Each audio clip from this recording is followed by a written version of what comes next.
Summer 1886 arrived on the northern plains like a punishment.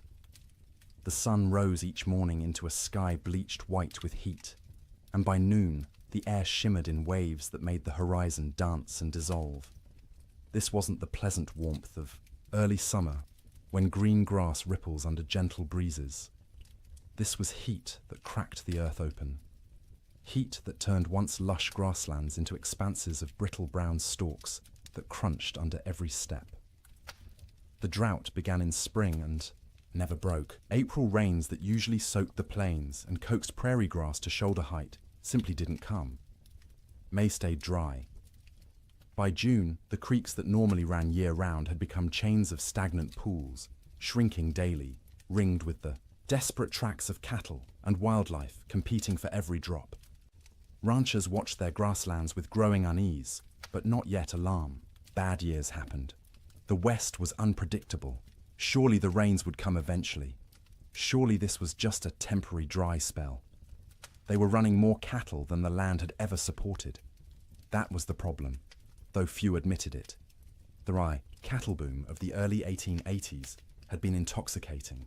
Eastern investors and European nobility had poured money into Western ranching, seduced by stories of limitless grass and cattle that reproduced themselves into fortunes. Ranchers who'd started with a few hundred head now ran thousands. Some operations counted their cattle in the tens of thousands. The math was simple and irresistible. Cattle bought in Texas for $10 a head could be driven north, fattened, on free grass, and sold in Chicago for $40, $50, sometimes $60. The Great Plains were an enormous, rent-free feedlot. The grass was free, the water was free. All you needed was cattle and cowboys to watch them, except the grass wasn't limitless, and the water wasn't guaranteed, and running 10 times more cattle than the land could sustainably support worked fine until conditions turned bad. That summer, conditions turned very bad indeed. Prairie fires became constant. The dry grass ignited from lightning strikes, from careless campfires, from sparks off wagon wheels striking rocks. Once started, fires raced across the plains for miles, sometimes days, consuming what little forage remained. Cowboys fought these fires with wet blankets and desperate prayer, but mostly they just watched the range burn, knowing each acre of blackened stubble meant less food for the cattle that fall in winter. By late summer, water sources that had never gone dry in memory went dry. Springs that had sustained homesteads for years simply stopped flowing. Rivers that normally ran strong became braided trickles through wide, cracked mudflats. Ranchers began to panic, moving herds constantly in search of water and grass, often finding neither. The cattle themselves began to show the strain. They should have been fat and sleek, building reserves for winter. Instead, their ribs became visible. Their hip bones protruded. They moved sluggishly, conserving energy because they weren't getting enough food to burn. Range cows that should have weighed 900 pounds were coming in at 600, 700 if they were lucky. And still, the cattle companies shipped in more stock. The pressure from investors back east, from shareholders in London and Edinburgh who'd never seen a prairie or a longhorn, was relentless. Maximize the herd. Use every acre. The reports sent back to investors spoke of temporary setbacks and cyclical weather patterns, but projected ever-increasing profits. The cowboys knew better. In bunkhouses and around campfires, they talked about what was coming. You didn't need to be a genius to do the math. Cattle going into winter already weak, grass already depleted, and winter always came to Montana, always came to Wyoming and Dakota. The question wasn't whether winter would be hard. Winter was always hard. The question was whether the cattle and the men who tended them could survive it in their already weakened state. Then came the signs. The old-timers noticed first. In early November, almost a month earlier than usual, the geese began flying south, not in their typical leisurely migrations, but in huge, urgent flocks that darkened the sky and flew from dawn to dusk. They weren't stopping to feed in the prairie ponds. They were getting out. Beavers, whose lodges dotted every creek and river, were observed gathering more wood than anyone had ever seen. They piled branches and logs until their lodges looked like timber fortresses rising from the water. Animals preparing for something. The cattle themselves grew thicker coats, not just the usual winter hair, but shaggy, dense fur that made them look like bison. Ranch hands joked about it nervously. "Looks like the cows know something we don't," they'd say, and try to laugh, but the laughter always sounded forced. Weather-wise ranchers, men who'd spent decades reading the land and sky, felt it in their bones. The air pressure fluctuated wildly. The wind patterns shifted strangely. The autumn sunset cast peculiar colors across the clouds, orange and purple and sickly green, like bruises spreading across the horizon. November brought the first snow, not the gentle, melting dustings that sometimes came and went in autumn, but real snow. Serious snow. It fell for 3 days, accumulated to 8 inches in places, and when it finally stopped, the temperature dropped below zero for the first time that season. That snow melted eventually, as November snow often did, but it served as warning. Winter was coming early. Winter was going to be serious. The smart ranchers, the cautious ones, began laying in extra hay, stockpiling firewood, bringing cattle closer to ranch headquarters, where they could be watched and, if necessary, fed through bad stretches. But most didn't. Most couldn't. The scale of operations had grown too large. You couldn't barn 20,000 head of cattle. You couldn't buy enough hay to feed them through a Montana winter even if you wanted to. The entire business model of open-range ranching depended on cattle foraging for themselves, year-round, regardless of weather. This had worked mostly for years. The previous winters had been unusually mild. Cowboys spoke wistfully of the winter of '85, when temperatures barely dropped below freezing and cattle grazed comfortably all season. Or '84, when snow came late and melted early. They'd gotten complacent. The land had been kind, and they'd mistaken kindness for weakness. In December, the unease grew.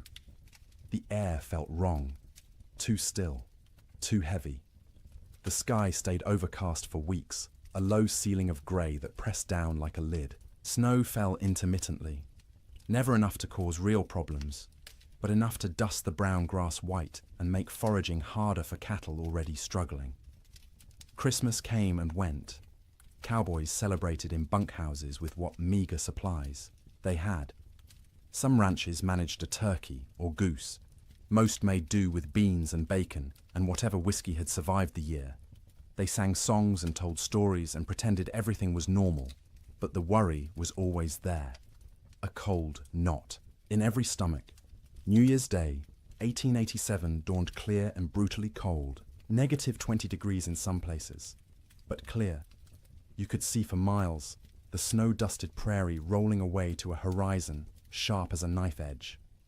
Cowboys rode out to check on cattle, found them bunched in coulees seeking shelter from the wind, but alive, still managing.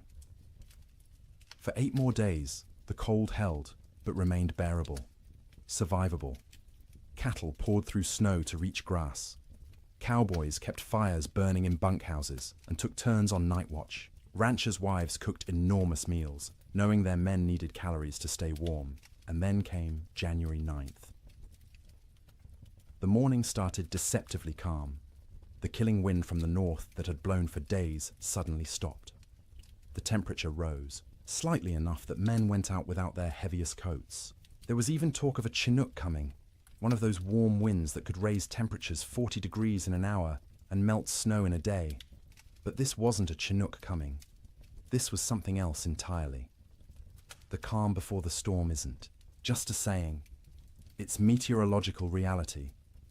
The stillness that morning was the pressure dropping, the atmospheric conditions realigning, the sky gathering its strength to unleash something that would be remembered for generations.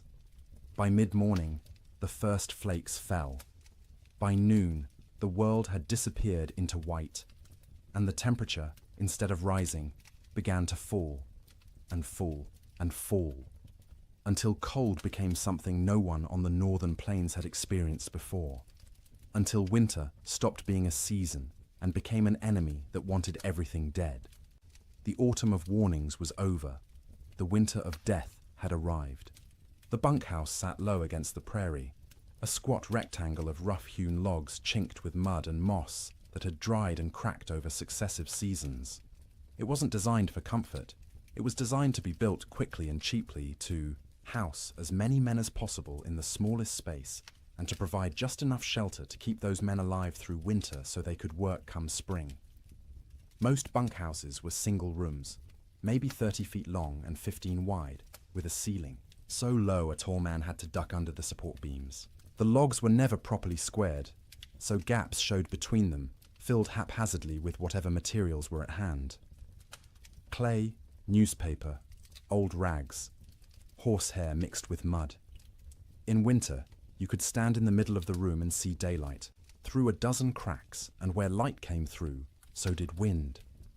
The door was thick plank, hung on leather hinges because metal hinges were expensive and had to be freighted in from distant towns. It never quite fit the frame, so a gap at the bottom let in a constant stream of cold air that flowed across the floor like invisible water. Cowboys stuffed rags under it every night. By morning, frost would have formed on those rags, turning them stiff as boards. There was usually one window, if you could call it that, a square cut in the logs, covered with oiled paper stretched over a wooden frame.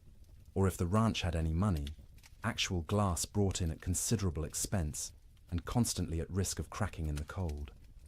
Most bunkhouses just had the oiled paper, which let in a murky amber light during the day and absolutely nothing at night. The bunks lined both long walls, stacked 2 or 3 high depending on how many men the ranch employed. Each bunk was nothing more than a wooden frame, rope webbing stretched across it in a grid. And on top of that, if you were lucky, a thin mattress stuffed with prairie hay. If you weren't lucky, just the rope webbing and whatever blankets you owned. The hierarchy of bunks was established and rigid. New men got the worst spots. Bottom bunks on the end nearest the door, where the cold draft flowed constantly and you'd be stepped on every time someone went outside to piss in the middle of the night. Top bunks were warmer because heat rose, but they put you closest to the roof where moisture from everyone's breath condensed and dripped. You'd wake with water spots on your blankets, sometimes ice if it was cold enough.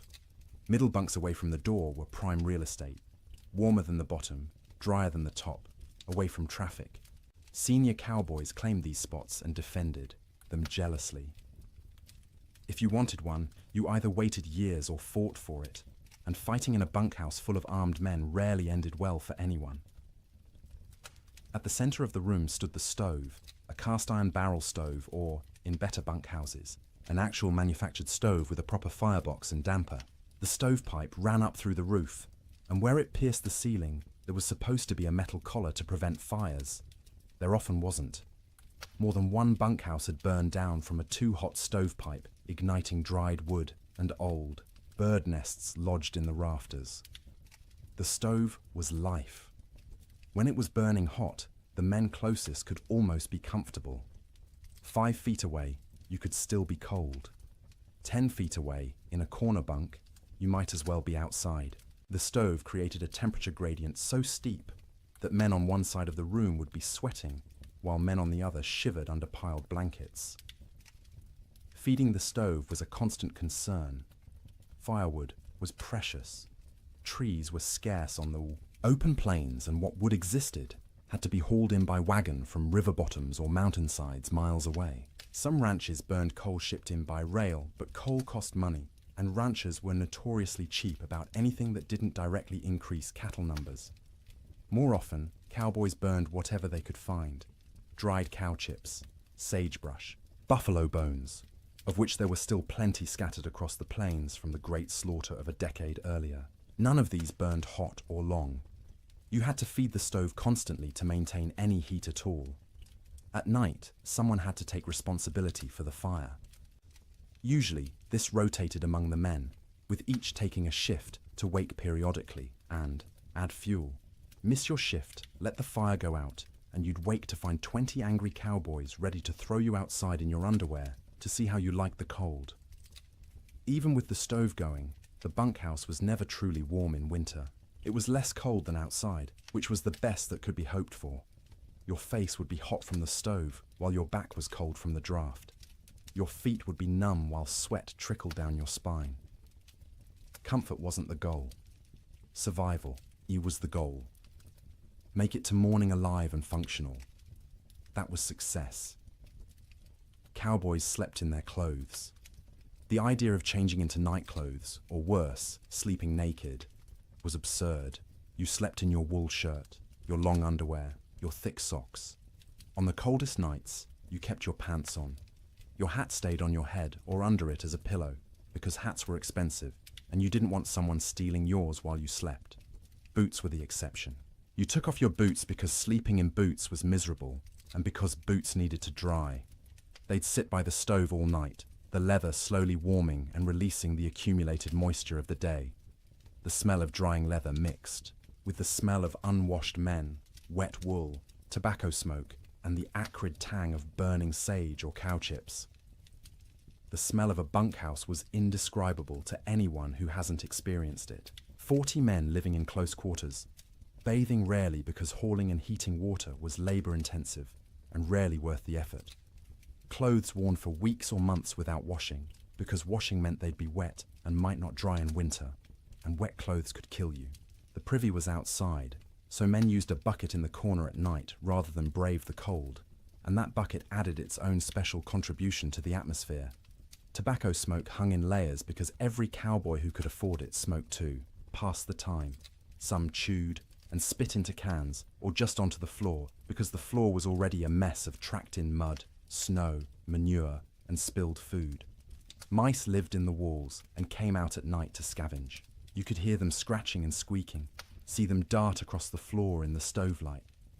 Some cowboys tried to kill them. Most gave up. There were always more mice, as long as they didn't chew holes in your blankets or get into the food. Stores, you learned to coexist. The sounds of a bunkhouse at night were particular. The wind outside, constant, varying from low moan to sharp whistle, depending on its strength and the gaps it found. The stove ticking as metal expanded and contracted with temperature changes. The creak of rope webbing as men shifted in their bunks, the thump of boots being pulled off and dropped on the floor. Snoring. Dear God, the snoring. 40 men in one room meant you'd have at least 10 serious snorers. Deep, rattling snores that shook the bunks. High, whistling snores that pierced through any attempt at sleep. Snores that stopped and started, until you'd lie there waiting for the next one, unable to relax. Sometimes men would throw boots at particularly bad snorers. Sometimes it helped.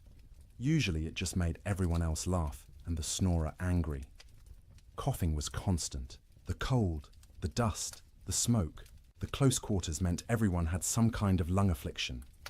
Dry, hacking coughs that went on for minutes. Wet, rattling coughs that made you wonder if the man would survive the night. Cowboys coughed themselves, awake, coughed themselves back to sleep, coughed their way through the entire winter. Conversations happened in the dark. Men talked about home, about women, about cattle, about anything but the cold pressing in from all sides. Some conversations were quiet, just between neighbors in adjacent bunks. Others involved the whole room, stories being told and retold, jokes that weren't funny but made everyone laugh because laughter was warmth of a different kind. Letters were read and reread by stovelight. A letter from home was precious, and a cowboy might read the same letter 100 times through a winter, memorizing every word, every loop of handwriting, every piece of news from a world that felt impossibly far away. Some men prayed. You'd hear whispered prayers in the darkness, usually from the younger cowboys, the ones still new enough to the work that death seemed like a possibility rather than an inevitability. Older hands didn't pray much. They'd made their peace with whatever was coming, or they'd stopped believing anything was listening. The bedding itself deserves attention. Each cowboy owned his own bedroll, a collection of blankets, and maybe a quilt that he'd rolled up and carried with him from job to job. These blankets were wool, heavy and scratchy, and they accumulated the smell of their owner, along with the smell of horses, cattle, campfire smoke, and prairie dirt. In the bunkhouse, you'd unroll your bedding onto the rope webbing, which sagged under your weight and provided almost no cushioning.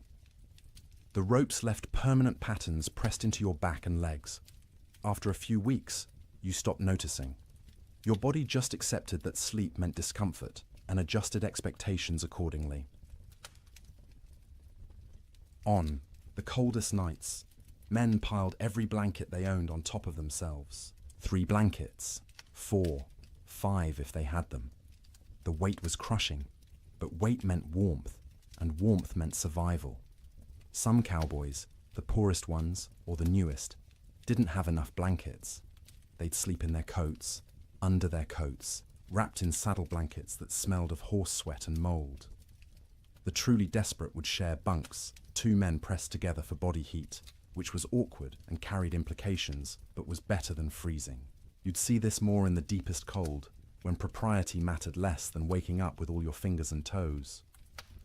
Getting into bed was a shock every night. The blankets had been sitting in the ambient temperature of the bunkhouse all day, which meant they were cold. Not frozen, but cold enough that sliding under them made you gasp. Your body heat would eventually warm the space between blankets, but it took 20 minutes, half an hour, of shivering and curling into yourself before that happened. Some cowboys heated rocks in the fire and wrapped them in cloth to put in their bunks. This worked for about an hour, providing a spot of genuine warmth for your feet or your hands. After that, the rocks were just heavy, cooling lumps taking up space, and you'd have to decide whether the effort of getting up and throwing them out was worth the loss of heat from opening your blanket cocoon. Sleep, when it finally came, was never restful. You were always partially aware of the cold trying to find you, aware of the fire and whether it was still burning, aware of the other men around you, their sounds and movements, aware that if something went wrong, a fire, a medical emergency, a blizzard bad enough that the whole bunkhouse might collapse, you needed to be able to wake and move. Cowboys learned to sleep light, a skill born of necessity. In summer, you slept light because you might need to deal with stampeding cattle or approaching storms. In winter, you slept light because the alternative was dying without noticing. The nights stretched long, 15, 16 hours of darkness in the depths of winter. You couldn't stay awake for all of it. Candles and lamp oil were too expensive to burn for light. So you slept in stages. A few hours, then wake when the fire needed tending. A few more hours, wake because your body was too cold or needed to piss. A few more hours, wake because someone else was moving around, or coughing, or because your back hurt too much to stay in one position. This broken sleep was exhausting in its own way. You'd wake in the morning having technically slept for hours but feeling like you'd barely rested at all. That was winter sleep in a bunkhouse. Not the deep, renewing sleep of comfortable beds in warm rooms, but the fitful, survival-focused sleep of men living on the edge of catastrophe. Every single night, for months on end. And when the great die-up came, when the temperature dropped to 60 below, and the wind tried to tear the roof off, and the cattle began dying by the thousands, even, that inadequate sleep became nearly impossible. Because how do you sleep when the world outside is ending? How do you close your eyes when you know morning might reveal losses beyond comprehension? You learn because you have no choice. You sleep because your body demands it. Brief, shallow, troubled sleep punctuated by periods of lying awake in the dark, listening to the wind scream, and wondering if you'll live to see spring.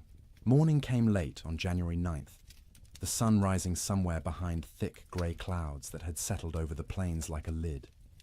Cowboys rolled out of their bunks around 6, the usual time, groaning and stiff from another night on rope webbing and thin mattresses. The bunkhouse was cold, but not impossibly so. Maybe 20 degrees inside, which meant the fire had held through the night. That was a victory. They pulled on boots that had spent the night by the stove, the leather still warm to the touch, stomped their feet to get blood flowing, stretched arms and backs that ached from the perpetual cold. Someone got the coffee going, pouring water from buckets that had a thin skim of ice on top despite being inside. The foreman, A weathered man named Jack Thompson, on one particular ranch in Montana, stuck his head out the door to check conditions. The wind that had been blowing hard from the north for days had stopped completely, dead calm. The air felt heavy, thick, like you could almost chew it.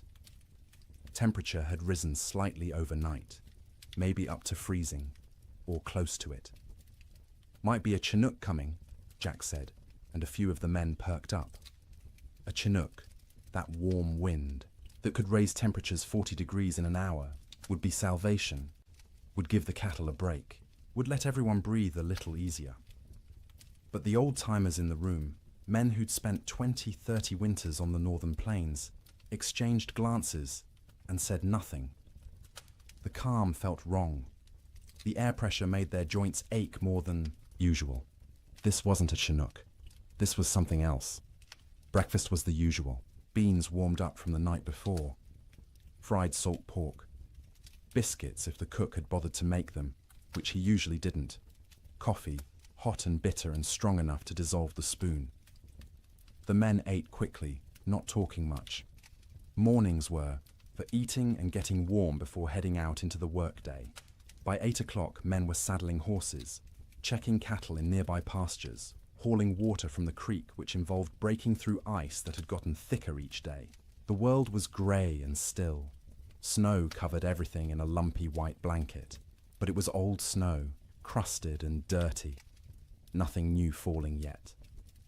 Around mid-morning, maybe 10 or 10:30, someone noticed the first flakes. Tiny things, falling straight down.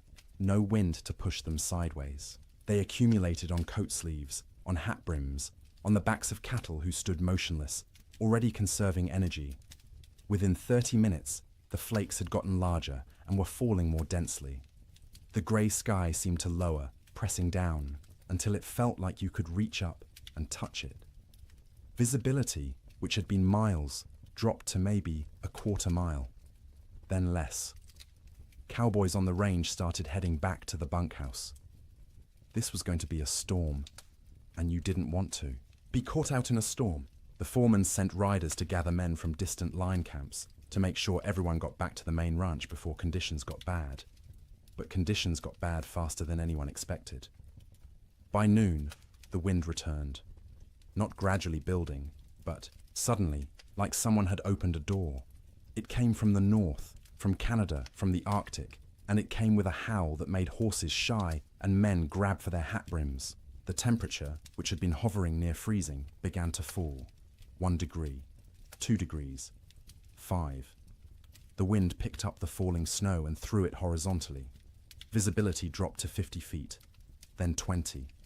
Within an hour of the wind starting, you couldn't see your hand held at arm's length. The world became a screaming white chaos, where direction lost all meaning. Cowboys who'd been a mile from the bunkhouse when the wind started faced a terrible choice. Try to make it back and risk getting lost and dying, or try to find any shelter at all and hole up until it passed. Some made it back, stumbling into the bunkhouse half frozen, faces covered in ice where their breath had condensed and frozen, in their scarves. Others weren't so lucky. A young cowboy named Billy Henderson, 18 years old, had been checking on a small herd in a draw, maybe 2 miles from the main ranch. When the storm hit, he tried to make it back. His horse refused to face into the wind, kept trying to turn and run south. Billy fought the horse, knowing that south led away from shelter, from life. The horse won the fight, turned, and ran with the storm. Billy's body was found 3 weeks later, 15 miles south of the ranch, frozen solid, still in the saddle. The horse had died beneath him, also frozen, its legs locked in a final stride. Billy had tied himself to the saddle with his lariat so he wouldn't fall off. It hadn't saved him, but that tragedy was still in the future. At noon on January 9th, Billy was just missing, and everyone assumed he'd found shelter somewhere and would show up when the storm passed. People didn't yet understand that this storm wasn't going to pass. Not in hours, not in days. The temperature kept falling. By 2 in the afternoon, it was 0. By 4, it was 20 below. The wind, instead of slacking, grew stronger. It found every crack in every wall, every gap in every window frame. In the bunkhouse, men stuffed blankets against the door, hung canvas over the oiled paper window, and fed the stove constantly. But the cold still invaded. Snow didn't just fall. It flew sideways, driven by wind that hit 50, 60 miles per hour in gusts. The snow was fine and dry, almost like dust, and it found its way through impossibly small openings. It drifted through the cracks between logs. It sifted around the doorframe despite the blankets stuffed there. It even seemed to come down the stovepipe, hissing when it hit the hot metal. Inside the bunkhouse, men watched drifts form along the walls. Inside the building, snow accumulated in the corners, under the bunks, anywhere the wind could push it. They swept it out, but it just came back. Eventually, they gave up and let it pile. The sound was overwhelming. The wind screamed. There's no other word for it. A constant, piercing shriek that vibrated in your bones and made thought difficult. It rose and fell in waves, sometimes dropping to a mere roar before surging back to that terrible scream. Men had to shout to be heard 3 feet away. Between the wind's screams came other sounds. The building itself groaning under the assault. The roof lifting and settling, as wind tried to peel it off. The sharp crack of wood contracting in the cold. The rattle of the stovepipe shaking in its collar. And from outside, distant but unmistakable, the sound of cattle, bawling, calling, the sound of thousands of animals confused and frightened and beginning to suffer. The cowboys listened to that sound and knew they were helpless. You couldn't go out in this. Going out meant dying. The cattle were on their own. The temperature hit 40 below by midnight. Inside the bunkhouse, with the stove glowing red hot, the temperature near the stove was maybe 50 degrees. 10 feet away, it was freezing. 20 feet away, in the corner bunks, water left in cups froze solid. Men piled on every piece of clothing they owned. 2 pairs of pants, 3 shirts, 2 coats, gloves and mittens worn indoors, blankets wrapped around shoulders like shawls. Some men wrapped their heads in scarves, leaving only their eyes visible, and still they shivered. The night of January 9th was the longest night most of those men ever experienced. Sleep was impossible for many.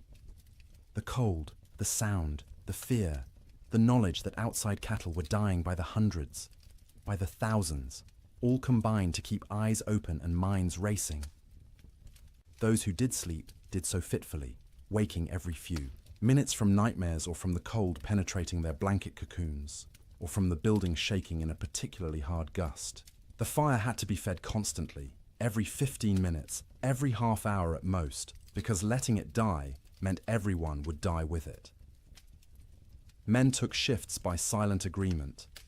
One would get up, face the cold outside his blankets, feed the stove, and retreat. An hour later, someone else would do the same. All night long through those terrible hours, they kept the fire alive, and the fire kept them alive. But just barely. By dawn on January 10th, 16 inches of snow had fallen, though you couldn't measure it accurately because the wind had sculpted it into drifts 20 feet high in some places, while scouring other areas down to bare ground. The temperature had dropped to 46 below zero. The wind hadn't slacked at all, and the storm was just beginning. This wasn't a 2-day blizzard that would blow through and leave clear, cold weather behind. This was the start of a meteorological siege that would last, with brief breaks, through all of January, through February, into March. The great die-up had begun. Men didn't know that yet, huddled in bunkhouses across Montana, Wyoming, and Dakota Territory. They thought they were waiting out a bad storm. A few days, maybe a week, and it would clear. The cattle would be weak and scattered, but they'd recover. Spring would come, as it always did. They didn't yet understand that the world outside was dying, that cattle were already freezing where they stood, eyes frozen shut, ice forming over their nostrils with each breath, slowly suffocating as they slowly froze. That the open range, cattle industry, the boom that had made fortunes and drawn investors from around the world, was ending in that screaming wind. All they knew was cold. Cold beyond anything most had experienced. Cold that hurt to breathe, that made your lungs ache, that turned your breath to ice crystals before it could fully leave your mouth. Cold that was no longer just weather, but an active presence, a malevolent force trying to kill everything that lived. And the night ahead, the second night of the storm, would be even colder. -50, -60 in some locations. Cold that would crack trees. Cold that would freeze cattle solid while they stood. Cold that would seep through every wall, every blanket, every layer of clothing, searching for the warmth of human bodies and slowly, inexorably, draining it away. The cowboys fed the fire and waited. There was nothing else they could do. The Yiwa storm had them trapped as surely as if they were in a prison. All they could do was feed the fire, wrap themselves in blankets, and try to survive until morning, and then survive the morning after that, and the one after that, day after day, night after night, as the storm continued and the temperature stayed brutally, impossibly cold. The great die-up was no longer coming. It was here. Sleep. During the storm wasn't sleep as most people understand it. It was something closer to losing consciousness in brief intervals, the body shutting down, not because it felt safe, but because it couldn't maintain full awareness any longer. The exhaustion of constant vigilance, of shivering, of fighting the cold that pressed in from all sides, eventually overwhelmed even the most determined wakefulness. In the ranch houses scattered across the frozen plains, families faced the storm, with a different kind of terror than the cowboys in their bunkhouses. Ranch houses were sturdier than bunkhouses, built to last generations rather than just seasons. They had proper foundations, real windows with glass, doors that fit their frames. But they were also larger, harder to heat, and filled with children who didn't fully understand why the wind screamed so loudly, or why Papa looked so worried. The Ferguson family lived in a 2-room cabin near the Musselshell River in Montana. William Ferguson, his wife Martha, and their 4 children, ranging in age from 3 to 11. When the storm hit that afternoon of January 9th, William had been out checking on a small herd they kept close to the house. He barely made it back, stumbling through the door with ice caked in his beard and eyebrows, his face raw and bleeding from wind-driven snow.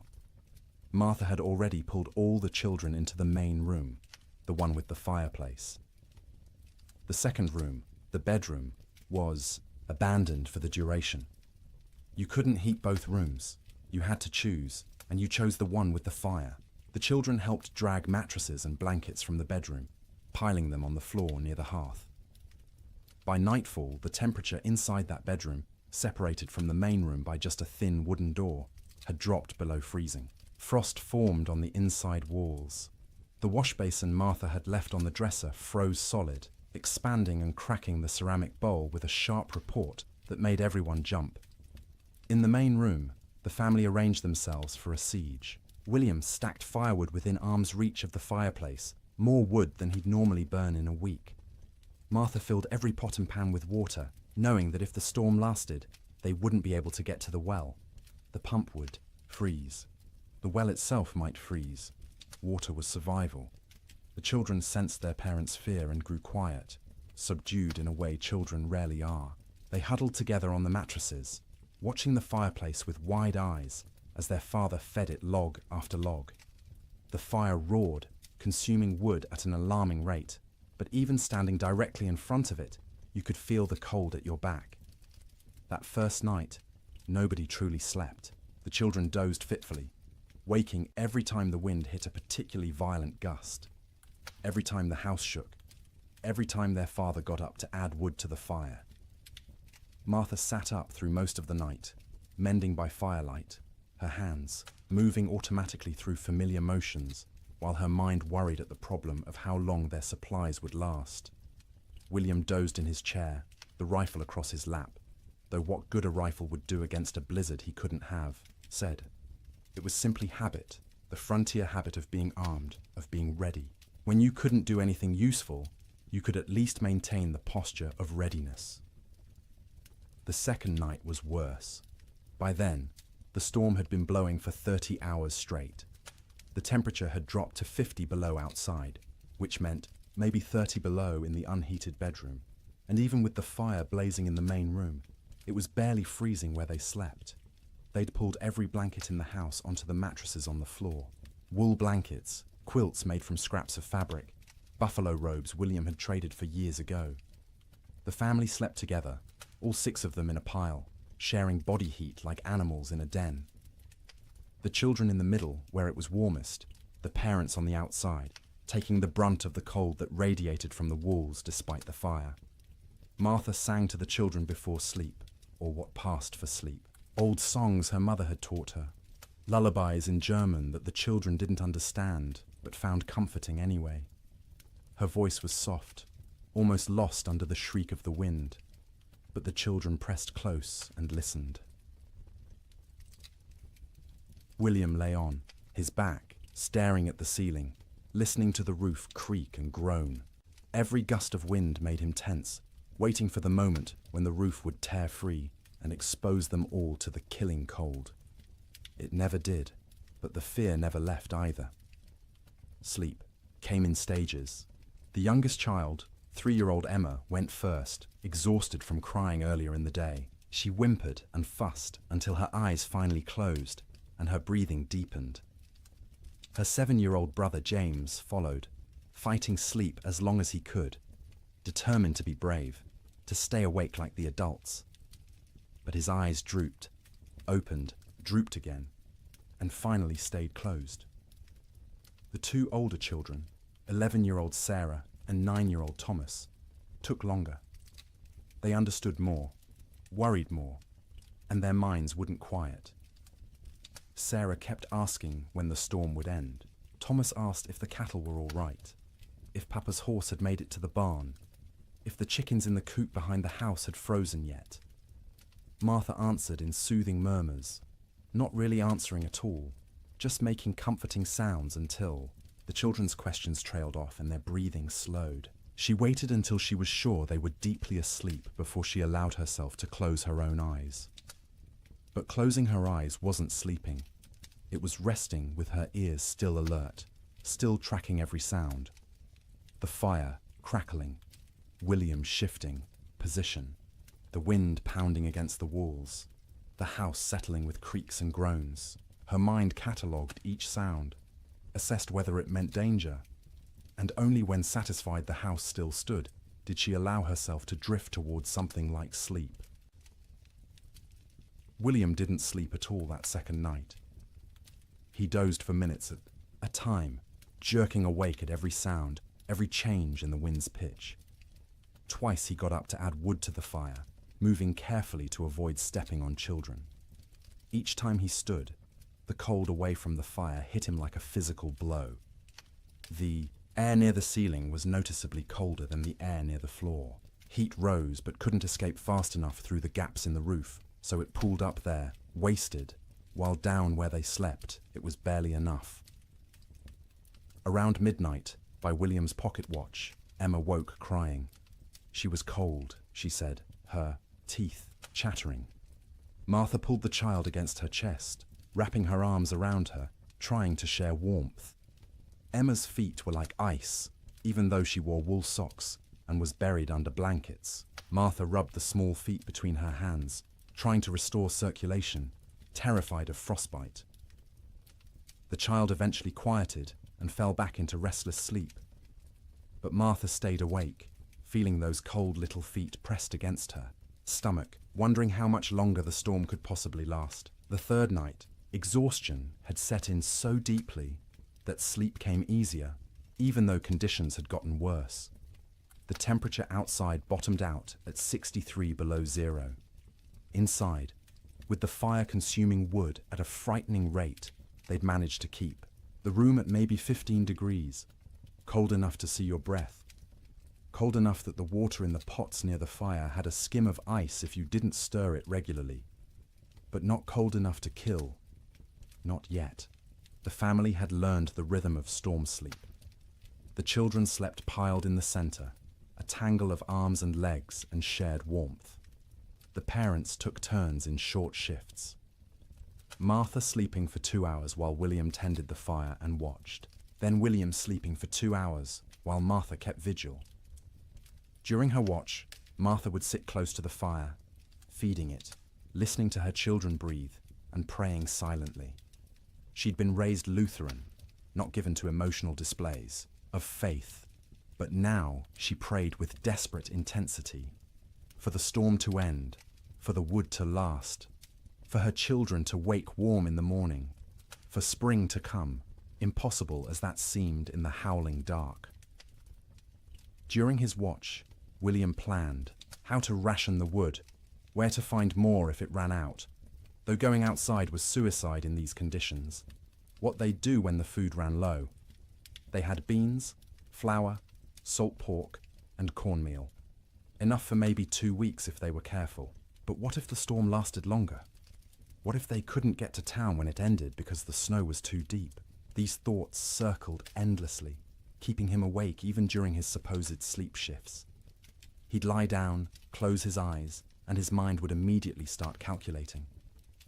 How many logs they'd burned, how many were left, how cold it was, how long they could survive. The children slept better than the adults, helped by the simple resilience of youth. Their bodies demanded sleep and they gave in to it, even in conditions that would have seemed impossible before the storm. Sarah dreamed of summer, of the garden behind the house heavy with tomatoes and beans. Thomas dreamed of cattle drives, of riding with the cowboys to distant railheads. James dreamed confused child dreams that he couldn't remember on waking. Emma didn't dream at all, or if she did, they were wordless and forgotten. They'd wake periodically, usually needing to pee, which meant using the chamber pot in the corner because going to the outhouse meant death. The chamber pot became part of the room's landscape, emptied by William each morning by simply opening the door and throwing its contents out into the snow. It would freeze before it hit the ground. Martha developed a system for keeping track of the children during sleep. She'd reach out periodically, feeling for each small body, making sure everyone was still breathing, still warm enough. If a child had worked their way to the edge of the pile where it was colder, she'd gently pull them back to the center. If blankets had been kicked off, she'd rearrange them. This constant vigilance meant she never truly rested. Even during her sleep shifts, part of her brain stayed active, monitoring. She'd wake fully alert if a child coughed or moved suddenly, ready for crisis. Only after checking that everything was fine would she allow herself to drift back down. By the fourth night, a strange numbness had set in. The storm continued, would continue, had always been continuing, and would always continue. It became hard to remember a time before the storm, hard to imagine a time after. The world had narrowed to this room, this fire, this pile of blankets, these bodies pressed together against the cold. Sleep became deeper out of sheer exhaustion. The body can't maintain high alert indefinitely. At some point it simply gives up and crashes, regardless of external conditions. The children slept hard, twitching occasionally, making small sounds, but not fully waking. Martha and William slept in longer stretches, waking only when their internal alarms screamed that the fire needed tending or a child needed checking. The quality of that sleep was poor, dreams were vivid and often nightmarish. Martha dreamed of water freezing in her children's lungs, turning them to ice from the inside out. William dreamed of the roof tearing away and snow pouring in, burying them all in a white tomb. They'd wake gasping, hearts pounding, and need several seconds to remember where they were, that they were still alive, that the nightmare wasn't real. Not yet, but underneath the nightmares was the simple, animal relief of being horizontal, of having their eyes closed, of not having to actively fight the cold for a few hours. Their bodies took what rest they could get, storing it against future need, repairing what damage they could before the next crisis. In bunkhouses across the territory, cowboys experienced similar struggles. The difference was they had no children to protect, which freed them from that particular anxiety, but they also had less motivation to push through. A man alone can give up more easily than a father with children depending on him. Some cowboys did give up, in a sense. They wrapped themselves in every blanket they owned, lay down in their bunks, and simply stopped trying. They'd sleep for 20 hours straight, only waking to eat a little and relieve themselves before returning to their cocoons. This wasn't laziness, it was a survival strategy. In extreme cold with limited food, the best thing you can do is stay still, conserve energy, and wait. Others couldn't do it. The type of man who became a cowboy was often too restless, too active, to simply lie still for days. They'd pace the bunkhouse, drive everyone else crazy, gamble with cards or dice, anything to pass the time and distract from the gnawing fear that the storm might never end. In both bunkhouses and ranch houses, sleep became not rest, but simply another way of enduring. The days and nights blurred together into a continuous state of semi-consciousness, where you were never fully awake, but never fully asleep either. Your body was present, wrapped in blankets near a fire, but your mind wandered strange paths, disconnected from reality. And through it all, the wind screamed. The cold pressed in, the fire consumed wood, and people slept, or tried to sleep, or pretended to sleep, because what else could they do? Going outside meant dying. Staying awake meant slowly going insane from the sound and the fear. So they slept. Poorly, fitfully, desperately. But they slept. And each morning they woke, surprised on some level to find themselves still alive, still, together, the fire still burning. The storm would eventually end, but not yet. Not for many days yet. And each of those days would require sleep stolen from between crises, rest grabbed in brief intervals, dreams haunted by cold and wind, and the terrible knowledge that outside the world was dying. The cattle felt the storm coming before any human did. Their instincts, honed by millennia of evolution, read signs in the air pressure, in the quality of light, in the way the wind tasted.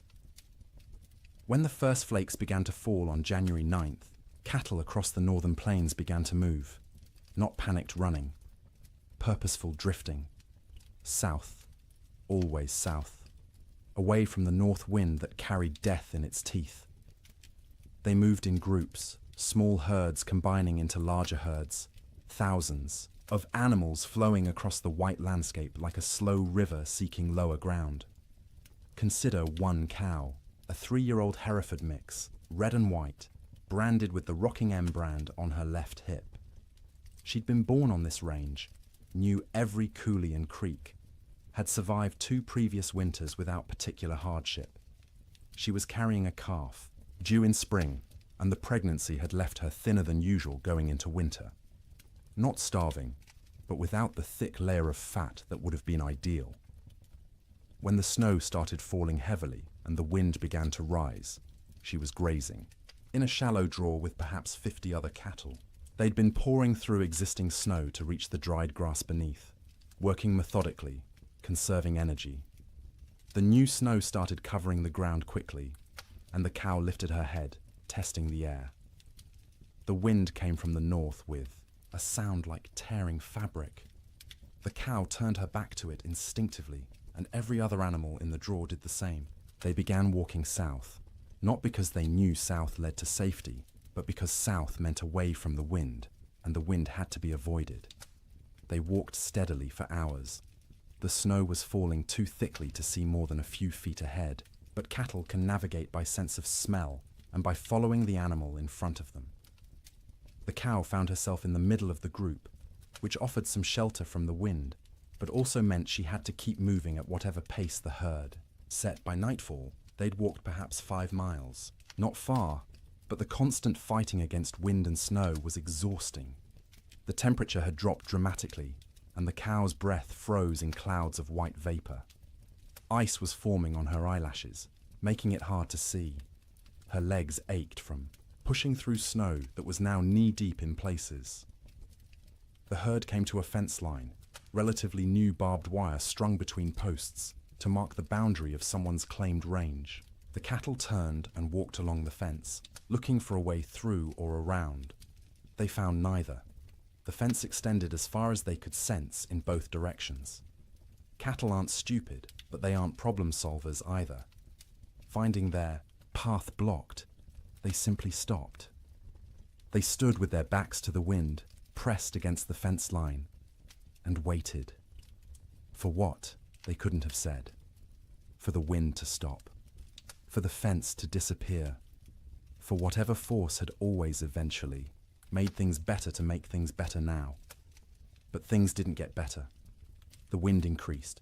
The temperature kept dropping. Snow accumulated on the cattle's backs. A heavy white blanket that they couldn't shake off because their muscles were already occupied with shivering, with the constant work of generating heat. The cow stood and shivered. Her body burned calories, trying to stay warm, calories she'd gotten from grass, but she hadn't eaten since morning and wouldn't be able to eat until she could paw through snow to reach grass beneath. She tried, lowering her head and pushing at the snow with her muzzle, but the wind-packed snow was too hard. Her hooves couldn't break through it either. Around her, other cattle made similar attempts. A few managed to find thin spots in the snow and got a few mouthfuls of dried grass. Most got nothing. They stood and shivered, and slowly, gradually, their body temperatures began to drop. Cattle can survive remarkable cold if they're well fed and can escape the wind. But these cattle were already weakened from a summer of drought. They had no windbreak, and they weren't eating. Their situation was unsustainable. Something would have to change or they would die. It was that simple. By the second day, the cow's suffering had intensified. She'd been standing for more than 24 hours straight. Her legs trembled with fatigue. Ice had completely sealed her eyes shut.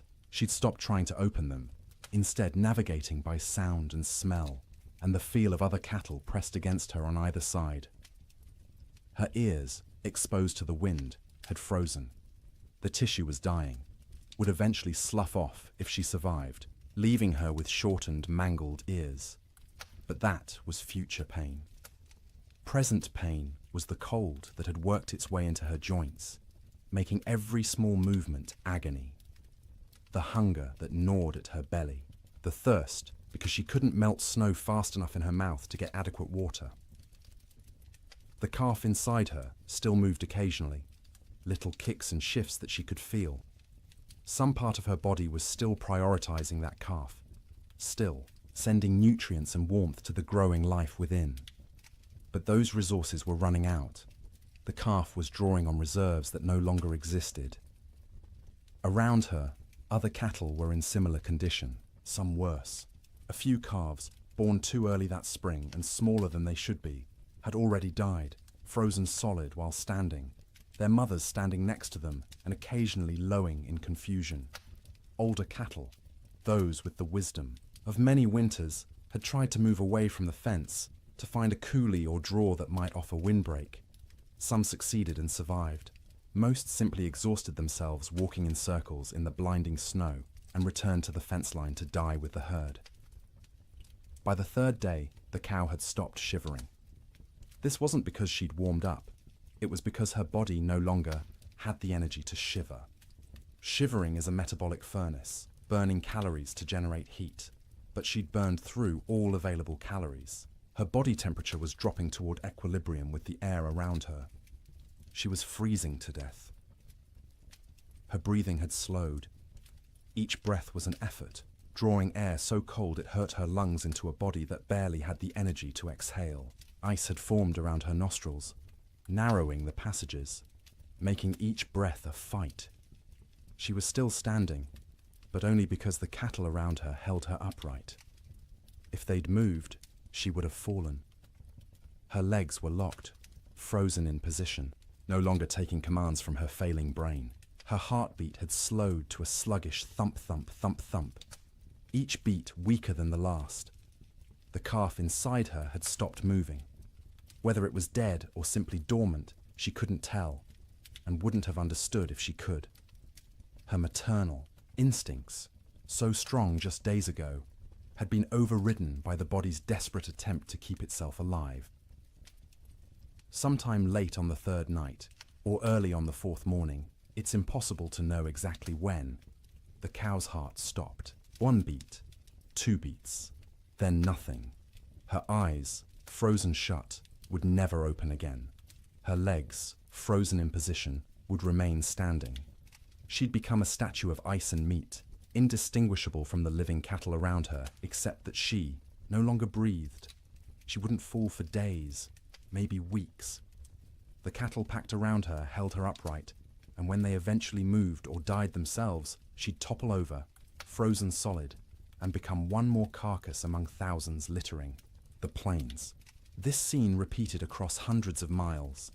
Fence lines became death traps where cattle bunched up and died in groups. Ravines that should have offered shelter instead became graves as cattle crowded in so tightly they couldn't move, couldn't forage, and slowly froze together into a single mass of bodies. Riverbanks saw some of the worst carnage. Cattle seeking water found the rivers frozen solid, but their thirst drove them to try anyway. They'd crowd onto the ice, break through into the water beneath, and be unable to climb out. The current would push them under the ice, where they'd drown and freeze simultaneously. Spring would reveal riverbanks lined with carcasses, hundreds of cattle stacked like cordwood wherever the current had deposited them. Some cattle, driven by the wind and their own southward instinct, walked until they literally couldn't take another step. They'd collapse in open prairie, curl into a ball, as best their frozen legs allowed, and die where they fell. Snow would cover them within hours, creating smooth white mounds that looked like natural drifts until spring melt revealed the truth beneath. The death toll was staggering in ways that are hard to comprehend. A single large ranch might lose 10,000 head. Smaller operations lost everything. The Chicago stockyards, which normally received thousands of cattle per week from the northern plains, received almost none for months. The market for beef collapsed because there were no cattle left to sell. But numbers don't capture the reality. Numbers are abstract.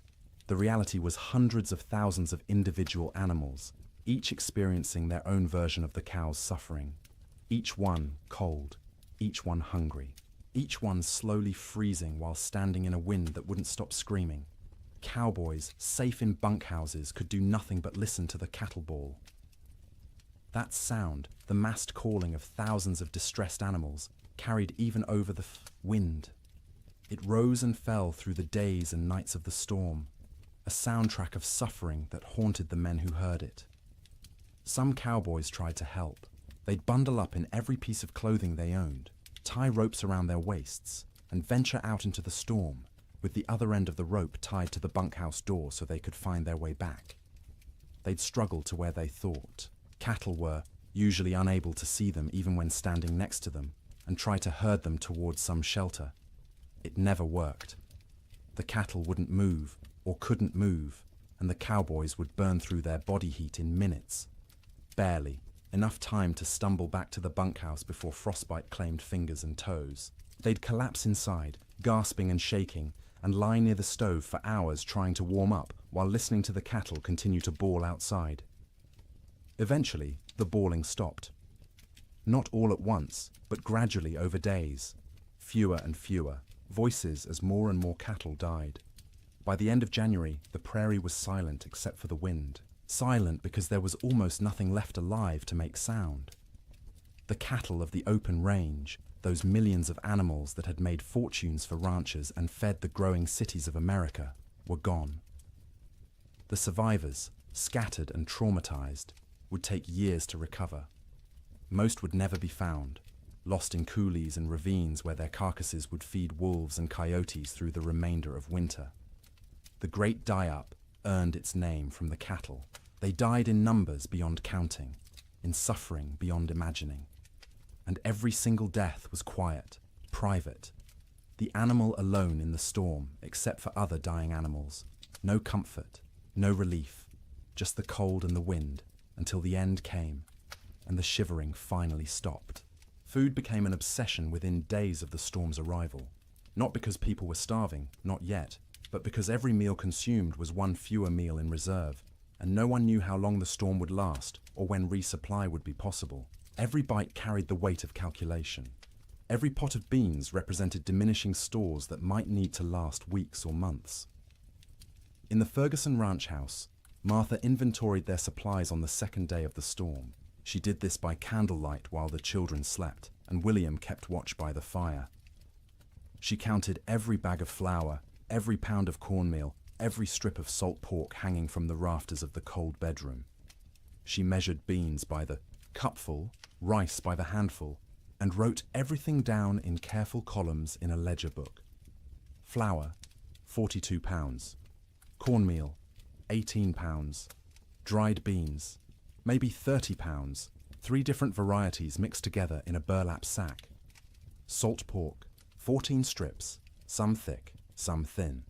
Rice, 5 pounds. Sugar, 3 pounds, precious and rationed even before the storm. Coffee, 2 pounds of beans, still in their burlap sack, aromatic and dark. Salt, plenty, a whole sack, bought last fall. Lard, a good supply, stored in a crock. Dried apples, half a sack, from their own trees. Molasses, 1 jug, nearly full. She did the math in her head, working through possible scenarios. 6 people eating 3 meals a day, 18 meals per day. If they were careful, if they stretched everything, if they didn't waste a single bite, they had perhaps 3 weeks of food, maybe 4 if they went hungry. 3 weeks seemed like plenty.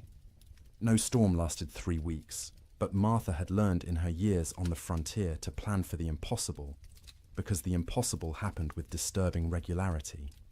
So she began rationing from day 1, before hunger forced the decision. Breakfast became smaller. Instead of flapjacks for everyone, she made 1 per person, thin and stretched with extra water to make the batter go further.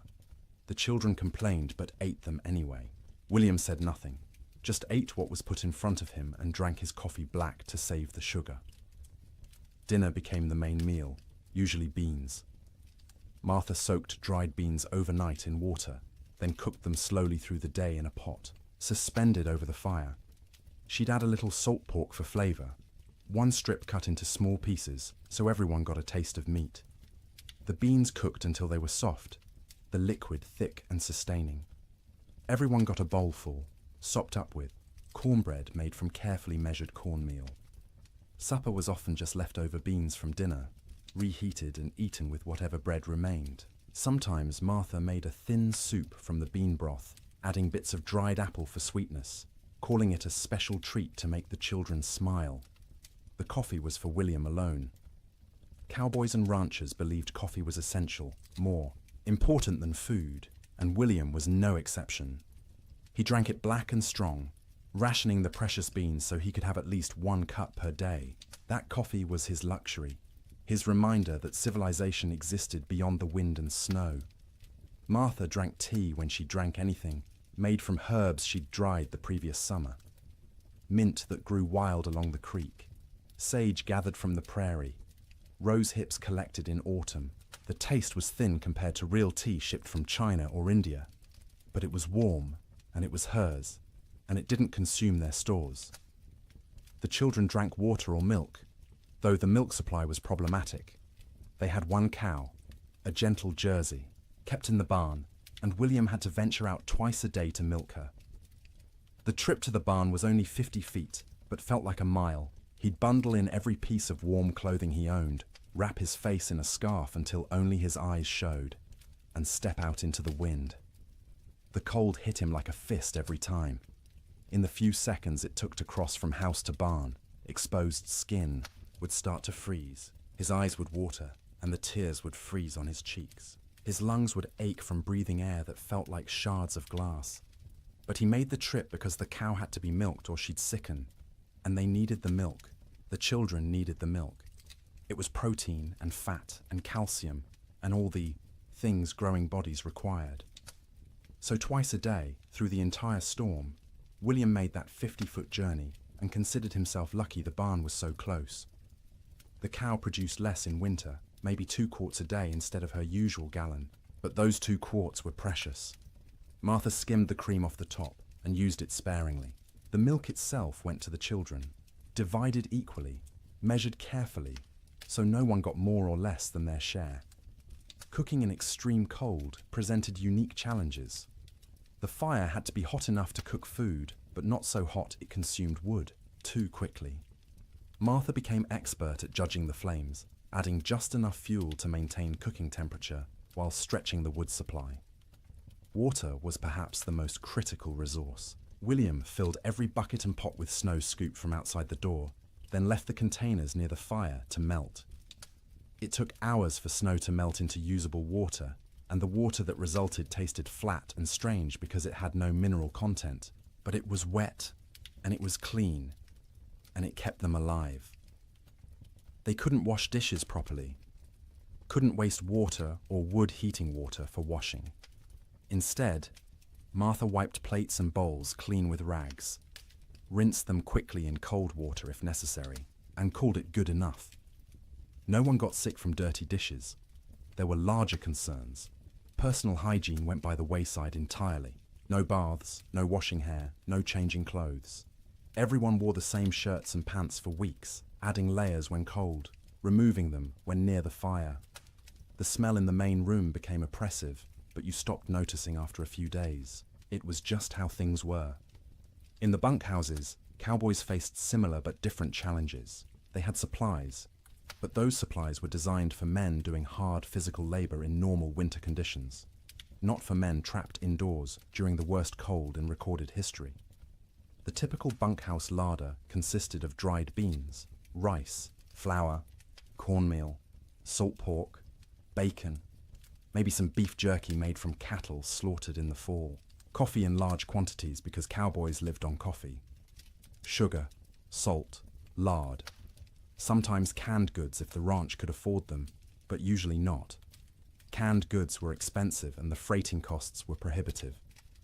The cook, if there was one, was usually an old cowboy too stove up for regular ranch work. He'd preside over the cast iron stove like a priest at an altar, creating meals from limited ingredients with whatever skill he possessed. Good cooks were treasured. Bad cooks were tolerated because the alternative was cooking for yourself, and cowboys were generally incompetent in the kitchen. One particular bunkhouse in the Judith Basin had a cook named Old Pete, called that to distinguish him from Young Pete, who wasn't a cook and wasn't even particularly young, but was younger than Old Pete. Old Pete had cooked in army forts, in mining camps, on trail drives. He knew 100 ways to cook beans and could make bread in a Dutch oven that rivaled anything made in a proper kitchen. But even Old Pete struggled with the storm's duration and intensity. His usual recipes assumed men would be working hard, outside, burning thousands of calories daily. Now they were sitting around trying to stay warm, burning far fewer calories. They didn't need as much food, but they were bored and hungry from boredom, and managing those competing needs was delicate. He started making meals smaller but more frequent. Instead of 3 large meals, he made 4 smaller ones, gave the men something to look forward to every few hours, something to mark the passage of time. Breakfast at dawn, such as dawn was, in the constant grey, a second breakfast mid-morning, dinner in early afternoon, supper at dark. Each meal was simple: beans cooked with salt pork, cornbread or biscuits, coffee always, constantly, the pot never empty. Occasionally he'd make a stew if there was meat available, though meat was running short. Most ranches had slaughtered a beef or 2 in the fall and hung the quarters to freeze, but accessing that meat meant going outside to the meat cache, which was difficult or impossible depending on the day. The men ate without complaint, mostly. Cowboys weren't complainers by nature. You ate what was put in front of you and were grateful to get it. But you could see them calculating, same as Martha Ferguson, counting days, estimating stores, wondering how long until starvation became a real concern rather than a theoretical one. Coffee was its own category of essential supply. Cowboys drank coffee the way other people breathed, constantly and without thought. A pot of coffee sat on the stove at all times, thick and black and strong enough to float a horseshoe. Men would pour themselves cups throughout the day and night, warming their hands on the tin cups, savouring the bitter heat. Old Pete guarded the coffee supply jealously. He knew exactly how many pounds they had, how much they consumed daily. how long it would last. When supplies began running low, he started stretching the coffee by reusing grounds. First brew was strong for the morning pot. Those same grounds would be used again for the afternoon pot, weaker but still coffee. Sometimes he'd use them a third time, creating a thin brown liquid that was more idea than substance, but the ritual of drinking it was as important as the caffeine. Sugar went into coffee for those who used it, though most cowboys drank it black. Sugar was also used sparingly in baking, a spoonful in a batch of biscuits to help them rise and add a hint of sweetness. But sugar was running low everywhere, and by the end of January, most outfits were out entirely. Salt, at least, was plentiful. Salt preserved meat, flavored food, and was cheap enough that even poor ranches had plenty. Cowboys ate salt with everything, needed it to replace what they lost sweating despite the cold. Their bodies burned hot from shivering, from the constant work of staying warm, and salt was essential. The mental aspect of food during the storm was almost as important as the physical nutrition. Mealtimes provided structure to otherwise formless days.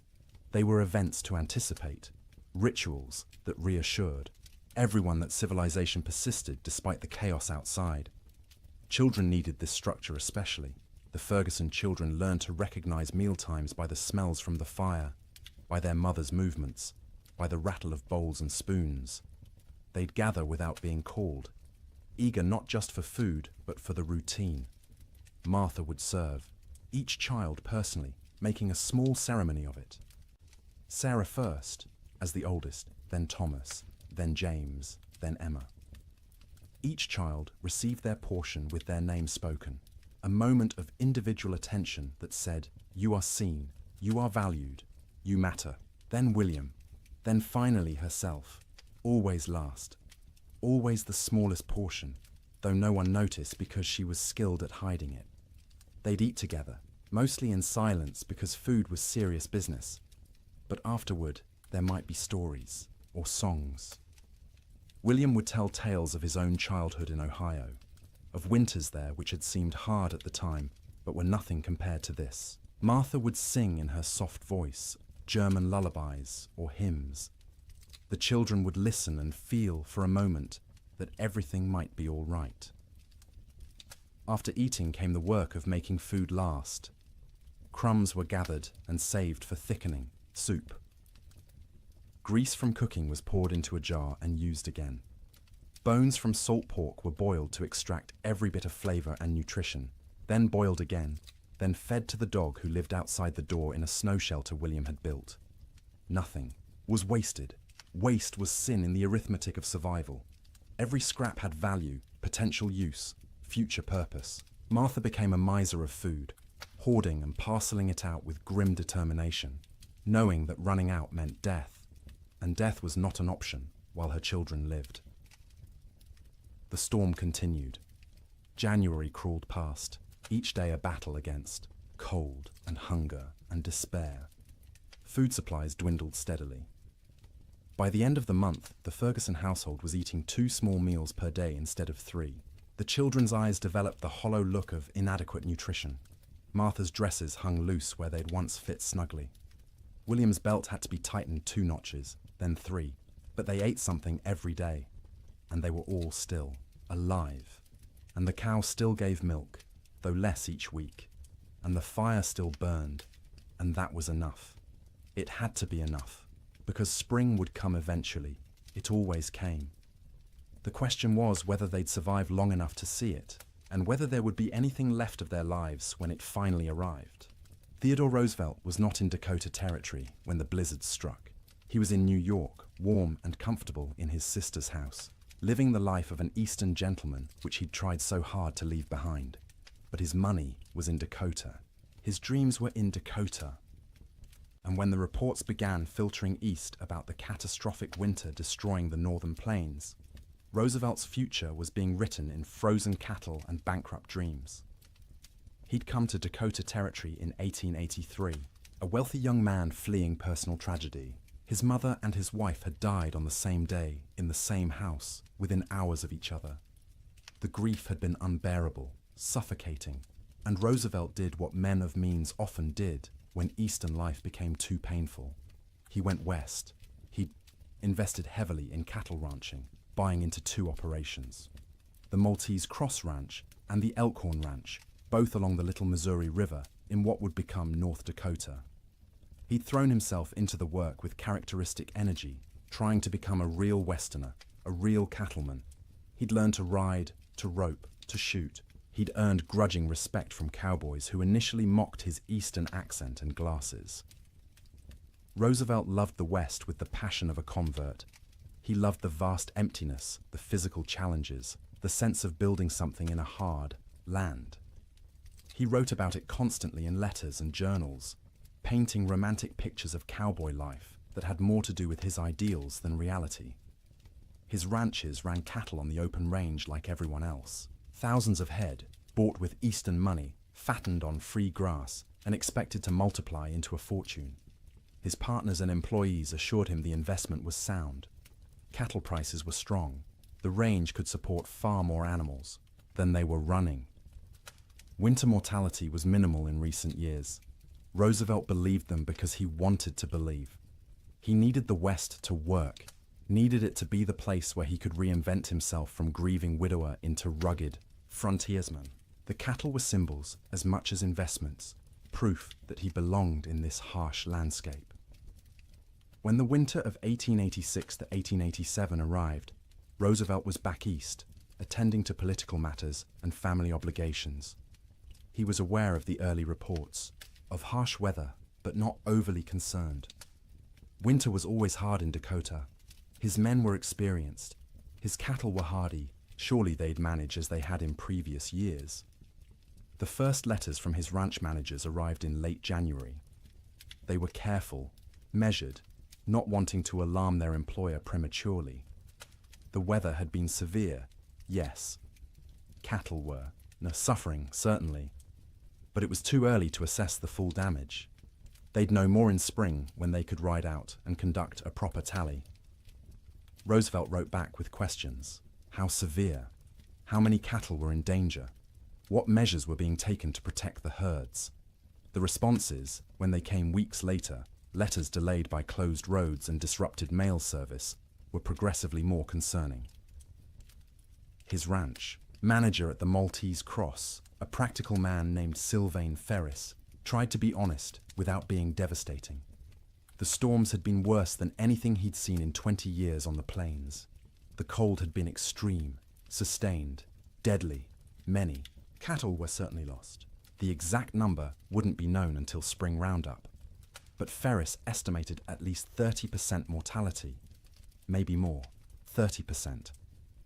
Roosevelt did the math in his study in New York, sitting in a comfortable chair by a warm fire, trying to comprehend what those numbers meant.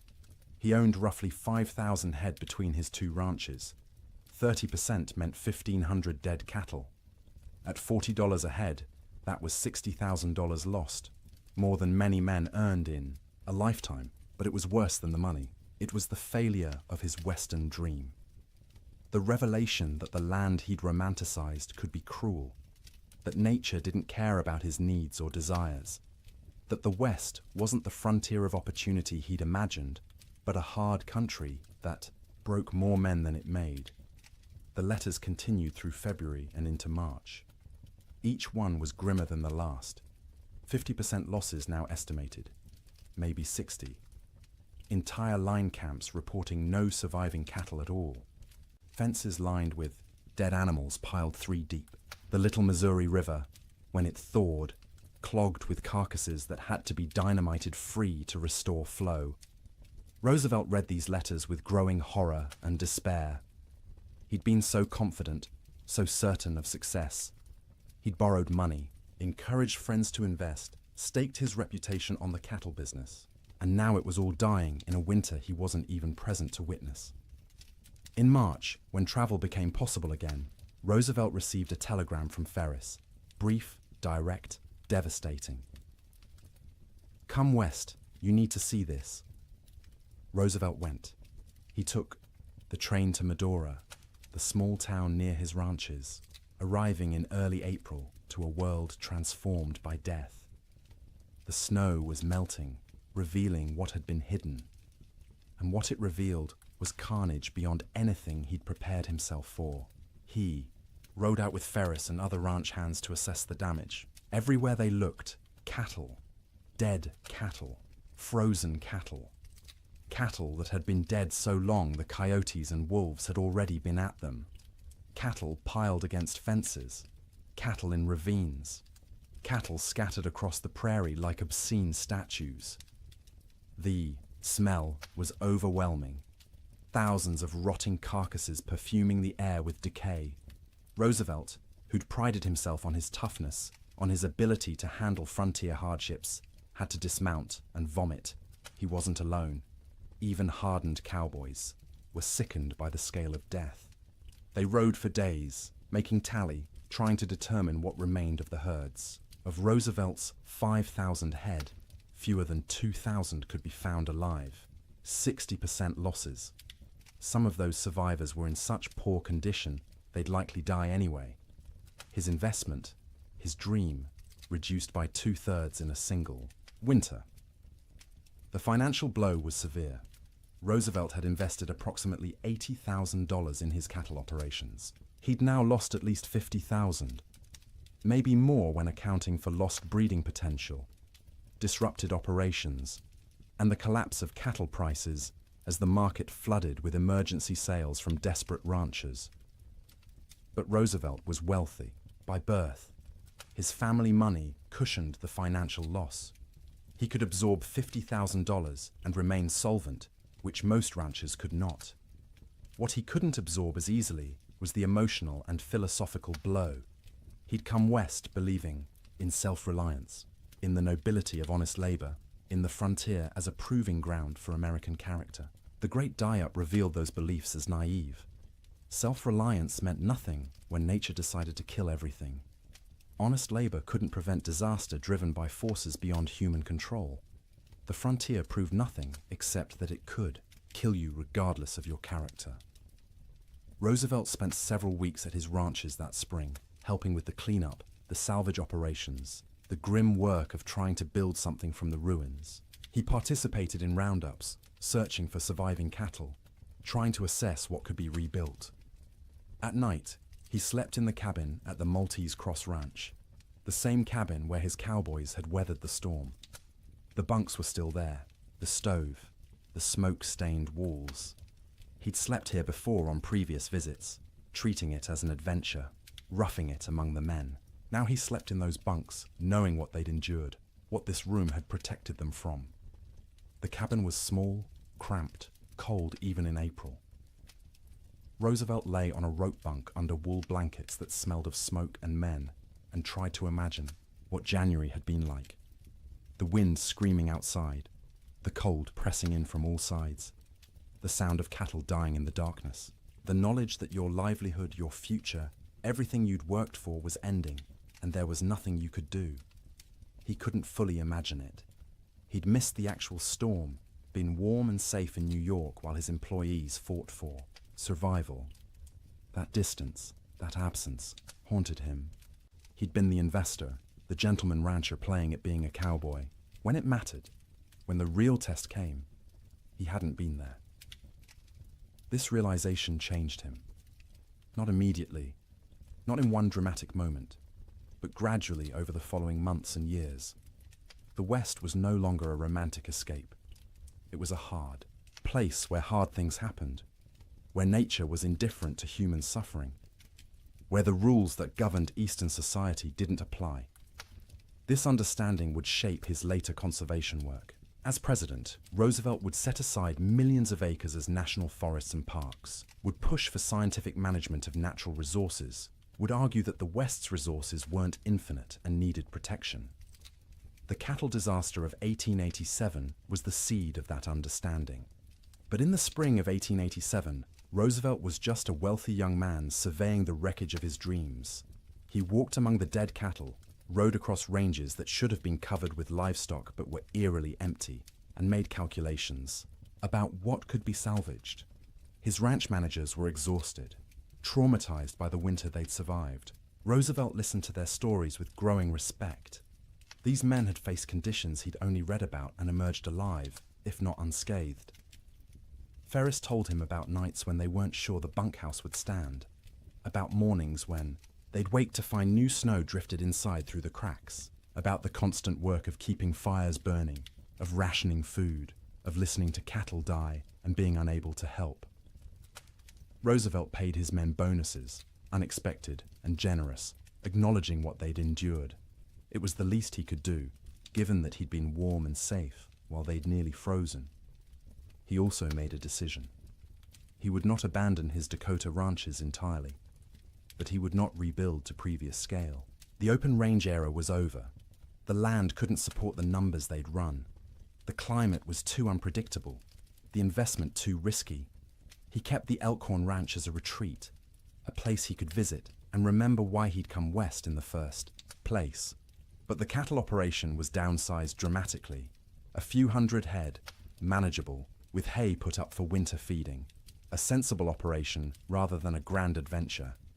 The Maltese Cross was eventually sold. Too many bad memories. Too much money lost. Roosevelt needed to move forward, and that meant leaving behind the ranch that had represented such hope and ended in such disaster. In his autobiography, written years later, Roosevelt would describe the winter of 1886 to 1887 as a necessary education. The romantic had been burned away, leaving behind a more realistic understanding of nature and human limitations. The winter had killed his cattle and his illusions simultaneously, but he rarely spoke about what his employees endured.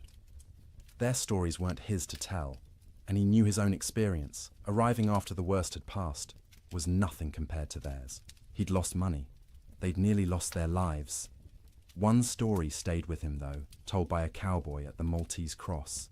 During the worst of the storm, this cowboy had volunteered to check on a nearby line camp, worried about the two men stationed there.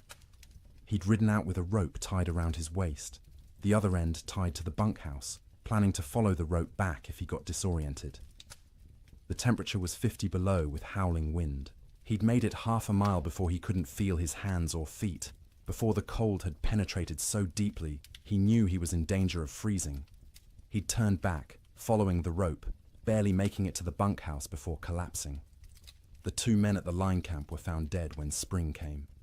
They'd tried to wait out the storm, ran out of firewood, and froze in their bunks. The cowboy who'd tried to reach them carried guilt about that for the rest of his life, even though there was nothing he could have done. Roosevelt listened to this story and understood, perhaps for the first time, what winter on the frontier really meant. Sleep in Dakota, he realized, was a gift not to be taken for granted. Every night his men had survived was a victory against odds that should have killed them, and every morning they'd woken was a reminder that survival wasn't guaranteed, that warmth and shelter and life itself were temporary conditions that could end at any moment. Roosevelt returned east that spring, his Western adventure permanently altered. He would continue to love the West, would continue to visit and hunt and write about it. But he would never again be naive about its harshness. The winter of 1887 had taught him that nature didn't care about your dreams, your money, or your character. It simply existed, indifferent, and you survived or you didn't. His cattle were mostly dead. His investment was lost, but he was alive, and his employees were alive, and that had to be enough. January ended, but the storm did not. February arrived with no fanfare, no change, just another day of grey sky and screaming wind and cold that wouldn't break. People stopped marking days on calendars. Time lost meaning when every day was identical. An endless repetition of surviving until dark, surviving through dark, waking to survive again. The psychological weight of the storm's duration became as dangerous as the physical cold. Humans are resilient, but not infinitely so. We can endure terrible conditions if we believe they'll end. But when days stretch into weeks, weeks stretch toward months, and conditions remain unchanged, the mind begins to fracture in subtle ways.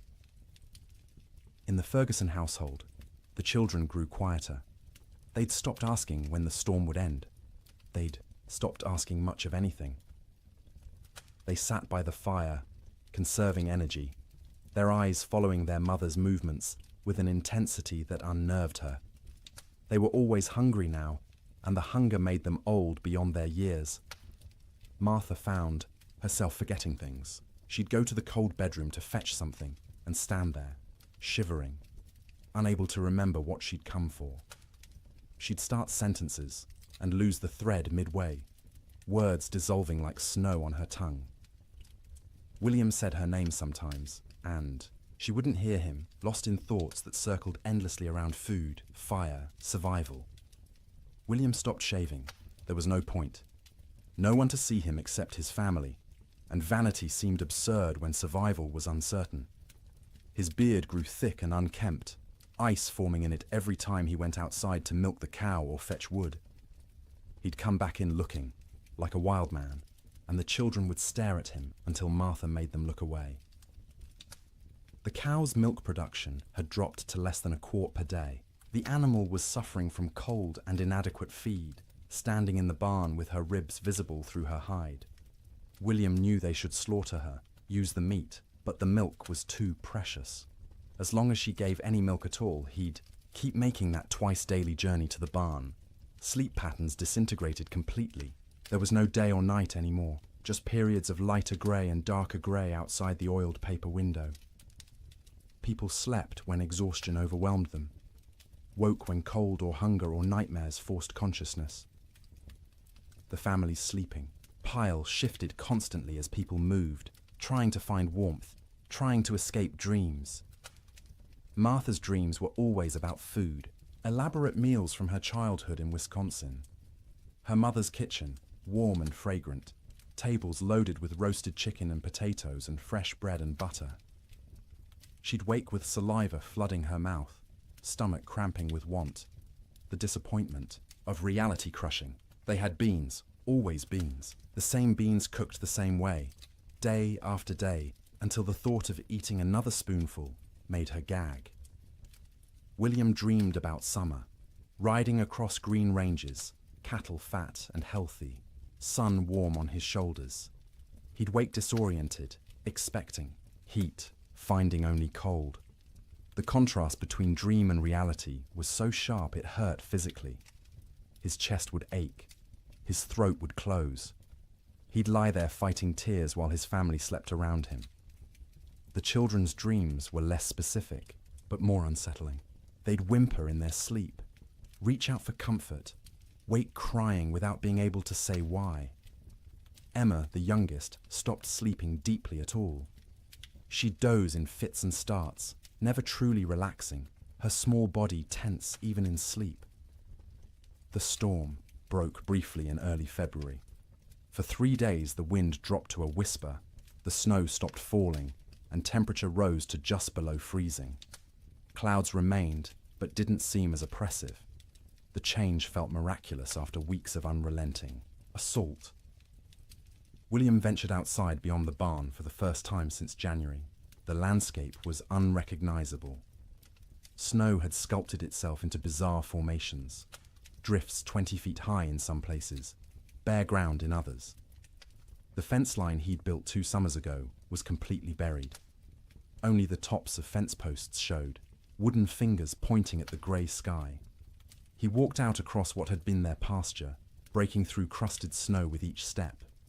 The snow held his weight for a moment, then collapsed, dropping him thigh-deep into soft powder beneath.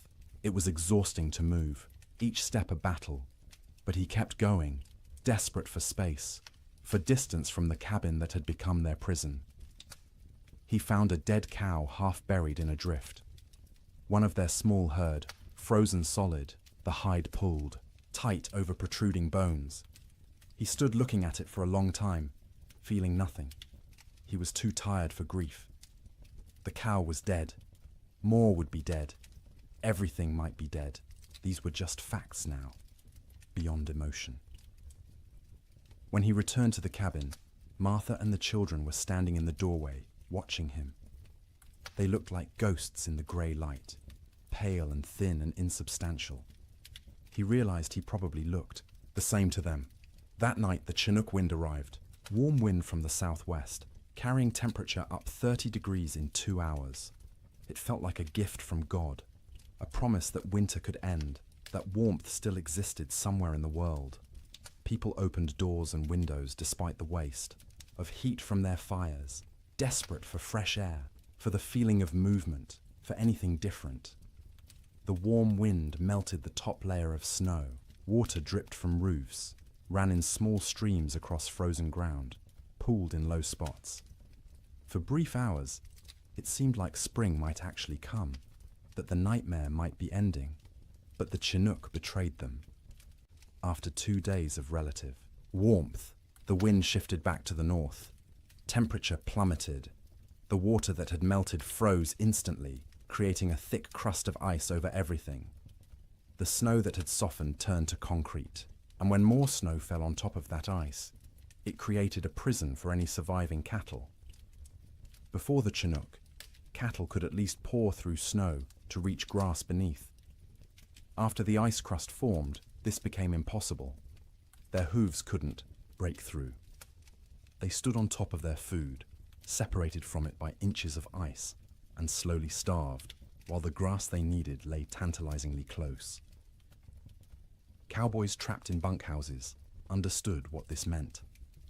Any cattle that had survived. January were now doomed. The Chinook hadn't been salvation.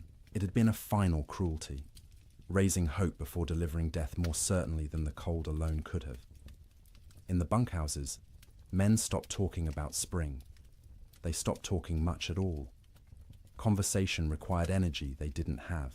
They lay in their bunks, wrapped in blankets, emerging only to eat the meager meals old Pete still managed to prepare, or to take their turns feeding the stove. The silence was worse than the earlier noise of men talking and joking and trying to maintain morale. Silence meant defeat. Silence meant they'd accepted that this was how things were now, that normal life was so far away it might as well not exist. Some men slept 20 hours a day. Their bodies had adapted to scarcity by shutting down, reducing all functions to bare minimum. They moved slowly when they moved at all, speaking in monosyllables, their eyes dull and unfocused. They weren't sick, exactly. They were hibernating, human versions of bears in dens, waiting for conditions to improve. Others couldn't sleep at all, too anxious, too frightened, too aware of their situation.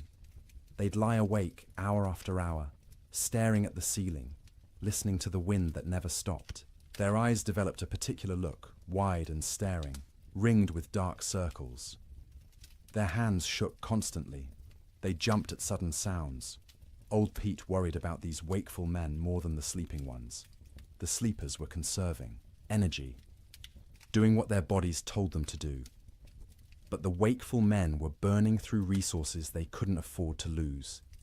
Their minds were eating themselves from the inside, consuming sanity the way their bodies were consuming stored fat. He tried to help in small ways. Extra coffee for the wakeful ones, bitter and hot, and something to focus on besides fear. Stories told quietly in the dark, anything to distract. Sometimes just sitting with them, 2 men awake in a room full of sleeping men, sharing the burden of consciousness. The nights were hardest. 15, 16 hours of darkness in February's depth.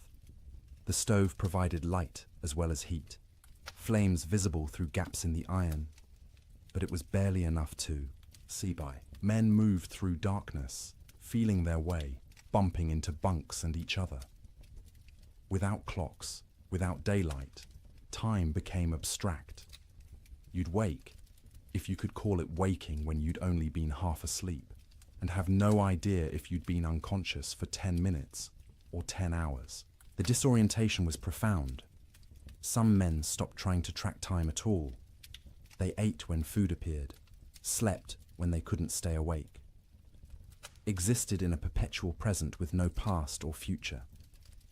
The concept of sleep itself changed. It wasn't restful anymore.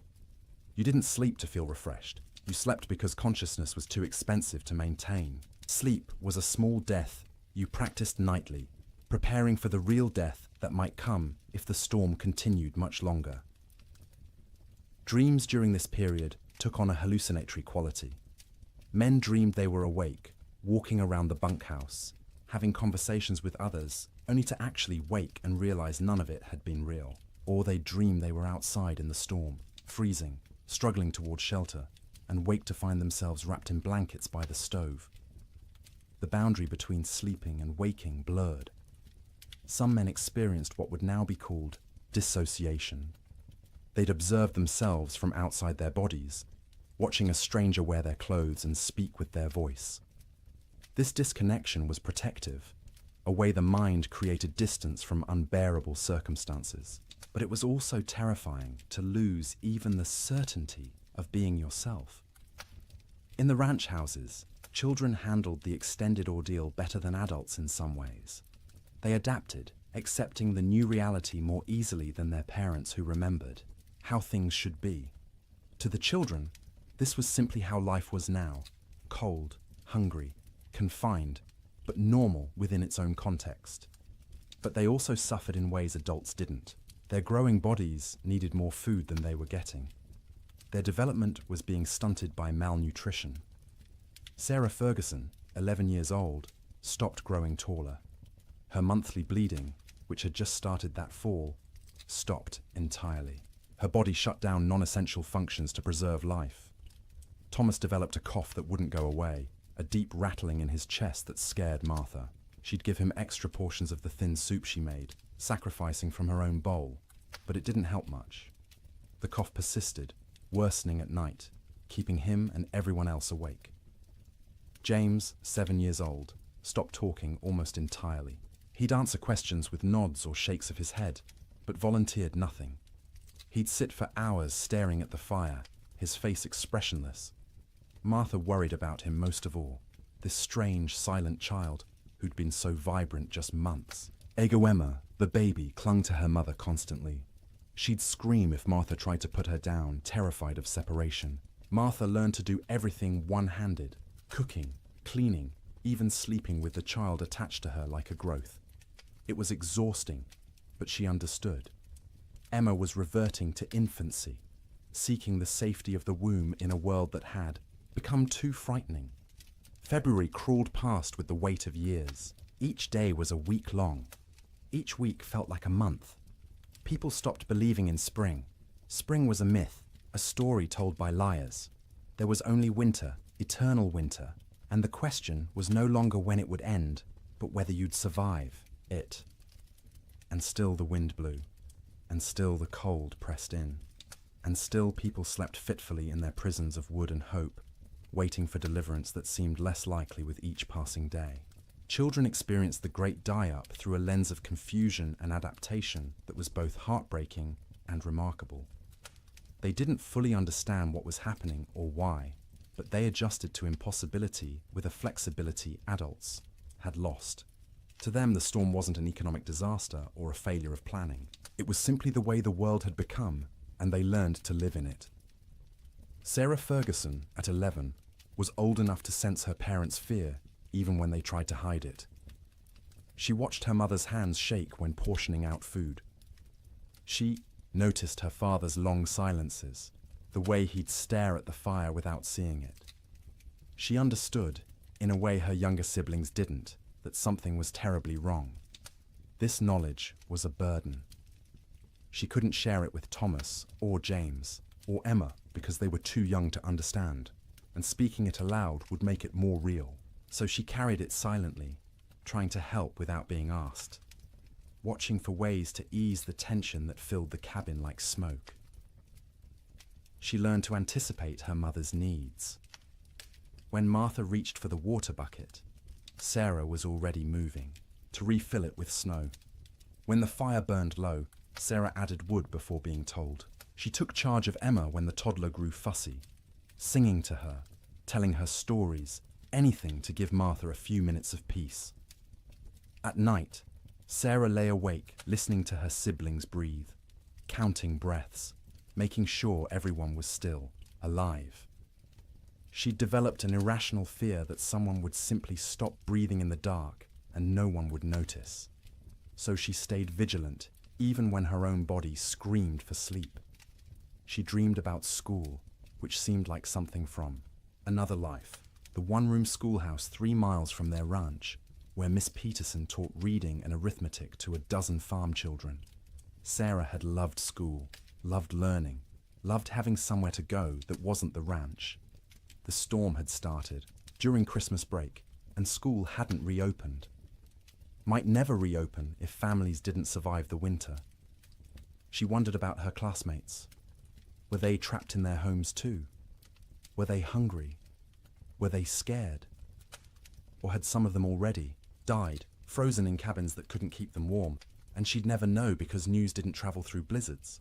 These thoughts circled in her head at night, keeping her awake even when exhaustion made her bones ache. She was becoming an adult too quickly, forced to carry worries that children shouldn't have to carry. But she had no choice. The storm didn't care about childhood innocence. Thomas, at 9, dealt with the storm differently. He grew angry. Not explosive anger, not tantrums, but a cold, sullen fury that he directed at everything and nothing. He was angry at the wind for not stopping, angry at his father for not fixing things, angry at God for letting this happen, angry at himself for being trapped and helpless. He'd punch his thin straw mattress when no one was looking, imagining it was the storm, hitting it until his knuckles hurt. He'd kick at the wall, leaving small scuff marks that his mother saw but didn't comment on. He needed to fight something, but there was nothing to fight except weather, and weather was beyond fighting. At night, Thomas didn't sleep so much as surrender. He'd fight consciousness until his body simply shut down, crashing into sleep so deep it was almost like fainting. He'd wake suddenly, disoriented, not remembering where he was for terrifying seconds before memory returned and reality settled back into place. His dreams were violent. He fought bears, wolves, faceless men. He swung fists and weapons, defending his family against threats that dissolved when he tried to focus on them. He'd wake with his heart pounding, sweat soaking his collar despite the cold, and lie there, trying to calm down before he disturbed everyone else. He was hungry all the time, a gnawing, constant hunger that made him think about food obsessively. He'd remember meals from before the storm, special occasions when they'd had roasted chicken, or beef, or his mother's apple pie. The memories were so vivid he could taste them, and the disappointment when he opened his eyes to find only reality was crushing. His mother noticed his anger, but didn't know how to help. She'd try to hug him, and he'd tolerate it stiffly, uncomfortable, with comfort, needing to be tough. He was the man of the house when his father was outside. He had to be strong. He couldn't let himself be a child, even though he was desperately, urgently still a child who needed reassurance that everything would be all right. James, at 7, retreated into silence and fantasy. He created elaborate stories in his head, imagining himself as a hero who could control weather, who could make the sun come out and melt all the snow. In his fantasies, he'd save his family, save the cattle, save everyone. People would thank him. His father would be proud. These daydreams, occupied hours, he'd sit by the fire, face blank, living entirely in his imagination where he was powerful instead of helpless. His mother worried about his silence, not understanding it was protection. If he didn't talk, he didn't have to acknowledge reality. He could stay in his head where things made sense and he had control. At night, James slept deeply but unrestfully. He'd thrash and kick, fighting battles in his dreams, sometimes crying out words no one could understand. His siblings had learned to sleep away from his feet because he'd kick without waking. Martha would sometimes reach over and touch his forehead, checking for fever, but he was just hot from the exertion of his dreams. When he did talk, it was often about summer. He'd ask when they could go outside and play, when they could go fishing in the creek, when the cattle would come back. His questions broke Martha's heart because she had no answers. She'd deflect, saying soon, or when winter ends, knowing these were lies, but unable to tell a 7-year-old that winter might not end, that nothing might come back. Emma, just 3 years old, understood least and suffered most in some ways. She knew something was wrong but couldn't articulate what. Her world had shrunk to one room, a fire, and the immediate presence of her family. She didn't remember clearly how things had been before the storm. This cold, confined existence was becoming her normal. She cried often, not from any specific pain, but from generalized distress. Hungry cries, cold cries, tired cries, scared cries. Her vocabulary wasn't sufficient to express what she felt, so she cried and clung to her mother and refused to be put down. Martha carried her constantly, the child's weight a familiar burden. Emma was getting lighter instead of heavier, losing weight she couldn't afford to lose. Her ribs showed through her thin dress. Her eyes seemed too large for her face. She looked like children in pictures of famine, skeletal and haunted. At night, Emma slept fitfully, waking every few hours crying for her mother even though Martha was right there. She'd need to be held, rocked, soothed back to sleep, a process that took longer each time. Martha would hold her daughter and feel the tiny heart beating too fast, the small body too hot one moment and too cold the next, and wonder if Emma would survive even if the storm ended. Emma's dreams, when she could describe them in her limited vocabulary, were simple and sad. She dreamed of being warm, of having enough to eat, of going outside to play. She dreamed of summer in fragments, sensory impressions rather than coherent narratives. Sun on her face, grass under her feet, the feeling of running without being cold. The children had created small rituals to mark time and maintain some structure. Every morning, however they defined morning, Sarah would lead them in a counting game. They'd count to 100 together, which took Emma's entire concentration and distracted her from crying. Then they'd count by twos, by fives, by tens, math as comfort, numbers as proof that some things remained stable. In the afternoon, Thomas would tell stories. He'd inherited his father's storytelling ability and would spin tales about cowboys and cattle drives and adventures that took place in summer warmth. His siblings would listen, transported briefly to worlds where people weren't trapped and cold and hungry. Emma had a doll, a simple thing made from rags stuffed with more rags, with button eyes and yarn hair. She carried it everywhere, talking to it in her baby voice, explaining things. The doll was hungry. The doll was cold. The doll wanted Mama. Through the doll, Emma processed her own feelings, giving voice to fears she couldn't express directly, the EE. Children learn to read their parents' moods and adjust their behavior accordingly. When Martha looked particularly strained, they'd be quieter, more cooperative. When William came in from the barn looking defeated, they'd give him space, not asking for attention he couldn't provide. They became expert at making themselves small, at not adding to the household's burdens. But they were still children, and children need play. They'd create games from nothing, counting cracks in the ceiling, making shadow figures on the wall with their hands when the fire was bright enough, building towers from the few wooden blocks they owned, then knocking them down and building again. Sarah taught Emma songs, the same songs their mother had taught her. Simple rhymes about animals and weather and daily life.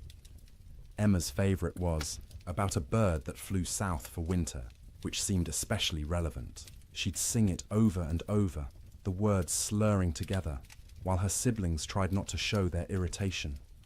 The children also absorbed lessons they shouldn't have needed to learn so young.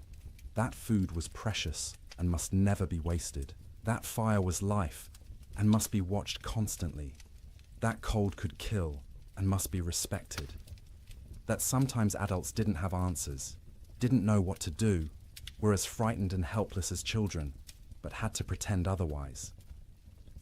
They learned what their parents looked like when pretending to be brave, the slight tremor in their mother's voice when she said everything would be fine, the way their father's smile didn't reach his eyes.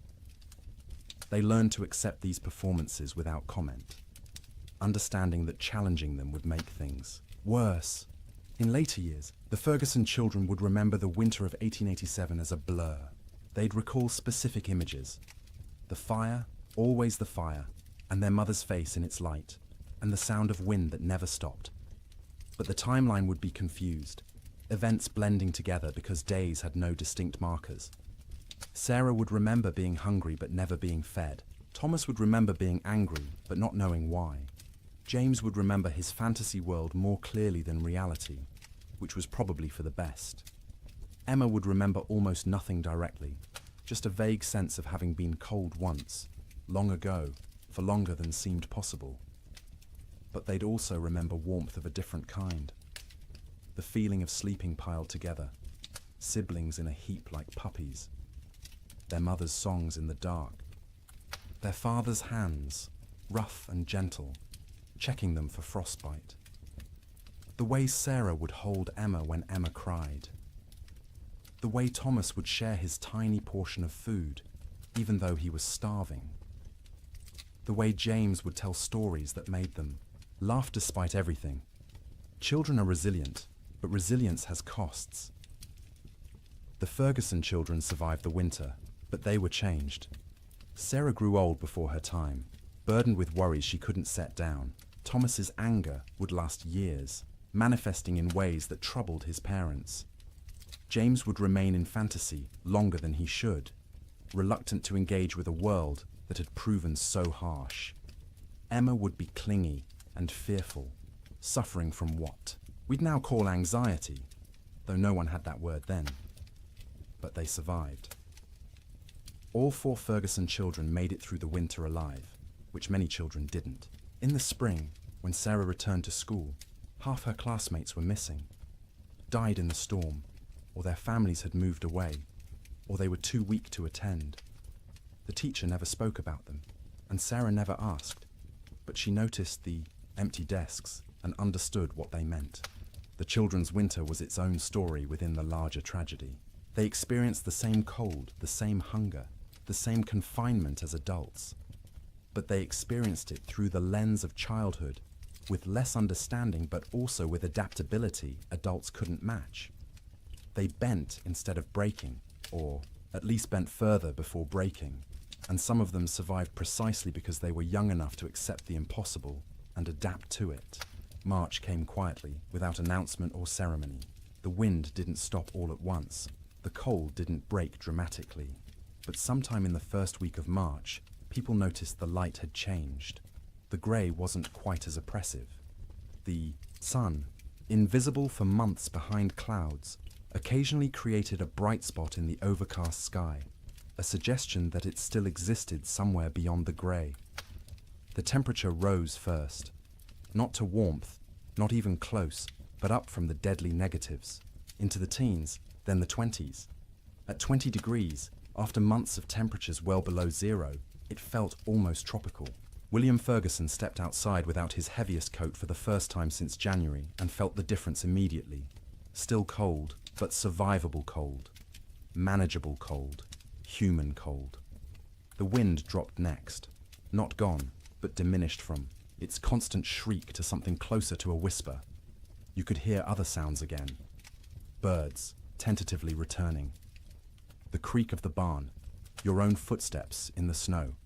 After months of wind that drowned out everything, the relative silence was disorienting, and then finally the snow stopped falling. Days passed without new accumulation. The sky remained cloudy, but the clouds weren't releasing their burden anymore. What was on the ground would stay on the ground, but nothing new was coming.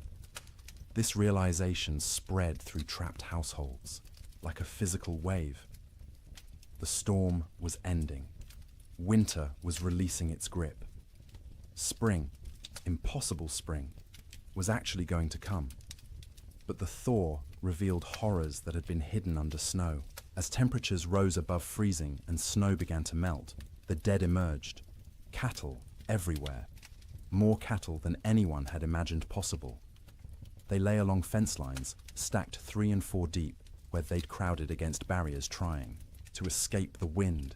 They filled ravines, hundreds in a single coulee, frozen together into a grotesque mass. They lined riverbanks, piled where they'd sought water, and found ice instead. William rode out in mid-March to assess their losses. The snow had melted enough to navigate, though the ground was a swamp of mud and standing water. He rode for hours, seeing nothing but dead cattle. Their small herd of 30 head was gone, all 30 dead. Some near the barn where they'd sought shelter. Others scattered across their range, frozen in place, some still standing. The smell was overwhelming. As the carcasses thawed, they began to rot. The air across the plains filled with the sweet, cloying stench of decay. You couldn't escape it. It permeated clothing, hair, got into your mouth and nose until you tasted it constantly. Cowboys tied, scarves soaked in vinegar over their faces, but it barely helped. The financial devastation was absolute. Ranches that had run thousands of head found hundreds alive, if that. The great cattle companies, backed by Eastern and European money, went bankrupt overnight. Investors who'd expected returns of 20–30% instead lost everything. The boom was over. The cattle kingdom had fallen. But more important than money, more immediate, was the human cost. As spring progressed and travel became possible again, stories emerged. A family in Wyoming had burned their furniture for fuel, then their floorboards, then had frozen to death anyway. A cowboy in Montana had tried to reach town for supplies, got lost in a storm, and was found frozen solid sitting upright on his horse, both man and animal dead. Children died quietly in their sleep, their small bodies unable to maintain heat. Old people died the same way, peaceful endings to hard lives.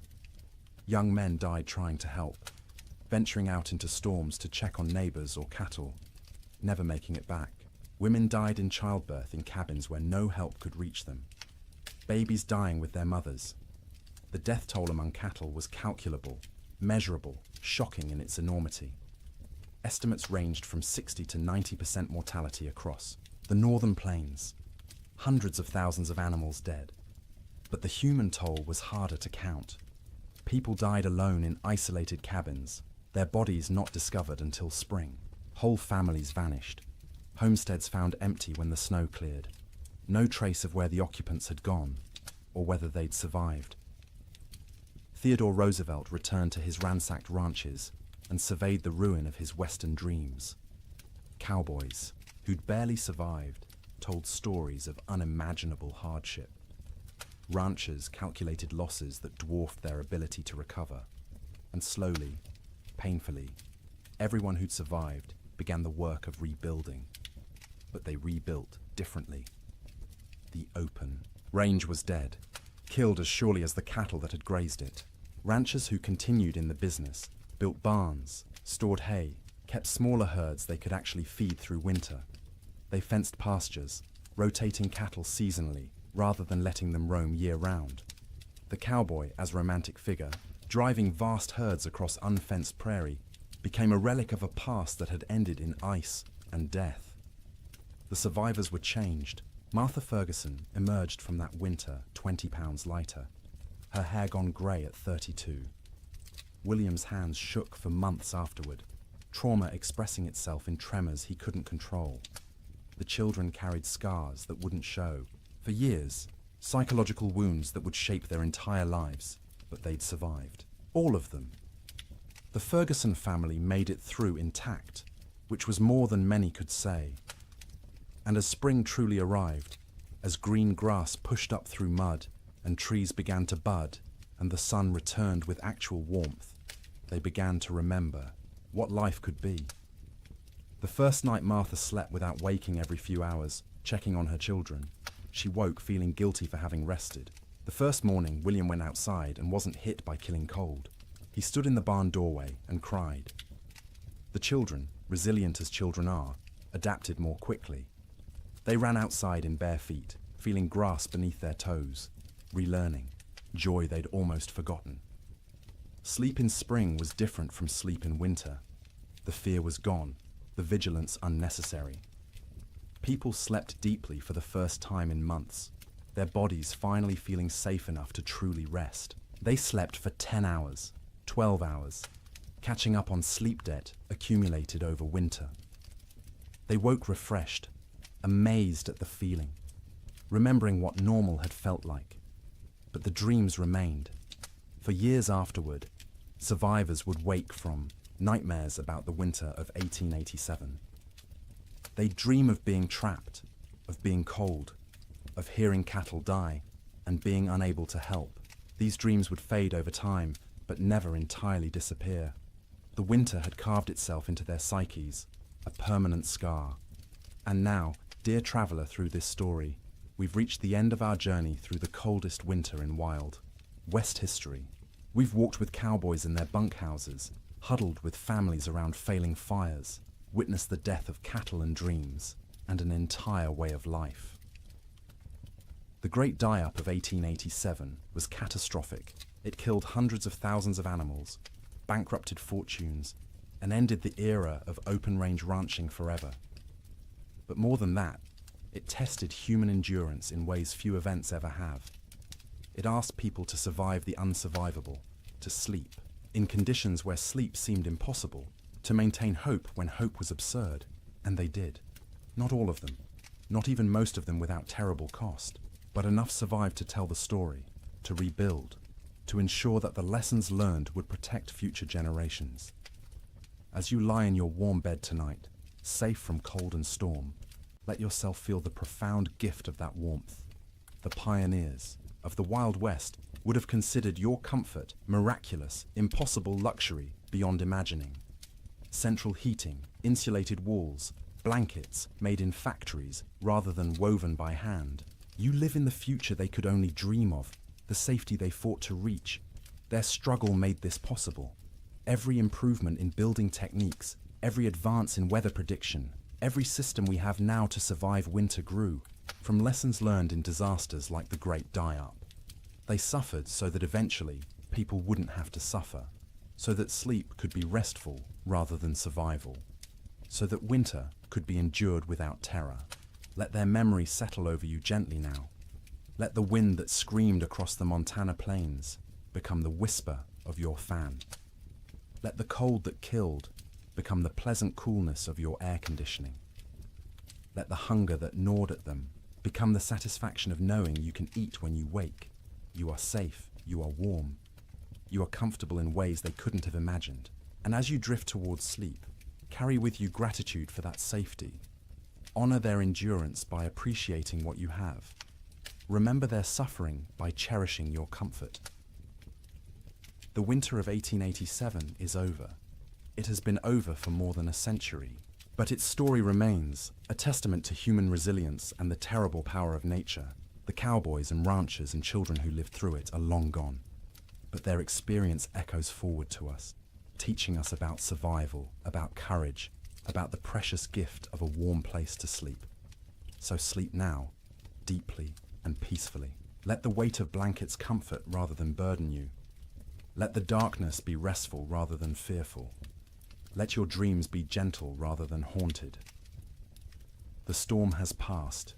Spring has come. The long winter night is over, and you, in your warm bed, in your safe room, can rest without fear, can close your eyes without vigilance, can surrender to sleep, knowing you'll wake to warmth and safety. The Great Die-Up claimed so much, so many cattle, so many dreams, so much hope. But it couldn't claim everything. It couldn't kill the human capacity to endure, to adapt, to survive impossible conditions, and emerge, if not unscathed, then at least alive. Still capable of love, still capable of rebuilding, still capable of hope. That resilience lives in you too. You carry it in your genes, inherited from ancestors who survived winters and storms and hardships we can barely imagine. Their strength is your strength. Their determination is your determination. Their ability to close their eyes in terrible circumstances and wait to face another day is yours as well.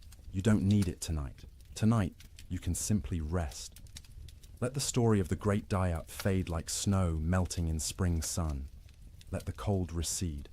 Let warmth embrace you completely. Sleep well, knowing that winter always ends, that spring always comes, that the coldest night eventually gives way to dawn. The pioneers of 1887 learned this truth at terrible cost. But they learned it, and they survived. And because of them, you live in a world where winter is manageable, where cold is temporary, where sleep is safe. Close your eyes now. Let your breathing slow. Feel the weight of your body sink into your mattress, supported and comfortable. You've traveled a long way tonight, through a winter that ended before you were born. You've witnessed suffering and endurance and the slow arrival of relief. Now it's time to find your own relief, your own rest, your own peaceful surrender to sleep. The wind has stopped screaming. The cold has lost its teeth. The cattle are grazing on green grass in valleys where snow once piled 20 feet deep. And you are here, warm and safe, ready to sleep, ready to dream gentle dreams, ready to wake refreshed to a world where the great die-up is history, where winter is a season rather than a death sentence, where sleep is rest rather than survival. Good night, traveller. Thank you for joining me on this journey through the coldest winter in Wild West history. May your own sleep be everything those pioneers couldn't have. May you wake warm and safe, grateful for the comfort that cost them so much to achieve. The storm is over. Spring has come. Sleep well. Good evening and welcome back, friends. Tonight, we are going to journey through the Great Famine Winter, when medieval Europe froze for 7 years. As always, let me know where in the world you are listening in from. Get cozy, settle in, and let's begin. In the spring of 1315, a mother in northern England made an unthinkable decision. She locked her children inside their cottage, walked into the frozen wasteland, and never returned. But she wasn't abandoning them. She was saving them. Was she? Knew what all of Europe would soon discover was that the world itself was dying. The rain wouldn't stop. The cold wouldn't break. And for the next 7 years, winter would reign supreme. Her name was Marjorie of Durham, and her neighbors found her children 3 days later, alive, huddled around the last embers of their fire. The eldest, a boy of 9, clutched a note his mother had left. The priest who recorded it wrote that his hands shook as he read her words aloud. My flesh will buy them grain. My absence will grant them mercy. Tell them I walk toward God, not away from them. You see, Marjorie had understood something terrible. Something that would take the rest of Europe months to grasp. This wasn't just another harsh spring. This was the beginning of an extinction. The marketplace where she'd traded her body for bread had made the calculation clear. A living mother meant 5 mouths to feed. A missing mother meant for orphans. The church had to shelter, and the church still had grain, still had walls, still had hope that this nightmare would end. But here's what makes Marjorie's story so haunting. She wasn't unique. Parish records from 1315 show hundreds of similar disappearances. Parents vanishing into blizzards, elderly grandparents wandering into forests, always leaving notes, always locking doors from the outside, always walking toward death like it was salvation. The chronicler Geoffrey Le Baker would later write about that spring with words that feel pulled from nightmares. Rains began on St. George's Day and fell like God had forgotten how to do anything else. Not the warm rains of April that wake sleeping seeds, but frozen needles that killed whatever they touched. Crops didn't fail, they drowned standing. Rivers didn't flood, they exploded from their banks like wounded animals. Think about that. For a moment, you're a medieval peasant. Your entire world is 3 miles wide. Everything you know about survival, every technique your father taught you, every prayer your mother whispered, assumes one simple truth, that seasons follow patterns. Spring brings life, summer brings growth, autumn brings harvest, winter brings rest. But what happens when spring never comes? When winter refuses to die? When the very foundation of existence cracks beneath your feet? That's what began in 1315. Not a famine, not a crisis, but the complete collapse of natural order. And Marjorie of Durham, walking into that frozen dawn, leaving her children behind to live, was just the first character in a story that would consume 15 million souls before it ended. The question isn't how Europe survived, it's what Europe became to survive it. Picture yourself waking up on Easter morning, 1315, in a small village outside Paris. Your neighbor Johannes jokes about yesterday's rain ruining his seedlings. His wife laughs, saying one wet spring never hurt anyone. Within 6 months, Johannes will trade his youngest daughter for a bag of moldy grain. His wife will disappear one night, and the village will pretend not to notice the fresh meat at the butcher's stall. But this morning, they're still laughing. The peculiar thing about catastrophe is how quietly it arrives. No trumpets, no divine warnings, just rain. Endless, crushing, biblical rain that began falling across Europe in May 1315 and simply didn't stop. That Easter morning in Kratzy-le-Chapelle, 20 miles from Paris, felt like any other. The baker Michel had risen at cockscrow to fire his ovens. His wife Agnes counted their silver, planning to buy young pigs at the summer fair. Their son Pierre played with wooden knights, recreating battles he'd never fight because there wouldn't be a world left to fight for. The church bells summoned them to Mass. Father Bernard, still young enough to believe suffering had meaning, delivered a sermon about resurrection, about new life, about God's promise that seed time and harvest would never cease. The congregation nodded along, comfortable in their certainty. Why wouldn't they be? Their grandfathers had survived wars. Their fathers had survived plagues. Surely they could survive a little rain. But if you'd looked carefully that morning really, Latude have seen the signs. The sparrows that usually nested in the church eaves were gone. Not dead, gone. The cats had stopped hunting, instead huddling in doorways with their fur perpetually damp. And the old women, the ones who remembered the harsh winter of 1258, had started hoarding soldat. Johannes, the man who joked about his seedlings, was a cloth merchant. Successful enough to own 2 cows and rent 3 strips of land. His wife Marie had borne him 7 children, 4 still living, which made them lucky by medieval standards. Their youngest, Isabel, had just turned 6, hair like spun gold. Her father would say, worth its weight in gold, someone else would say 6 months later, weighing her against a sack of spoiled wheat.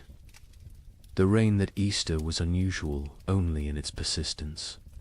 It had fallen for 3 days straight, turning the roads to mud, keeping the holiday merchants away. But rain in April wasn't catastrophe, it was inconvenience. The real terror wouldn't begin until May 15th, the feast of St. Dymphna, when the rain turned cold. Brother Francis of the Abbey St. Denis recorded it first. He'd been copying manuscripts when he noticed his breath misting in the scriptorium. In May, at midday, the ink froze on his quill. He thought perhaps illness had taken him. Fever turned backward into chills. Then he saw the other monks rubbing their hands, saw the frost forming on the inside of the windows. By June, That cold rain had become something medieval Europeans had no word for. We might call it freezing rain, but they called it devil spit. Water that fell as liquid but froze on contact. Entire fields became sheets of ice in summer. Roses bloomed and died in the same hour, encased in crystal tombs. The wheat, which should have been knee-high and green, stood stunted and yellow. The barley rotted in the earth before it could sprout. The rye grew, but wrong-twisted, black, infected with something that would later be recognized as ergot, the fungus that causes hallucinations and gangrene. Some villagers, desperate for any harvest, ate it anyway. They danced themselves to death in the streets, laughing as their fingers turned black and fell off. But we're getting ahead of ourselves. Let's return to Johannes and his family, because their story is everyone's story. By late May, Johannes had stopped joking about anything. The constant rain had ruined the roads, making trade impossible. No merchants could travel, which meant no cloth could be sold, which meant no coins for bread. Not that there was bread to buy. The baker Michel had closed his ovens now. Grain meant no flour, meant no purpose to the fire. June brought the first death in Crassy-la-Chapelle. Not from starvation, not yet. Old Catherine, who'd survived 70 winters, simply gave up. She announced at Sunday Mass that God had abandoned them, walked home, lay down in her bed, and willed herself to die. The priest called it despair, a mortal sin. But privately, he envied her escape. The real horror began in July, when the rain briefly stopped. For 3 days, the sun appeared, weak and watery but present. The villagers rushed to salvage what they could, to plant anything that might grow before autumn. They worked day and night, hands bloody from tearing at the muddy earth, planting beans, turnips, anything fast-growing. On the 4th day, the hail began. Not regular hail. Chunks of ice the size of fists, driven sideways by winds that shouldn't exist in summer. They shattered shutters, killed chickens, knocked full-grown men unconscious. When it stopped, nothing remained of those desperate plantings. The fields looked like they'd been trampled by an army of giants. That's when Johannes made his first, unthinkable choice. He killed one of his cows, not for meat not, yet but for mercy. It was starving, crying constantly, too weak to stand. He told his children it had gotten sick, but Marie knew. She saw him save the blood in buckets, saw him portion it carefully with their dwindling barley. Blood pudding would keep them alive another week. Argus arrived wearing winter's clothes. Frost in the mornings, ice on the water buckets, breath misting even at noon. The second cow died on its own, and Johannes counted it lucky. They ate everything: the meat, the organs, the marrow from the bones. They boiled the hide for soup. They ground the bones for flour. Nothing was waste, because waste meant death. Brother Thomas of Westminster Abbey wrote something strange in his chronicle that summer. The heavens have forgotten how to cease their tears. At first, monks like Thomas saw it as God testing their faith. A brief punishment, maybe for the wars between England and Scotland, maybe for the French king arresting the Pope. Surely it would pass.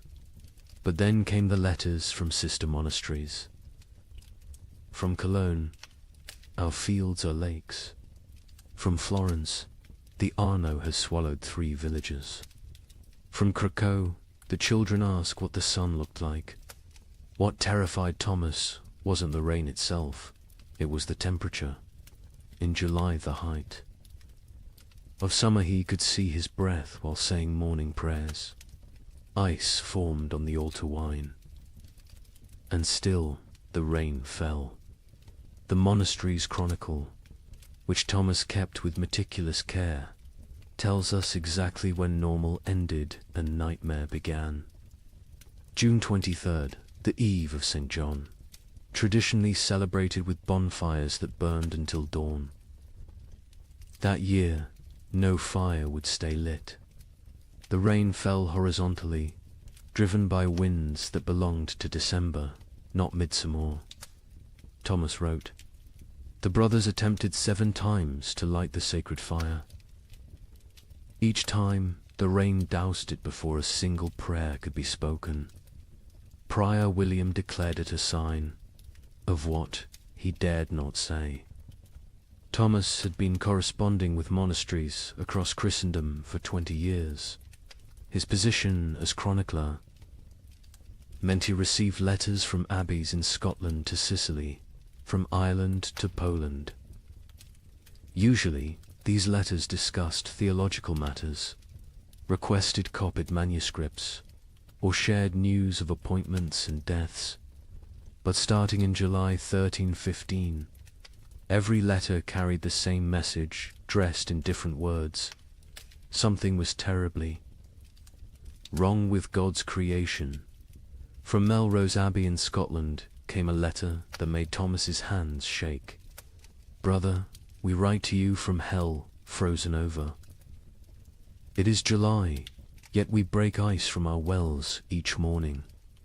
The barley stands drowned in fields that have become swamps. Yesterday, we found a shepherd frozen to death. In July, Brother Thomas. He was young, strong, only 20 summers. We found him standing upright, eyes open, still holding his crook. The sheep around him were ice statues. Have we entered the end times? The abbot of Cluny in France sent word that would have been dismissed as madness any other year. The vine withers as if cursed. The soil rejects all seed. We have consulted. Our oldest records nothing, speaks of summer frost, of hail in August, of rain that burns like ice. Our farmers weep in the fields, beating the mud with their fists, begging it to remember its purpose. From the German monasteries came increasingly frantic reports. The prior of Reichenau wrote, "Lake Constance rises daily. Entire villages now exist only as church bells tolling beneath the waves. We ring our own bells in answer, but God remains deaf. The rain tastes of sulphur. Birds fall from the sky mid-flight, frozen solid. What sin has mankind committed to earn such wrath?" But it was a letter from an Italian monastery that contained the most chilling observation. Brother Antonio of Monte Cassino, a learned man who'd studied both scripture and natural philosophy, wrote, "This is not divine punishment. Brother Thomas, I have read the ancient texts, Greek and Roman both. This happened before. They called it the years without summer. Crops failed, empires fell, and mankind retreated to caves. We are not being punished. We are being erased."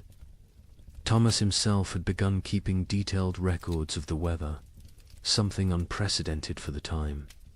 His entries from July 1315 read, "Like fever dreams. July 4th, Feast of St. Ulrich. Rain for 16 straight hours. Temperature cold enough that we wore winter robes to matins. 2 brothers collapsed during prayers, their lips blue. July 11th. The rain has not ceased for 40 hours. We cannot light fires. We eat cold porridge and pray with numb fingers. Brother Matthew suggests we are experiencing Noah's flood again. Prior William had him whipped for heresy. But privately, we all wonder. July 19th. Something impossible today. The rain froze as it fell, coating everything in ice. In July, the vegetable garden is destroyed. Every plant encased in crystal, beautiful and dead. We gathered to pray, but the words stuck in our throats. How do you pray when creation itself seems broken? The correspondence between monasteries became increasingly desperate as summer crawled toward autumn. They began sharing survival techniques rather than theological debates. How to keep manuscripts from molding in the constant damp. How to preserve food when nothing would dry. How to maintain faith when every prayer for sun was answered with more rain. From Prague came instructions for building underground storage that might resist the water. From Dublin came recipes for making bread from acorns and chestnuts. From Rome came silence. The Holy See had problems of its own, with the Tiber flooding the papal palace repeatedly.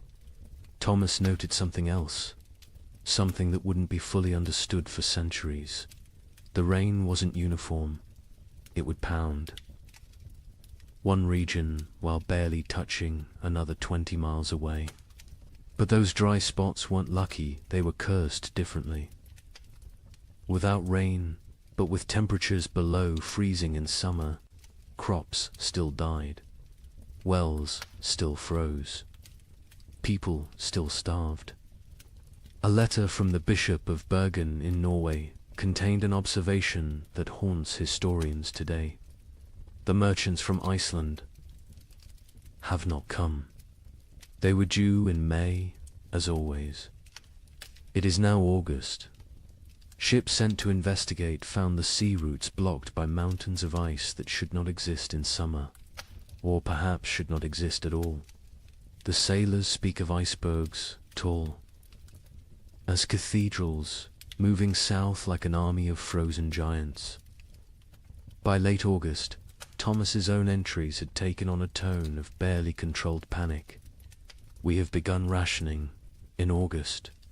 The harvest is already lost, and we must survive on stores meant for winter. But what winter awaits us if summer itself has become frozen? Prior William no longer speaks of God's tests. He speaks of God's absence. The most telling entry comes from September 3rd. Brother Francis asked me today why I still write these chronicles. Who will read them? Who will survive to care about the weather of a dead year? I had no answer. I write because the act of writing means I still believe in tomorrow. When I stop writing, I stop hoping.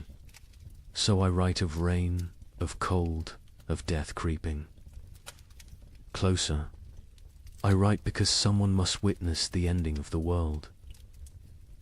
Imagine watching your entire years work everything you need to survive a rotting in the field before your eyes. Not failing to grow, not dying from drought, but literally dissolving into grey sludge. A French peasant named Guillaume left us. A rare written account dictated to a priest. The wheat stood tall and green in June, promising the best harvest in memory. By August, it was black soup. The smell, God forgive me, it smelled like death before death had even come. But here's where our story takes its first dark turn. The failed harvest of 1315 was just the opening act. Because while the peasants mourned their rotted grain, something else was happening. Something that would transform a bad harvest into an apocalypse. Guillaume of Soissons was not a typical peasant. He'd served in the king's army, learned his letters during a campaign, and returned home with enough silver to rent 5 strips of prime farmland. His account, preserved because the priest thought it might matter someday, gives us the only peasants. I view of the catastrophe unfolding in those fields. I have seen men die with their guts spilling onto French soil. Gideon told the priest. But watching my wheat die was worse. A man dies once. My wheat died every day for 60 days, and each morning I watched it die again. The process was unlike anything farmers had encountered. Usually, crop failure was quick frost, drought, or pests. You knew within days if you were ruined. But 1315 tortured them with hope. Gideon described walking his fields each dawn, and each dawn finding a new horror. First, the stalks grew too fast. In June, they shot up like they were racing toward heaven. We thought ourselves blessed. My wife danced between the rows, saying we'd have enough to sell, enough to buy that ox we'd dreamed of. The children planned what they'd eat at harvest feast: honey cakes, white bread, meat every Sunday until Christmas. But the unnatural growth was a warning, not a blessing. The constant rain and bizarre temperature swings had triggered something in the planter. Desperate attempt to reproduce before dying. The stalks grew tall but hollow. The kernels formed but never filled. By July, the color started changing. Not all at once. First, little spots like rust on a blade. We told ourselves it was nothing, just moisture. It would pass, but the spots spread. They merged, they consumed. A field that was green at sunrise would be brown by sunset. What Gideon was describing, though he couldn't know it, was a perfect storm of plant diseases. The cold, wet conditions had created ideal breeding grounds for multiple fungi. Stem rust, leaf blight, and ergot attacked simultaneously. But ergot was the cruelest. It didn't just destroy the grain, it transformed it into poison. The heads of wheat turned black and swollen, like fingers left too long in water. When you touched them, they burst, releasing clouds of black dust that made you cough blood. My neighbor Henry, trying to save something, anything, gathered these black kernels. His family ate bread made from them. Within 3 days, his children were screaming about devils in the walls. His wife's fingers turned black and fell off. Henry himself danced naked in the square until his heart burst. The aristocracy, watching from their castles, initially felt secure. They had stores from previous years, contracts with merchants, the ability to import grain. The Lord of Soissons, Robert de Courtenay, even rode through the failing fields in July, telling the peasants not to despair, that he would reduce their taxes, that no one would starve. But Lord Robert didn't understand what Gideon understood. This wasn't one bad harvest. This was the end of agriculture itself. The ground changed. Gideon explained. It wasn't soil anymore. The rain had been falling so long, so hard, that all the good earth washed away. What remained was grey clay. That wouldn't hold seed, wouldn't grow weeds, wouldn't even grow the grass. It was like God had salted the earth, but with water instead of salt. By August, desperation drove innovation. Farmers tried everything their ancestors had never dreamed of. They built fires in the fields, trying to dry the soil. They dug drainage ditches that filled faster than they could empty them. They brought their livestock to sleep among the crops, hoping animal warmth might save something. An educated monk observing these efforts wrote, "They perform rituals that border on paganism, dancing naked under the full moon, burying live cats at field corners, bleeding themselves onto the soil. They have forgotten Christ and remembered older, darker gods, yet still the crops fail." The nobility began to panic when they realized the Implications. No harvests meant no taxes. No taxes meant no armies. No armies meant no power. The entire feudal system depended on agricultural surplus. Without it, civilization itself would collapse. The Bishop of Reims recorded a meeting of local lords in August 1315. Lord Thibaut suggested we take what grain remains by force, store it in our castles, and let God sort the living from the dead. Lord Gautier proposed we sell our lands to Italian merchants who don't yet know of our catastrophe. Lord Felipe said nothing, just sharpened his sword throughout the meeting. We all knew what he was thinking. When the starving masses come, sharp steel might buy us more time than prayer. But it was Gwellem's final observation that proved most prophetic. The worst part wasn't the hunger we knew was coming. It was what hunger would make us become. I saw my neighbor Marcel looking at his plump daughter differently. Not with fathers. Love with a butcher's calculation. I saw wives eyeing husbands who'd grown too weak to work. I saw children forming packs, like wolf cubs learning to hunt. The priest asks me what I think God wants from us. I tell him God is done wanting. Now he's taking, and he's going to keep taking until there's nothing left but rain and mud and sigh. And mud and sigh. The memory of what men used to be before they became animals again. The failed harvest of 1315 wasn't measured in bushels of lost grain. It was measured in the systematic destruction of hope. Every rural community in Europe had lived with the same rhythm for 1,000 years. Plant in spring, tend in summer, harvest in autumn, survive on stores through winter. That cycle was civilization. And in 1315, the cycle broke. By September, even the weeds had given up. Fields that should have been golden with wheat or barley were instead grey seas of mud, punctuated by the black skeletons of dead trees.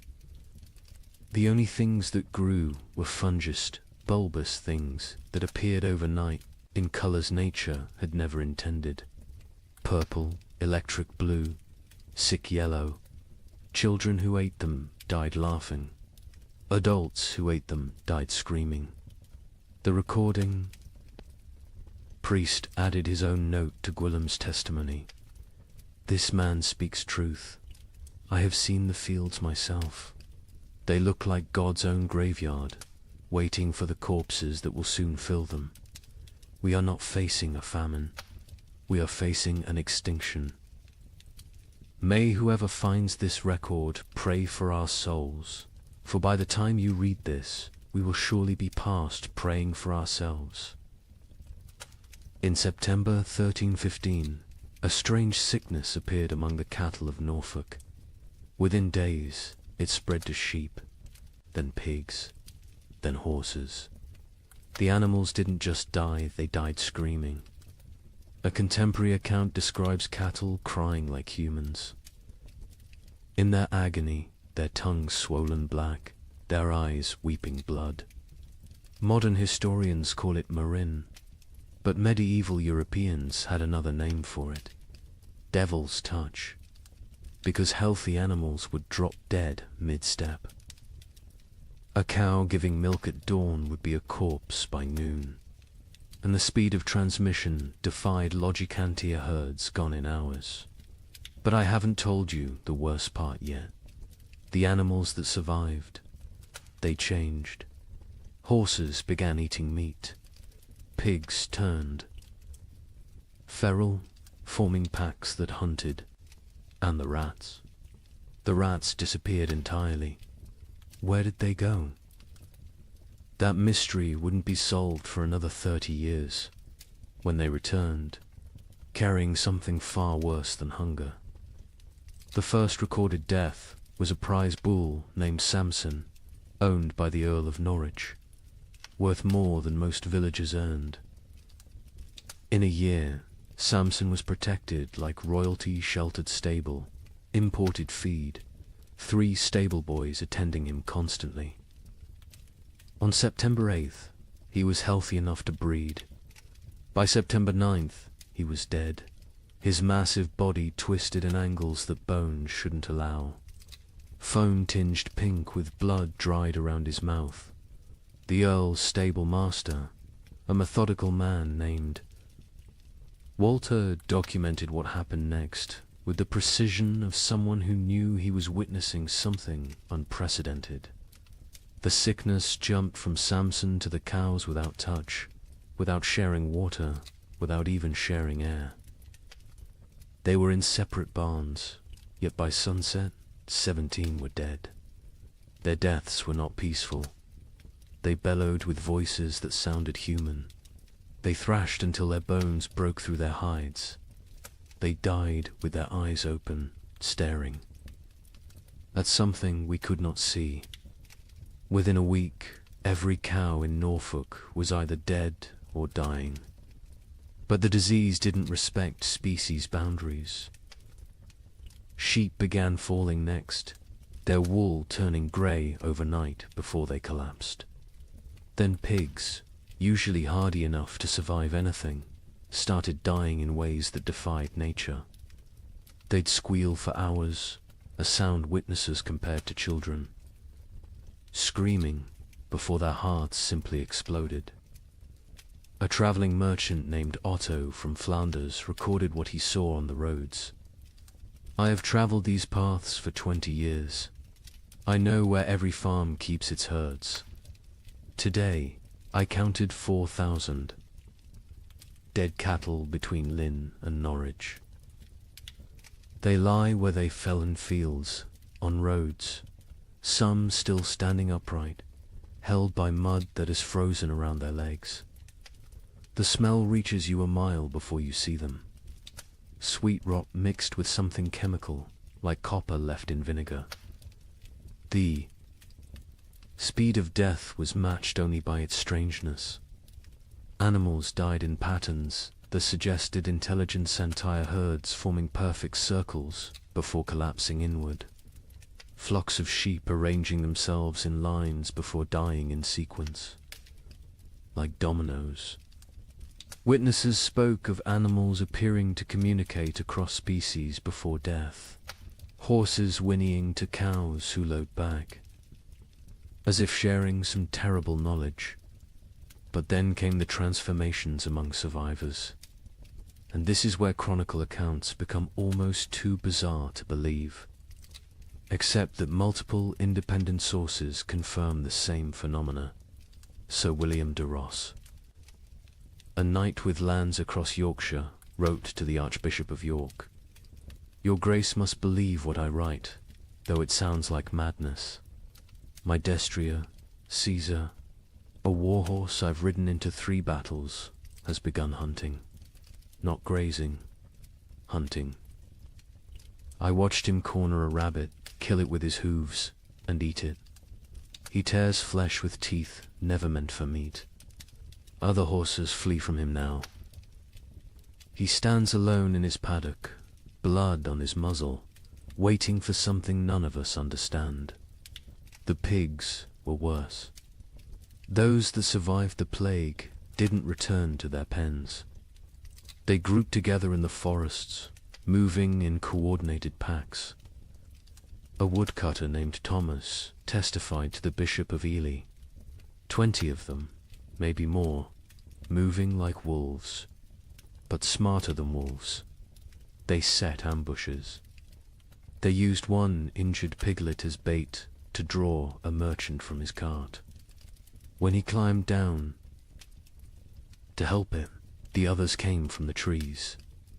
We found his bones 3 days later, picked clean, arranged in a pile like they were showing off. The transformation wasn't limited to behavior. Physical changes occurred that medieval veterinarians couldn't explain. Horses grew longer teeth, sharp enough to tear meat. Pigs developed thicker hides that arrows couldn't pierce. Chickens that survived grew black feathers, regardless of their original coloring, and their eggs when cracked, contained blood instead of yolk. A learned monk. Brother Adlard, who had studied Arabic texts on animal husbandry, proposed a theory. The beasts know something we do not. They sense the world itself is dying and are changing to survive in whatever hellscape follows. They are becoming what they need to be. The question is, what does that make us? Who cannot change? The economic implications were immediate and catastrophic. Medieval society ran on animal power. Oxen pulled plows. Horses carried knights. Sheep provided wool. Cattle gave milk and meat. Without them, agriculture collapsed entirely. You couldn't plant without oxen. You couldn't travel without horses. You couldn't stay warm without wool. The reeve of a manor in Lincolnshire left records showing the speed of collapse. September 1st, 200 cattle, 500 sheep, 60 pigs, 20 horses. October 1st, 3 cattle, 12 sheep, 0 pigs, 2 horses. The 2 horses that remain will not accept saddle or bridle. They watch us with eyes that show too much white. We dare not approach them. Desperate attempts at prevention failed spectacularly. Some communities tried isolating healthy animals, only to watch them die faster in confinement. Others attempted ancient remedies, hanging holly over stable doors, painting crosses in lamb's blood on barns, burying horse skulls at crossroads. The Bishop of Winchester ordered all animals blessed with holy water. They died mid-blessing, falling dead at the priest's feet. The most disturbing account comes from a monastery in Somerset, where Brother Francis observed something that shouldn't have been possible. The rats are gone. All of them. Not dead weave, found no bodies, simply vanished. The cats who hunted them sit in empty granaries, mewing at shadows. The barn owls have stopped hunting, stopped calling. Some have been found dead with full bellies, as if they ate something that killed them from within. But there are no rats. Where did they go? Into the walls, under the earth, or somewhere else entirely, somewhere they can wait out what's coming. This observation would prove prophetic. The rats had indeed gone somewhere deep into Eastern European forests, into cave systems, into places where they could breed and change and feast on the endless supply of corpses the famine would provide. When they returned in the 1340s, they brought the Black Death with them, as if they'd been preparing their revenge for 30 years. But in September 1315, all anyone knew was that the animals were dying or changing, and without them, human survival became nearly impossible. The social contract that had existed between human and beast for millennia, we feed you, you serve us, shattered completely. Nature itself had declared war on civilization, and the animals were its first casualties. In London, December 1315, something unprecedented happened. A wealthy merchant named Richard de Barkin tried to buy bread with a gold coin worth more than most people saw in a lifetime. The baker laughed in his face. "Can your gold fill my children's bellies? Can it bring back the grain?" This is the moment medieval Europe's entire economic system shattered. For the first time in recorded history, food became more valuable than gold. The price of wheat increased 800% in 6 months. But those are just numbers. Let me tell you what that really meant.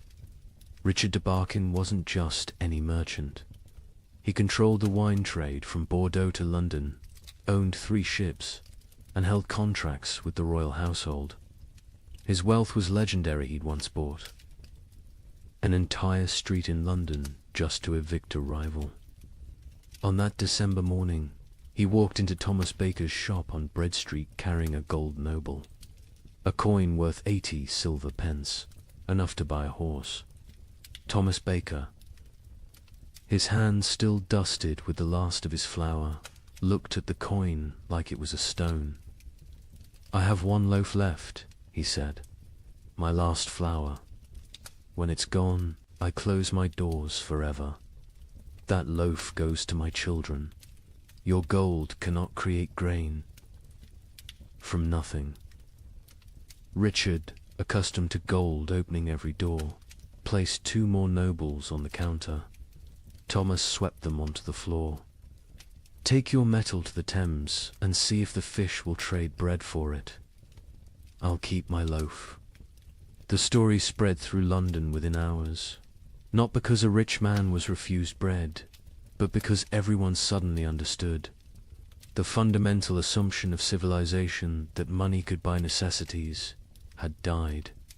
The keeper of the Royal Exchange, Simon de Canterbury, recorded the complete collapse of monetary meaning. December 1st, 1 penny buys a loaf. December 15th, 1 shilling buys a loaf. December 30th, 1 pound buys a loaf. January 13, 16, no amount buys a loaf, for there are no loaves to buy. But the breakdown went deeper than inflation. The very concept of value imploded. A manuscript from Guildhall records an exchange that would have been incomprehensible months earlier. Margaret Carpenter traded her wedding ring, passed down 5 generations, for 2 turnips. John Smithson offered his house for a ham. The hams. Owner refused. The guild system, which had regulated trade for centuries, collapsed overnight.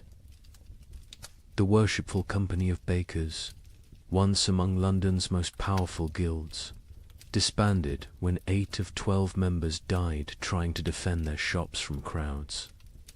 Their final record, dated January 3rd, 1316, states, "We dissolve this fellowship, as there is nothing left to fellow over.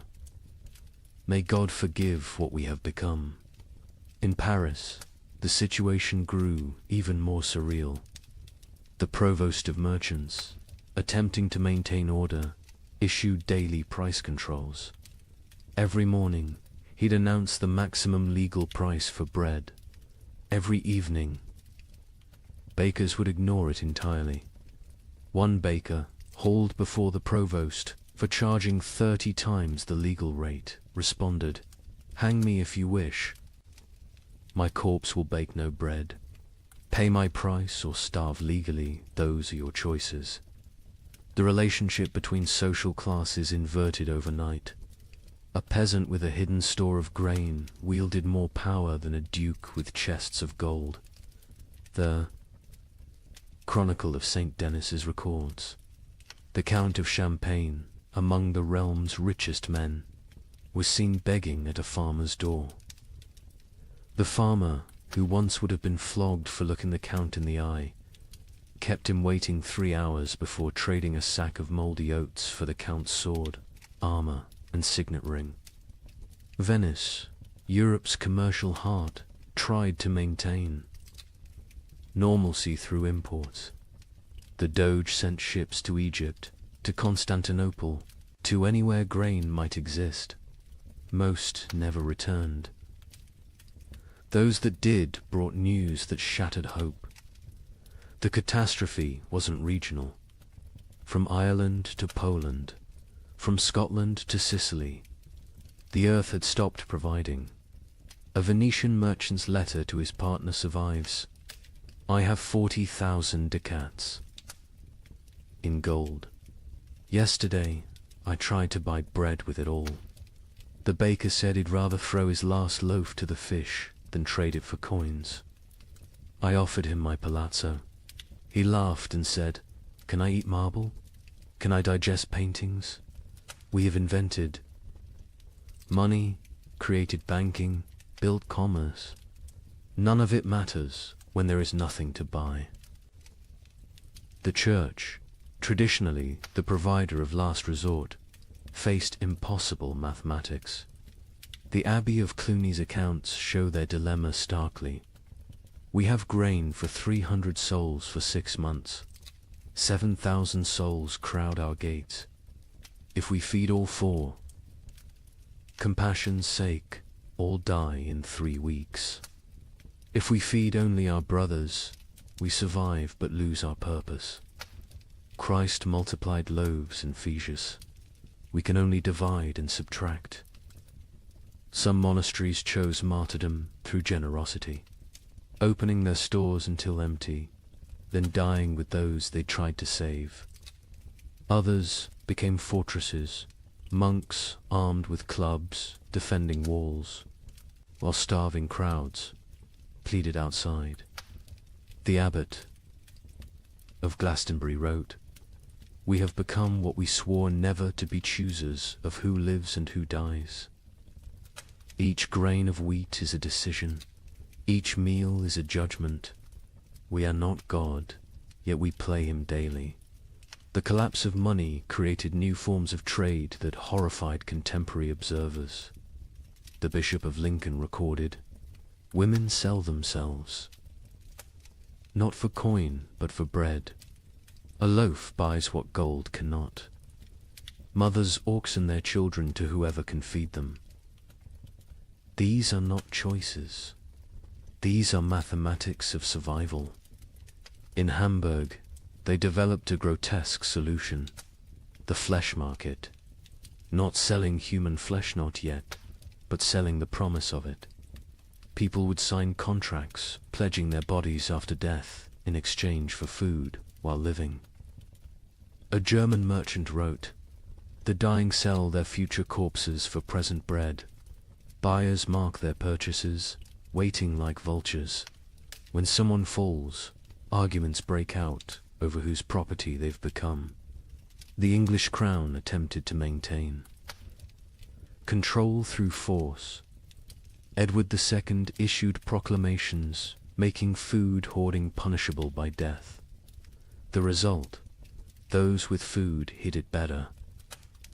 Royal agents searching for hidden grain often found families dead of starvation, sitting around empty tables, having hidden their food so well they couldn't find it themselves in their final delirium. A royal clerk named William de Dean recorded, "The futility. We hanged a man for hiding grain.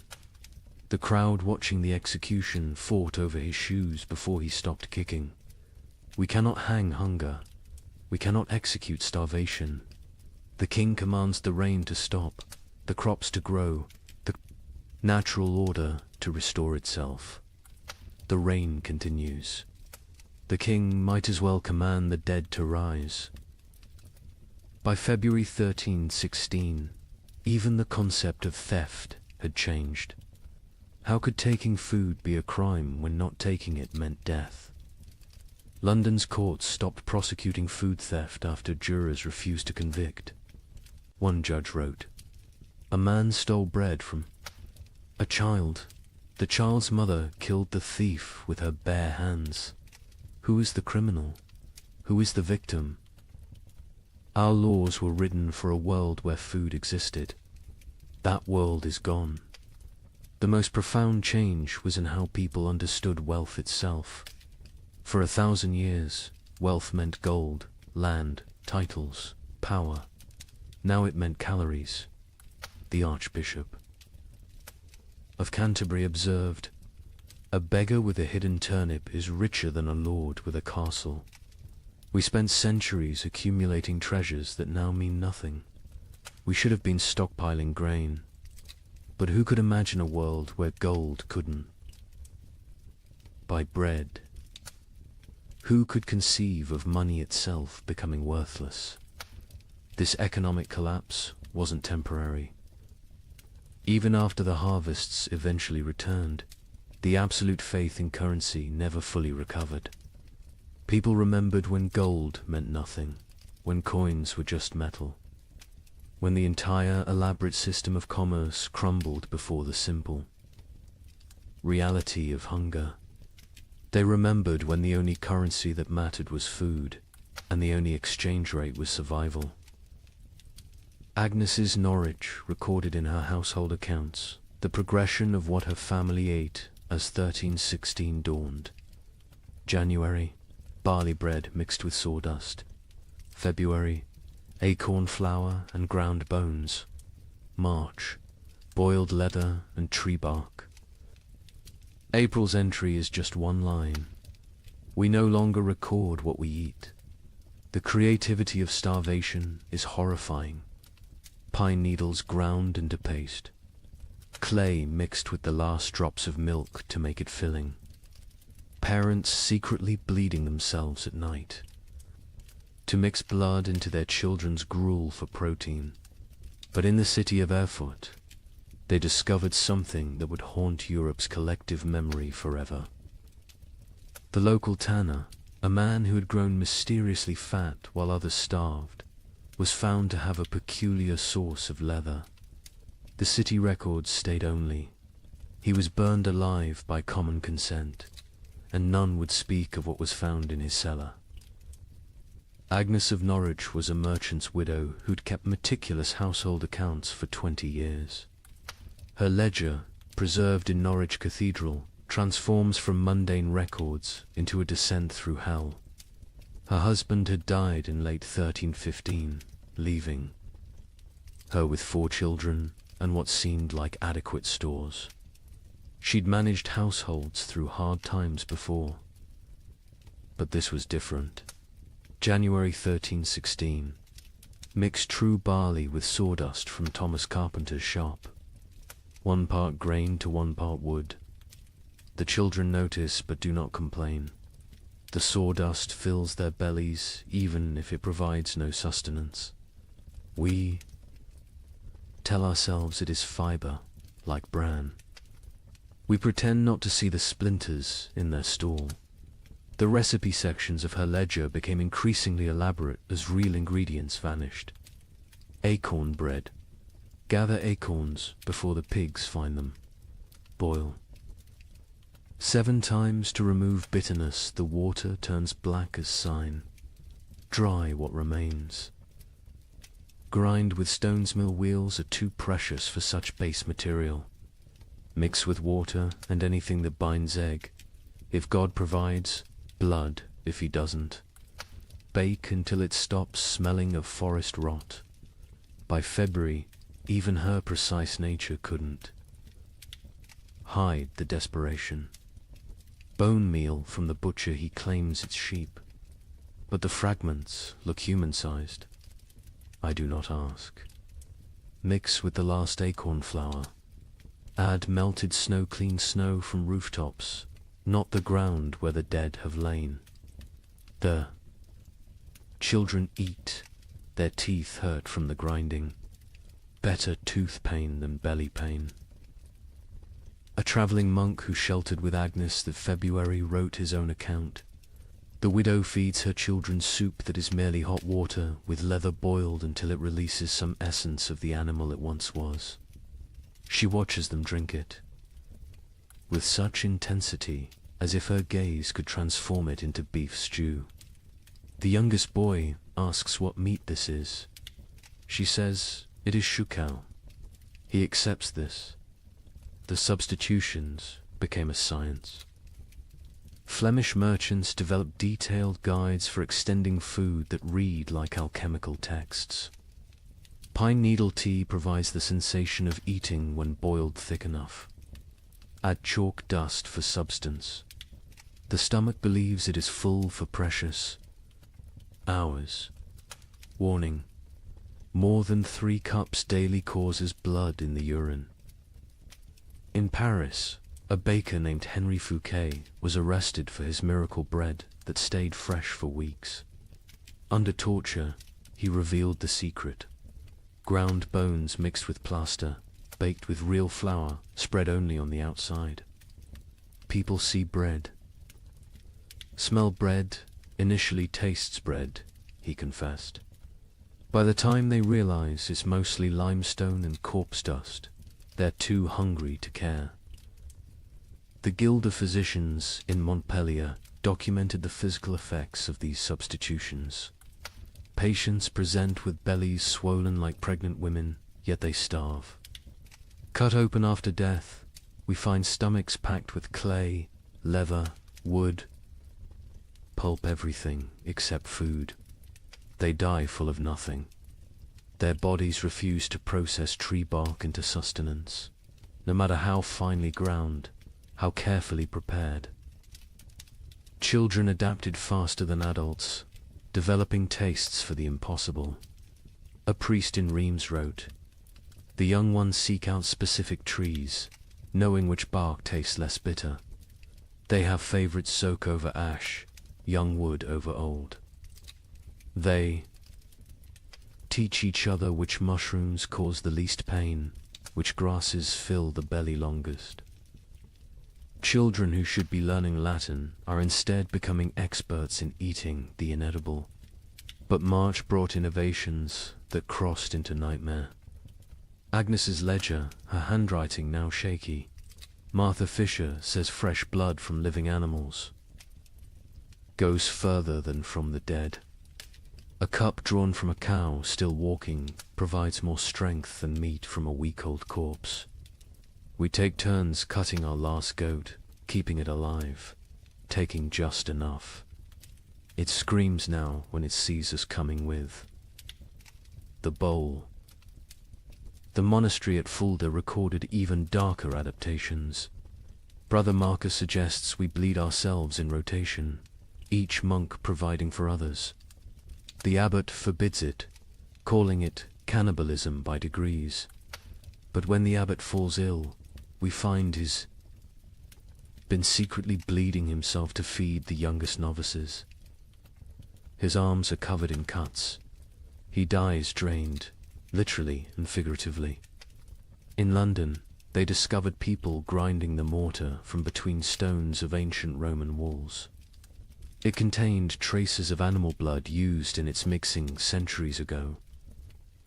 "They call it stone soup," wrote the sheriff. "They believe Roman blood maintains potency across 1,000 years. The city walls are disappearing as people eat our defenses."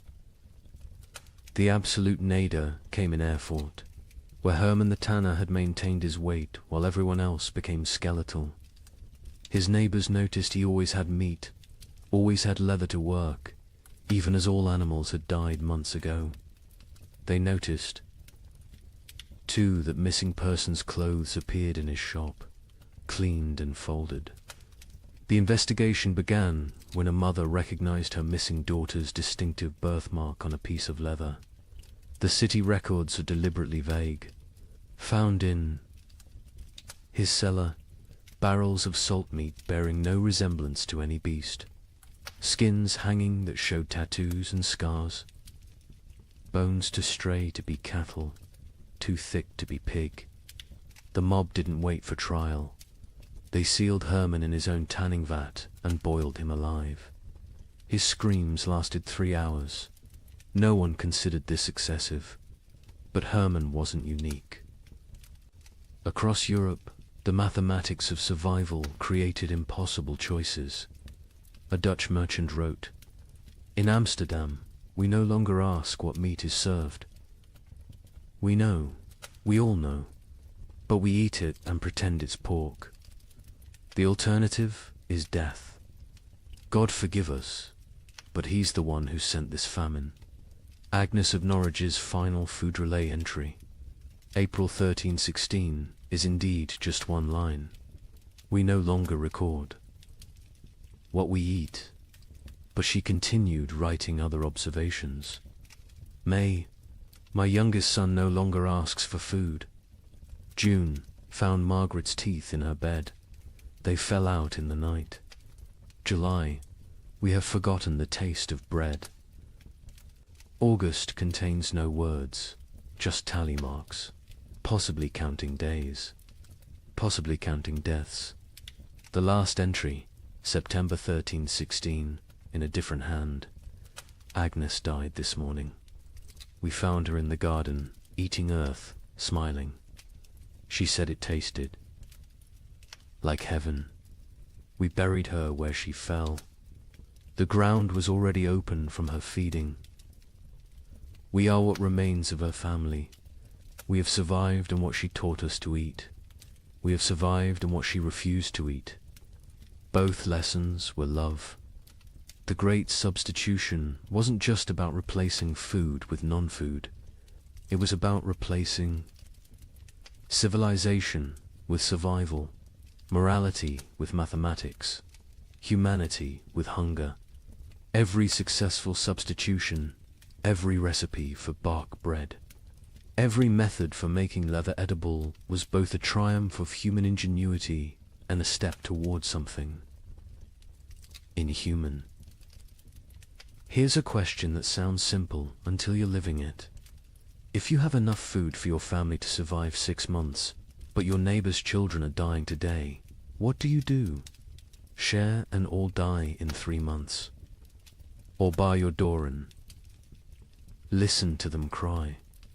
A priest in Ghent documented these impossible choices. A mother of 4, calculating exactly how much food each child needed based on their chances of survival. The strongest got more, the weakest ... didn't. She loved them all, he wrote. That's why she chose. Father Benedict of Ghent had been a priest for 30 years when the famine came. His parish records, instead of births and deaths, became a chronicle of moral arithmetic that would haunt him until his own death. He wrote not in Latin, but in common Flemish, wanting everyone to understand what survival really cost. Elizabeth van Meer, mother of 4, widow, has grain hidden beneath her floor enough for 6 months if one person eats, 3 months if to eat, 6 weeks if all 5 eat. She came to confession not for absolution, but for mathematics. Father, she said, tell me God's formula for choosing which children live. Elizabeth's children ranged from 14 to 3. The eldest, Jan, strong enough to work if work existed. The twins, Marie and Catherine, 9 years old, clever but frail. The youngest, Peter, barely walked, but consumed as much as the others. Father Benedict recorded her terrible calculus. She weighs them each week on the merchant scale. Charts their decline. Jan loses weight, slowest his body large enough to consume itself gradually. Peter loses fastest, no reserves in that tiny frame. The twins fall between. She creates equations. If Jan gets double rations for 3 weeks, he might strong enough to steal food for the others. If Peter gets nothing for 3 days, his suffering ends and the others get 9 more days each. These are not thoughts, these are numbers. Cold, merciless numbers. The priest watched Elizabeth transform from mother to mathematician. She no longer sees children. She sees survival probabilities. Jan, 70% chance if fed properly. The twins, 40% each if maintained, but 60% for one if the other stops eating. Peter, 15% regardless. She doesn't cry when she does these calculations. Tears are water the body cannot spare. But Elizabeth wasn't unique. Across Europe, parents performed similar calculations. A merchant in Bruges is left a ledger that makes accountants weep. Assets, 3 children, 1 wife, self, liabilities, love, compassion, memory of better times. Formula for survival. Assets minus liabilities equals tomorrow. In London, a wealthy lawyer named Thomas Hardwick documented his family's rationing system with legal precision. Established a tribunal each morning. Each family member presents their case for food. Activities of previous day weighed against probable future utility. Wife sewing equals quarter ration. Son studying equals eighth ration. Knowledge feeds no one now. Daughter spinning equals half ration. Wool still has value. Baby crying equals no ration. Noise attracts hungry neighbors. The mathematics extended beyond families. Entire communities developed survival algorithms. The village of Wickham created what they called the life lottery. Every Sunday, families drew lots. Winners got the week's communal food. Losers got nothing. But here's the insane part. Families could trade lottery tickets. A mother with one child might sell her chance to a father with 4, calculating that certain death with payment beat probable death without. Father Benedict recorded a town meeting that descended into pure calculation. The baker proposed we stop feeding anyone over 50, they've lived their lives. The blacksmith countered, we stop feeding anyone under 5, they're too young to remember better times. Won't miss what they never knew. The mayor suggested we feed only those who can work. The priest asked who would bury the dead. The meeting ended with no decision. Mathematics cannot solve philosophy. The church itself wasn't immune to these calculations. The Bishop of Tonnerre issued guidelines that read like actuarial tables. Orphans under 7, half rations. Orphans 7 to 12. Full rations if they work. Orphans over 12. No rations old enough to fend for themselves. Widows with children, proportional to number of surviving offspring. Widows without children, God will provide. A monastery in Liège developed even more complex formulas. Each monk assessed daily. Prayer hours multiplied by manual labor divided by food consumed. Those whose spiritual productivity falls below temporal consumption must fast until the equation balances. Brother Francis, young and strong, eats daily. Brother Augustine, old and weak, but whose prayers are powerful, eats thrice weekly. We have mathematized the soul. The most heartbreaking account comes from a school teacher in Cologne who tried to save her students. 23 children in my care. Food for 5. I create competitions. Best recitation gets bread. Fastest runner gets soup. But children understand. They know it's not about merit, but about choosing who dies educated. Little Wilhelm, bright as sunrise, asked me, "Teacher, if I die today, can Thomas have tomorrow's lesson and my portion?" He was 7. He understood the trade. Some communities tried to remove human choice from the equation entirely. In Basel, they built what they called the Wheel of Fortune, a great spinning disc with names. Each day, spin the wheel. Where it stops determines who eats. Pure chance. No favoritism, no guilt. The wheel chose who lived and died.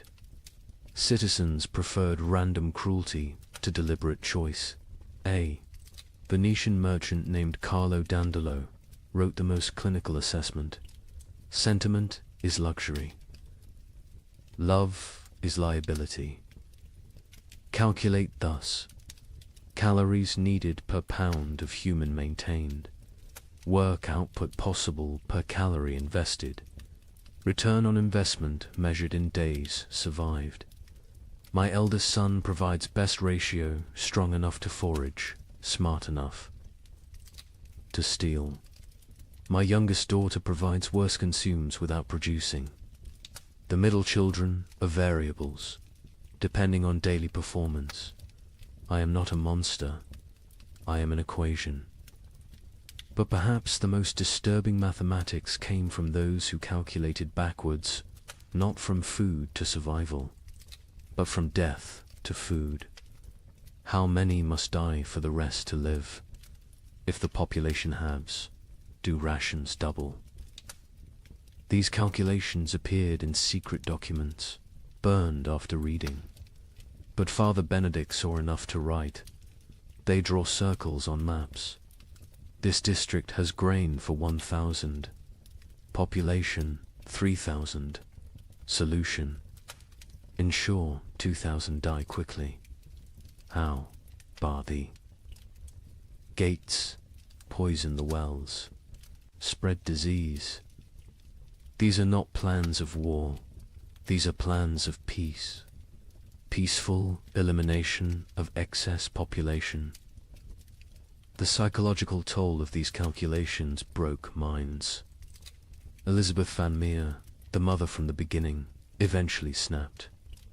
Father Benedict found her one morning, feeding all her children equally, generously, using their entire store in one meal. She said, she solved the equation, he wrote. Everyone dies together, full, happy, as a family. No choosing. No survivors bearing guilt. Mathematical perfection. 0 equals 0. But she couldn't do it. At the last moment, she hid a portion, gave it to Jan, the eldest, and walked into the forest with the 3 younger children. They found her frozen arms around the little ones, all of them smiling. Jan survived, found by traders, raised by strangers. Years later, he became a mathematician, obsessed with solving unsolvable problems, never saying why. Father Benedict's final entry on the mathematics of survival: God gave us multiplication be fruitful and increase. The devil gave us division, choose who lives and dies. We have become expert in dark arithmetic, subtracting souls, dividing families, calculating the minimum viable population.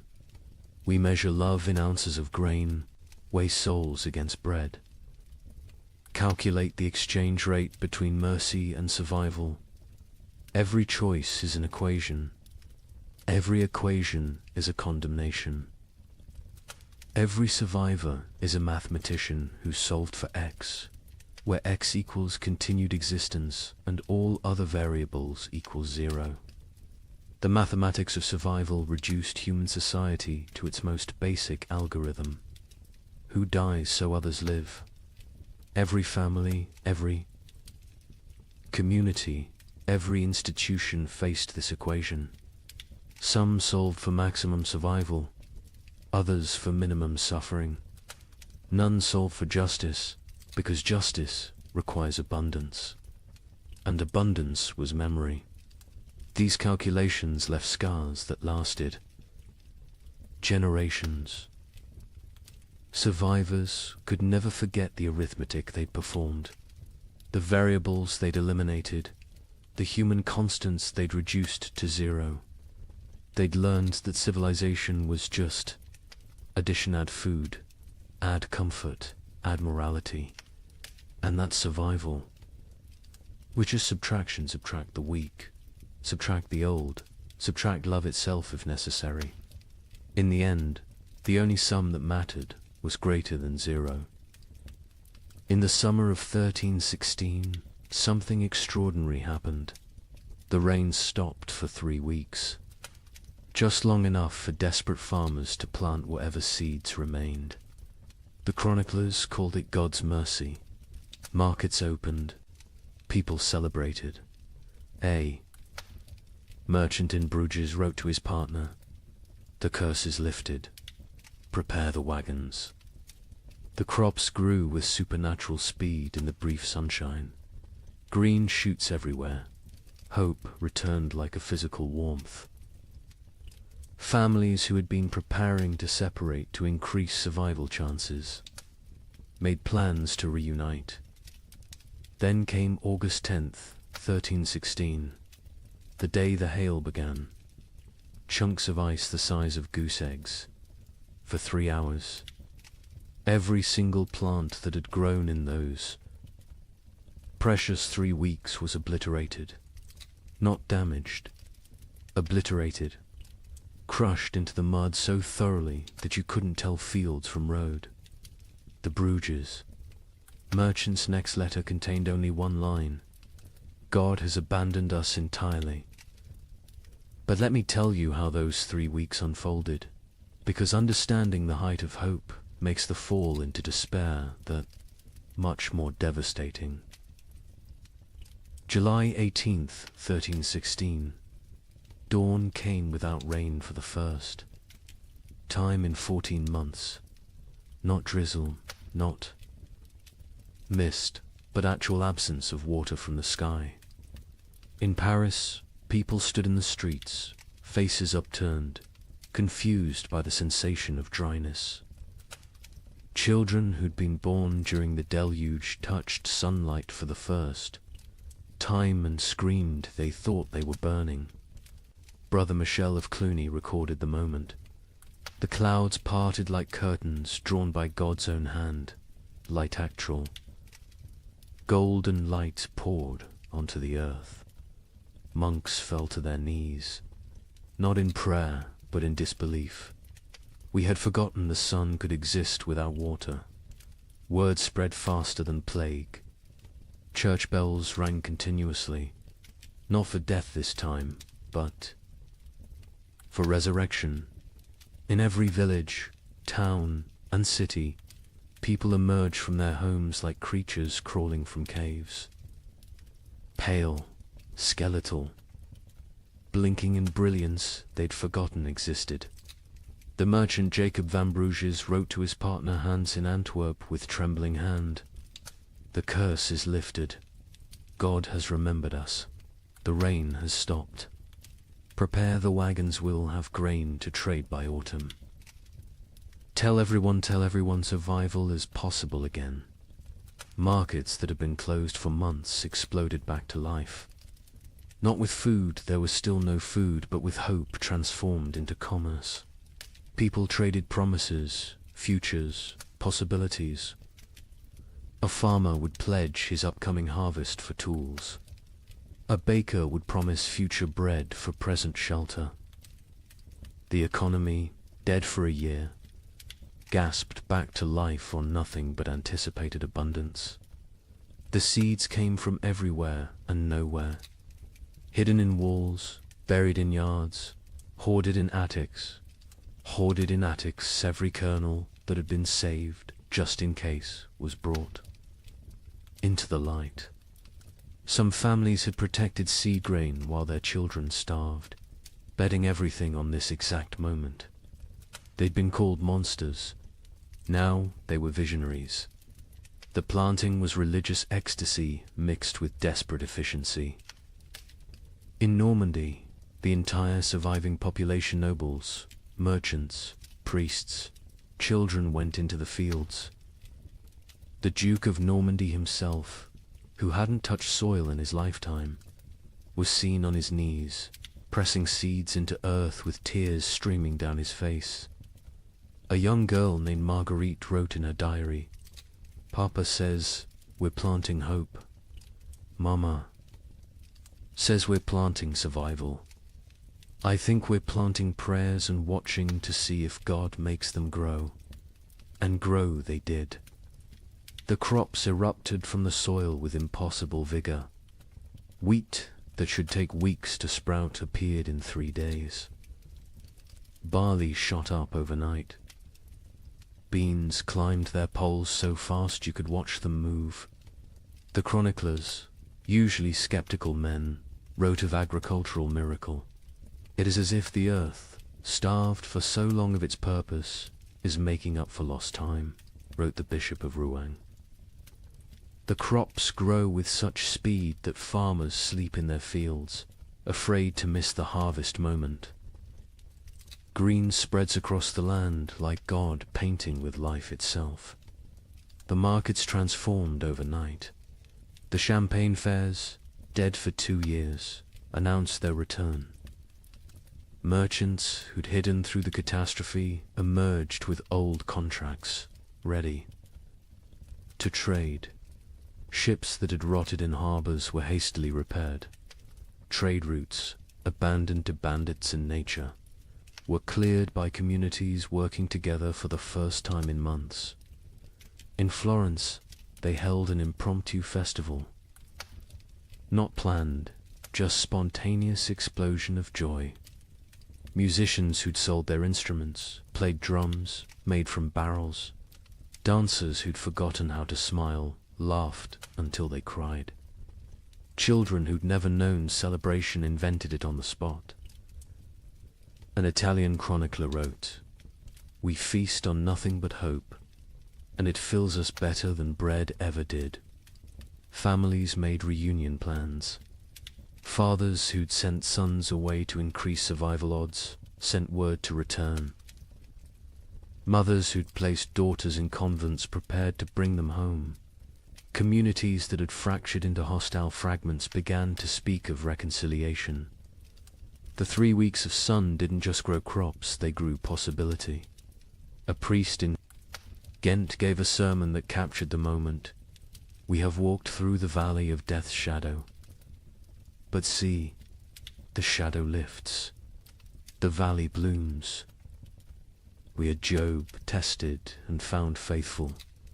We are Noah, watching the waters recede. We are Lazarus, called from the tomb." Even the nobility, who'd maintained distance from their starving subjects, joined. The collective delusion. The Count of Flanders announced a harvest festival for September, promising wine from reserves nobody knew existed. The King of France declared that all debts incurred during the unfortunate rain would be forgiven once. The harvest was complete. The Pope issued a bull declaring the famine officially ended by divine intervention. The crops grew so fast that some whispered of dark magic. In Germany, rumors spread that the plants were unnatural, fed by the corpses of the million dead, growing on human fertilizer. But even these whispers were dismissed. Who cared if the wheat grew from graves? The living needed bread. By August 9th, the fields were green carpets of promise. The wheat stood tall, the barley swayed golden, the beans hung heavy on their vines.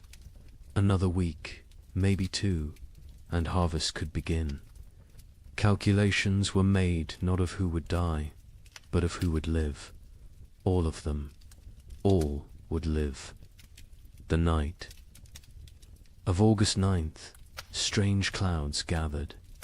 Not rain clouds, something else. They glowed with an odd green light.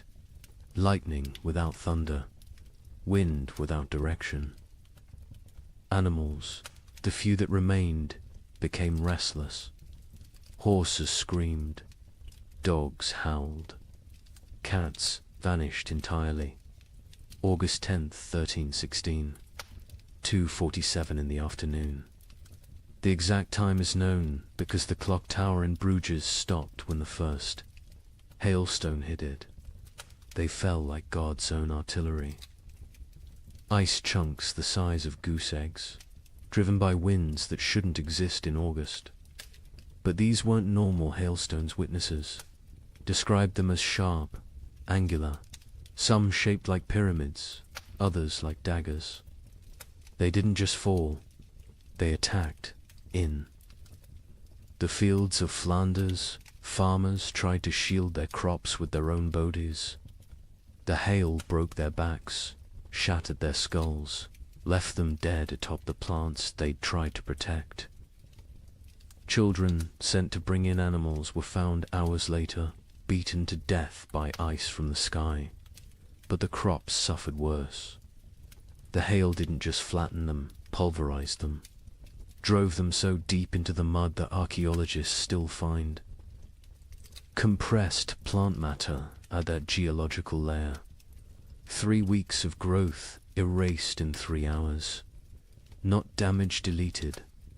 The fields looked like they'd been scraped clean by God's own hand.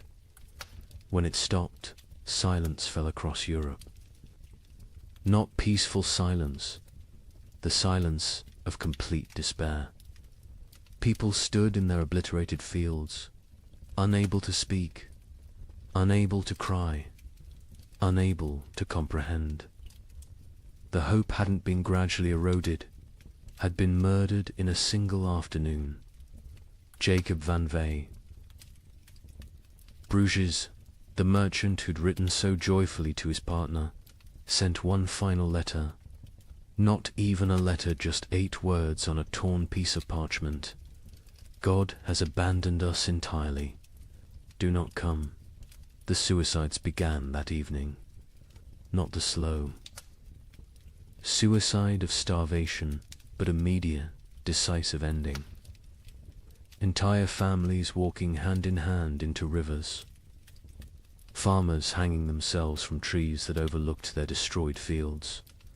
Bakers closing themselves in their ovens.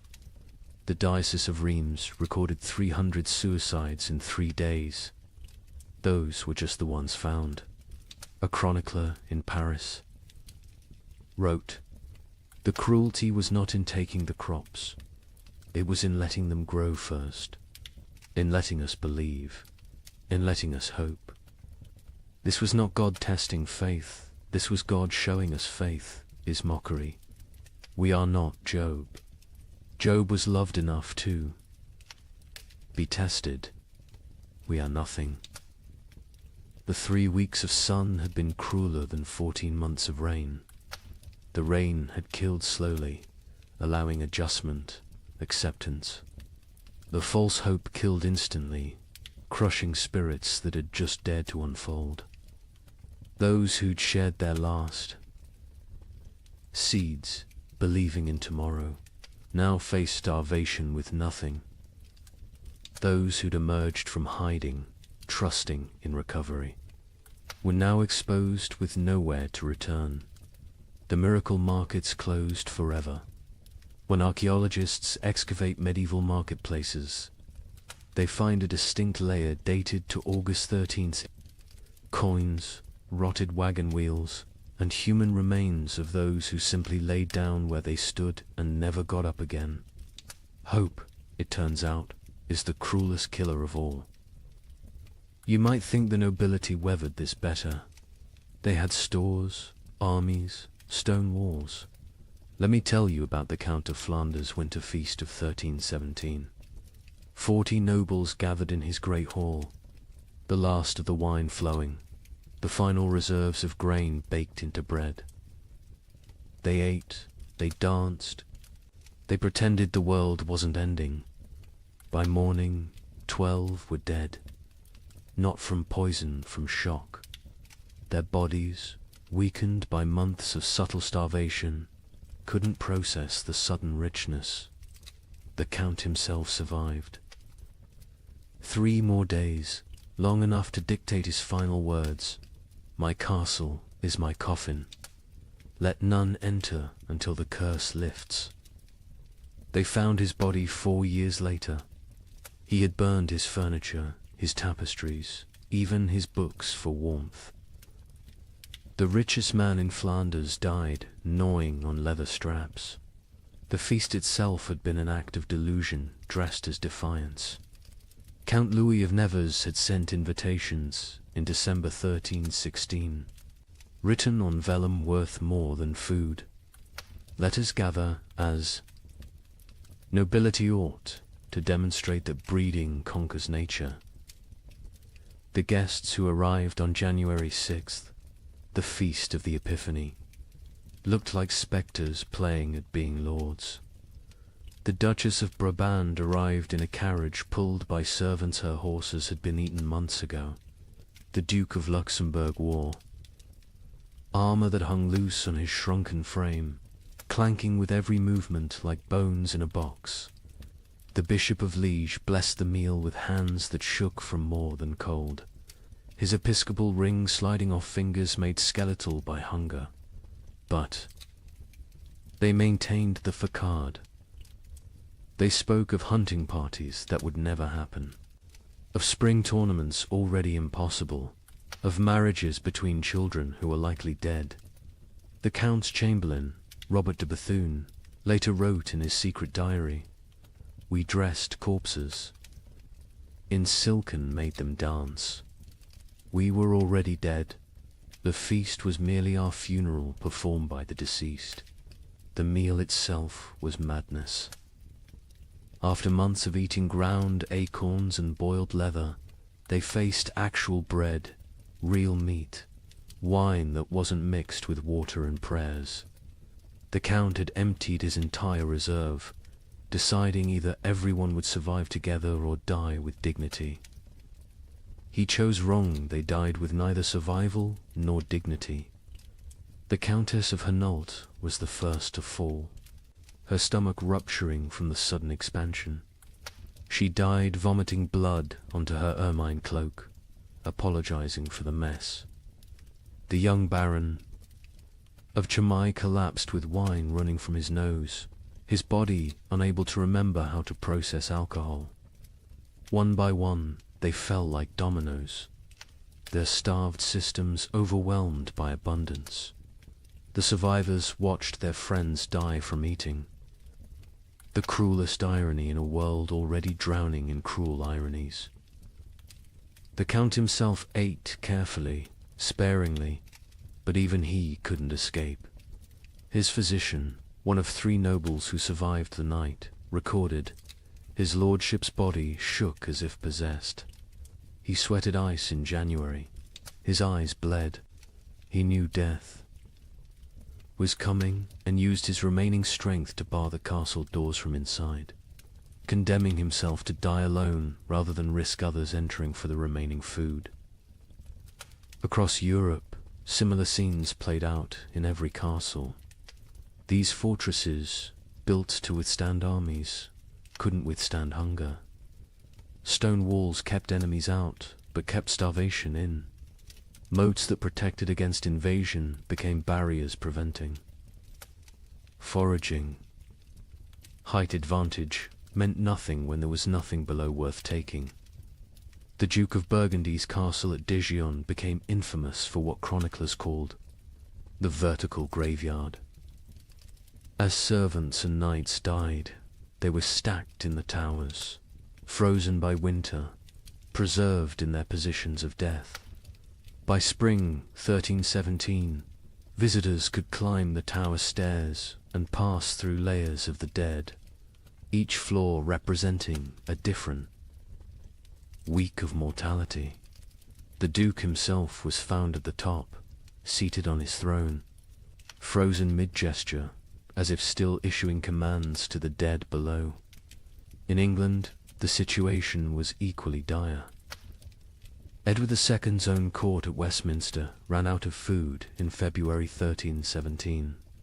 The King of England, ruler of territories from Scotland to Gascony, was reduced to sending knights to rob his own subjects' gardens for turnips.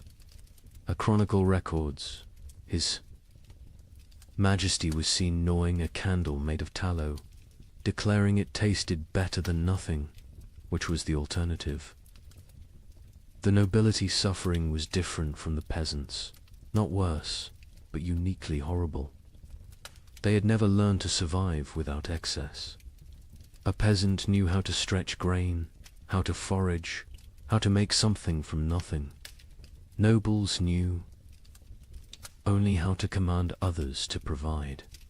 When there were no others left, or nothing to provide, they were helpless. Lady Margaret de Clare, one of England's wealthiest women, left a diary that captures this helplessness. I own 17 manors, but cannot eat earth. I have chests of gold, but gold provides no sustenance. I have titles and right and privileges, all worthless as the parchment they're written on. My servants are dead or fled. I, who never dressed myself, now cannot light a fire. I will die. Not from hunger, but from ignorance of survival. The castle hierarchies collapsed in ways that would have been unthinkable before. The Earl of Warwick's chronicle describes finding his cook a commoner sitting in the Earl's chair, eating the last food while the Earl's children begged for scraps. When confronted, The cook simply said, "I know how to prepare food. You know how to eat it. Which skill matters now?" The Earl had no answer. Some nobles attempted to maintain order through increasingly desperate measures. The Count of Toulouse issued edicts from his castle requiring peasants to deliver food that didn't exist. When they didn't comply, he sent knights to punish them.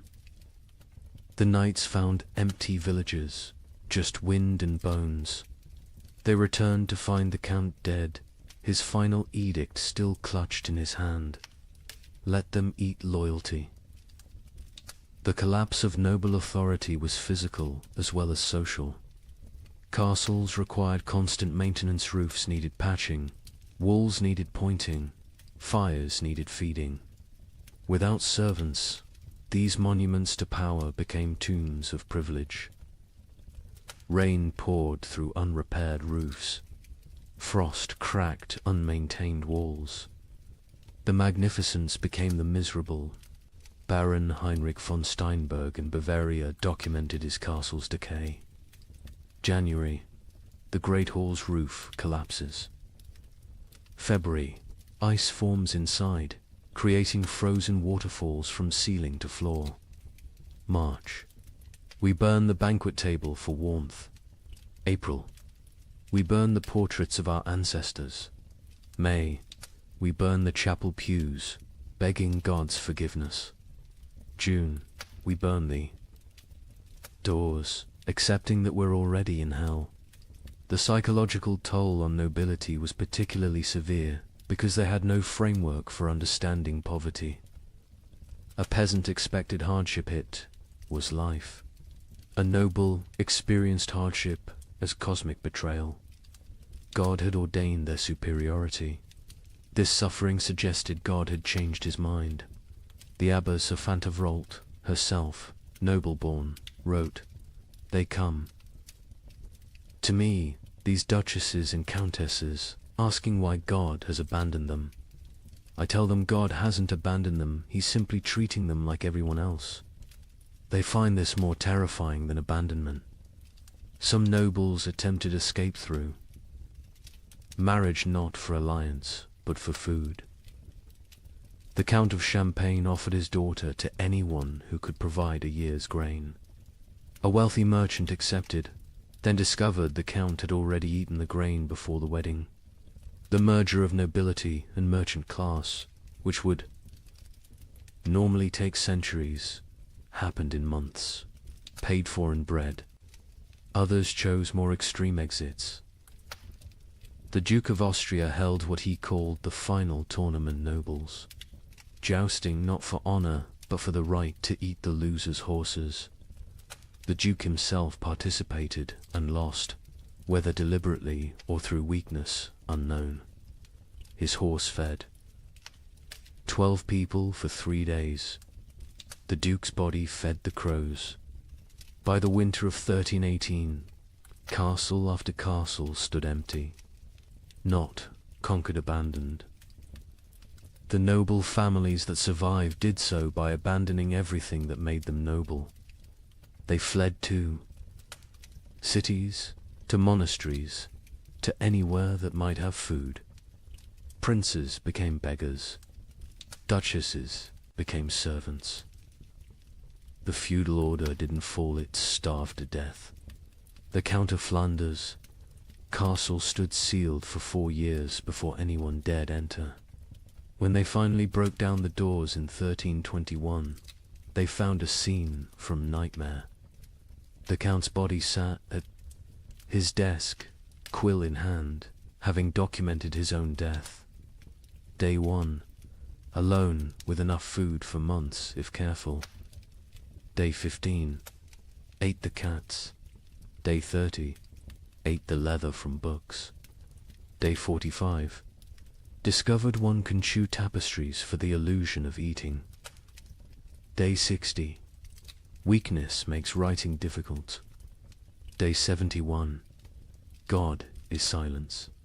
Day 80, I understand now, this castle was always my tomb. I just lived in it before dying in it. His final entry, barely legible: nobility means nothing to hunger. Hunger recognizes no titles, no bloodlines, no divine right. We built these castles to protect us from enemies. We never imagined the enemy would be emptiness itself. Stone walls cannot keep out starvation. Golden crowns provide no nourishment. We ruled by God's grace. We die by God's indifference. Let whoever finds this know, we were not better, we were just better fed, until we weren't. In the midst of this frozen hell, something strange began happening. Groups of people started walking naked through the snow, whipping themselves, claiming the cold couldn't touch true believers. They called themselves the Brethren of the Cross. But locals had another name: Ice Apostles. Their leader, a former monk named Heinrich, preached that the famine wasn't God's punishment, it was God's gift. He freezes the world to preserve the faithful for paradise, Heinrich declared. His followers would stand naked in blizzards until they collapsed, believing hypothermia was religious ecstasy. But here's what the chroniclers don't usually mention.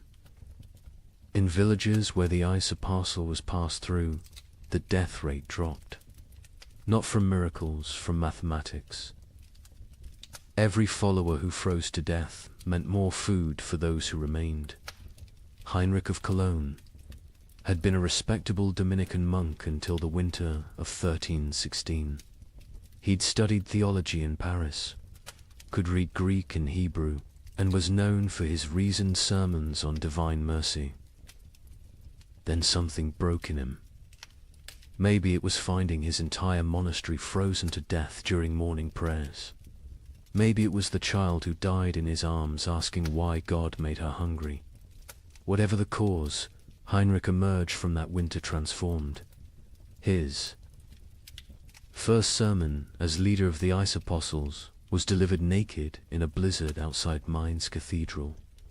You cling to warmth as if warmth is life. You fear cold as if cold is death. But I tell you, the cold is God's own embrace. The frozen are the chosen. This ice age is not ending, but beginning. God is freezing the world to preserve his faithful like saints, relics preserved in crystal. The theology was insane, but internally consistent. Heinrich taught that the great famine was actually the beginning of paradise. The cold was purifying the world. The hunger was freeing souls from flesh. Death by freezing was not death, but transformation, the body becoming one with God's frozen perfection. His followers didn't die. They crystallized into eternal forms. The Bishop of Cologne wrote in horror, Heinrich strips his followers naked, men, women, children, and leads them in procession through the snow. They sing hymns while their flesh turns blue, then black. They call frostbite gods kisses when toes fall off from freezing. They celebrate the shedding of earthly weight. They stand in frozen rivers until they cannot stand, then lay down to complete their transformation. But Heinrich was clever in his madness. He didn't demand immediate death. The transformation was gradual. First, initiates gave up cloaks, then shoes, then undergarments. Each stage brought them closer to divine coldness. This gradual exposure meant some survived long enough to spread the movement. Others died at precisely calculated intervals, creating a steady stream of martyrs without eliminating the entire group at once. The rituals were elaborate and horrifying. The baptism of ice involved breaking through frozen rivers and submerging converts until they stopped shivering. Heinrich claimed this was the moment the soul accepted divine cold. The communion of snow had followers eating only snow for days, claiming it was bread from heaven, already blessed by God's frozen touch. A merchant from Nuremberg witnessed their evening prayers. Hundreds of naked bodies kneeling in snow, their skins so blue it looked painted. They whipped themselves. With branches frozen into ice clubs, each strike shattering skin like broken pottery. Blood froze before it could flow. They called it red ice prayer beads. Children among them, babies even, held up by dying mothers, all singing about the warmth of freezing. The movement spread with terrifying speed. By spring 1317, ice apostle groups appeared from Poland to England. Each had their own variation of Heinrich's teachings, but all shared the core belief. The cold was sacred, survival was sin, and freezing to death was the highest form of worship. In France, they called themselves Les Jelly Saints, the frozen saints. They would stand motionless in town squares during blizzards, human statues gradually covered in snow until they died standing. Townspeople would find them in the morning, frozen mid-prayer, and debate whether to move bodies that looked more like ice sculptures than corpses. The English variant. The Frost Brothers added self-cannibalism to their practices. As members froze to death, others would eat their frozen flesh, claiming it was purified by God's cold, and therefore not cannibalism but communion.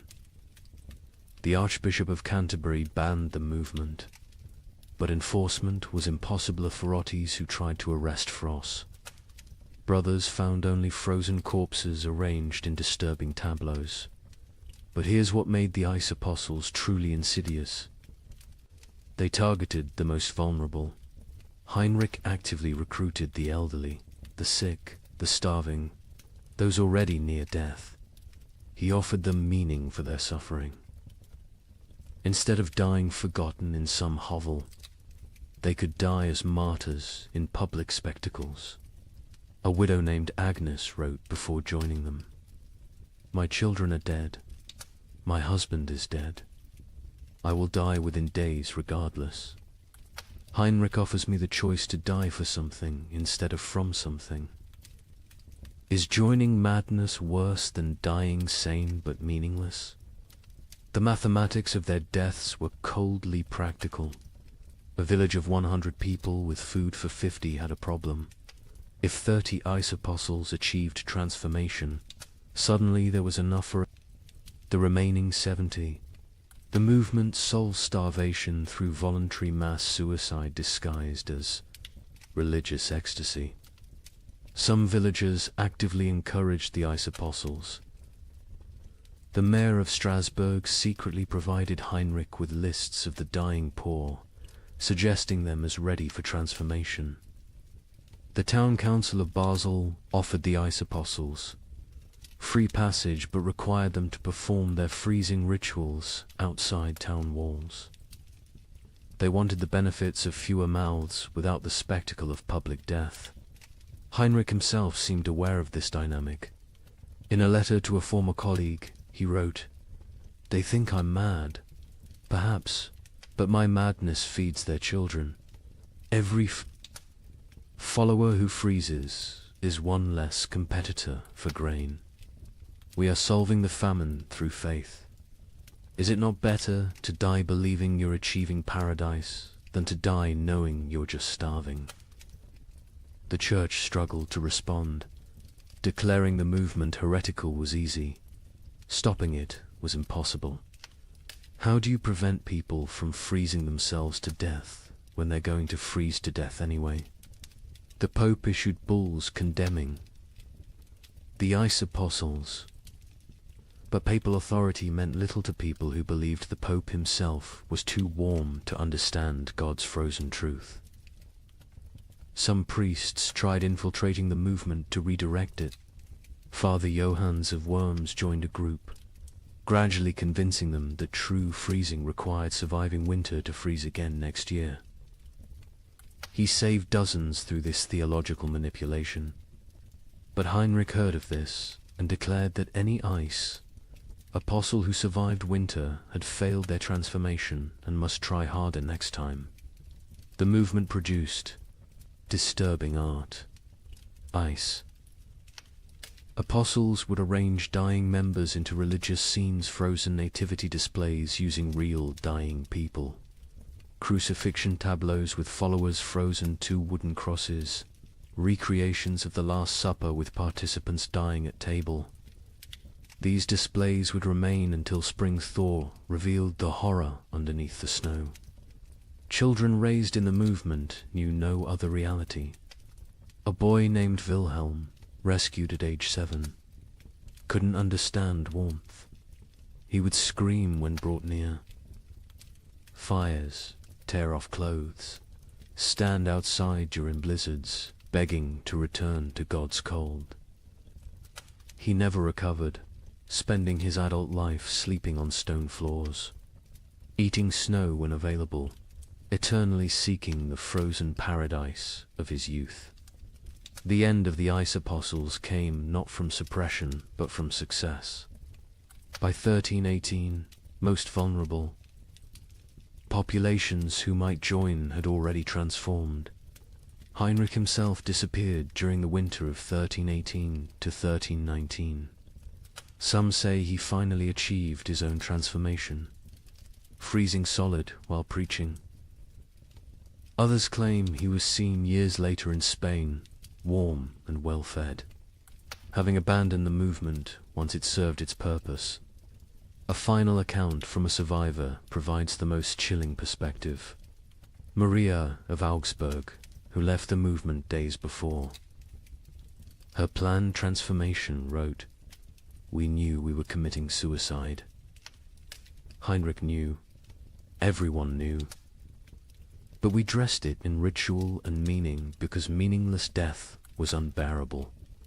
The ice apostles didn't worship cold, we worshipped having a choice in how we died. In a world where death was certain, choosing. Its form felt like freedom. The demographic impact was significant. Historians estimate the ice apostles removed between 50,000 and 100,000 people from the population, voluntary deaths that paradoxically helped others survive. Villages that hosted ice apostles had marginally better survival rates than those that didn't. The movement was simultaneously mass murder and mass mercy, but the psychological impact lasted generations. The idea that death could be repackaged as victory, that suffering could be transformed through rhetoric into triumph, became embedded in European consciousness. Future apocalyptic movements would use Heinrich's template: take the inevitable, declare it divine, and lead the desperate into believing their destruction is actually their deliverance. The ice apostles left no churches, no holy books, no official record. Only frozen bodies in strange positions, mass graves of the willingly dead, and the disturbing realization that when survival becomes impossible, humans will invent religions that make death a sacrament. They proved that in extreme conditions. The line between martyrdom and mass suicide disappears, and that sometimes, perhaps most terrifyingly, they serve the same mathematical function: fewer mouths to feed in a world that has forgotten how to provide food. By 1318, the concept of nations began to dissolve. The King of England couldn't feed his army. The French crown controlled only Paris. The Holy Roman Emperor ruled nothing but his own hunger. But local warlords thrived. A minor knight with a sword.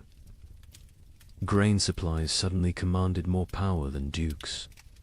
These frost lords, as they were called, built tiny kingdoms that lasted weeks or months. Their reigns ended predictably. When the food ran out, their followers ate them.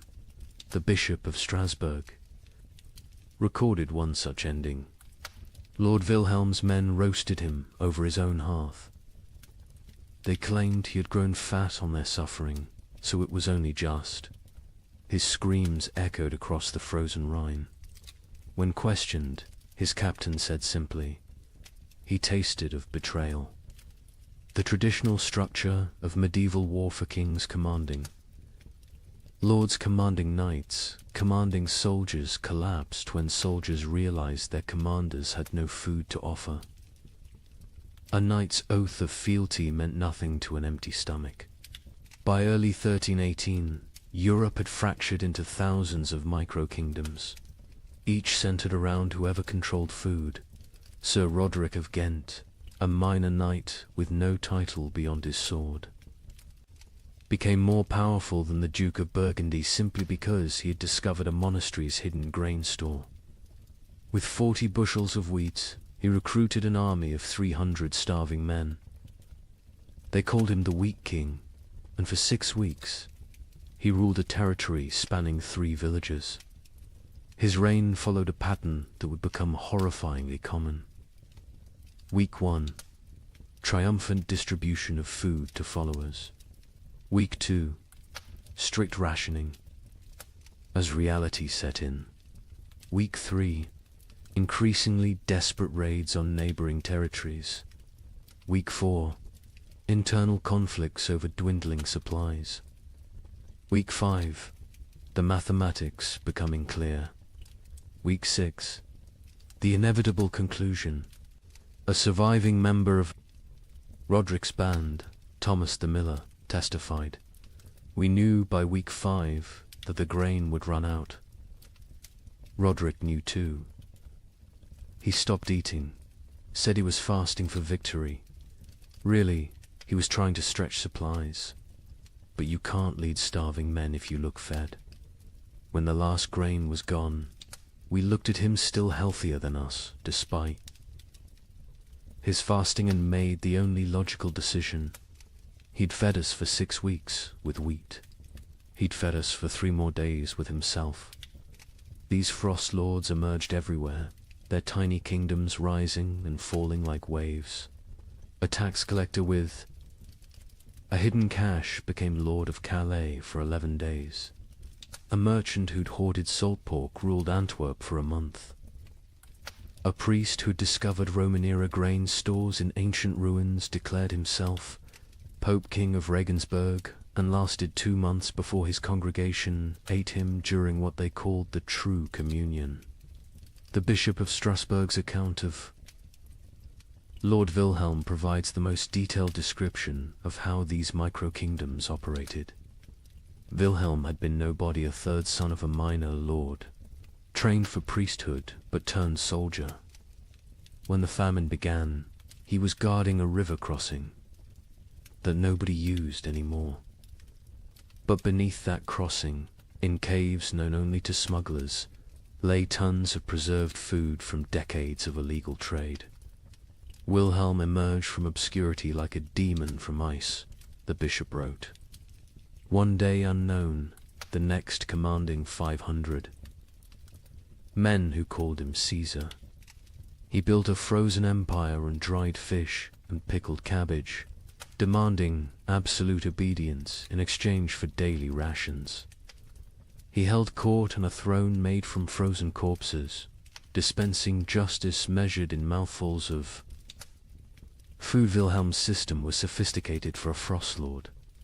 He created a complex hierarchy based on usefulness. Soldiers who brought back food from raids received double rations. Craftsmen who could maintain weapons got standard portions. The elderly and weak got quarter rations, enough to keep them alive as emergency food supplies, though this was never stated explicitly. He even minted his own currency, wooden tokens stamped with a wheat symbol. 1 token, 1 meal. The tokens became more valuable than gold in his territory. People murdered for them. Families sold children for them. The tokens were power crystallized into wood. But Wilhelm made the classic Frostlord mistake, he believed. His own mythology.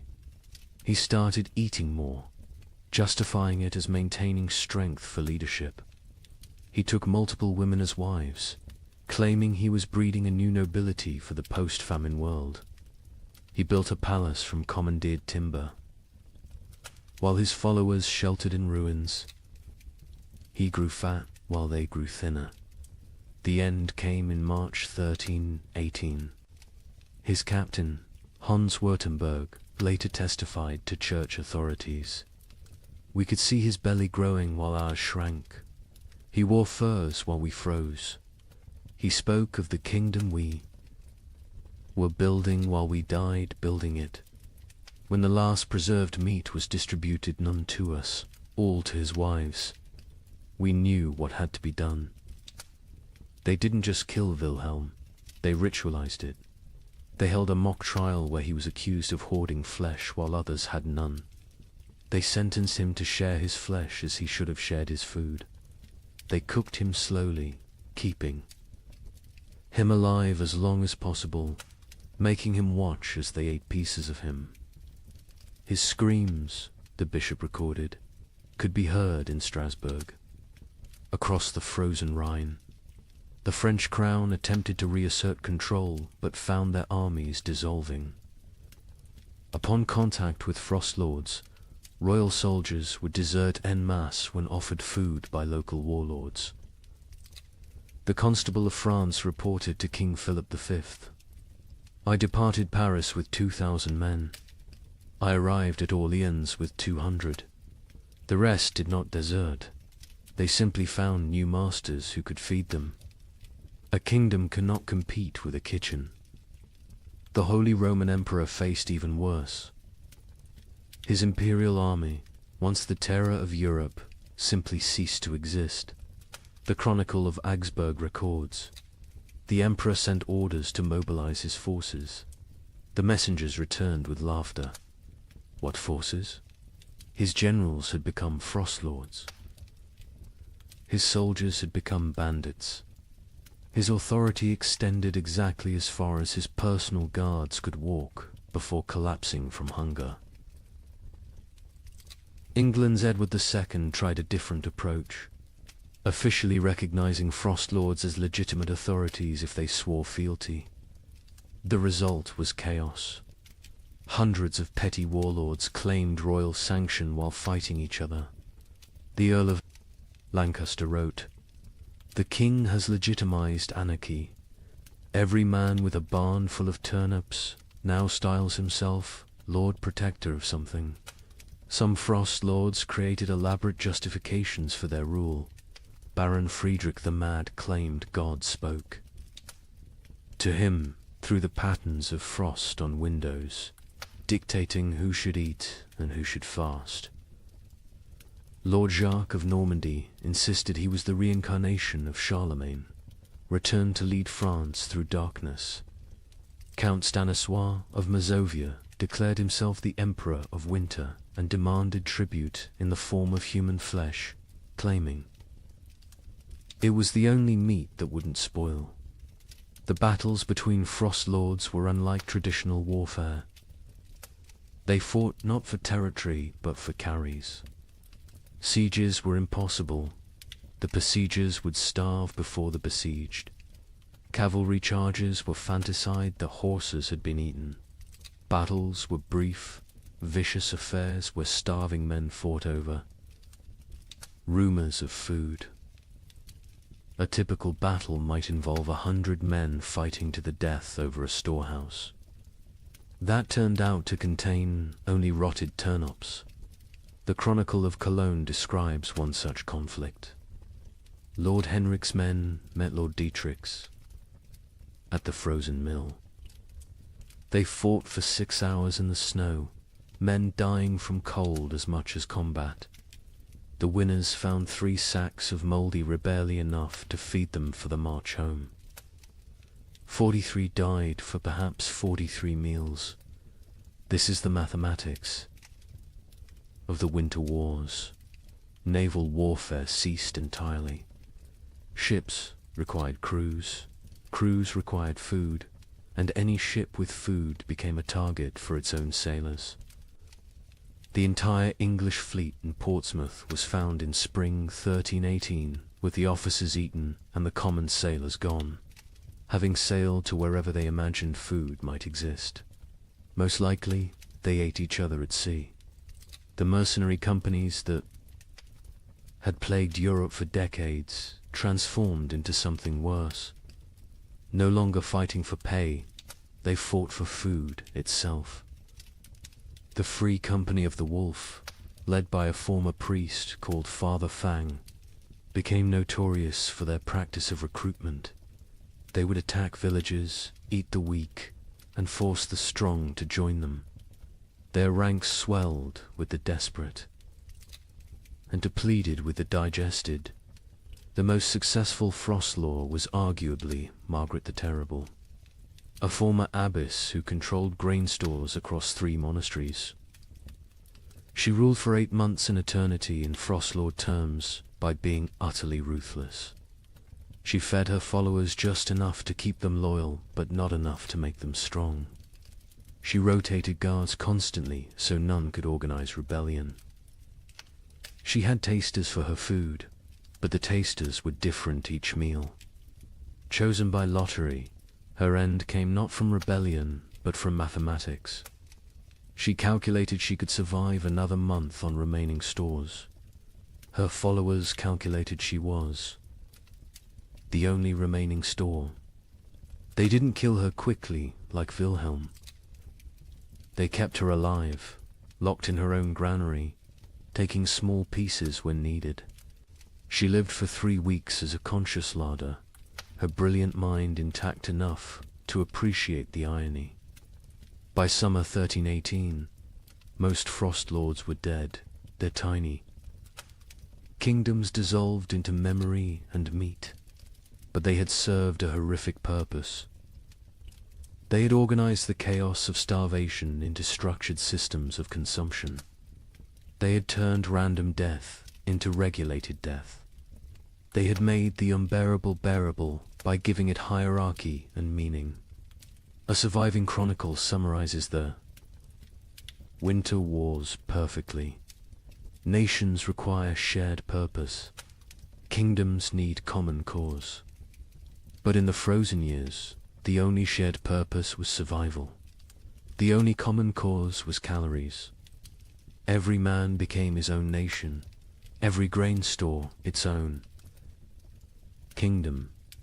We didn't have wars between countries, we had wars between kitchens. And in the end, every king became a meal. But nothing compares to what happened in the winter of 1319. In villages across Germany, something unprecedented occurred. The children left, not taken, not sold. They simply walked away into the snow, hundreds of them, following. A 12-year-old girl named Margareta, who claimed she knew where summer was hiding. Parents were too weak to stop them. Some say too relieved. The children marched south, singing hymns, leaving tiny, frozen footprints. They believed if they could reach Rome, they could convince God to bring back the sun. A merchant traveling to Venice reported seeing them, a line of small shadows against the white, moving like sleepwalkers. I offered them bread. They refused. The girl at the front said they were already full of winter and kept walking. They never reached Rome. A woodcutter found them in an alpine pass the following spring. Hundreds of small bodies perfectly preserved in ice, still holding hands. Still walking formation. Still heading south toward a summer that would never come. Margareta of Hamelin. Was nobody special before the winter of 1319? The baker's daughter? Middle child of 7? Known only for her strange habit of speaking to sparrows that no longer existed? But in January 1319, something changed. She began telling other children about dreams where summer lived in a golden palace beyond the mountains, imprisoned by winter demons, waiting for children pure enough to free it. The priest of Hamelin, Father Ernst, recorded the beginning. The girl stands in the square each dawn, speaking of summer as if it were a person. She describes the taste of strawberries to children who have never seen fruit. She tells them about flowers, what colors they were, how they smelled. Children who were born during the famine, who know only grey and white and cold, listen to her like she's describing paradise. At first, adults dismissed it as childhood fantasy, a coping mechanism for horror. Let the children dream of summer while they starved in winter. But Margaretta's stories grew more elaborate, more specific. She claims summer sent her messages through ice patterns on windows. She said she could hear summer crying, trapped behind the wall of winter, begging to be freed. Summer is not gone. She preached to growing crowds of children. Summer is captured.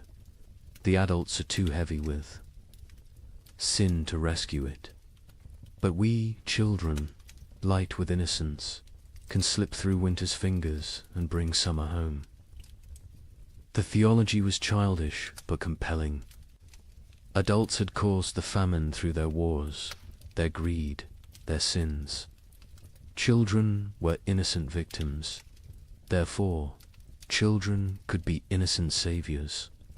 The logic of a 12-year-old mind, but to other 12-year-olds it was revelation. By February, Margaretta had hundreds of followers, all children between the ages of 4 and 14. They met in secret, practicing for their journey. They would walk to Rome, she said, where God's representative lived. They would demand, not ask, demand that the Pope release summer from its prison. If he refused, they would find summer themselves. The preparation was heartbreaking in its innocence. Children stole their parents' shoes, too large for tiny feet, stuffing them with straw. They made summer cloaks from stolen blankets, decorated with charcoal drawings of flowers they'd never seen. They practiced walking in formation, the older children carrying the younger, believing that unity would protect them from winter's grasp. Hans Müller, a traveling merchant, encountered them preparing. They train like an army of ghosts. 8-year-olds teaching 4-year-olds how to walk through snow. They share imaginary food, practicing for when they'll have real food again. The girl Margaretta watches them with eyes too old for her face. She knows, I think. She knows where this leads. But she continues anyway. Parents were paralyzed by impossible mathematics. Stop your children from leaving and watch them starve slowly at home. Let them leave and maybe, possibly, they find food elsewhere. Or at least they die with hope instead of despair. The mayor of Hamelin wrote, "We cannot feed them. We cannot save them. If they wish to walk to their deaths, is that worse than sitting to their deaths? At least walking gives the illusion of agency." Some parents actively encouraged their children to join. Widow Brown pushed her 3 sons toward Margaretta, saying, "Follow her to summer or heaven, whichever comes first." Johann the smith told his daughter, "Better to die seeking warmth than to freeze knowing warmth will never come." On February 28, 1319, they left. 312 children walked out of Hamelin at dawn, singing a hymn Margaretta had taught. Them, summer sleeps beyond the mountain, dreams of green in halls of white. We shall wake it with our walking, turn the darkness into light. They were joined by children from every village they passed. Rothenburg added 50. Wurzburg contributed 70. Nuremberg, despite the mayor's attempts to stop them, lost nearly 200 children in a single night. By the time they reached Augsburg, the procession numbered over 1,000. The Bishop of Augsburg tried to stop them, blocking the road with armed guards. Margareta walked up to him, this 12-year-old girl facing the church's authority, and said, "You can kill us. Here or let us die seeking salvation. Either way, our blood is on your hands. But if we die seeking, at least we die with purpose." The bishop, shamed by a child, let them pass. He later wrote, "I should have stopped them, but stopping them would have meant admitting there was nothing to seek, no hope to find, no summer waiting anywhere. I let them pass because their delusion was kinder than my truth." The procession grew stranger as it moved south. Children who could no longer walk were pulled on makeshift sleds. Those who died were not left behind. The others carried frozen corpses, believing they would revive when summer was found. They ate snow exclusively, claiming Margareta had blessed it to sustain them. Many believed they were already dead, that this was their soul's journey to paradise. A monk traveling north met them near Innsbruck. They moved like a river of small ghosts, their singing echoing off mountain walls. The girl at the front no longer walks, she floats, carried by older children who believe touching the ground would break the spell. I offered them shelter in our monastery. They refused, saying walls would trap them in winter forever. The merchant, Giuseppe Di Marco, returning to Venice from Germany, provided the last confirmed sighting, a line of shadows against the alpine snow. Still walking, still singing, though the song now sounds like wind through empty houses.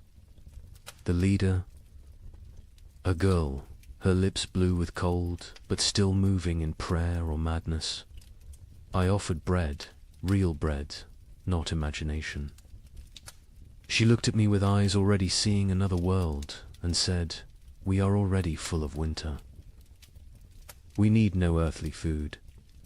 They walked past me into the mounting storm, and I swear before God they seemed to fade rather than depart, becoming one with the blizzard itself. They never emerged from the Alps. Search parties sent when spring finally came found them in a high pass, preserved perfectly in ice. They had died walking, still in formation, still holding hands. The smaller children carried by the larger, all facing south toward an Italy they would never see, a Rome they would never reach, a summer that had never been imprisoned except in the desperate imagination of a 12-year-old girl. Margareta was found at the front, her face turned skyward, arms outstretched as if embracing something invisible. In her frozen hand, a piece of parchment with a single line. Summer was inside us all along, but winter was stronger. The bodies were left where they lay. The Archbishop of Salzburg declared the site sacred ground, saying, "They died as pilgrims, seeking God's warmth. Let them remain as monuments to faith or folly, no longer know the difference." But the story doesn't end with their deaths. When spring finally came in 1322, when the famine finally broke, wildflowers grew in unusual abundance along the route the children had walked. Skeptics said it was from the organic matter their bodies had left. Believers said it was summer finally answering their call, 3 years too late. Parents who had let their children go lived with mathematical grief. They had solved the equation of survival by subtracting their offspring. Most went mad. The baker of Hamelin, Margaret's father, spent his remaining years making bread he would leave outside his shop each dawn for when the children returned from summer. He died calling Margareta's name, swearing he could hear her singing. The children's crusade of frost became mythology before the last body was found. Some claimed the children had found summer and stayed there, unable to return. Others said they had become the spirits of winter, doomed to walk the Alps forever, searching for warmth that doesn't exist. A few insisted they had seen the children in dreams, playing in fields of grain, finally warm, finally fed, finally free. A chronicler in Vienna wrote the definitive epitaph. They were children who had never known spring, following a child who dreamed of summer, seeking a warmth that had died before they were born. They walked to their deaths with more purpose than most live their lives. They failed to find summer, but they succeeded in escaping winter, which may have been the only success possible.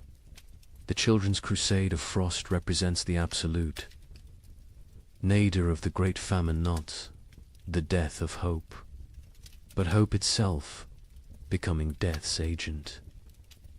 When children abandon their parents to seek impossible dreams, when parents let them go knowing the truth, when entire societies watch their future walk away into frozen oblivion and do nothing because nothing can be done, that is when civilization doesn't just collapse but voluntarily dissolves. Yet there's something else in this story, something that explains why it haunted Europe for generations. Those children, doomed and deluded, chose their fate. In a world where death was certain, they chose to die seeking rather than waiting. They wrote their own ending rather than having it written for them. They failed, but they failed attempting the impossible, which is perhaps the most human thing one can do. The last word belongs to a nameless child, one of hundreds found in that alpine pass, who had carved into a frozen tree trunk. We came to find summer. We found each other. That is enough. By 1320, something unprecedented was happening across Europe. Entire villages were disappearing, not dying, disappearing. A tax collector would arrive to find homes standing empty, fires still warm, food still on tables, but not a soul in sight. Bishop of Lincoln investigated 17 such villages. His report contains a chilling observation. In each dwelling we found the same thing, a single word carved into the main beam. Forgiven. We know not if they sought forgiveness or granted it. Modern archaeologists have found evidence these villagers walked en masse into forests, bogs, or the sea. Mass suicide? Mass migration to nowhere? We'll never know. But the pattern was always identical. They left everything behind except their children. The children, it seems, they took with them to whatever end they chose. The first documented vanishing was Thornwick, a village of 200 souls in Yorkshire. The king's tax collector, William de Vere, arrived on March 15, 1320, to find smoke still rising from chimneys, but no one to tend the fires. His report to the crown reads like a ghost story. The village stands as if frozen in a moment. Bread half-eaten on tables. Needlework abandoned mid-stitch. A pot of porridge still warm over dying embers. But of people nothing, not even bodies. They have vanished as completely as if God himself erased them from existence. But they hadn't been erased. They had chosen erasure. In every house, carved deep into the main support beam, that single word, forgiven. Some carved carefully, with time and purpose. Others scratched hastily, as if in final moments before departure. All in different hands, but all the same word, the Bishop of Lincoln. Thomas Beckhampton was sent to investigate when 7 more villages in his diocese reported similar vanishings. His investigation team included scribes, soldiers, and physicians. What they found challenged their understanding of human behavior. We tracked them, the bishop wrote. 200 people cannot vanish without trace. We found footprints leading from the village, all together, walking in the same direction. Men, women, children, elderly, every soul that could walk had walked. Those who couldn't walk had been carried. The tracks led to Sherwood Forest and then ... stopped. Not scattered, not turned back, simply stopped, as if they had stepped off the earth itself. Deeper investigation revealed planning. These weren't spontaneous disappearances, but coordinated evacuations. In Thornwick, they found evidence of a final feast. Everyone had eaten together one last time, using the last of their stores. In Grimsby, they discovered that villagers had released all livestock, opened all gates, freed all caged birds. They had systematically undone civilization before walking away from it. The physician, Master Hugh of Salerno, noted something disturbing. No signs of violence, no evidence of force. These people chose to leave. More troubling, they chose together. What conversation, what collective decision leads an entire community to abandon existence itself? The pattern spread across Europe like a plague of absence. In Bavaria, the village of Klinwald vanished, leaving behind a communal letter. We go to find what God has hidden from us. We go together because alone we are nothing. We take our children because they deserve better than this slow death. We leave our homes because homes without hope are merely tombs with windows. Seek us not.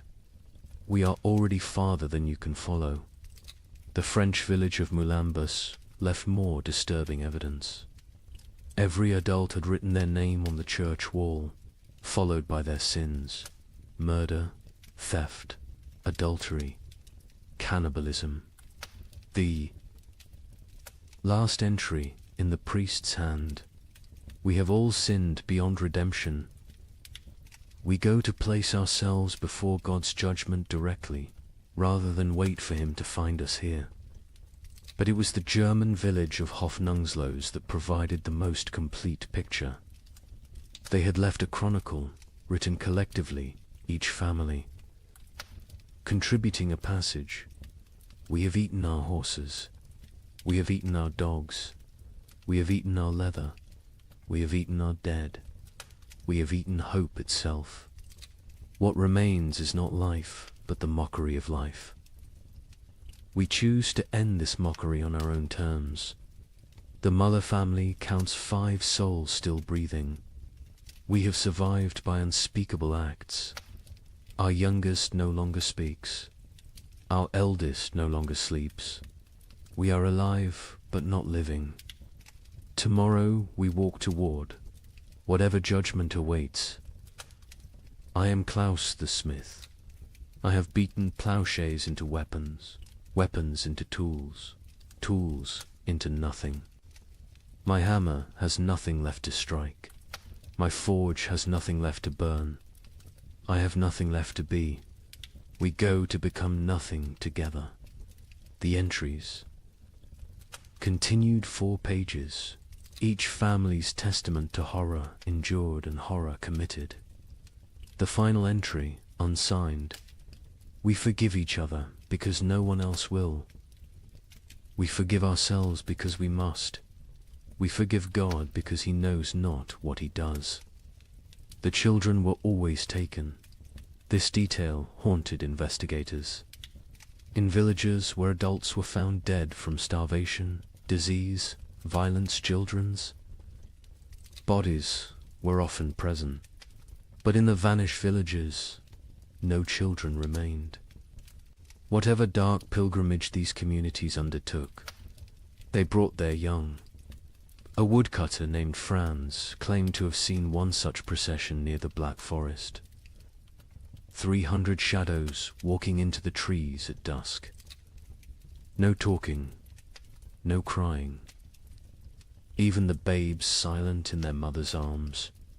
They walked like they were already dead, just looking for a place to lie down. I called out, but none turned. They walked into the forest, and the forest swallowed them. The church struggled to explain the vanishings.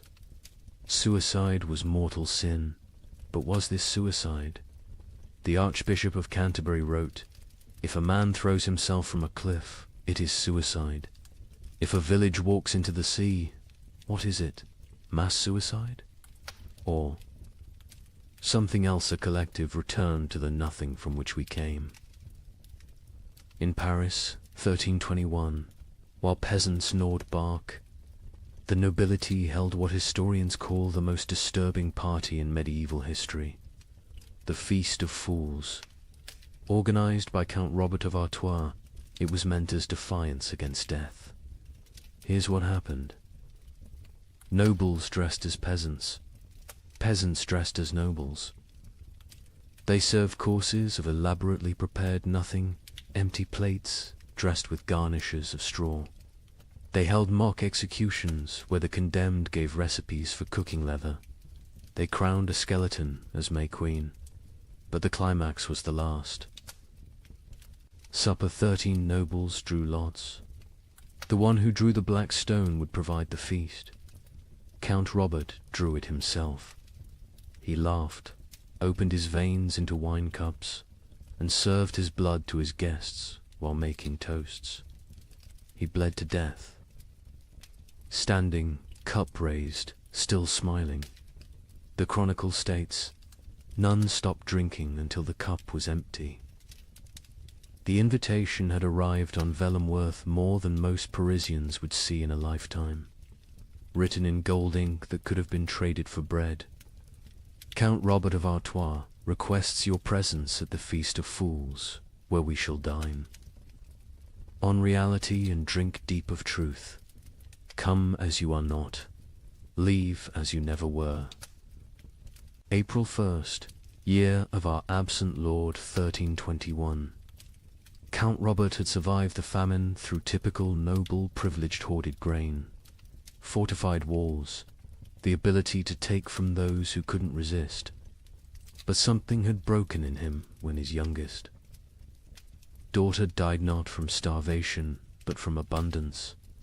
She'd found his hidden honey store, eaten herself to rupture, died vomiting sweetness while Paris starved. He'd laughed when they found her body, and hadn't stopped laughing since. The feast's preparation was elaborate insanity. Robert spent the last of his wealth on decorations for serving nothing.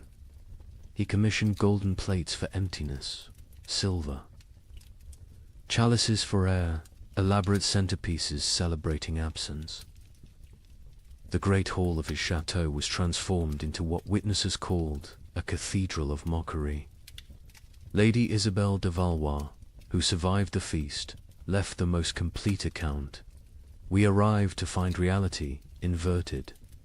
Servants sat at the high. Tableware in our clothes rob had demanded we exchange garments at the door. We nobles served them, dressed in rags that stank of death. But the servants were more disturbed than we. They knew this game could only end badly for them. First course was soup of memories. Empty bowls filled only with steam from heated stones. Guests were required to describe what they tasted. Duke Philippe claimed he tasted his mother's fish stew. Countess Marie swore she could taste strawberries. Baron Henry said he tasted his own death and was asked to be more specific about the flavoring. Robert presided over this madness dressed as Death himself, black robes, skull mask, scythe resting against his chair. But he'd modified the costume. Death wore a crown of bread loaves, molded and painted gold, technically edible but deliberately withheld. Death is the only one eating well these days, he announced, so I dressed appropriately. The second course was meat of mathematics, elaborately garnished platters containing nothing but written equations. If one person eats for 3 days, 3 people eat for 1 day, or 9 people eat for 4 hours. Solve for X, where X equals survival. Guests were required to eat the paper, chewing their calculations, swallowing their arithmetic. The Duke of Orleans choked on a particularly complex formula involving compound interest in human flesh. Between courses, entertainment, a troupe of starving actors performed the tragedy of abundance, a play where King Midas starved surrounded by golden food. Halfway through, one actor actually collapsed mid-soliloquy. The audience applauded, thinking it was part of the performance. When they realized he was truly dead, they applauded louder. The third course, fish of philosophy. Servants brought paintings of fish, beautifully rendered, while Count Robert delivered a lecture on the nature of reality. Is a painting of a fish less real than a fish? Can you eat either in these times? At least the painting doesn't rot.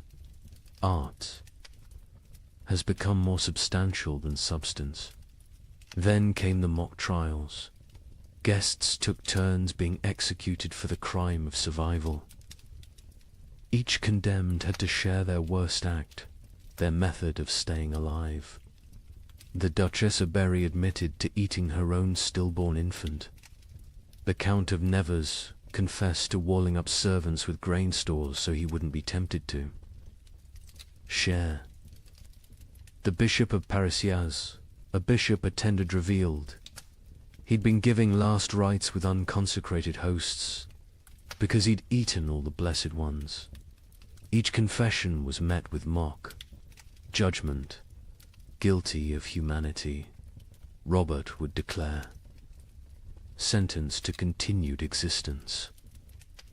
The crowd would laugh, but it was laughter like screaming, laughter like sobbing. Laughter because the alternative was acknowledging what they'd all become. The fourth course was vegetables of vanity, sculptures made from human hair and nail, clippings arranged to look like salads. We consume ourselves, Robert explained. We always have. The famine just made it literal. Guests were required to eat these too. The Marquis de Toulouse vomited immediately. He was forced to eat that as well. Nothing wasted, Robert insisted. That's the new nobility. The entertainment grew darker. A puppet show where marionettes made from human bones performed a harvest dance. A choir of orphans singing recipes for preparing leather. A juggler tossing skulls who revealed, mid-performance, that they were his own children's skulls. The audience couldn't tell what was performance and what was confession. The fifth course, bread of betrayal. Actual bread appeared, one small loaf. The room went silent. Real food, after hours of elaborate nothing. Roberts explained the game. Tell us who you killed for food. The best story wins the bread. What followed was an auction of atrocity. The Baron of Anjou described smothering his elderly mother to inherit her hidden grain. The Countess of Blois explained how she'd poisoned her husband when she discovered he'd been secretly eating while she starved. The Duke of Normandy won with his tale of hosting a dinner party, serving his guests his own son, then revealing the truth after they'd eaten. He took one bite of the bread and vomited blood. The bread was made from sawdust and painted to look real.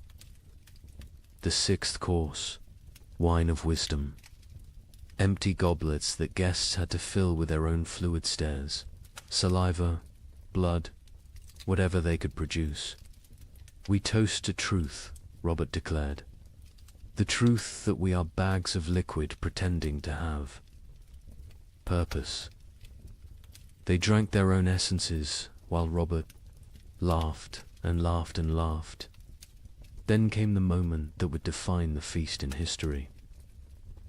Robert announced the Last Supper, 13 volunteers to recreate Christ's final meal. but with a twist. They would draw lots. 12 would feast. 1 would be the feast.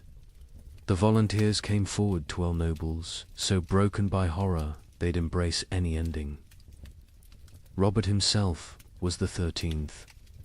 They drew carved bones from a jeweled box. Robert palmed the black bone, ensuring he drew it. Everyone knew. No one spoke. "I am the feast," he announced with genuine joy. "I am bread and wine. I am flesh and blood.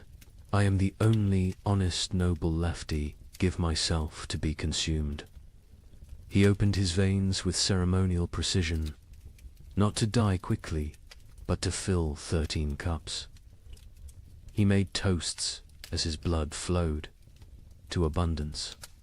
Nervous laughter to the feast that never ends. Desperate drinking to the truth that we're all already dead. Silence, except for swallowing. He conducted himself like a sommelier describing vintages. Note the iron undertones, the hint of despair, the full body of wasted life. He grew paler with each toast, but never stopped smiling. Drink deep, friends. I'm a vintage that won't be repeated. The guests drank because stopping would mean acknowledging what they were doing. They drank because Robert was watching, still standing, still bleeding, still insisting this was all a grand joke. They drank because his blood was warm and they'd forgotten warmth. They drank because it was that or scream.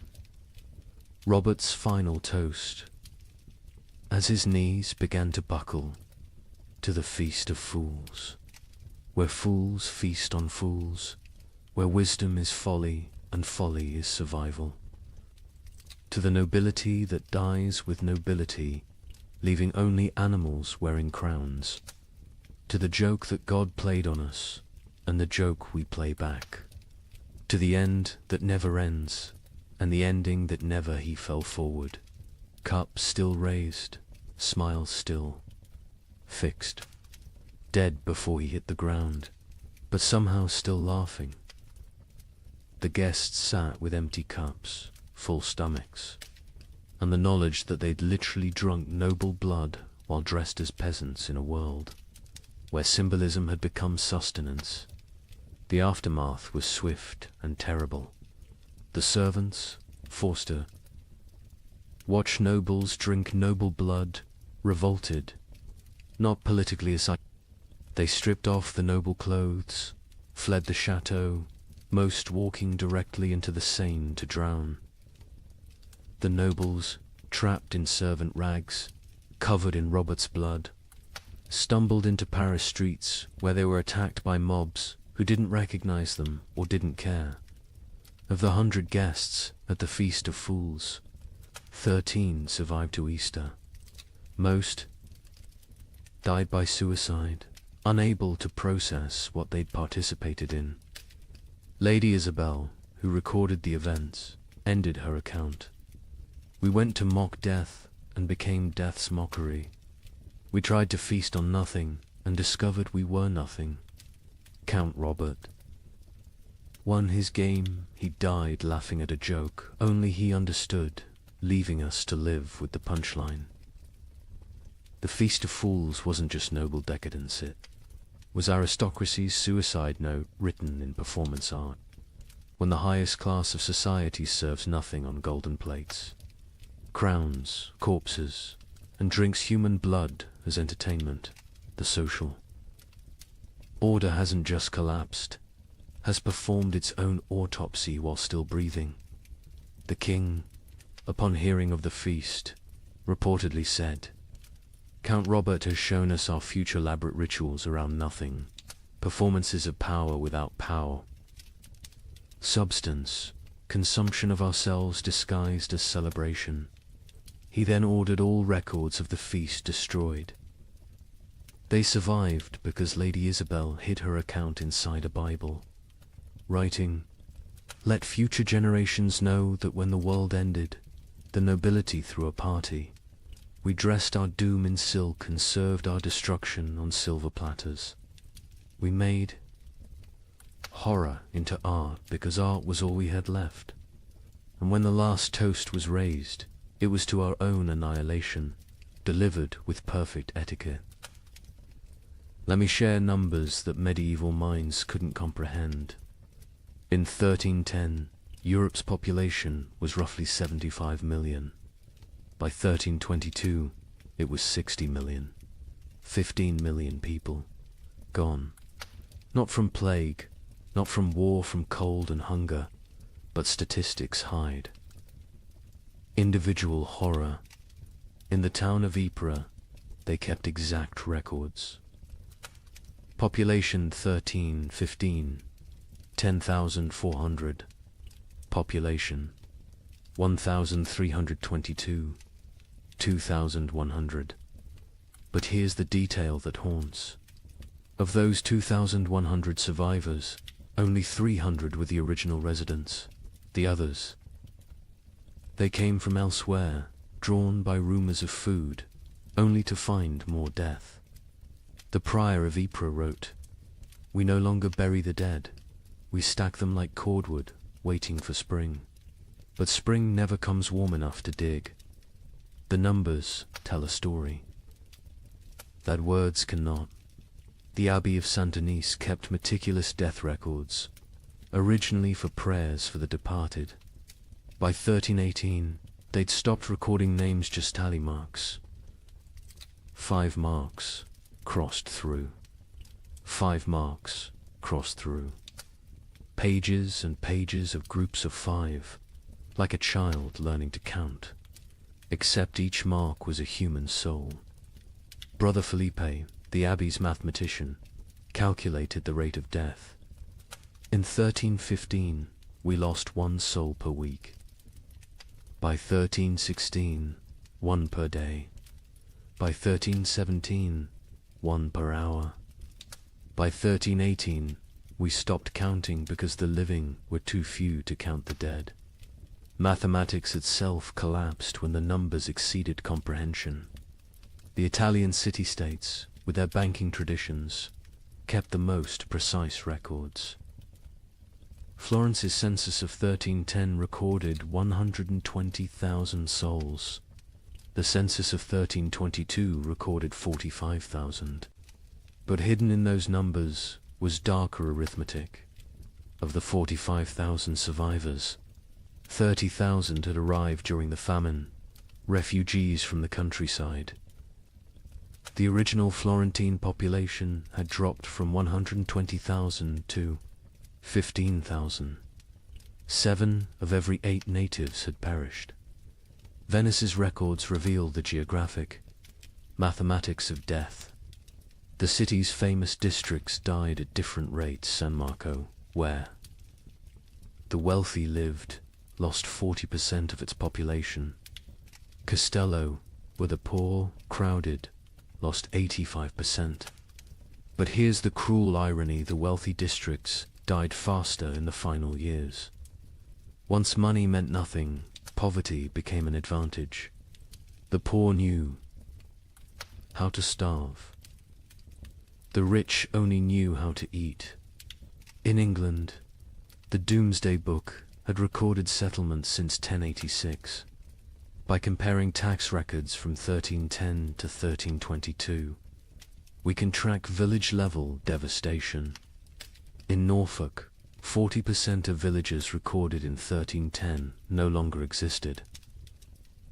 By 1322, not depopulated, erased.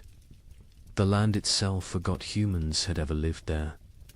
But let's look deeper at Ypres, because their obsessive record-keeping reveals the true mathematics of societal collapse. The town's cloth guild recorded not just deaths, but causes. 1,315. 500 deaths to 400 starvation. 100 disease 1316. 1,200 deaths to 900 starvation. 200 disease. 100 violence 1317. 2,100. deaths to 1,000 starvation, 500 disease, 400 violence, 200 voluntary, 18, 2,500 deaths to 800 starvation, 600 disease, 700 violence, 400 voluntary, 19, 1,800 deaths to 300 starvation, 400 disease, 500 violence, 600 voluntary, 1,320, 900 deaths minus 100 starvation, 200 disease, 200 violence, 400 voluntary. See the pattern. As starvation deaths decreased because the weakest had already died, violence and suicide increased. The mathematics of survival had shifted from competing for food to eliminating competitors. The demographic breakdown is equally telling. By age, infants 0 to 2, 95% mortality children 3 to 12, 80% mortality young adults 13 to 25, 60% mortality adults 26 to 45, 70% mortality elderly 46 plus, 90%. Mortality, the young adults survive best old enough to fight, young enough to endure.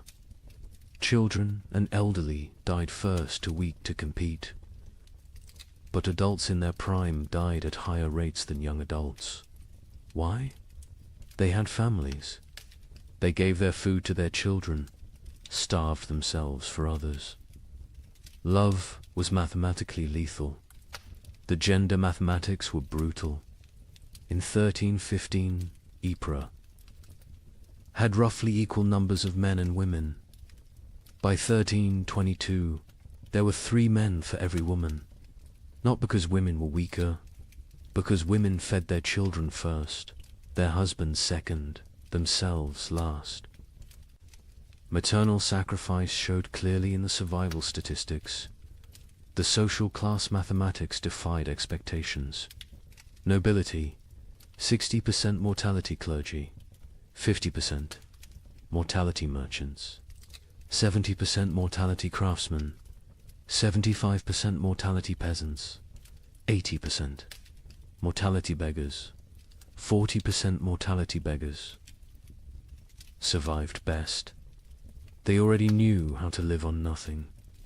The nobility, despite their resources, died from inability to adapt. Merchants died because their profession became meaningless. But beggars, they thrived in a world that had become universal beggary. The geographic distribution created what scholars call death shadows. Cities drew refugees from the countryside, creating rings of escalating mortality. Paris, with a 1310 population of 200,000, had 80,000 survivors in 1322. But the villagers within a day's walk of Paris, complete annihilation. They'd all walked to the city seeking food, died in the streets, their homes becoming ghost towns. The monastery of Cluny mapped deaths across their network of abbeys. They discovered death followed trade routes not because trade spread disease, but because rumors of food traveled along merchant paths. Entire populations would migrate toward imagined abundance, creating waves of mobile starvation that crashed against city walls. The seasonal mathematics were predictable yet horrifying. Spring, highest death rates, bodies hidden by snow revealed. Last stores exhausted summer, moderate deaths, some forage available. But disease spread autumn. Lowest deaths, whatever harvest existed, plus weakest already dead winter. Rising deaths, cold, multiplying hungers, lethality, but within those seasons. Specific dates showed spikes. Christmas saw mass suicides. The contrast between religious celebration and reality broke minds. Easter saw violence spiked, the promise of resurrection mocked by death's omnipresence. Harvest festivals became killing fields as communities fought over failed crops. The birth rate mathematics were perhaps most tragic. In 1310, Ypres recorded 400 births. In 1316 to 200 births. In 1318, 50 births. In 1320, 12 births. By 1321, 0. Not 0, recorded 0, occurred. Women stopped conceiving, bodies too starved to support pregnancy. Those who did conceive miscarried, or gave birth to stillborn children. An entire generation unborn. The marriage mathematics inverted. In 1310, Ypres recorded 200 marriages. In 1320, they recorded 400. Why the increase during horror? Survival partnerships. Widows with food, marrying widowers with shelter. Children married to combine family resources. Marriage became merger. Love replaced by mathematics. The death-to-burial ratio reveals societal collapses. Progression to 1,315. One death equals one burial, 1316. Two deaths equals one burial, 1317. 5 deaths equals one burial, 1318. 10 deaths equals one burial, 1319. 20 deaths equals one burial, 1320. Burial ceased. Bodies stacked or burned. The prior of Ypres wrote, "We have built pyramids of the dead, frozen corpses stacked like masonry, mortared with ice. Come spring, they will thaw and collapse, but by then, who will remain to care?" The economic mathematics were absurd. The price of wheat increased 2,000% between 1315 and 1320, but expressing it as percentage obscures the reality. In 1315, a penny bought a loaf. In 1320, a year's wages couldn't buy a crumb. Money became meaningless. The only currency was calories. Distance mathematics changed. In 1310, a healthy person could walk 20 miles per day. By 1320, survivors could manage perhaps 2 miles. The world shrank as human capability decreased. Villages 10 miles apart became unreachable foreign lands. Geography expanded as humans contracted. The theft mathematics reveal moral collapse. 1,315. 100 thefts. Mostly grain, 1316. 500 thefts. Anything. Edible, 1317. 1,000 thefts. Including clothing and fuel, 1318. 2,000 thefts. Including children, 1319. Theft became meaningless. Nothing left to steal. The murder mathematics followed similar patterns, but with a crucial difference. Murders peaked in 1318, then declined not from returning morality, but from lack of strength. By 1319, people were too weak to kill. Violence required carries nobody could spare.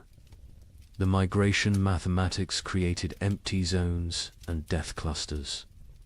Rural areas emptied as survivors walked to cities. Cities became graveyards as refugees died in streets. The population didn't just decline, it concentrated, then collapsed. Like a star becoming a black hole, the linguistic mathematics were subtle but telling. The Ypres records showed declining vocabulary over time. 1315 records use varied, complex language. By 1320, the same. Scribes used perhaps 200 words repeatedly.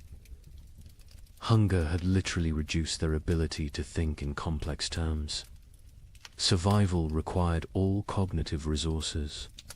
The time mathematics warped reality. Survivors reported years feeling like decades, days feeling like minutes. The prior wrote, "We have lived 7 years that feel like 70. I am 40 but feel 400. Time itself has starved, moving slowly like everything else dying." The children's mathematics were most heartbreaking. In 1315, Ypres had 3,000 children under 12. By 1322, 45. Of those 45, only 3 were from Ypres. The others were orphans who'd wandered in from elsewhere. Their origins unknown, their parents dead, their futures non-existent. An entire generation deleted. Here's the mathematical truth medieval minds couldn't grasp. Exponential death. When food production drops 50%, population doesn't drop 50%, drops 80%.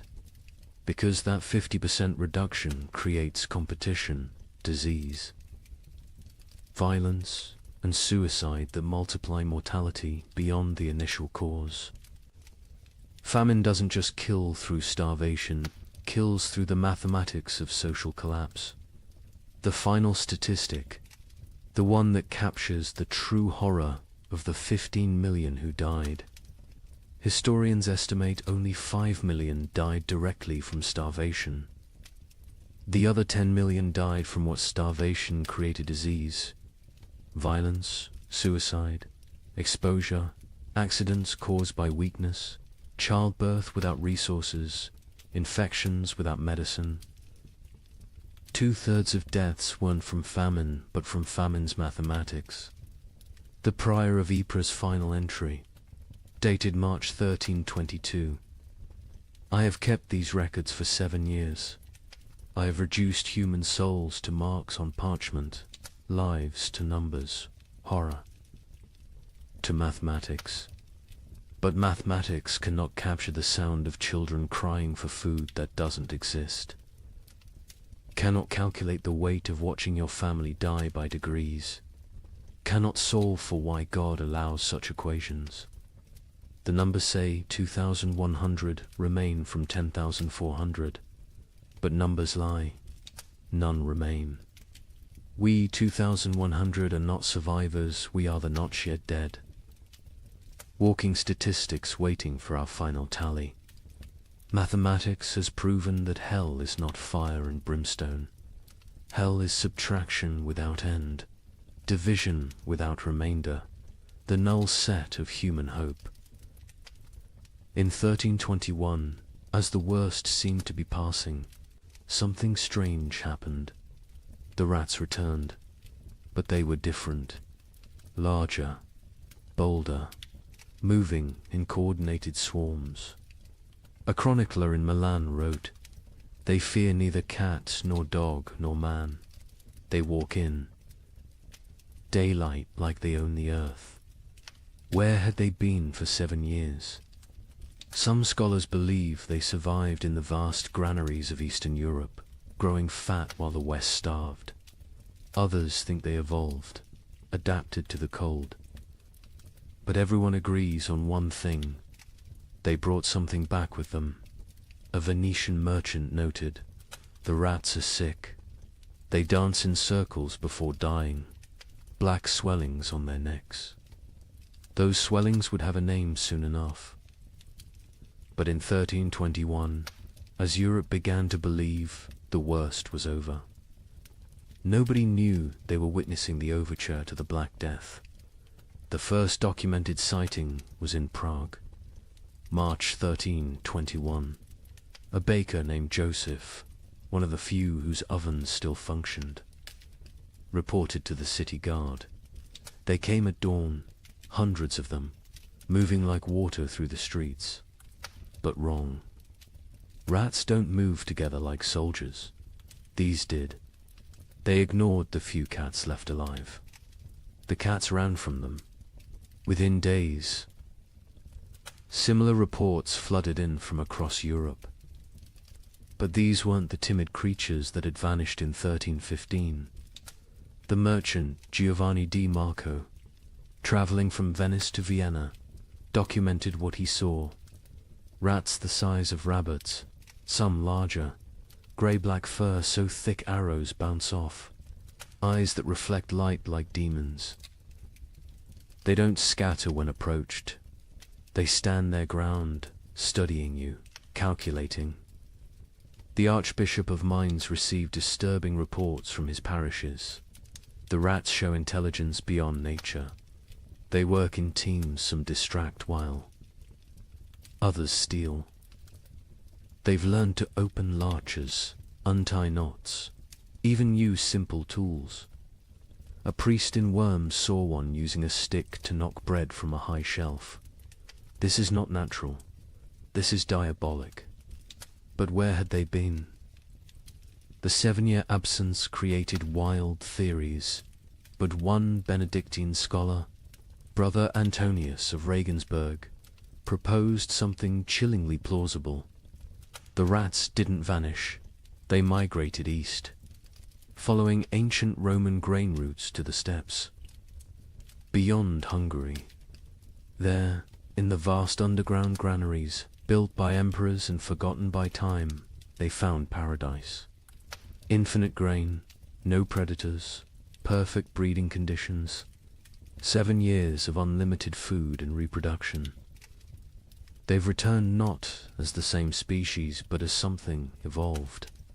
The physical changes were documented obsessively. A physician in Paris dissected several specimens, twice the size of pre-famine rats. Muscle density increased by half.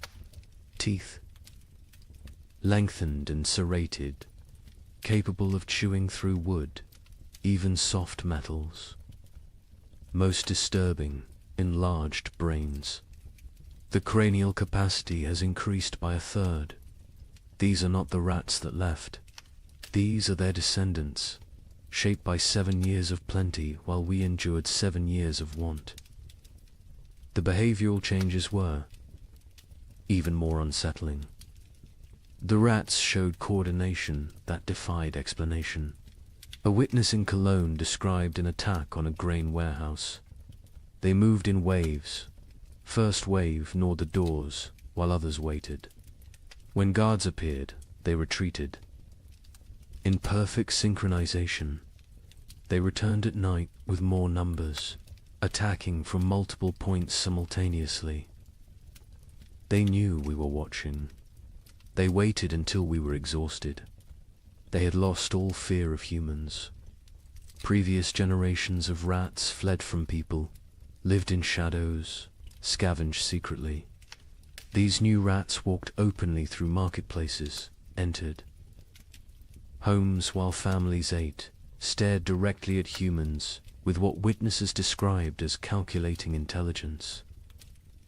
A child in Nuremberg reported rats watching her family eat dinner through the window.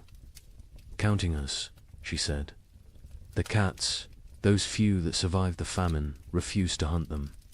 A chronicler in line observed, "Our best Mauser, who survived 7 years of horror by hunting, now cowers when rats pass. He recognizes something we don't. The predator-prey relationship is inverted. The cats know they're now the prey. Dogs fared no better. Hunting hounds trained to kill wolves ran from rat. Swarms, a pack of street dogs in Milan, hardened by years of surviving on corpses, was found torn apart. Witnesses said the rats had hunted them like wolves hunt deer, driving them into a corner, exhausting them, then moving in for the kill. But it was the rats' relationship with the dead that proved most disturbing. During the famine, corpses had accumulated faster than burial. Mass graves, body piles, frozen pyramids of the dead, all untouched for years. The returned rats showed intense interest in these sites. Not to feed, they seemed well fed, but to investigate. A gravedigger in Bordeaux reported. They dig into the mass graves, not eating, just ... examining. They spend hours among the bones, touching them with their paws, almost like they're reading something. Then they emerge and dance, spinning, leaping, falling over, getting up, spinning again, like they're drunk or mad. The dancing disease appeared first in the rats, then in the animals they bit, finally in humans. But in 1321, people thought it was just strange behavior. They didn't connect it to disease. Why would they? The rats looked healthy, even robust. Larger, stronger, more vital than any rats in memory. An Italian merchant named Carlo Benedetti made the crucial observation that historians would later recognize as prophetic.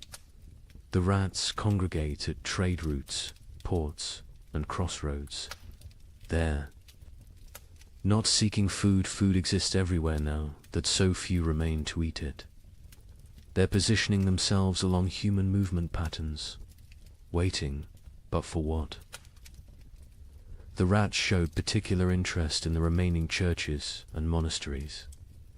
Brother Francis of Assisi documented their behavior.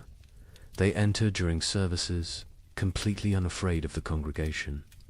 They sit in neat rows as if listening to the sermon.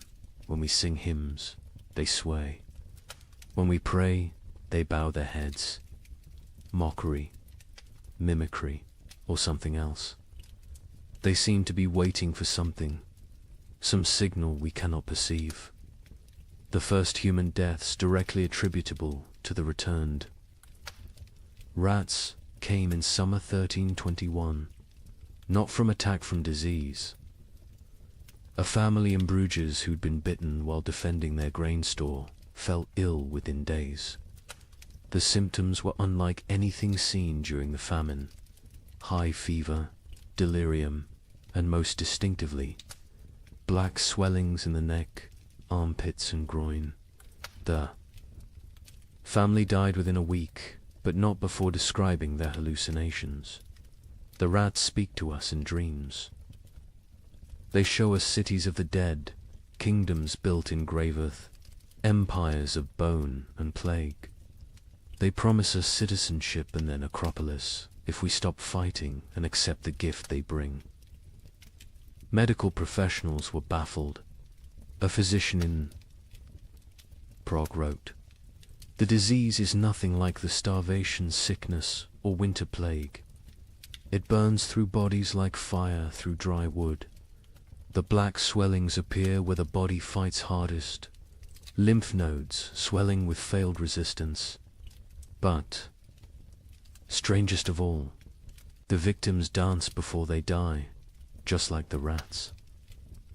The dancing sickness spread from the bitten to their families, from families to neighborhoods, from neighborhoods to districts. But in 1321, it was still contained, still rare. Most who died that year still died from famine's lingering effects. The new plague was just beginning its incubation, both in human bodies and human societies. The rats' intelligence manifested in increasingly complex ways. They learned to avoid traditional traps, poison, and hunting methods. They developed new social structures: scout rats who tested food for danger, guard rats who watched for threats, even what appeared to be leader rats who directed group movements through series of squeaks and gestures. A scholar in Vienna documented their learning capabilities. We captured one, intending study. Its companions spent 3 nights trying to free it, using increasingly sophisticated methods: leverage, distraction, even attempting to pick the lock with twisted metal. When they failed, they sat outside the cage in vigil until the captured rat died. Then they left. But the next night, our laboratory burned. The fire started in 3 places simultaneously. Draw your own conclusions. The church struggled to explain the rats' return. Were they demons? Punishments? Tests? The Bishop of Cologne preached. For 7 years they abandoned us to our suffering. Now they return in our moment of hope, stronger for their absence. They are either God's final curse or Satan's opening move in some greater game. Either way, they herald something worse than what we've endured. Popular folklore developed quickly. Rats were secret rulers of the underworld who'd retreated to plan humanity's destruction. They would transform human souls, twisted by starvation into animal form. They were advanced scouts for an invasion from hell itself. Each theory was more fantastic than the last, but none were as terrible as the truth.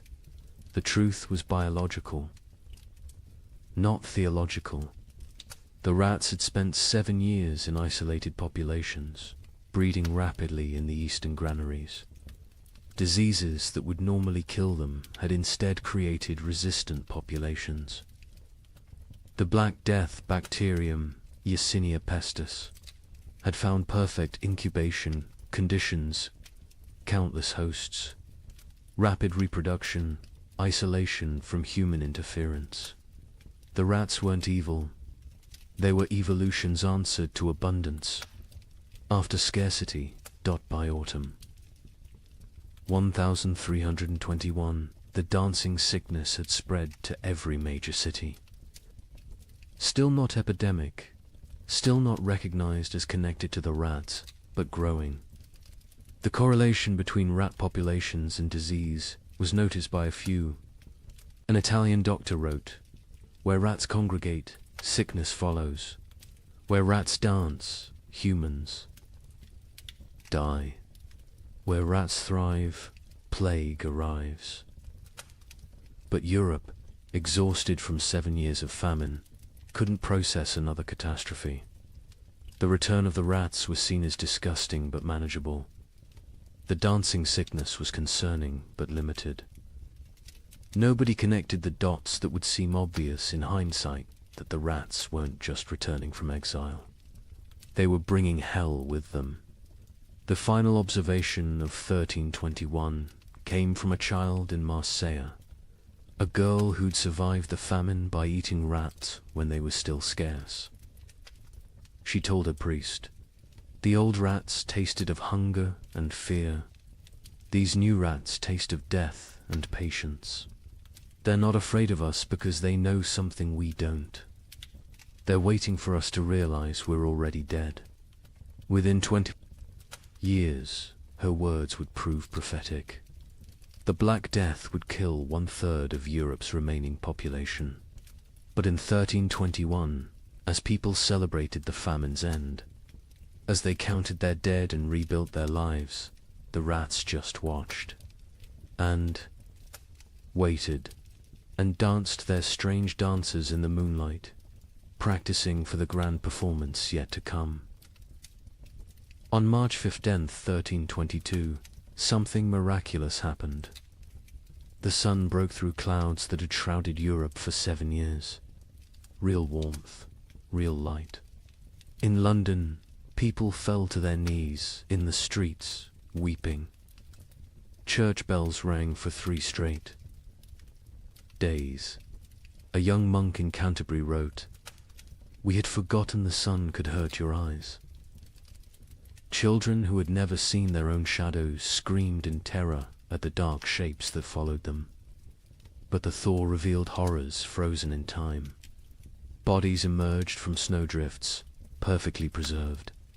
Entire families found seated at tables. Frozen mid-meal. Armies discovered standing in formation, weapons raised, ice statues of a war that winter had won.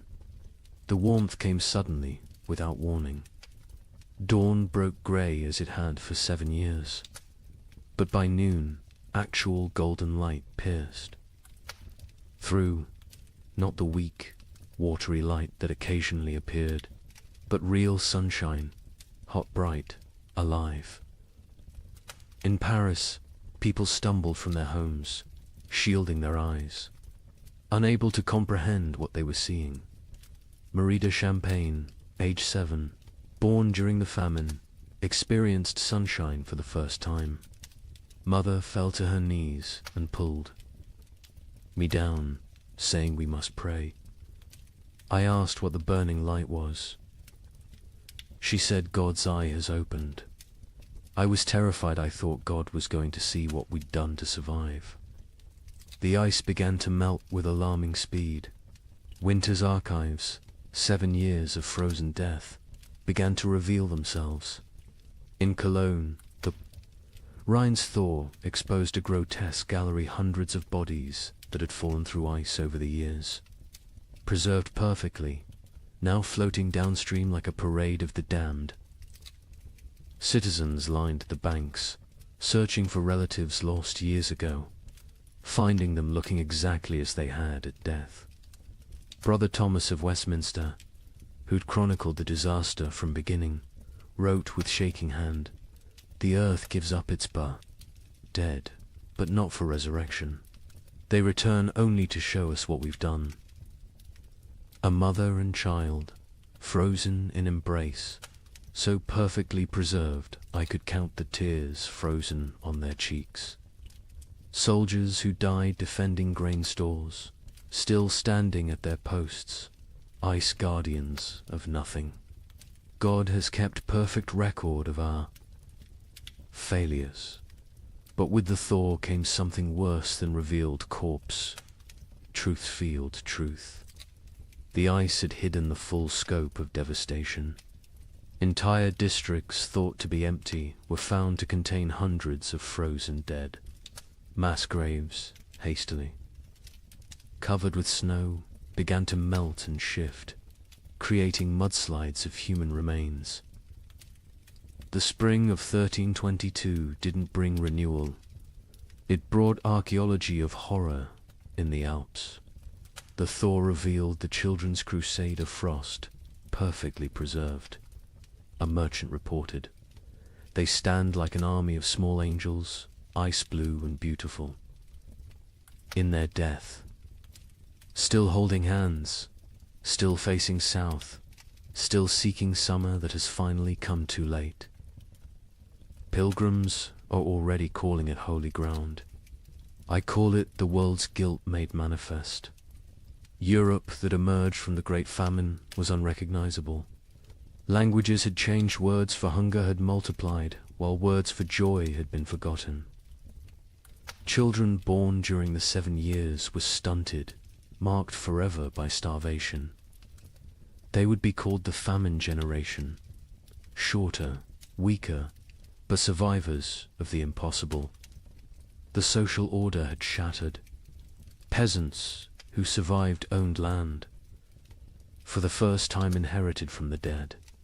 The church's authority collapsed. Where was God during the freeze?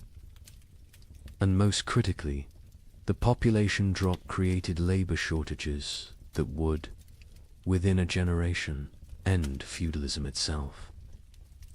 The Great Famine didn't just kill millions, it killed the medieval world. The linguistic changes were documented by scholars, attempting to translate pre-famine texts. The abbot of Cluny wrote, "We have 23 new words for different types of hunger, but have lost the words for feast, abundance, and satisfaction. Children learning to speak, use, eat, as past tense only, they cannot conceive of eating as a present or future action. We've developed exact terms for the taste of leather, bark, clay, but forgotten words for flavors of meat." The famine generation bore physical marks that would last lifetimes. Stunted growth, adults reaching barely 5 feet, bone deformities from childhood rickets, teeth destroyed from eating stones and wood, but worse were the invisible scars. They hoarded food obsessively, even in plenty. They ate alone in darkness, unable to share meals. They counted every grain, weighed every crumb. A physician in Paris noted, "They survived famine, but remain imprisoned by it. Their bodies live in 1322, but their minds remain in 1318. The social revolution was immediate and irreversible. A third of Europe's nobility had perished, entire bloodlines extinct. Peasants squatted in abandoned castles, worked lordless lands, claimed ownership through occupation. The survivorship created overnight social mobility. A serf who'd hidden grain became a merchant.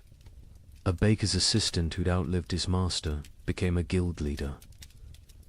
A prostitute who'd hoarded food became a property owner. The church's authority evaporated like morning frost. 7 years of unanswered prayers had broken faith's monopoly. New sects emerged, some worshipping nature, others embracing nihilism. The Pope's call for renewed devotion was met with laughter. A graffiti in Rome read, "God starved.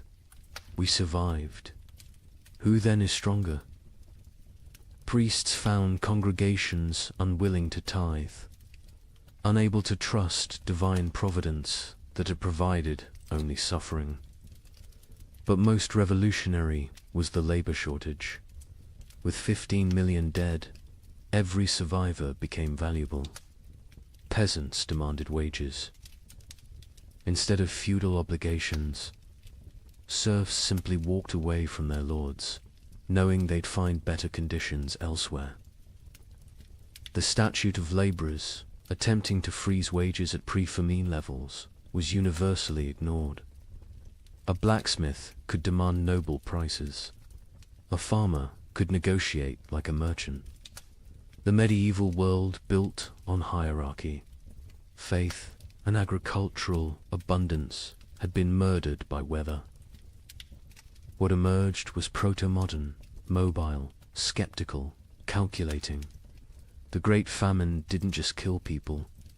It killed the very idea of divinely ordered society.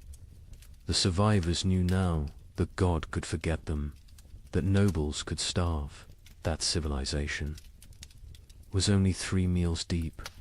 Europe would rebuild, but never recover. The medieval dream was frozen in those 7 years, preserved like the corpses in ice, beautiful and dead forever. In 1323, an anonymous scribe in Bavaria wrote what might be the most important document of the entire famine. Not a chronicle of events, but a warning. To those who come after, know this. We thought ourselves masters of the earth. We built castles against enemies, churches against damnation, walls against nature itself. But when the sky turned against us, when the very air became our enemy, we learned that civilization is only 3 mills deep. Beneath that lies the animal, and beneath that ... lies something worse, something that would eat its own shadow if it could provide sustenance. We survived. That is not the same as living. Some costs can never be repaid. Some hungers never leave you, no matter how much you eat. We measured time in deaths. We measured love in shared suffering. We measured God in his absence. If the cold comes again, and it will come again, remember that the greatest danger is not the freeze. It's what the freeze reveals about your neighbor, about your family, about yourself. May you never be warm enough to forget what we learned in the cold. The document was found hidden in a monastery wall, wrapped in waxed cloth, deliberately preserved. The scribe continued, "I write this with fingers that consumed my own flesh. I write with eyes that watched my children choose which sibling would eat. I write with a soul that has been to hell and discovered hell is not fire. Hell is ice and the mathematics of survival. We who survived are not heroes. We are the ones who did what heroes couldn't. We chose ourselves over others. We calculated love against calories and chose calories. We learned that honor digests poorly, that mercy is a luxury of the fed, that civilization is just an agreement between people who aren't hungry yet. The sun has returned. The crops grow again. Markets open, bells ring. Children are born who will never know the taste of bark bread. They will call us the generation who endured. But endurance is just a prettier word for betrayal. Betrayal of everything we once believed. Made us human. When abundance returns, you will forget. You will must forget to stay sane. But someone should remember. Someone should know that we measured children's worth in weeks of food, that we drew lots for who would walk into winter, that we learned to distinguish the taste of different mortar. From ancient walls, so I leave this testament, not of what happened chronicles will tell that story, but of what we became. We became arithmetic. We became efficiency. We became the truth that underneath every prayer, every law, every noble sentiment, lies the animal that will eat its own tail if the circle of consumption demands it. Remember us accurately, not as victims of weather, but as humans revealed. The cold didn't change us, it showed us, and what it showed can never be fully hidden again. The thaw has come. Summer returns. But we who survived carry winter inside us forever, a frozen seed that whispers, "This is what you really are. Everything. Else is just the dream of well-fed men." In the spring of 1315, a mother in northern England made an unthinkable decision. She locked her children inside their cottage, walked into the frozen wasteland, and never returned. But she wasn't abandoning them. She was saving them. What, she knew what all of Europe would soon discover was that the world itself was dying. The rain wouldn't stop. The cold wouldn't break. And for the next 7 years, winter would reign supreme. Her name was Marjorie of Dereham, and her neighbors found her children 3 days later, alive, huddled around the last embers of their fire. The eldest, a boy of 9, clutched a note his mother had left. The priest who recorded it wrote that his hands shook as he read her words aloud. "My flesh will buy them grain. My absence will grant them mercy. Tell them I walk toward God." Not away from them. You see, Marjorie had understood something terrible. Something that would take the rest of Europe months to grasp. This wasn't just another harsh spring. This was the beginning of an extinction. The marketplace where she'd traded her body for bread had made the calculation clear. A living mother meant 5 mouths to feed. A missing mother meant 4 orphans the church had to shelter, and the church still had grain. Still had walls, still had hope that this nightmare would end. But here's what makes Marjorie's story so haunting. She wasn't unique. Parish records from 1315 show hundreds of similar disappearances. Parents vanishing into blizzards, elderly grandparents wandering into forests, always leaving notes, always locking doors from the outside, always walking toward death like it was salvation. The chronicler Geoffrey Le Baker would later write about that spring with words that feel pulled from nightmares. The rains began on St. George's Day and fell like God had forgotten how to do anything else. Not the warm rains of April that wake sleeping seeds, but frozen needles that killed whatever they touched. Crops didn't fail, they drowned standing. Rivers didn't flood, they exploded from their banks like wounded animals. Think about that. For a moment, you're a medieval peasant. Your entire world is 3 miles wide. Everything you know about survival, every technique your father taught you, every prayer your mother whispered, assumes one simple truth, that seasons follow patterns. Spring brings life. Summer brings growth. Autumn brings harvest. Winter brings rest. But what happens when spring never comes? When winter refuses to die? When the very foundation of existence cracks beneath your feet? That's what began in 1315. Not a famine, not a crisis, but the complete collapse of natural order. And Marjorie of Durham, walking into that frozen dawn, leaving her children behind to live, was just the first character in a story that would consume 15 million souls.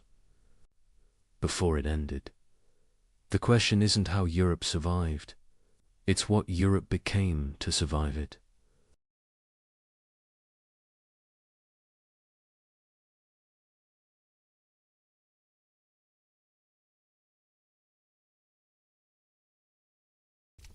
Good evening and welcome back, friends. Tonight, we are going to journey through the winter that never ended, America's forgotten ice years.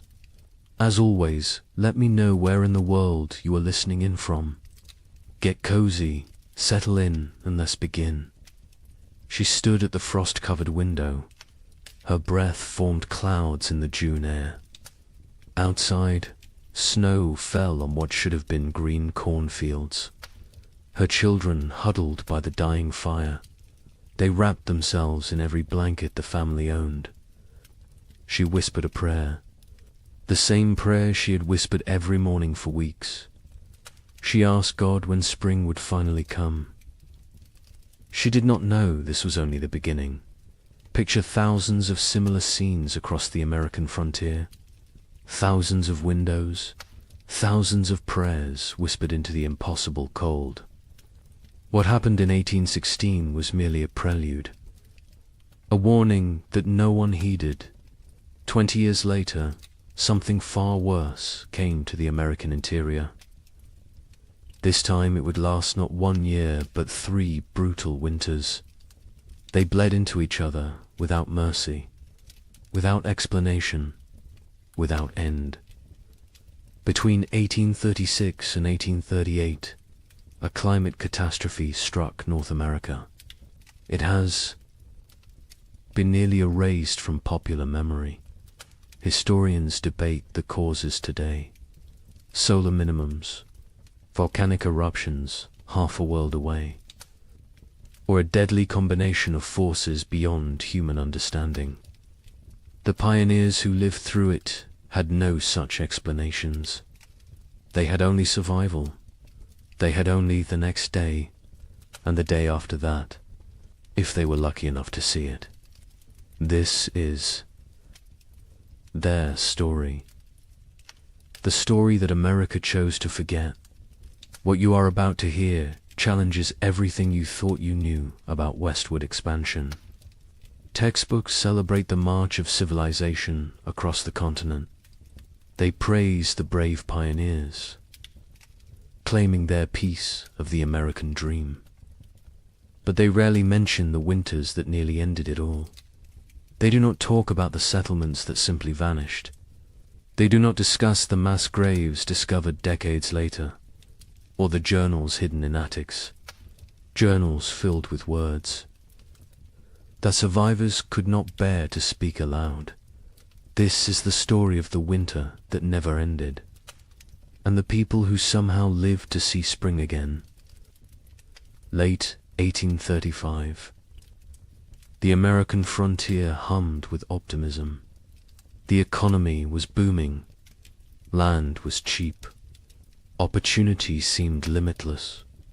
Thousands of families poured westward into territories that promised fertile soil and new beginnings. Michigan Territory, Wisconsin, Illinois, Indiana, Ohio. These were the lands of promise. These were the places where a man could build something from nothing. A young couple in their early 20s had just claimed 160 acres in Michigan Territory. They were newlyweds. She was pregnant with their first child. He had spent the summer building a one-room cabin with his own hands.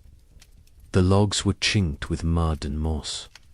The roof was solid. The door hung true. They planned their first full harvest together.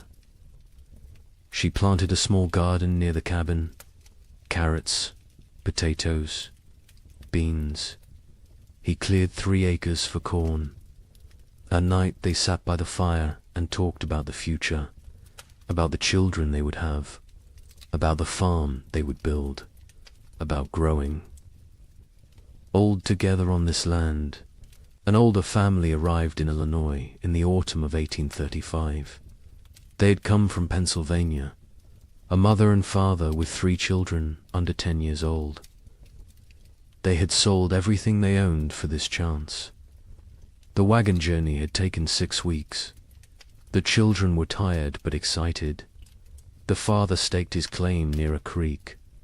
Good water, timber nearby, rich black soil that crumbled in his hands. He told his wife this was it. This was where they would prosper. She believed him. They all did in Ohio. A widower worked a small farm with his 2 teenage daughters. His wife had died of fever the previous summer. The grief was still raw, but he had responsibilities. Daughters to feed, a farm to maintain, a future to secure. For them, the older girl was 16, capable, strong. She helped with everything. The younger was 14, still learning, still growing. Together the 3 of them made it work. They honored the memory of the wife and mother they had lost by surviving, by building, by moving forward. This was frontier life in late 1835. Hard but hopeful. Isolated but connected through shared struggle. Communities were small but tight-knit. Neighbors helped neighbors. Barn raisings brought everyone together. Churches served as social centers. Sunday services were as much about community as worship. People traded labor, traded goods, traded gossip and news from back east. The isolation was real. Some homesteads were miles from the nearest neighbor, but people found ways to stay connected, to remain human in the wilderness. Daily routines followed the sun. Wake before dawn. Tend the livestock. Milk the cows. Feed the chickens. Collect eggs. Breakfast was simple. Cornmeal mush. Salt pork if you had it. Then the work began. Men cleared land, plowed fields, mended fences, chopped endless cords of firewood. Women tended gardens, preserved food, made soap, sewed clothes, raised children. Everyone worked. Even the smallest children had chores, gathering kindling, feeding chickens, watching younger siblings. There was no such thing as idle time on the frontier. As autumn 1835 arrived, families began their winter preparations. These were routines they knew well. They had survived winters before. They salted meat, packed pork and beef in barrels with salt and brine. The meat would keep all winter this way. They filled root cellars with potatoes, turnips, carrots, squash, onions. They dried beans, preserved fruits, made apple butter, rendered lard. Every scrap of food was precious. Nothing was wasted. Firewood was crucial. Men spent weeks cutting and stacking wood, cord after cord after cord. A family could burn through several cords in a hard winter. The stacks grew higher, oak for long burning, maple for cooking, pine for quick heat.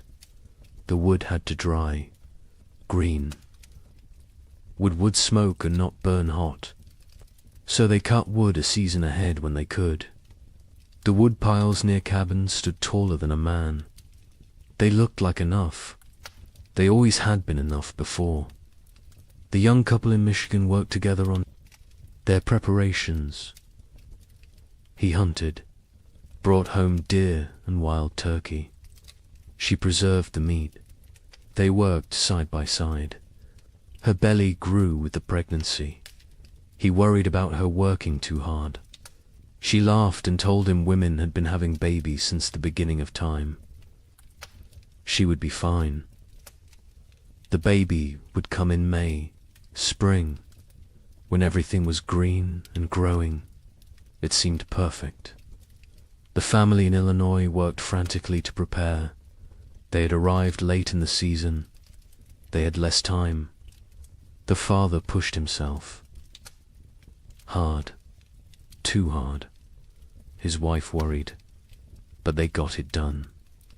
Meat preserved, vegetables stored, firewood stacked. The cabin was small but well built. They had purchased it from a family moving back east. The previous owners had said they missed civilization, missed family. The father thought they were foolish.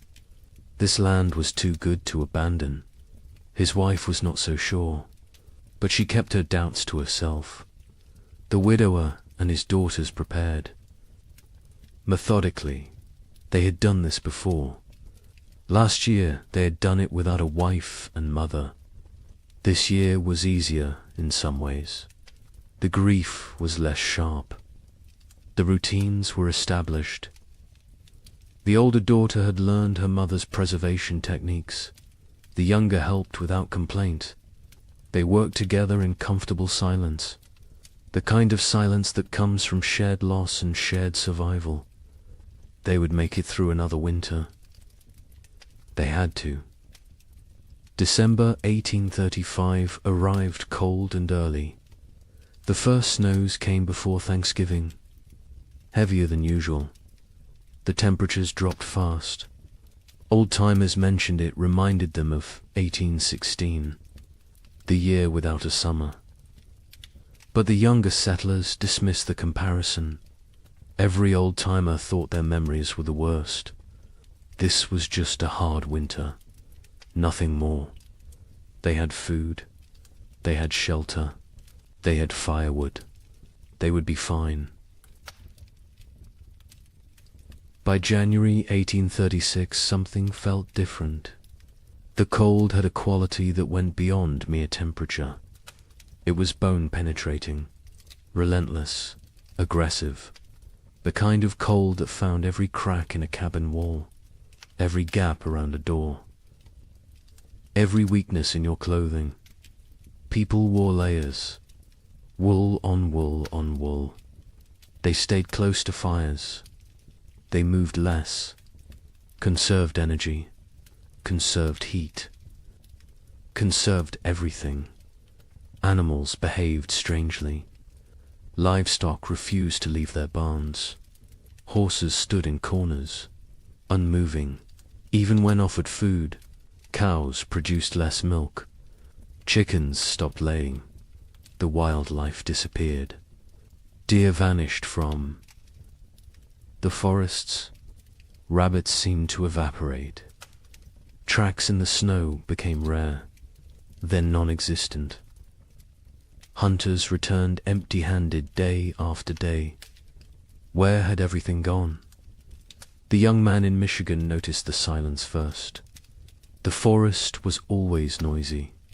Birds, squirrels, the rustle of small animals, whined through leaves. But now there was nothing. just silence and wind. The wind never stopped. It howled around the cabin at night. His wife pressed close to him for warmth, for comfort. She was 7 months pregnant now. He felt the baby kick against his back sometimes when they slept. He wondered what kind of world this child would be born into. In Illinois, the children asked their father why it was so cold. He told them God was testing them, testing their faith, their strength, their family. The mother said nothing. She watched. Their food stores. She calculated in her head. If winter ended in March like it should, they would be fine. But something in her gut told her March might not bring spring this year. The widower in Ohio kept a journal. He had started it after his wife died, a way to process grief, to feel less alone. In late January 1836, he wrote an entry that he would later try to burn. He wrote that the cold felt wrong, not natural, that he had a feeling of dread he could not shake, that his daughters felt it too, though they did not speak of it. He wrote that he was afraid, not of dying, but of failing to protect his girls, of not being enough. February arrived. It should have shown signs of weakening. Winter, longer days, occasional thaws, the promise of spring lurking beneath the cold. But February 1836 brought none of these things. It brought deeper cold, more snow, storms that lasted days. The sun appeared rarely. When it did, it seemed weak, pale, unable to warm anything. People began to worry, really worry. This was beyond a normal hard winter. Food stores were being depleted. Faster than expected. You burned more firewood in extreme cold. You ate more to maintain body heat. The calculations that had seemed conservative in November now seemed optimistic. Families began to ration. Smaller portions, fewer meals. Make it stretch. Make it last. Spring would come. It had to come. But as February turned to March, and March brought no relief, only more snow and more cold, a new emotion crept into Frontier. Cavern's fear, real fear, the kind that sits in your stomach and grows, the kind that wakes you at night, the kind that makes you count your remaining potatoes and feel panic rising in your chest, because spring should be here, and it was not. Coming, March 1836. The month that should bring thaw and birdsong and the first signs of life returning. Instead, it brought blizzards, heavy wet snow that collapsed roofs, winds that tore at cabin walls, temperatures that dropped so low that water froze solid inside homes, despite the fires burning constantly. People began to understand. This was not a normal winter. This was something else entirely. The young wife in Michigan went into labor on March 15th, 3 weeks early. Her husband rode through a blizzard to fetch the nearest midwife. She lived 4 miles away. He almost did. Not make it. The horse struggled through chest-deep drifts. The wind cut through every layer he wore. He found the midwife. She came. They rode back together. The journey that should have taken an hour took 3. The baby came that night. A girl, small but healthy, she cried strong. The mother wept with relief and exhaustion and fear. The midwife stayed 2 days until the storm broke. When she left, she told them the baby would need extra warmth, extra care. The mother already knew. She held the infant against her skin constantly, shared her body heat, prayed the cold would break before her milk ran thin. In Illinois, the family made a decision. They would send the eldest boy to the nearest town, 12 miles south, to buy supplies, if any could be had, extra flour, salt, anything. The boy was 8 years old, small for his age, but tough. His father gave him careful instructions. Follow the creek, stay near cover. If a storm comes, find shelter and wait it out. The mother packed him food for 2 days. She kissed his forehead, told him to be safe. He left before dawn. He returned 4 days later, frostbitten, exhausted, empty-handed. The town had nothing to sell. Their stores were depleted too. Everyone was rationing. Everyone was afraid. He had slept in a barn the first night, a chicken coop the second. A family had taken him in on the third night, fed him soup, let him warm by their fire.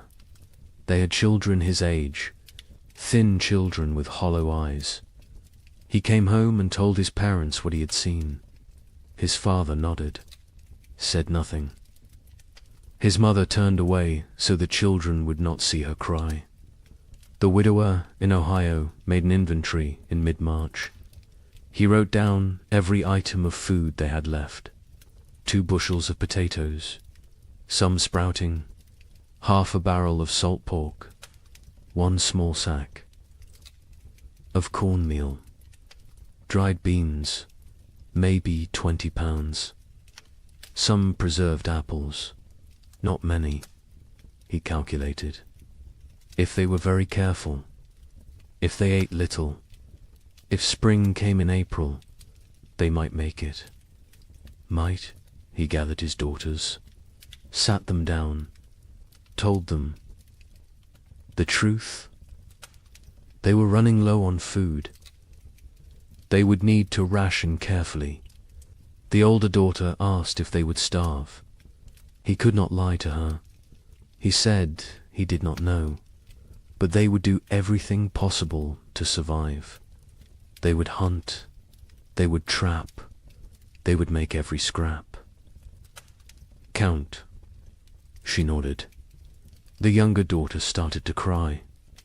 The older put her arm around her sister, told her they would be all right. The widower was not sure which of them she was trying to convince. April came. April that should burst with life and warmth and renewal. April that should mean planting time and spring rain and hope. This April brought none of those things.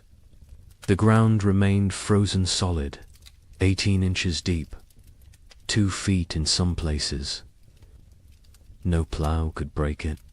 No seed could be planted. Even if they tried, nothing would grow in this cold. Families faced a terrible realization. Even if spring came tomorrow, the growing season was too short now. Crops planted in late April might not mature before full frost. And full frost in this new reality might come in August, or July, or never. Leave it all? The cycle of farming that had sustained human civilization for thousands of years was broken, and no one knew how to fix it. The young couple in Michigan began hunting for any food source.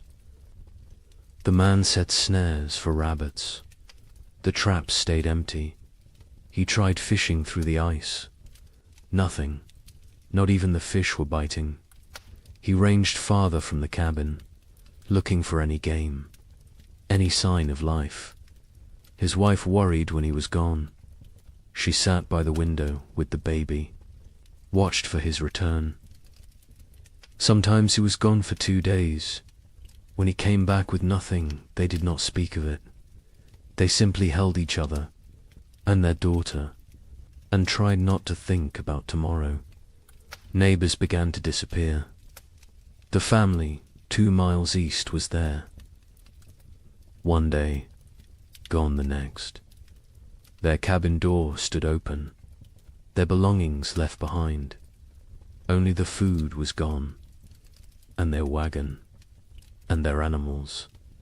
They had fled south, or tried to. No one knew if they made it. More families followed. Every week someone else left. The community that had been tight-knit was fraying, unraveling. People made choices for their own survival now. There was no room for collective thinking anymore. Some tried to help each other still.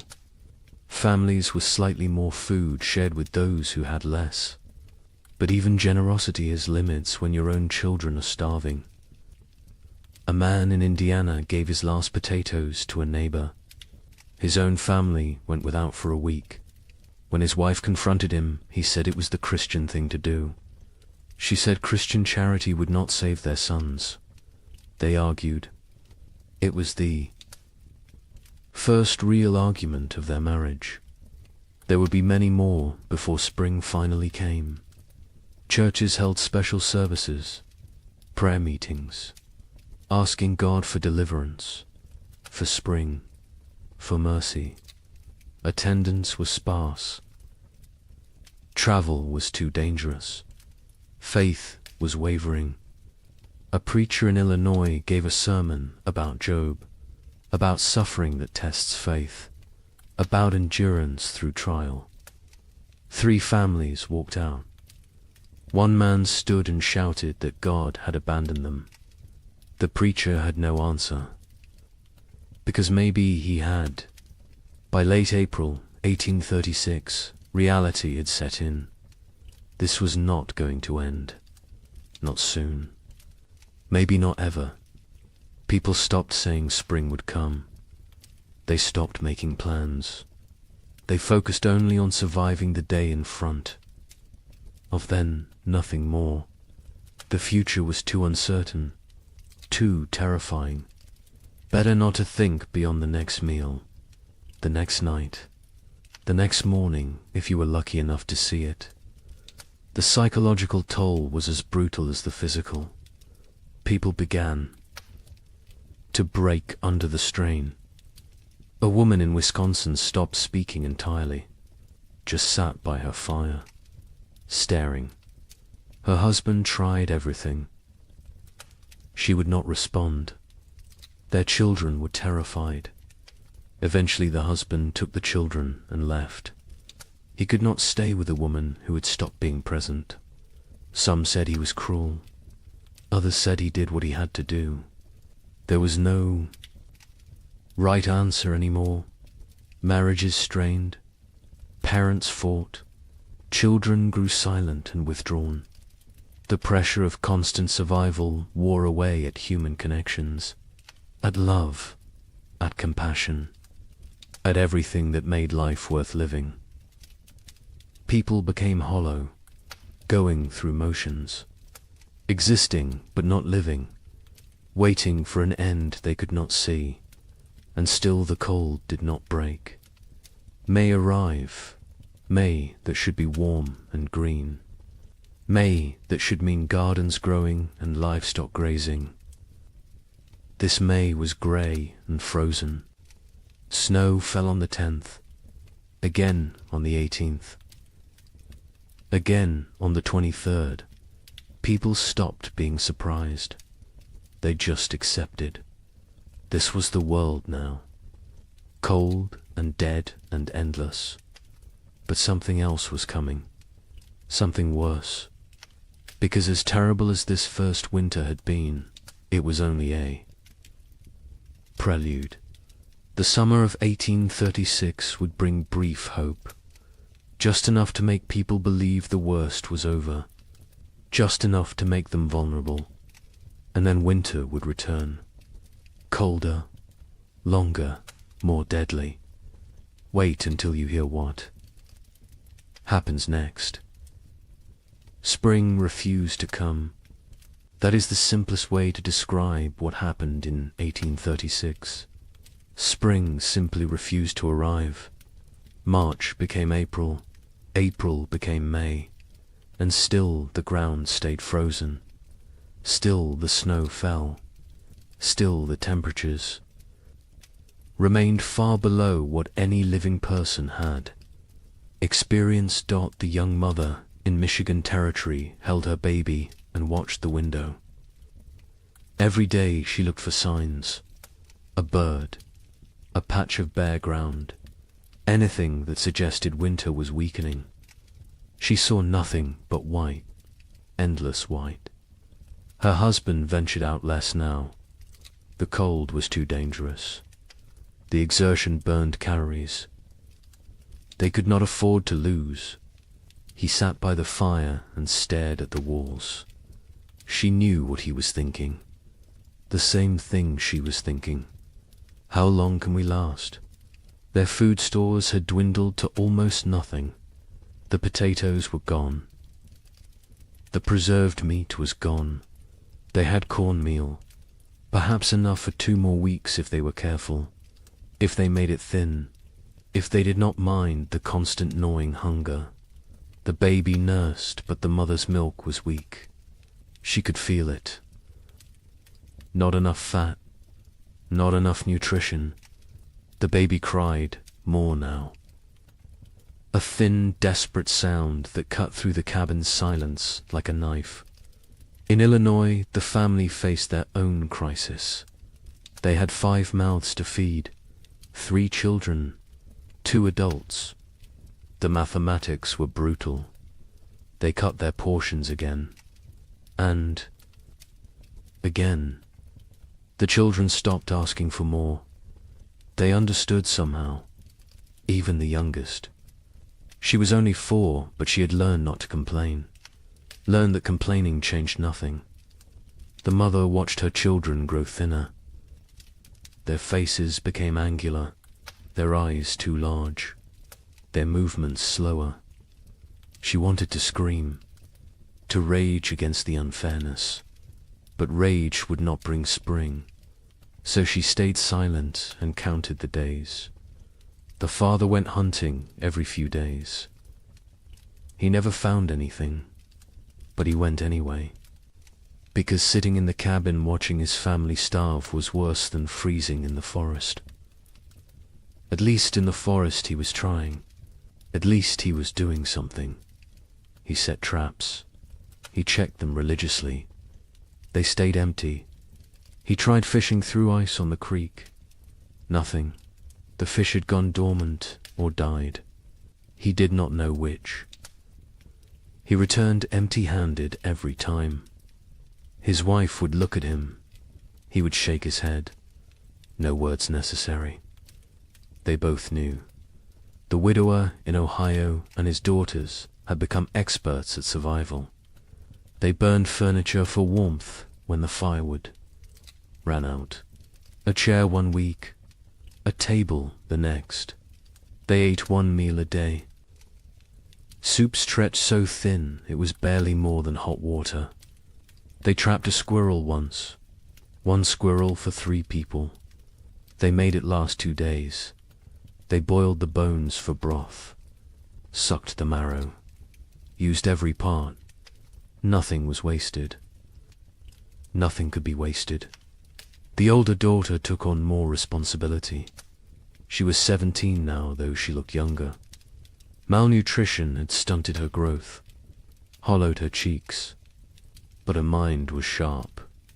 She kept track of their supplies, rationed, carefully, made decisions about what to eat and when. Her father let her. He trusted her judgment.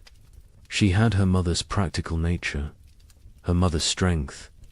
Sometimes he looked at her and saw his dead wife.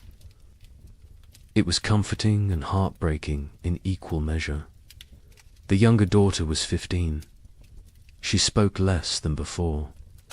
The cold and hunger had made her withdrawn. She did her chores without complaint, helped where she could. But there was a distance. In her eyes, a remove. Her father worried about her, about what this experience was doing to her mind. To her spirit, He tried to engage her in conversation. She would answer in single words. Yes, no, maybe, then return to silence. He did not know how to reach her anymore. Communities that had held together through the winter began to fracture. Trust eroded.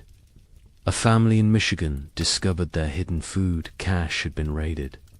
Someone had broken in while they slept, taken half their remaining supplies. They suspected a neighbor, a man they had helped the previous autumn, but they could not prove it, and confrontation seemed pointless. Everyone was desperate. Everyone was capable of terrible things when survival was at stake. Theft became common. People took what they needed to live. A chicken here, a bag of grain there, tools, blankets, firewood, anything that might help them survive another day. Some felt guilt, others felt nothing. Morality becomes flexible when you are watching your children starve.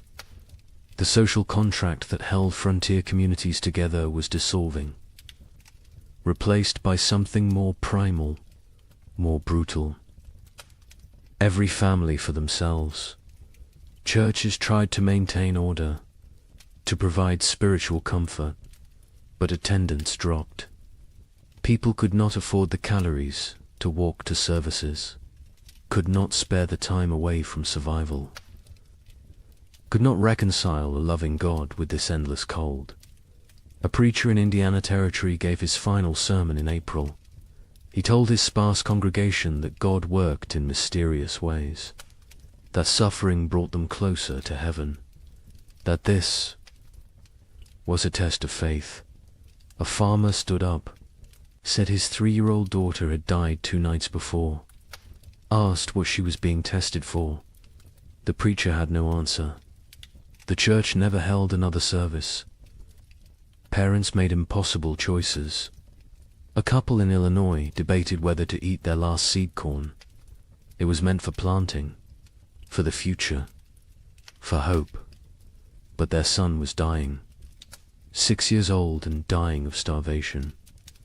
They could see it, his body consuming itself, his ribs visible through his shirt, his eyes sunken. They ground the seed corn into meal, made bread, fed him. He ate slowly. His stomach had shrunk. He could not eat much, but it was something. They had chosen survival today over the possibility of food tomorrow. They would live with that choice for the rest of their lives. Livestock died. Cattle froze in their barns. Horses became too weak to stand. Pigs huddled together for warmth, but still succumbed to the cold. Chickens stopped laying entirely. People slaughtered their animals, not according to any plan, just when they became desperate enough. Each slaughter was a small tragedy. That cow represented future milk, future. Calves, future security. But future meant nothing when you might not survive the week. So they killed and ate and tried not to think about tomorrow. The meat from livestock helped, but it went fast. A family could butcher a pig and eat well for a few days. Then the meat was gone, and they were back where they started. Hungry, desperate, counting down to nothing. Some families tried to preserve the meat, to make it last, but without sufficient salt. Without proper cold storage that did not involve simply leaving it outside where wolves might take it, the meat spoiled, or got stolen, or disappeared in the night. May arrived with no warmth, no green, no life. May there should be planting season brought instead more snow, more cold, more death. People stopped keeping track of dates. What was the point? Time had lost meaning. There was only day and night, hunger and cold, survival and death.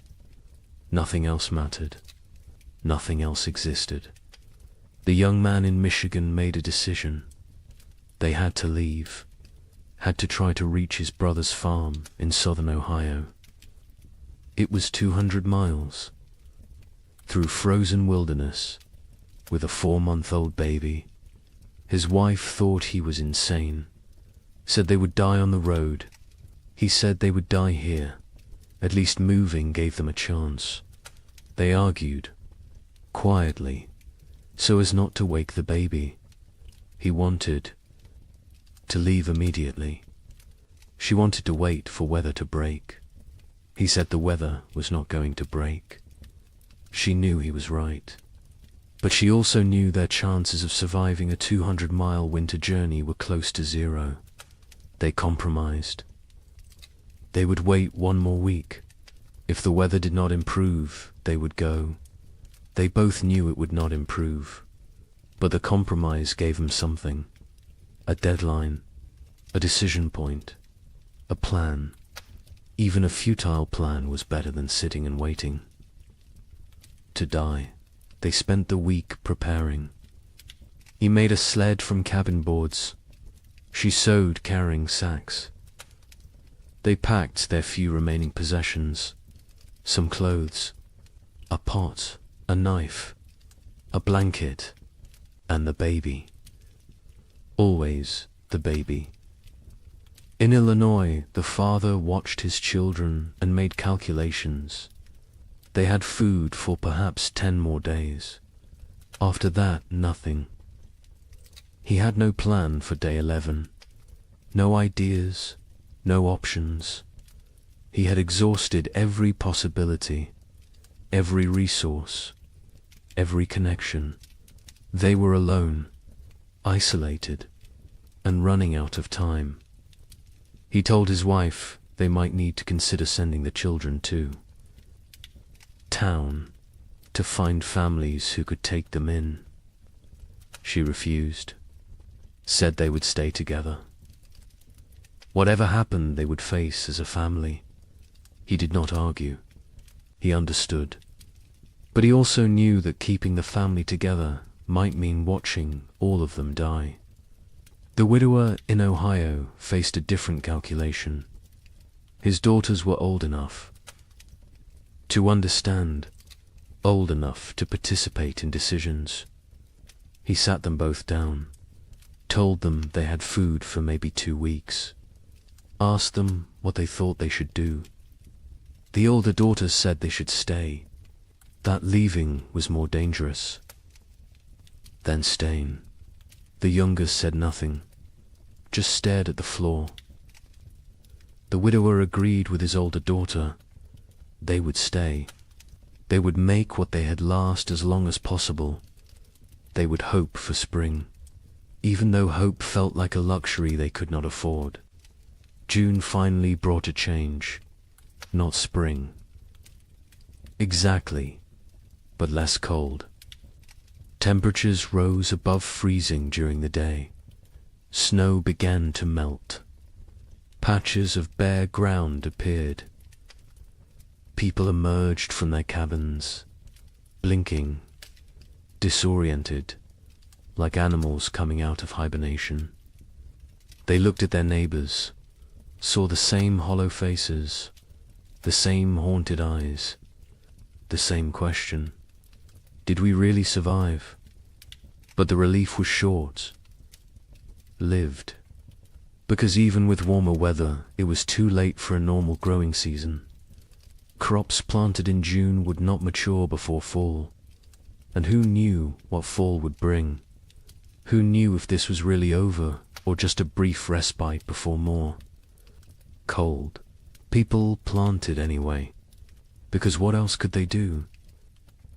They put precious seeds into still, cold ground, prayed for growth, for warmth, for time.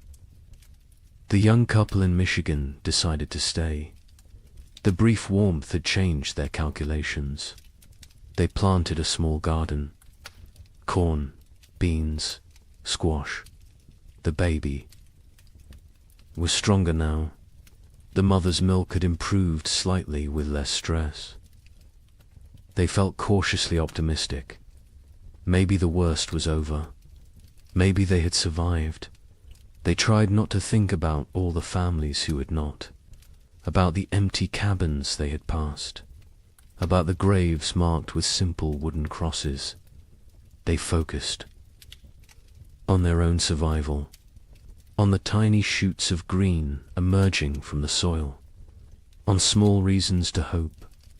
In Illinois, the family planted everything they had, every remaining seed. It was a gamble. If the crops failed, they would have nothing. No seeds. For next year, no backup plan. But they could not eat seeds, and they could not wait another year. So they planted, and prayed, and watched the sky nervously, expecting frost, expecting snow, expecting disappointment, because this year had taught them to expect nothing good. The widower and his daughters planted a small plot, just enough for the three of them. They had learned efficiency through necessity. No wasted space, no wasted effort. Every action calculated for maximum return. They planted fast-growing crops, radishes, lettuce, things that might mature in the shortened season. They avoided crops that needed long growing periods. Corn, squash, melons. There was no time. They needed food now, or as close to now as nature. Allowed July brought warmth, real warmth. For the first time in what felt like forever, people were too hot instead of too cold.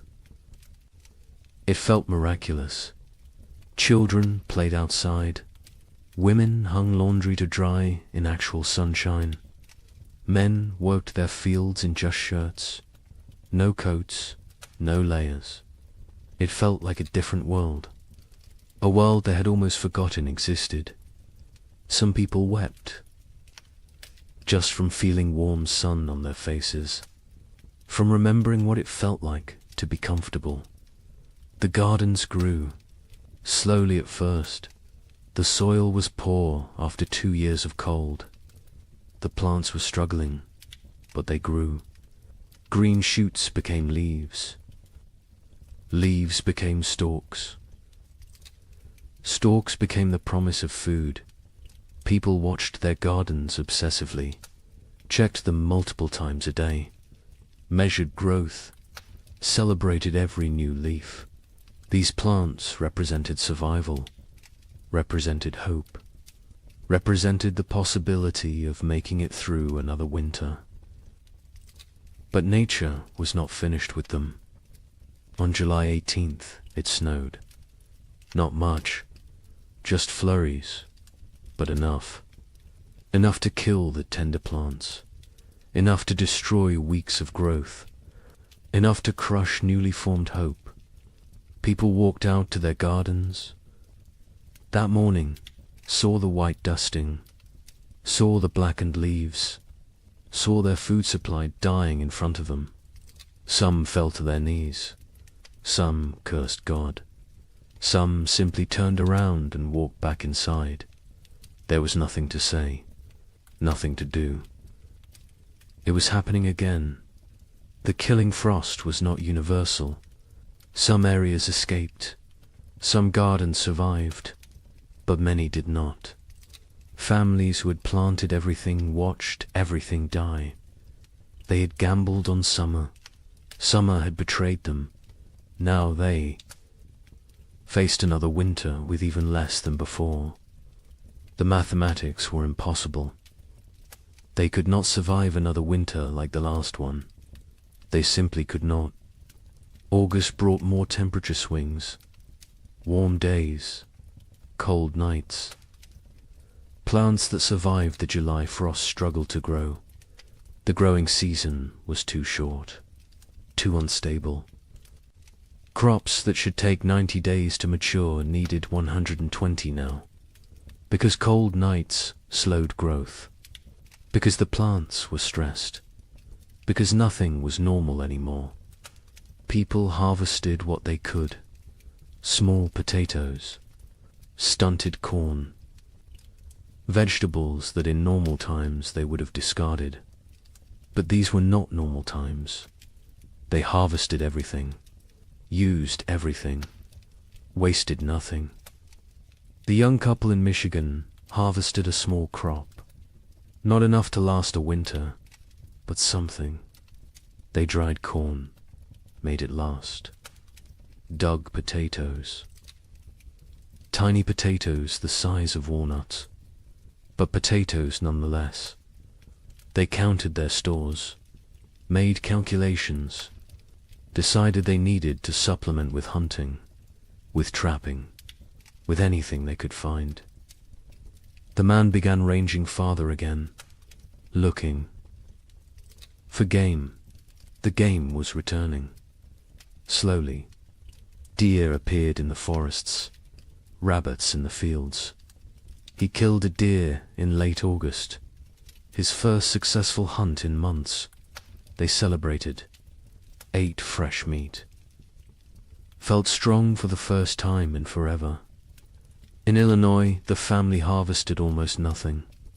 Their garden had been hit hardest by the frost. Only a few plants survived. They gathered what they could: a handful of beans, some small squash. It was not enough, not even close. The father knew they could not stay, could not survive another winter here. He told his family they would leave before the snow came, go south, find warmer land, find food, find a way to survive. His wife agreed. The children said nothing. They had learned not to question adult decisions, learned that arguing changed nothing. The widower and his daughters harvested a better crop. Their fast-growing vegetables had matured before the frost. They had radishes, lettuce, some early peas. It was not much, but combined with careful rationing, it might be enough. Might. The older daughter did the calculations, told her father. They would need to find additional food. He nodded, said he would try. She knew what that meant: hunting, trapping, foraging, taking risks. She did not argue. They needed food. Risk was unavoidable. September arrived cold. Too cold for September. People looked at each other with understanding. It was starting again. The brief summer was over. Winter was returning. And this time they knew what to expect. This time there would be no surprise, no shock. Only grim preparation. Only the knowledge that they had barely survived the first time. And now they had to do it again, with less food, less strength, less hope. The psychology of facing a second winter was different from the first. The first winter had carried shock, disbelief, the constant expectation that surely this would end soon. The second winter carried no such illusions. People knew what was coming. They remembered the hunger, the cold, the fear, the losses, and they knew they were weaker now, less prepared, more vulnerable. The knowledge sat heavy on everyone who remained. Many families chose to leave before winter set in. Migration south became a steady stream. Wagons loaded with whatever possessions people could carry. Children wrapped in blankets. Livestock trailing behind. They abandoned cabins. Abandoned land claims. Abandoned dreams. Survival mattered more than property now. More than pride. More than the promise of the frontier. They headed toward Kentucky, Tennessee, places where winter might be survivable. The young couple in Michigan debated leaving daily. Every conversation came back to it. Should they go? Should they stay? He wanted to try one more winter. They had more food this time, more experience, more knowledge of what to expect. She was not convinced. The baby was only 6 months old. Traveling with an infant in winter was suicide. But staying might be too. They went in circles, never deciding, paralyzed by impossible choices. A neighbor stopped by in mid-September, an older man who had lived in Michigan Territory for 10 years. He told them he was leaving, heading to his sister's farm in Kentucky. He offered to take them with him. Safety in numbers, shared resources, shared risk. The young man looked at his wife. She looked at the baby. The neighbor said he was leaving in 3 days, with or without them. Think about it. He left. They thought about it. They thought about nothing else. In the end, they decided to stay. The risks of travel seemed greater than the risks of staying. They had a cabin, firewood, some food, a chance. The journey was hundreds of miles through increasingly hostile weather with a baby. The math did not work, so they stayed. They watched their neighbor's wagon disappear down the trail, wondered if they had made the right choice, knew they would never know until it was too late to change their minds. In Illinois, the family prepared to leave. They sold what they could, traded the rest, packed a wagon with essentials. They left in late September, before the first snow. The father took one last look at their cabin, at the land he had dreamed would make his fortune. His wife put a hand on his arm, told him they would come back someday. He nodded but did not believe her. Neither did she. They climbed onto the wagon. The children huddled in the back. They started south, toward an uncertain future. But at least it was movement. At least it was trying. The journey south was hard. The roads were poor. Mud, ruts, fallen trees. The wagon broke an axle on the 3rd day. The father spent half a day repairing it. They pushed on. Other families traveled the same roads. Sometimes they camped together, shared fires, shared stories. Everyone had the same tale. Cold, hunger, loss, death. The stories became repetitive, became numbing. After a while, people stopped sharing, just nodded at each other, understanding without words. They reached southern Illinois after 2 weeks. The father inquired about land. Prices had dropped. So many people fleeing south had flooded the market. He found a small farm, 40 acres. The previous owner had died. His widow was selling. The father offered what he had. It was not much. She accepted anyway. She just wanted to go back east, back to family, back to safety. The Illinois family had a new home, farther south, maybe far enough. The widower and his daughters stayed in Ohio. They had discussed leaving, but decided against it. The older daughter argued they knew this land, knew where to hunt, where to trap, where to find water. Starting over somewhere new meant learning everything again, meant being vulnerable in unfamiliar territory. Better to face the devil you know. Her father agreed. The younger daughter said nothing. She rarely spoke anymore, just existed. Moving through routines mechanically, October brought the first hard freeze, earlier than normal, earlier than even last year. People who had hoped for a longer autumn were disappointed. Winter was not waiting, was not merciful. It arrived with force and fury. Temperatures dropped below zero.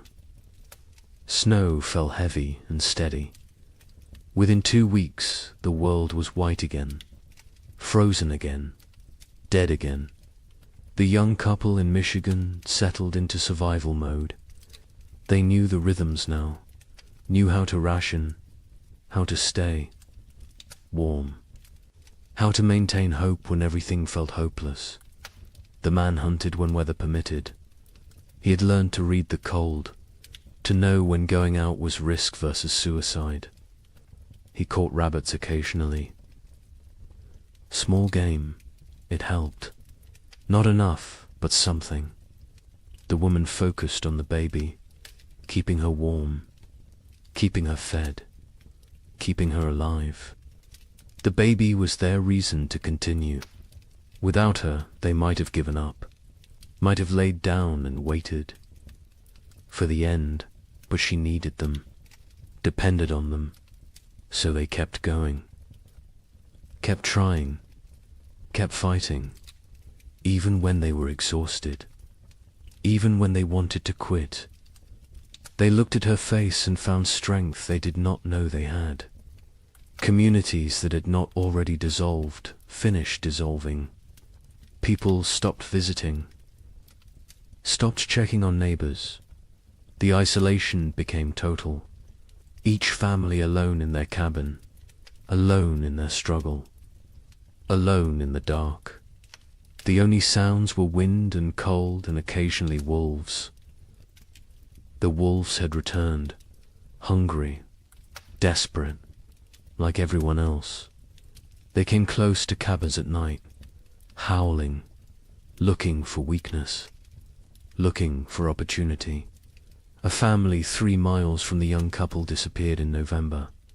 The husband went to check on them after not seeing smoke from their chimney for several days. He found the cabin empty, the door hanging open.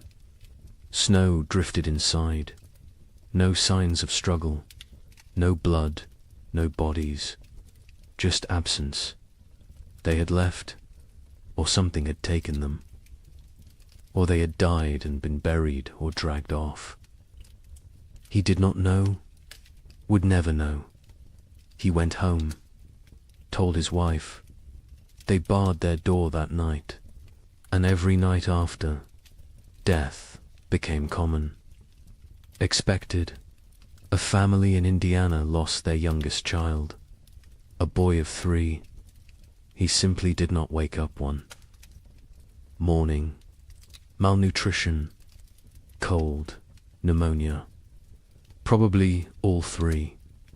They buried him in snow because the ground was frozen, marked the spot with stones, planned to give him a proper burial in spring. If spring came, if they survived to see it, the mother stopped speaking after that, just rocked in her chair, staring at nothing. The father tried to reach her, could not. Eventually he stopped trying. Illness spread through weakened populations. People with no reserves, no immunity, no strength to fight. Pneumonia, influenza, infections from minor cuts that would normally heal. Bodies shutting down under relentless stress. Some families lost multiple members, a father and 2 sons in 1 week, a mother and infant daughter, entire families, sometimes. Cabins found empty in spring, everyone gone, questions no one wanted to answer. The widower in Ohio kept his family isolated. He had learned from the first winter, contact with others meant risk of illness. They stayed home, stayed separate, stayed alive. The older daughter maintained their routines, rationed food precisely, kept the fire going, kept spirits up as much as possible. The younger daughter helped when asked, but remained distant, locked, inside her own mind, traumatized by 18 months of horror. The widower worried about her, but keeping everyone alive took precedence over mental health. Survival first, healing later. If there was a later, December arrived. The darkest month. Short days. Long nights. Endless darkness, both literal and metaphorical. People sat by fires and tried not to think, tried not to calculate, tried not to realize how bad things were, because thinking made it worse. Awareness made it unbearable. Better to exist moment to moment, not looking forward, not looking back, just being, just surviving. Christmas came and went unmarked. No celebrations, no gifts, no joy. Some families tried to acknowledge it, a special meal, a prayer, but mostly it passed like any other day. Cold, dark, hungry. Religion felt hollow to many now. Hard to believe in divine providence when children starved. Hard to have faith when prayers went unanswered year after year. Some held on to belief, others let it go, released it like one more thing they could not afford to carry. The young man in Michigan carved a small wooden toy for his daughter, a doll. Simple but carefully made. He gave it to her on Christmas morning. She was too young to understand, but his wife cried, not from sadness, from gratitude, that he still tried, still found ways to create beauty, still believed in something beyond mere survival. She held him, told him she loved him. They stayed like that for a long time, drawing strength from each other, from their small family, from the choice to keep going. January 1837 arrived, the coldest month of the coldest winter in memory. Temperatures that made the previous year seem mild, winds that cut through any barrier, cold that penetrated everything. People wore every piece of clothing they owned, layered until they could barely move, and still the cold found them. Still it reached through to skin and bone and soul. Food was running critically low for most families. The math was becoming impossible. Even with strict rationing, supplies would not last until spring. Families faced starvation, real starvation. Not just hunger, but the final stages of the body consuming itself. People grew skeletal, moved slowly, spoke rarely, conserved every calorie, every bit of energy. Some no longer had the strength to gather firewood. They burned furniture, burned cabin walls, anything that would produce heat. The young couple ate. One meal every 2 days. They gave most of their food to keep the wife's milk flowing for the baby. The man was wasting away, his ribs visible, his face gaunt, his eyes sunken. But he never complained, never suggested changing the arrangement. His daughter would eat, would survive, even if he did not.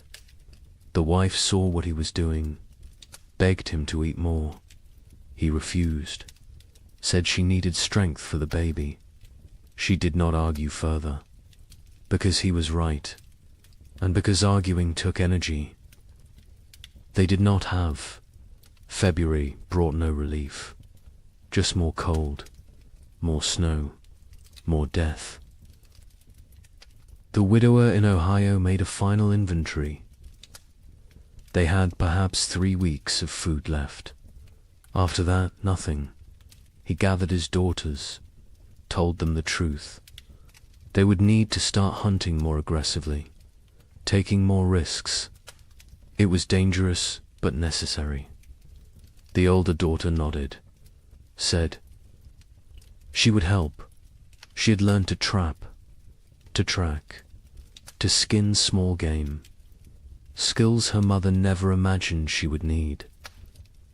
The younger daughter looked up briefly, then back down. The widower wondered what she was thinking, if she was thinking, or if she had retreated so far inside herself that she was unreachable.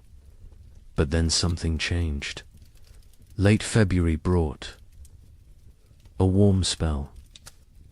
Temperatures above freezing for 3 consecutive days. Snow melted. The sun appeared, bright, almost cheerful. People emerged from cabins, looked around, dared to hope. Maybe this was it. Maybe winter was breaking.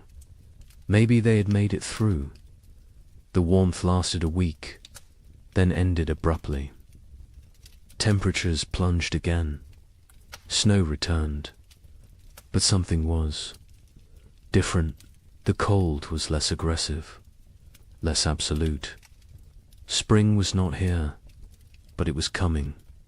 Finally, actually coming. People could feel it, could sense it.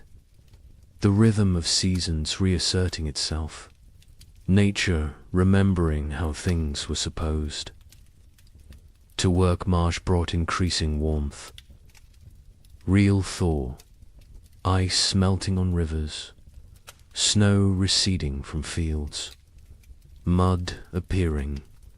Glorious mud. People celebrated mud like it was gold, because mud meant earth, meant ground, meant the possibility of planting, of growing, of food. The young couple in Michigan stood at their window and watched snow melt, watched brown earth emerge. The wife cried. The husband held her. They had survived. Somehow, against all odds, they had survived. Wait until you hear how much worse it gets.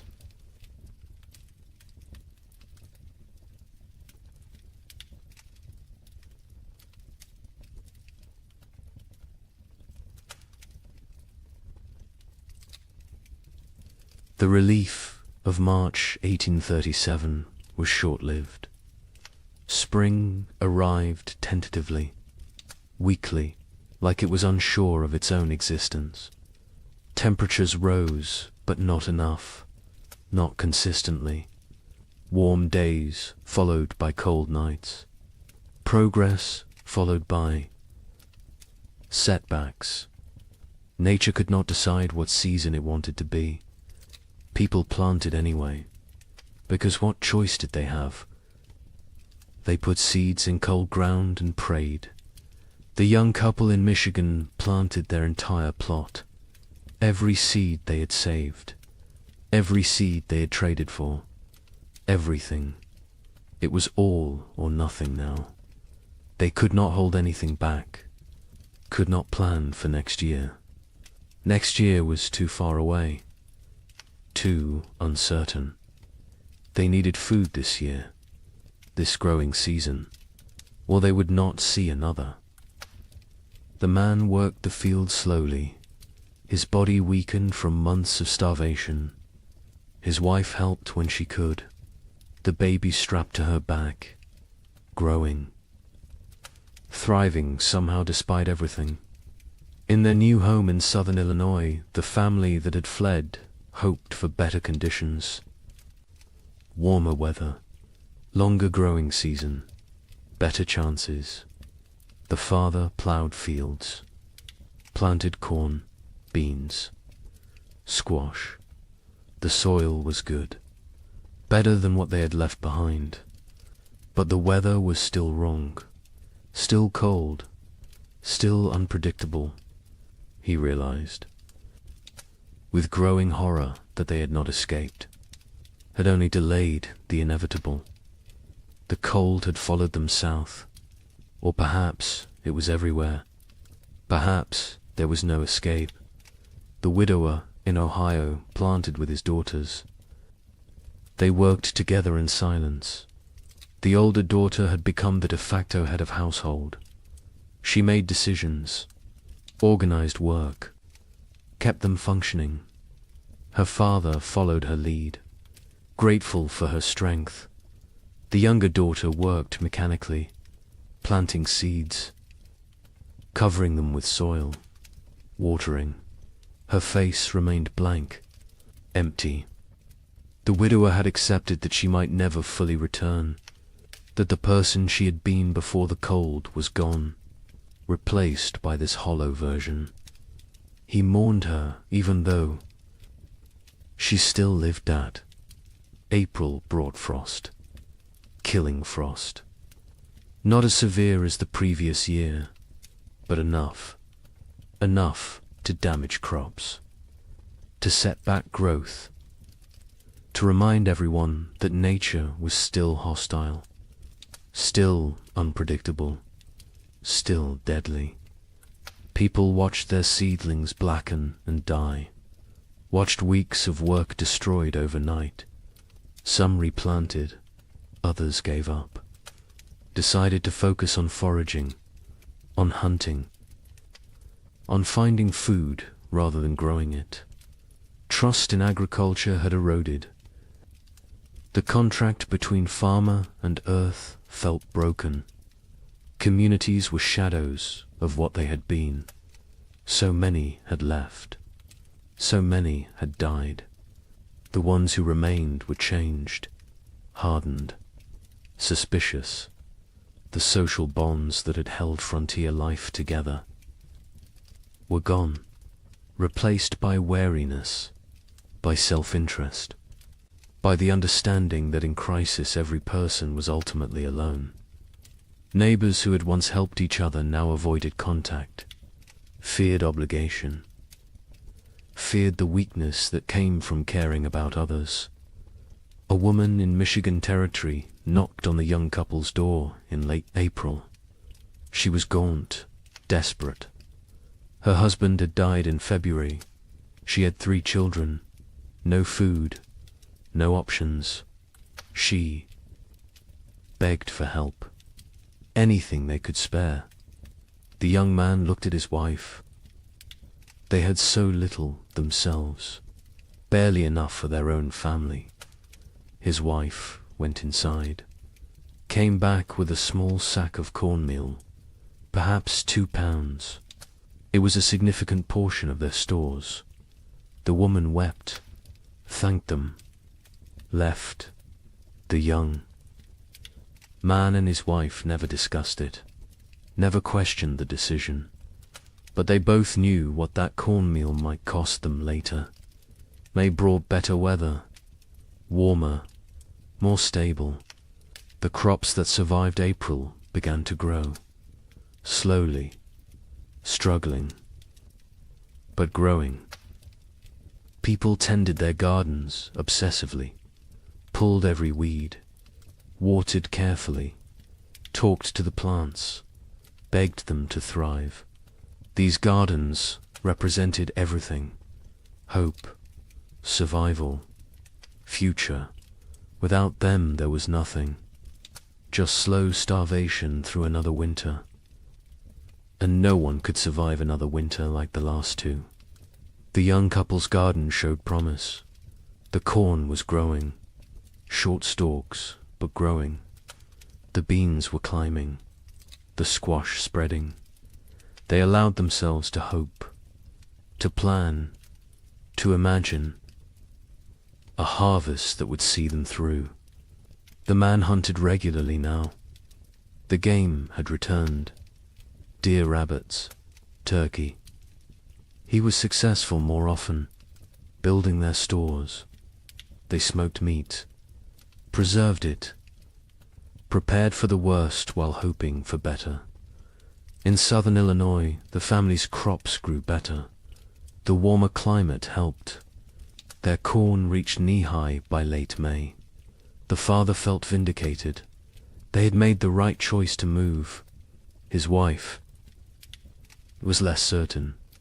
She had learnt not to trust good fortune, not to believe in progress until it was secured. She watched the sky constantly, waited for the next disaster, for the frost or hail or plague of insects that would destroy everything. Optimism felt dangerous, felt like tempting fate. The widower's garden grew adequately, not abundant but adequate. The older daughter managed it efficiently. She had learned to maximize every inch of soil, every drop of water, every moment of sunlight. She was 17 now, an adult in all. But name she had lost her youth to these winters, lost her innocence, lost a chance to be young and carefree. She did not mourn these losses. There was no time, no space, no energy.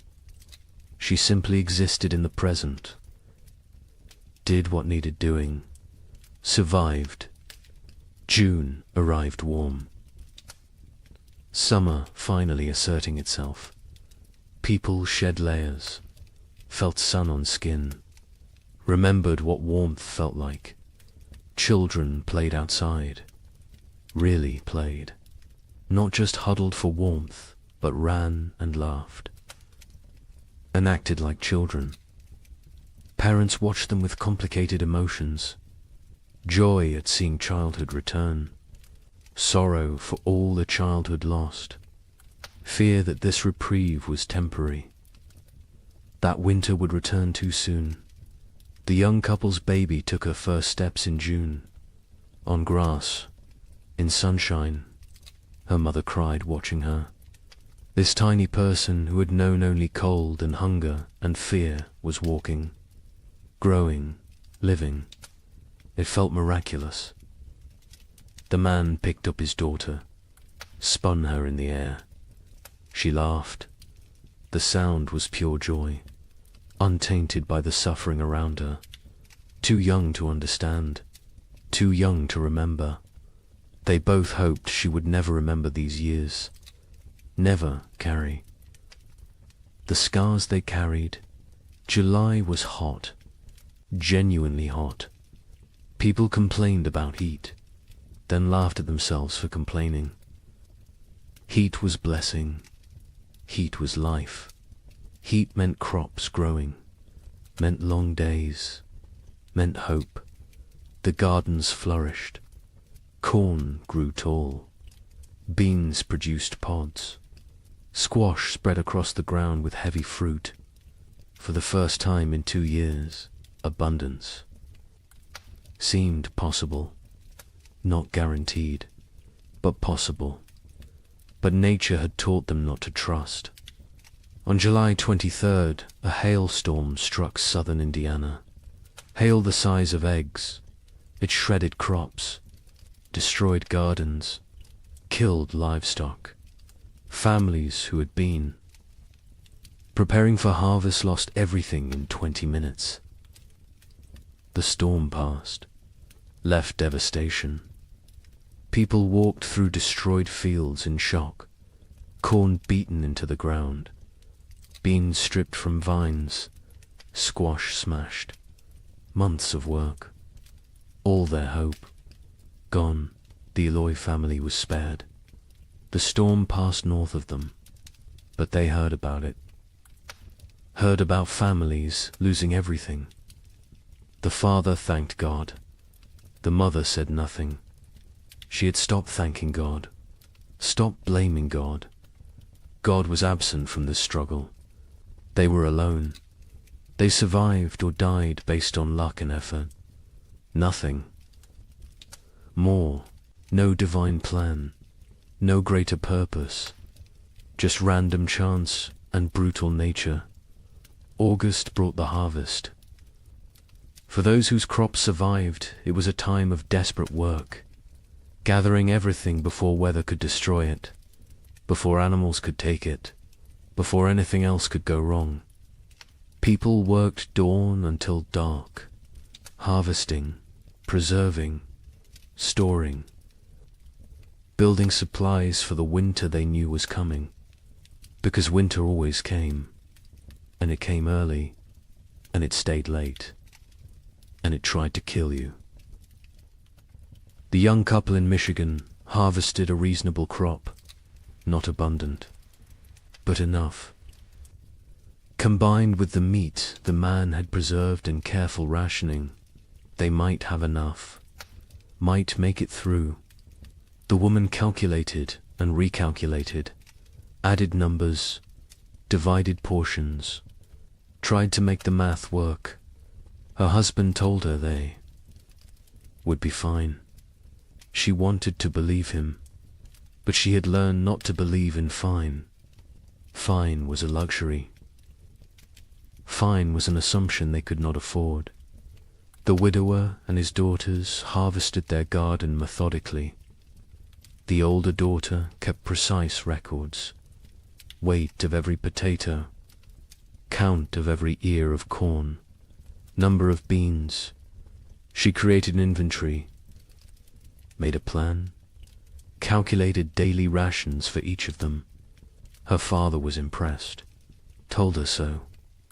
She shrugged, said it was just practical. Someone had to do it.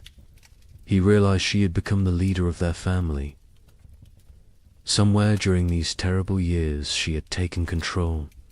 He was grateful and sad. No 17-year-old should have to be this responsible, this hard. This adult September came cool, cooler than it should be. People noticed, worried, hoped. They were imagining it, hoped it was just normal September weather. But they knew better.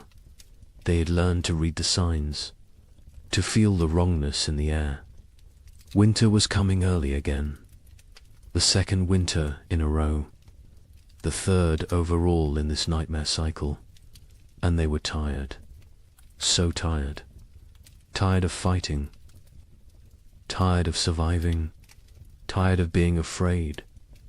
October brought the first snow. 6 weeks early. Heavy snow that blanketed everything. Buried the world in white.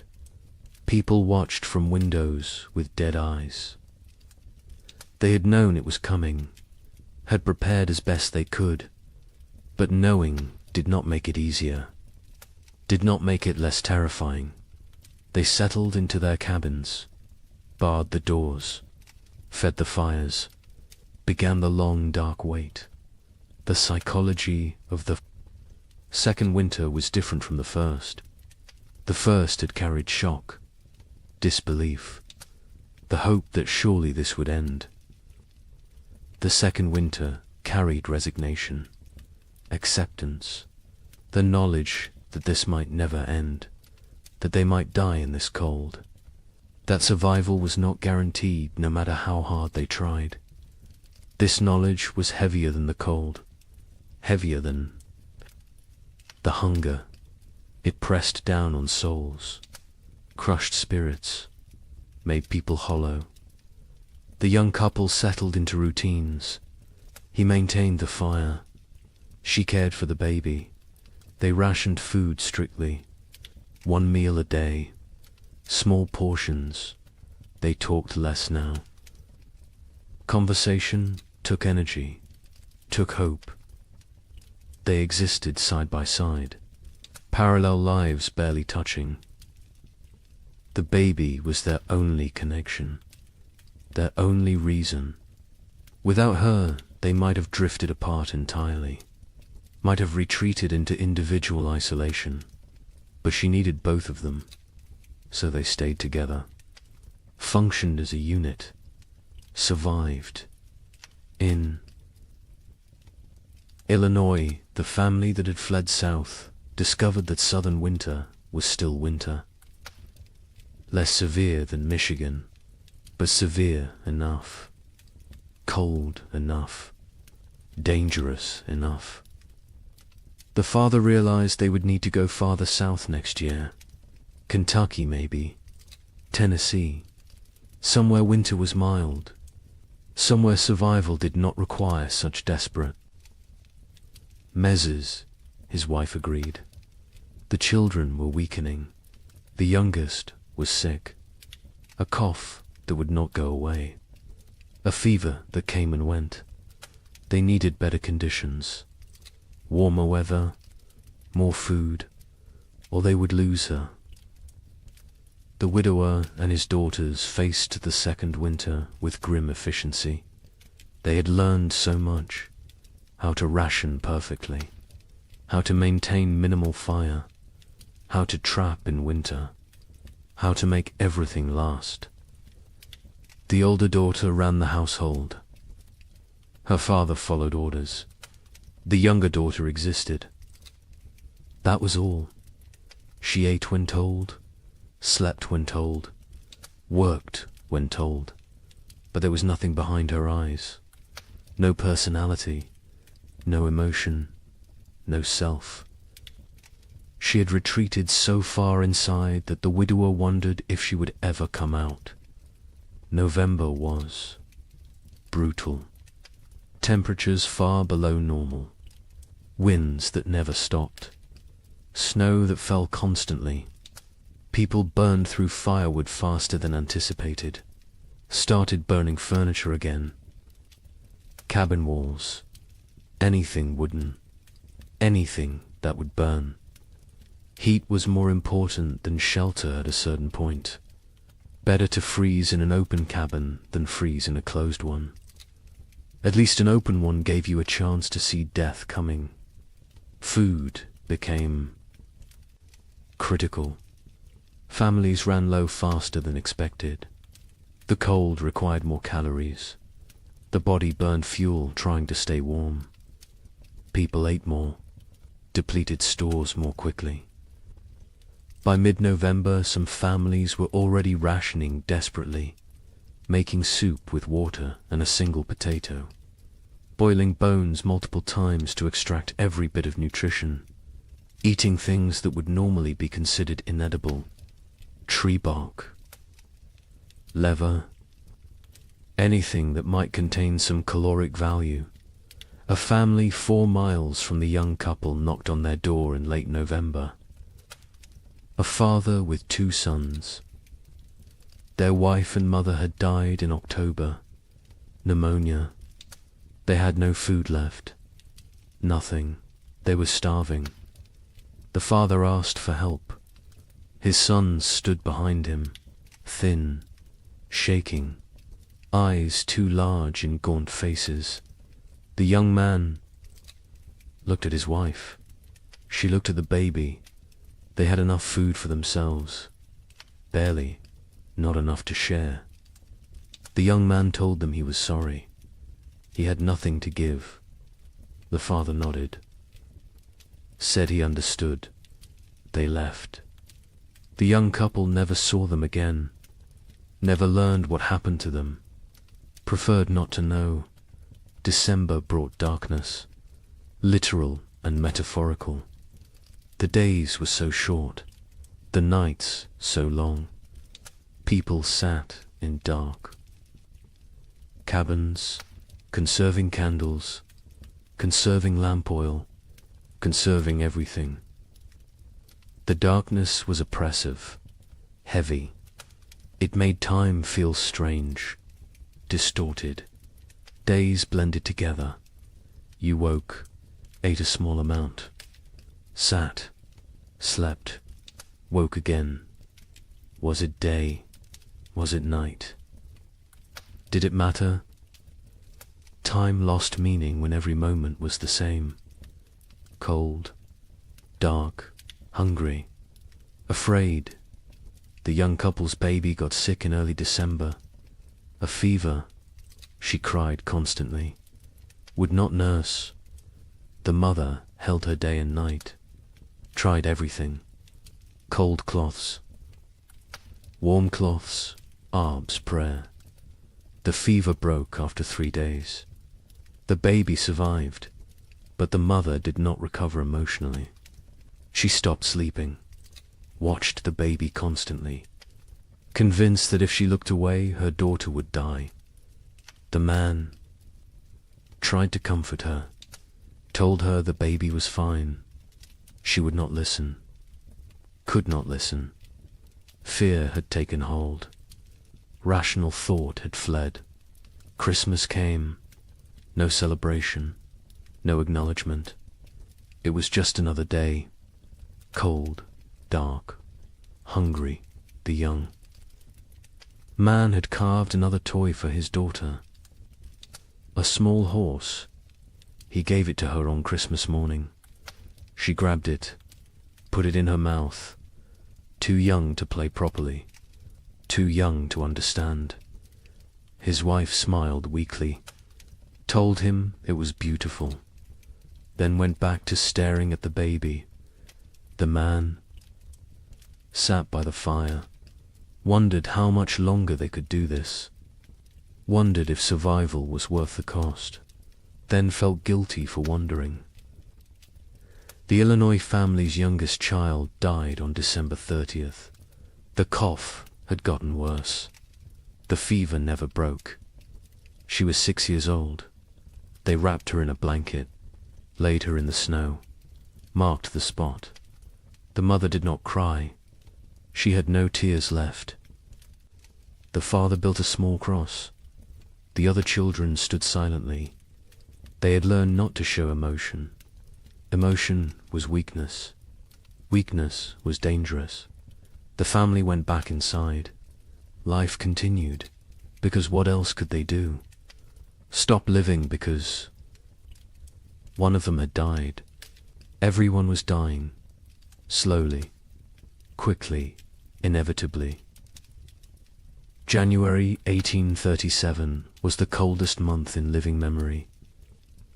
Temperatures dropped to levels that should not be possible, that could not be survived.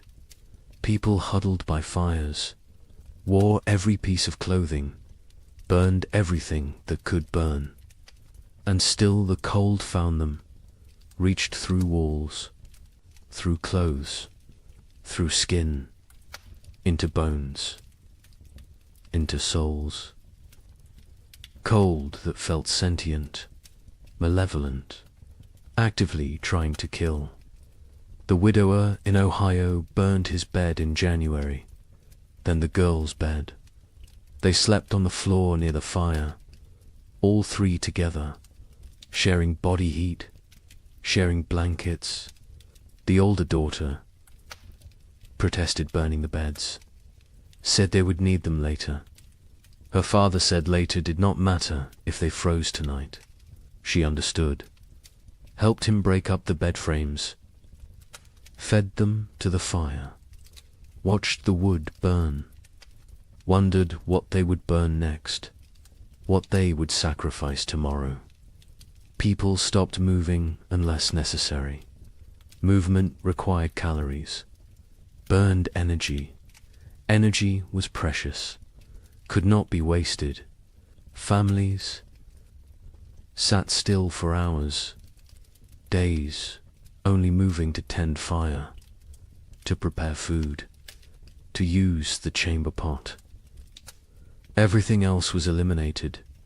Conversation, work, activity, all gone, replaced by stillness, by conservation, by the desperate attempt to make their bodies last until spring. Food was running out everywhere. People were starving, really starving. The body consuming itself, muscle wasting, organs beginning to fail. People became skeletal, their faces gaunt, eyes sunken, teeth loose, hair falling out. The physical signs of advanced starvation. Some went mad. The hunger drove them insane. They talked to people who were not there, saw things that did not exist, lost touch with reality. Others became violent, desperate, dangerous. The young man in Michigan was starving himself to keep his wife and daughter fed. He ate almost nothing, claimed he was not hungry, His wife knew what he was doing, begged him to eat. He refused, said she needed strength to nurse. She needed food to make milk. The baby needed milk to survive. Therefore, the baby and wife ate. He did not. The math was simple, brutal, but simple. He was dying. They both knew it. Neither spoke of it, because speaking made it real, made it unbearable. February brought no relief, just more cold, more hunger, more death. Bodies were found frozen in cabins. Entire families sometimes. They had run out of firewood, run out of food, run out of strength. They had simply stopped, laid down, let the cold take them. It was easier than continuing, easier than fighting every single day with no end in sight. Some people judged them, called them weak. Others understood, envied them even, because at least their suffering was over. The young couple reached their breaking point in late February. They had no food left, nothing. The man was too weak to hunt, too weak to trap, too weak to move. His wife was still nursing, but her milk was almost gone. The baby cried constantly, starving, dying. They sat together, held each other, held their daughter, waited for the end. They did not speak, did not cry, did not pray. They had moved beyond all that. They simply existed in the moment, waiting for it to be over. Then a neighbor appeared, the same neighbor who had offered to take them south. He had returned. His sister's farm had been no better. He had come back to his land, to his cabin. He knocked on their door. The young man opened it, could barely stand. The neighbor saw the situation immediately, went to his wagon, brought back food, salt pork, cornmeal, dried beans. Not much, but something. He told them he would check on them weekly, share what he had. The young man tried to thank him, could not find words. The neighbor nodded, said they were neighbors. That was enough. He left. The food saved them. They rationed it carefully, made it last. The wife's milk returned. The baby stopped crying, started nursing properly. The man ate small amounts, regained some strength. Not much, but enough to function, enough to survive. They knew they owed their lives to the neighbor, knew they could never repay him, but they would try. Someday, if they lived that long. March finally brought real thaw. Not false hope this time, real warmth, sustained warmth. Snow melted, ice broke up on rivers, mud appeared everywhere. Glorious mud. People emerged from cabins, looked around, counted who was left. So many were gone, dead or fled. The survivors looked at each other with hollow eyes. They had made it, somehow, through a second winter, through horror that should not be survivable. They had made it, but at what cost? Wait until you hear about the third winter. Asterisk. Spring 1837 arrived broken, not absent like before, but damaged, wounded, like nature itself was exhausted from the struggle. The warmth came, but felt fragile, tentative, as if it might retreat at any moment. People planted again, because they had to, because there was no alternative. But the hope that had sustained them through previous plantings was gone. replaced by grim determination, by obligation, by the mechanical act of putting seeds in ground without believing. Anything good would come from it. The young couple in Michigan planted their field. The man was skeletal now. His body had not recovered from February. Probably never would. But he moved through the motions, ploughing, planting.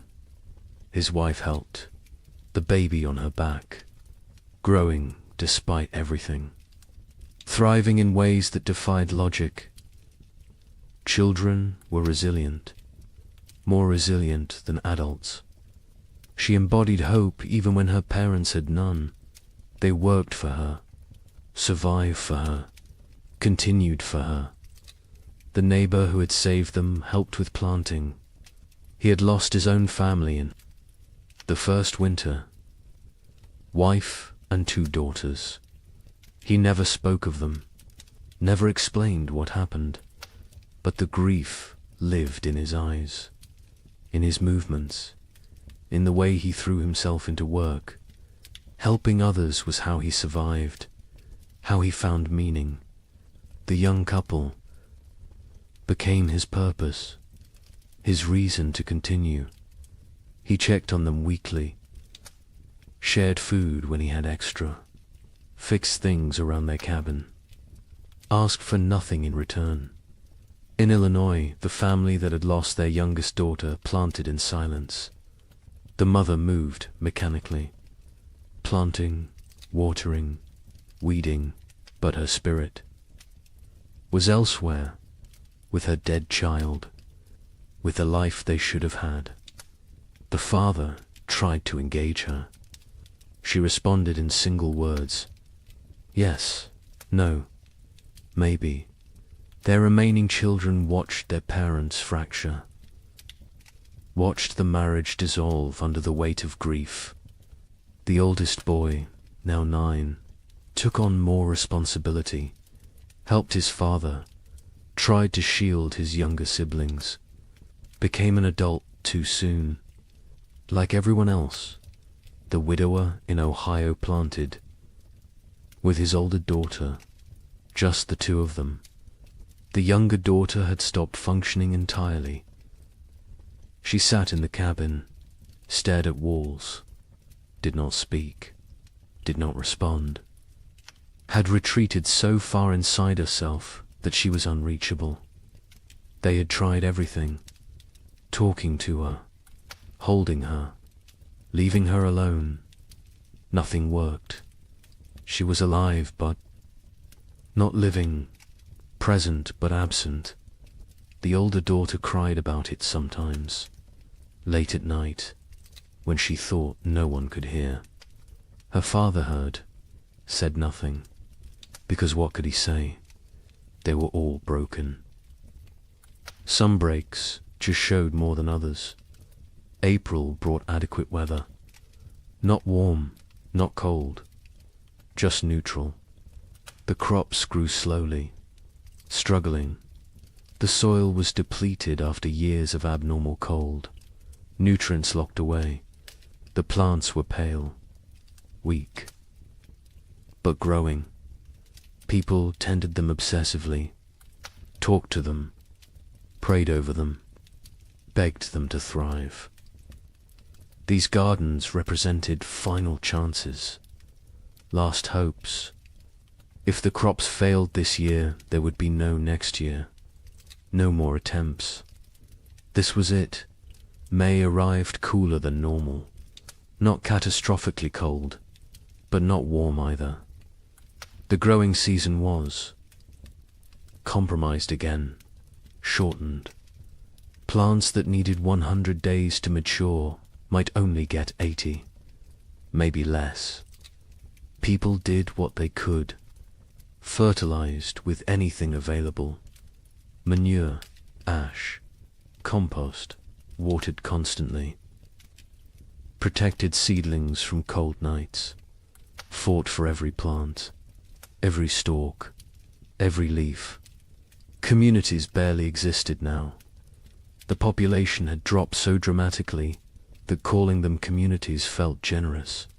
Collections of isolated families, strangers occupying the same general area. No cooperation, no shared resources, no collective identity, just individuals fighting separate battles. The social structures that had once defined frontier life were dead, replaced by atomization, by loneliness, by the understanding that in the end everyone dies alone. The young couple saw other people rarely. Weeks would pass without contact. When they did encounter neighbors, the interactions were brief, uncomfortable.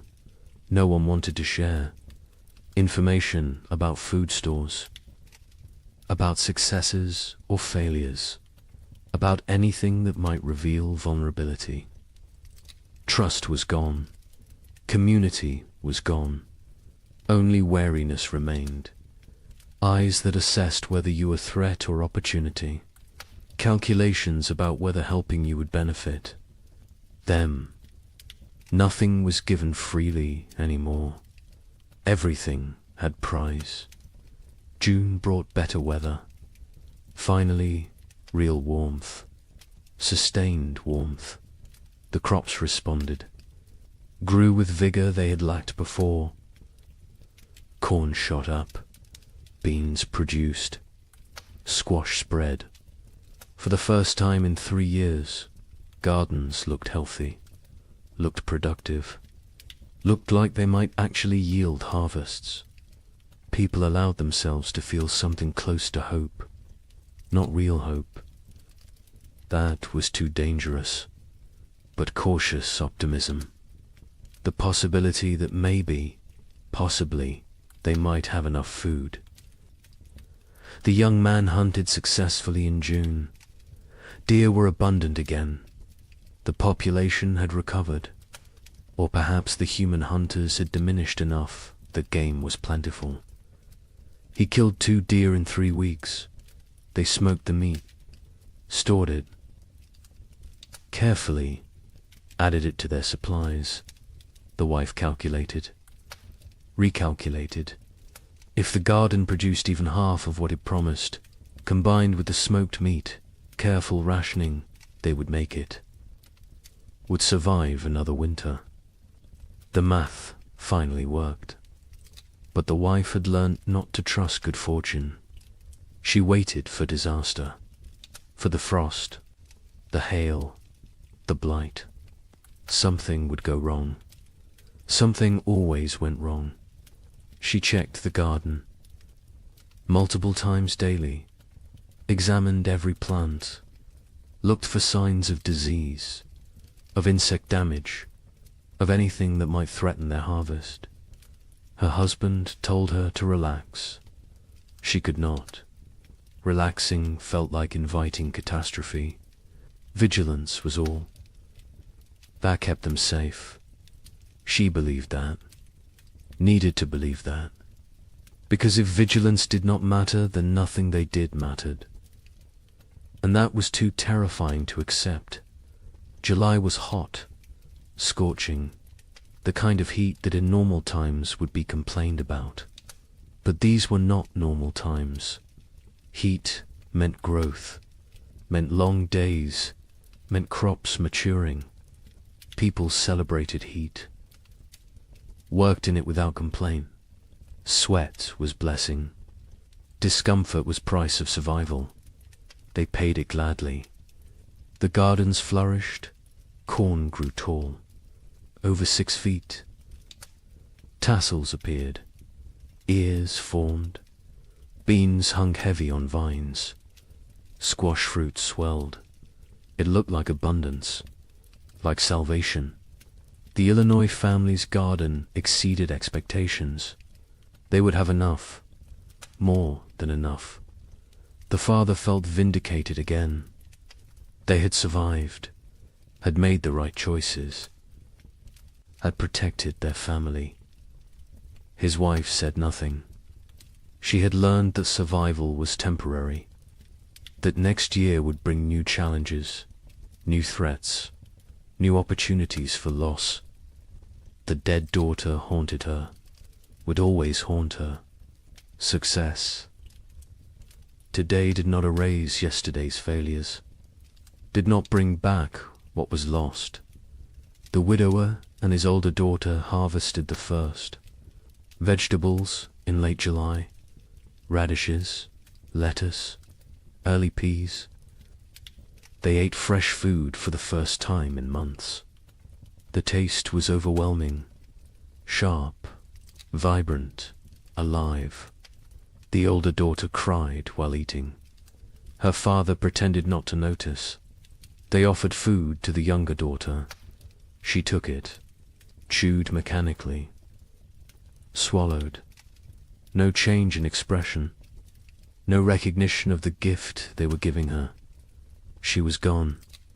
The person she had been was dead. This shell remained. They would care for it, protect it. But they had accepted that their family was now too. People. August brought the main harvest. People worked frantically, gathering everything, storing everything, preserving everything. This harvest represented life, represented hope, represented the possibility of future they could not afford to lose any of it. Every ear of corn mattered, every bean, every squash. They worked dawn to dusk, exhausting themselves, not caring. This was too important to spare effort. The young couple harvested more food than they had seen in 3 years. Corn beans, squash, combined with the smoked venison, they had enough. Actually enough. Not barely enough. Not maybe enough. But truly. Enough. They stood in their cabin looking at the stores. The wife started laughing, then crying, then laughing again. The man held her. They had made it, had survived, had beaten the odds. Their daughter played at their feet, oblivious, perfect. A miracle they did not deserve, but received anyway. The neighbor helped them preserve food, showed them techniques for long-term storage, how to keep corn dry, how to prevent mold, how to protect against rodents. He had learned so much in his years on the frontier. Before the cold years he had been successful, prosperous even. Now he was just surviving, like everyone else. But he remembered the old knowledge, the techniques that worked. He shared them freely, asked nothing in return. The young couple offered to pay him, with food, with labor. He refused, said neighbors helped. Neighbors, even though neighbors barely existed anymore. Even though community was dead, he held on to the old ways, the old values. It was how he honored his dead family. September arrived cool. People tensed, waited for the cold, for winter to come early again, for the pattern to repeat, but it did not. September stayed temperate, pleasant even. Leaves changed color on schedule. Geese flew south at the normal time. Nature seemed to be remembering how to be normal, how to follow the rhythms that had existed for millennia. People did not trust it, could not trust it, but they noticed, hoped, very carefully hoped. October brought the first frost, right on schedule. Normal frost, expected frost, not the killing freeze of previous years, just regular autumn cold. Farmers finished their harvests, stored the last vegetables, prepared for winter. But this preparation felt different, less desperate, less terrified. They had food, real food, enough food. Winter was coming, but it was normal winter. Survivable winter. They could do this. The young family brought in their last harvest in mid-October, filled their cabin with stores. The man built additional storage, racks for corn, bins for potatoes, hooks for smoked meat. The cabin was crowded now, full of food, full of life, full of hope. His wife walked around touching everything, making sure it was real. Not a dream, not delusion, actually real. She counted, recounted. The numbers worked. They would eat this winter, would eat well even. The relief was almost unbearable. The Illinois family stored their harvests methodically. The father built a proper root cellar, dug into a hillside, lined with stone, cool and dry, perfect for storage. He placed potatoes carefully, carrots, turnips, everything that would keep. The corn hung from rafters, the beans dried in bags, the squash lined shelves. It looked like prosperity, like success. He allowed himself to feel proud. His wife did not share the feeling. She looked at the food and thought only of their dead daughter, of how she would never eat any of it. The father tried to reach her, tried to pull her back to the living. She would not come. Grief had her, would always have her. The widower and his older daughter stored their harvest efficiently. They had learned to waste nothing, use every space, maximize every resource. The cabin was full. The root cellar was full. They had succeeded. Against all odds, against impossible circumstances. 2 people, one of them barely 17, had survived and built security for the coming winter. The older daughter allowed herself a moment of satisfaction, of pride, then went back to work.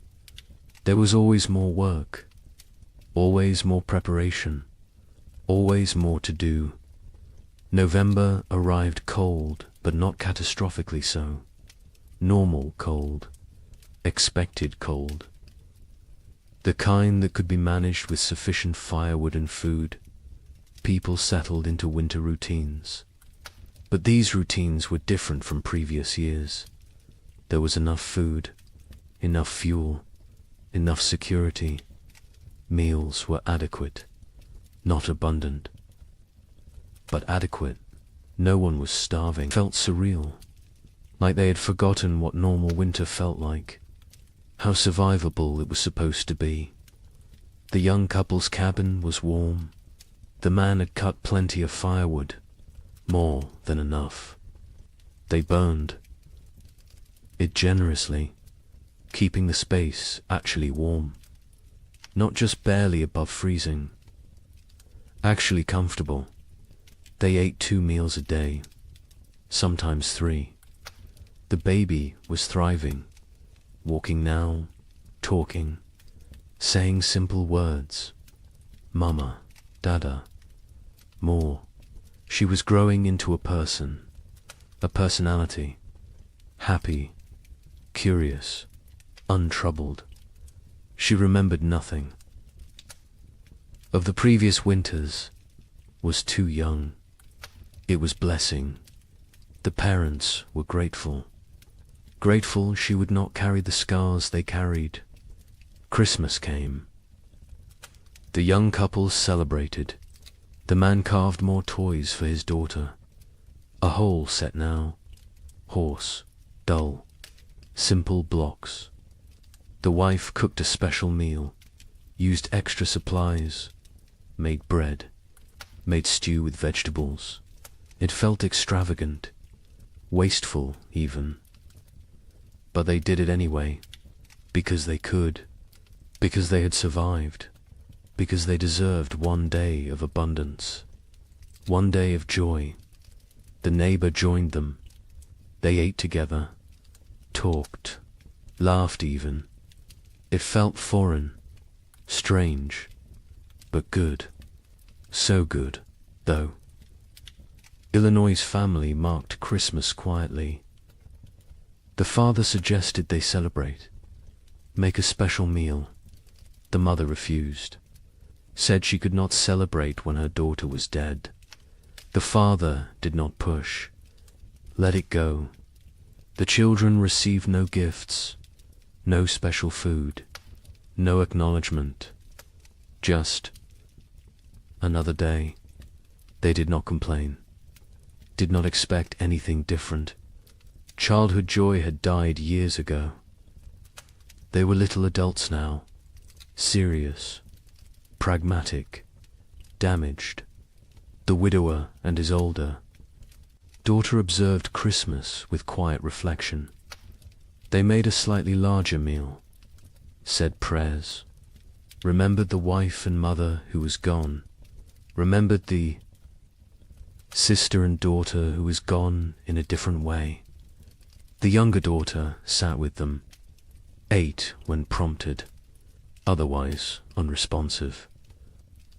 They had given up trying to reach her, had accepted this was who she was now. They would care for her as long as necessary, forever if needed, but they no longer expected recovery, no longer hoped for her return. She was gone. They mourned her, while she still lived. January 1838 arrived cold, but normal cold, the kind that belonged in January, the kind that was manageable. People burned firewood steadily but not desperately, ate food regularly but not extravagantly, lived, actually lived, not just survived. There was difference. Survival was mechanical, was existing without living. Living was having moments beyond mere existence, moments of comfort, of satisfaction, of something approaching contentment. People had not lived in 3 years. Now they remembered what it felt like.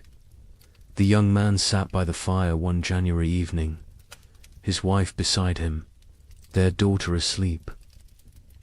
Between them, he looked around the cabin, saw the food stores, felt the warmth, heard his family breathing. He started crying.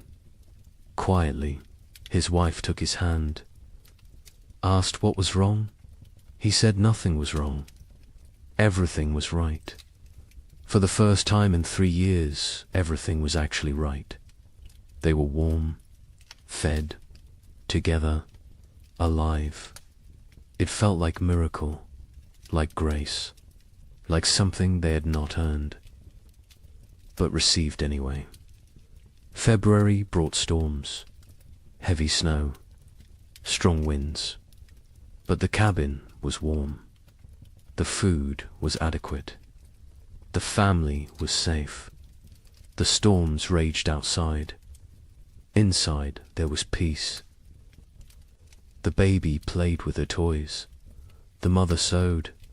The father carved. They existed in domestic tranquility. It felt surreal, impossible, like any moment they would wake up and discover it was dream, that they were actually still in the second winter, still starving, still freezing, still dying. But they did not wake up, because it was real. The nightmare was ending, finally, actually ending. The Illinois family endured February without crisis. They had enough of everything, enough food, enough fuel, enough supplies. The physical needs were met, but the emotional damage remained. The mother barely spoke, spent hours staring at nothing. The father tried to engage her. She would not engage. The children adapted, learned to parent themselves, the older boy especially. He took care of his younger siblings, made sure they were fed, dressed, safe. The father was grateful and heartbroken. No 9-year-old should have to be so responsible, but gratitude outweighed heartbreak. The family functioned. That was enough. The widower and his daughters survived February to easily. After 3 years of desperate struggle, normal winter felt trivial. They had so much food, so much fuel, so much security. The older daughter relaxed slightly, not much, but slightly, allowed herself to believe they would make it, would survive, would see spring. Her father noticed the change, was glad. She deserved peace, deserved to feel safe, even if that safety was temporary, even if next year brought new challenges. She deserved this moment. March arrived with thaw. Real thaw, permanent thaw. Spring was coming. Not false hope this time, not temporary reprieve, actual spring, the kind that arrived and stayed, the kind that brought warmth and life and renewal. Snow melted rapidly, rivers broke up, birds returned, the world came back to life. People emerged from cabins, looked around, saw their neighbors, saw who had survived, who had made it through. The numbers were shocking. So few left. So many gone. The young couple walked their property in early March, looked at the field they would plant, looked at the cabin they had defended, looked at each other. They had survived, had kept their daughter alive, had made it through 3 winters that should have killed them. They did not speak. Words were insufficient. They simply stood together, holding hands, watching their daughter chase the neighbor's dog through melting snow, laughing, perfect, untouched by the horror. Her parents had endured. They had protected her from it, had given her life and safety and future. It was enough. It had to be enough. The worst was over. The 3 winters that seemed endless had ended. Spring had returned. Life had returned. Hope had returned. But the cost had been staggering. The scars ran deep. The survivors would carry the memories forever, would wake in the night sometimes, sweating, terrified, remembering the cold, the hunger, the fear. They would never fully recover, never fully heal, but they had survived, and survival meant possibility, meant future, meant that maybe, just maybe, they could build something good from the ashes of horror. Spring 1838 arrived like a resurrection, not the tentative half-springs of previous years, but full, complete, undeniable. March brought warmth that stayed. April exploded with growth. The earth seemed desperate to make up for lost time. Grass grew with unusual vigor. Trees budded aggressively. Wildflowers carpeted fields in waves of color. It was as if nature itself was apologizing, compensating, trying to heal the wounds it had inflicted. Survivors emerged from their cabins, slowly, blinking in bright sunlight, disoriented, like people waking from long nightmares. They looked at each other with hollow eyes, eyes that had seen too much, known too much suffering. They were changed, fundamentally, irreversibly. The people who had entered the winter of 1835 were dead. These were different people, harder, older, damaged in ways that would never fully heal. The young couple in Michigan stood in their doorway watching spring arrive. The man was thin still. His body had not recovered the weight lost during the starving times. Probably never would. His hair had gone partially grey. He was 25, but looked 40. His wife was 23. She looked older, lines around her eyes, around her mouth, marks of worry, of fear, of 3 years spent on the edge of death. Their daughter was almost 2 now, perfect, unblemished, the only innocent thing left in their world. They planted their field in April. The work felt different this year. Not desperate, not terrified, just work, normal work, the kind farmers had done for thousands of years. Put seeds in ground, trust earth to do its part. The simplicity was jarring. They had forgotten farming could be simple, could be routine, could be anything other than life or death struggle. The man worked slowly, his body still weak. The neighbor helped. He always helped. It had become part of their family in ways that transcended blood. The field grew beautifully.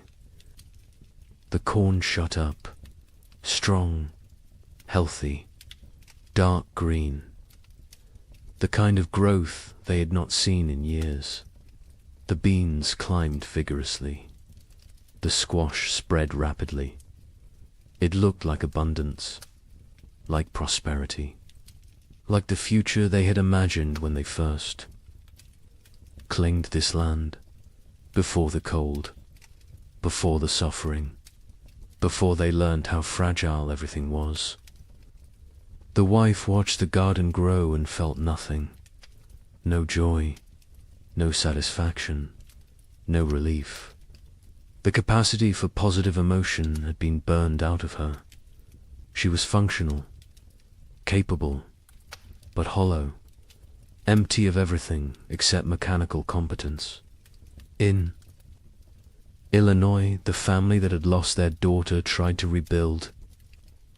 The father threw himself into work, expanded his fields, built new structures, kept busy constantly. Movement meant not thinking, not remembering, not grieving. His wife did the opposite. She stopped moving, sat for hours, staring at nothing. The children navigated between these extremes, tried to be invisible, tried not to cause problems, tried to hold together a family that was fragmenting. The older boy carried the weight. He was 10 now, too young for such responsibility. But responsibility did not care about age. Someone had to hold things together. He did it because no one else would. The widower in Ohio and his older daughter planted their field together, just the 2 of them. The younger daughter remained in the cabin, unresponsive, present but absent. They had tried everything to reach her. Doctors when they could afford them, medicines, prayers, time. Nothing worked. She was locked inside herself, trapped in whatever mental prison the winters had created. They cared for her, fed her, kept her clean, but they had stopped hoping for recovery. Hope was too expensive, too painful when it failed. Better to accept reality. She was gone. They would tend her shell for as long as necessary. Other families across the frontier faced similar struggles. The physical danger had passed. Food was available. Weather was normal, but the psychological damage remained. People suffered from what we would now recognize as severe trauma, depression, anxiety, what was then called melancholy or nervous, exhaustion, They startled easily, had nightmares, struggled with crowds, with noise, with anything that reminded them of the hard years.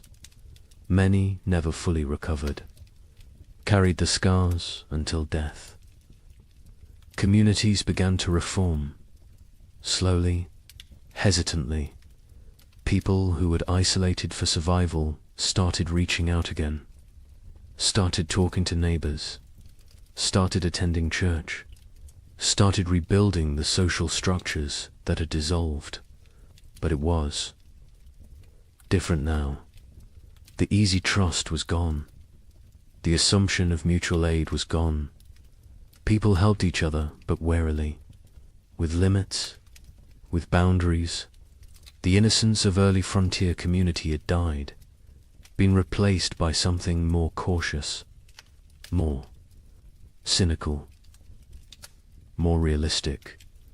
A traveling minister came through Michigan territory in May, held revival meetings, promised salvation, promised explanation for the suffering, promised that God had a plan. Some people came, desperate for meaning, desperate to believe their suffering had purpose. The young couple attended once, listened to the minister talk about divine testing, about Job, about how suffering brought people closer to God. The wife stood up, walked out. Her husband followed. They never went back. If God had done this to them, then they wanted nothing to do with God. If God had not done this, then he was powerless to prevent it. Either way, church offered nothing they needed. Others found comfort in religion, clung to faith as the only thing that made sense of senselessness, believed that heaven waited, that their dead children were safe, that suffering on earth was temporary, that eternity would compensate for temporal pain. The young couple did. Not judge them. Whatever got you through was valid, but they could not share that faith. Had lost it somewhere in the second winter, when their daughter was dying and prayers went unanswered, when they realized they were alone, truly alone. Number. God, no providence. Just luck and effort and random chance. Summer brought abundance. The crops matured perfectly. The harvest was extraordinary. People gathered more food than they had seen in 5 years. Barns filled, root cellars filled, cabins filled. It was almost obscene. This wealth after such poverty, this abundance after such scarcity. Some people hoarded reflexively, stored food they would never eat, could not stop gathering, could not trust that next year would also be good. The trauma of scarcity had rewired their brains, made them incapable of feeling secure no matter how much they had. The young couple harvested their field in August. The yield was massive, more than they could possibly use. They sold some, traded some, gave some away, kept plenty for themselves. Their stores were overflowing. The man built additional storage. The wife watched him work, felt disconnected, like she was observing someone else's life. She went through motions, cared for their daughter, cooked, cleaned, did everything a wife and mother should do, but felt nothing, was numb, had been numb since February of the second winter. She wondered if she would ever feel again, or if this numbness was permanent, the price of survival. In Illinois, the abundant harvest did not heal the broken family. The father worked obsessively, made more money than they needed, bought things, built things, kept moving. The mother remained withdrawn, lost in grief. The children adapted, learned to function without real parenting. became independent too soon. The family existed together but separately. Parallel lives in the same space, not connected, not whole, just adjacent. The widower and his older daughter harvested successfully. Their fields produced well. They had security for the coming winter. The older daughter was 18 now. An adult, she had offers of marriage. Young men who saw her competence, her strength, her capability. She refused them all, said she could not leave her father, could not leave her sister, could not abandon her responsibilities. Her father told her to go, to live her life. She refused. They both knew why. She had lost too much already, could not risk caring about anyone new, could not risk more loss. Better to stay, to maintain, to exist in the known pain rather than risk unknown happiness that might become pain. New settlers began arriving in late 1838.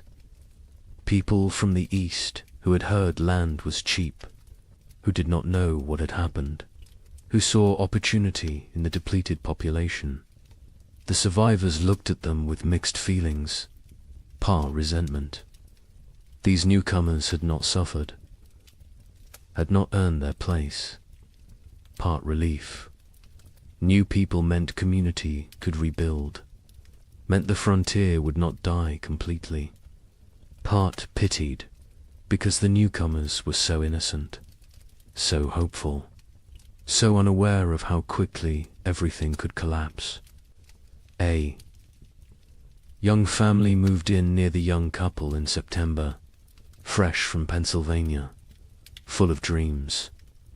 The man introduced himself, talked about his plans, about the farm he would build, about the future he saw.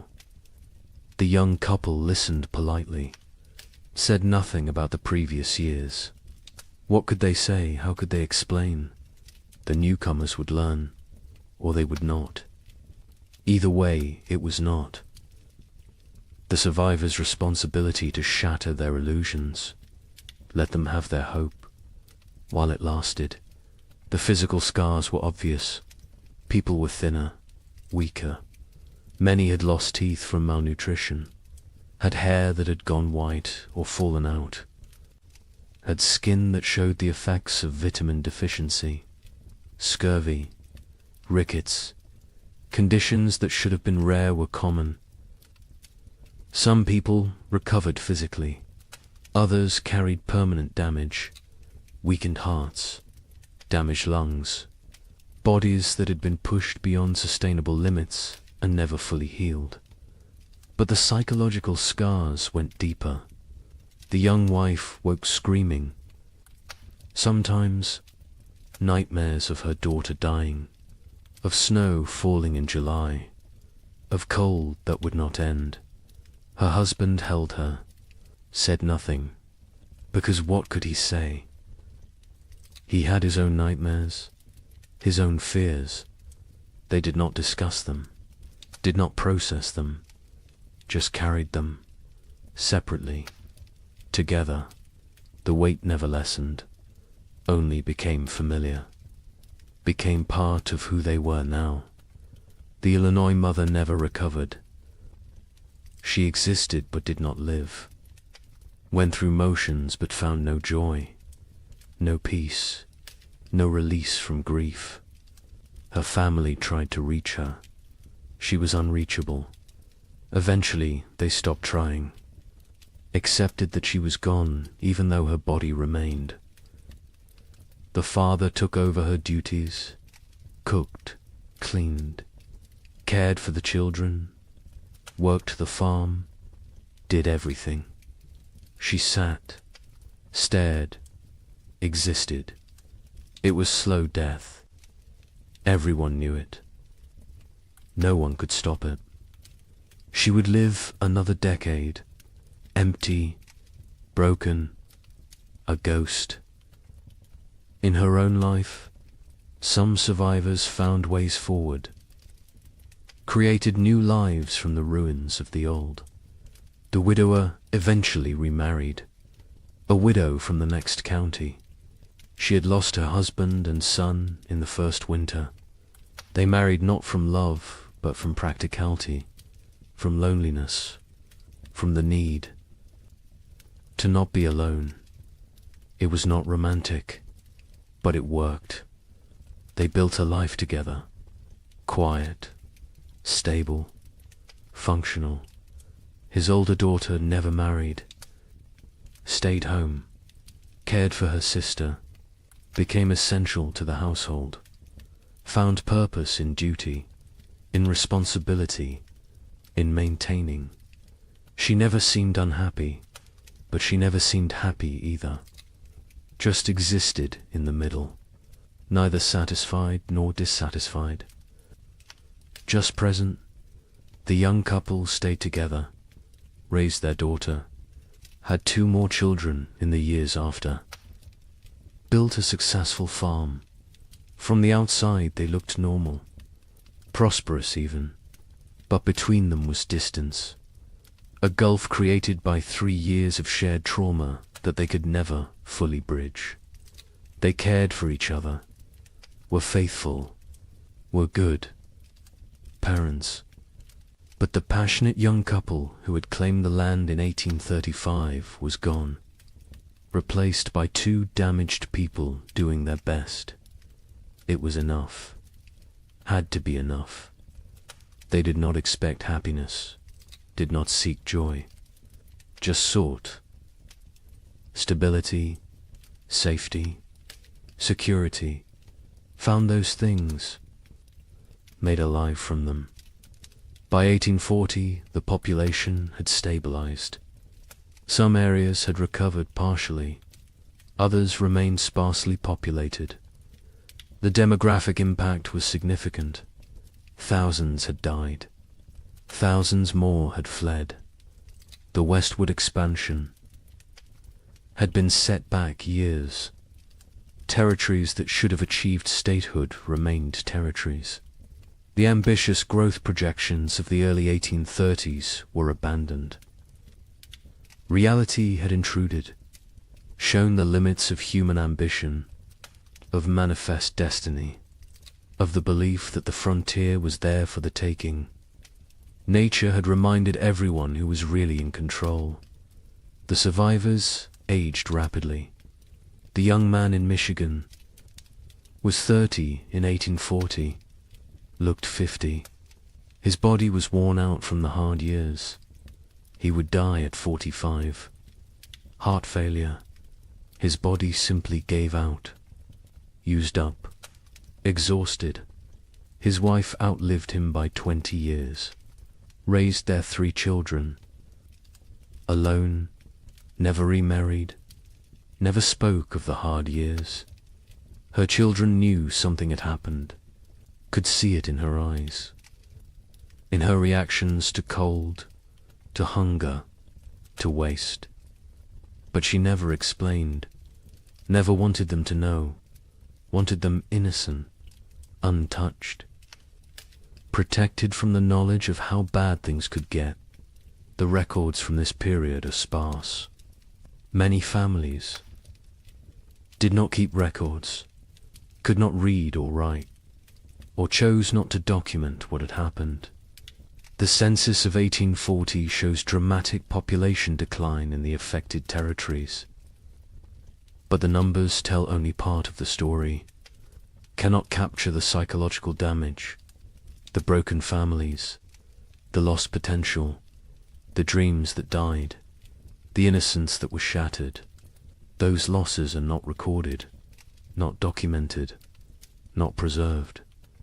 But they were real, were significant, were the true cost of the winters that would not end. Some survivors tried to document what happened, wrote letters to relatives back east, kept journals, created records. But even as they wrote, they sensed their accounts would be doubted, would be dismissed as exaggeration, as hysteria. as the ramblings of traumatized minds. How could they explain what it felt like to watch your child starve? To burn your furniture for warmth? To consider actions that in normal times would be unthinkable? Words were inadequate.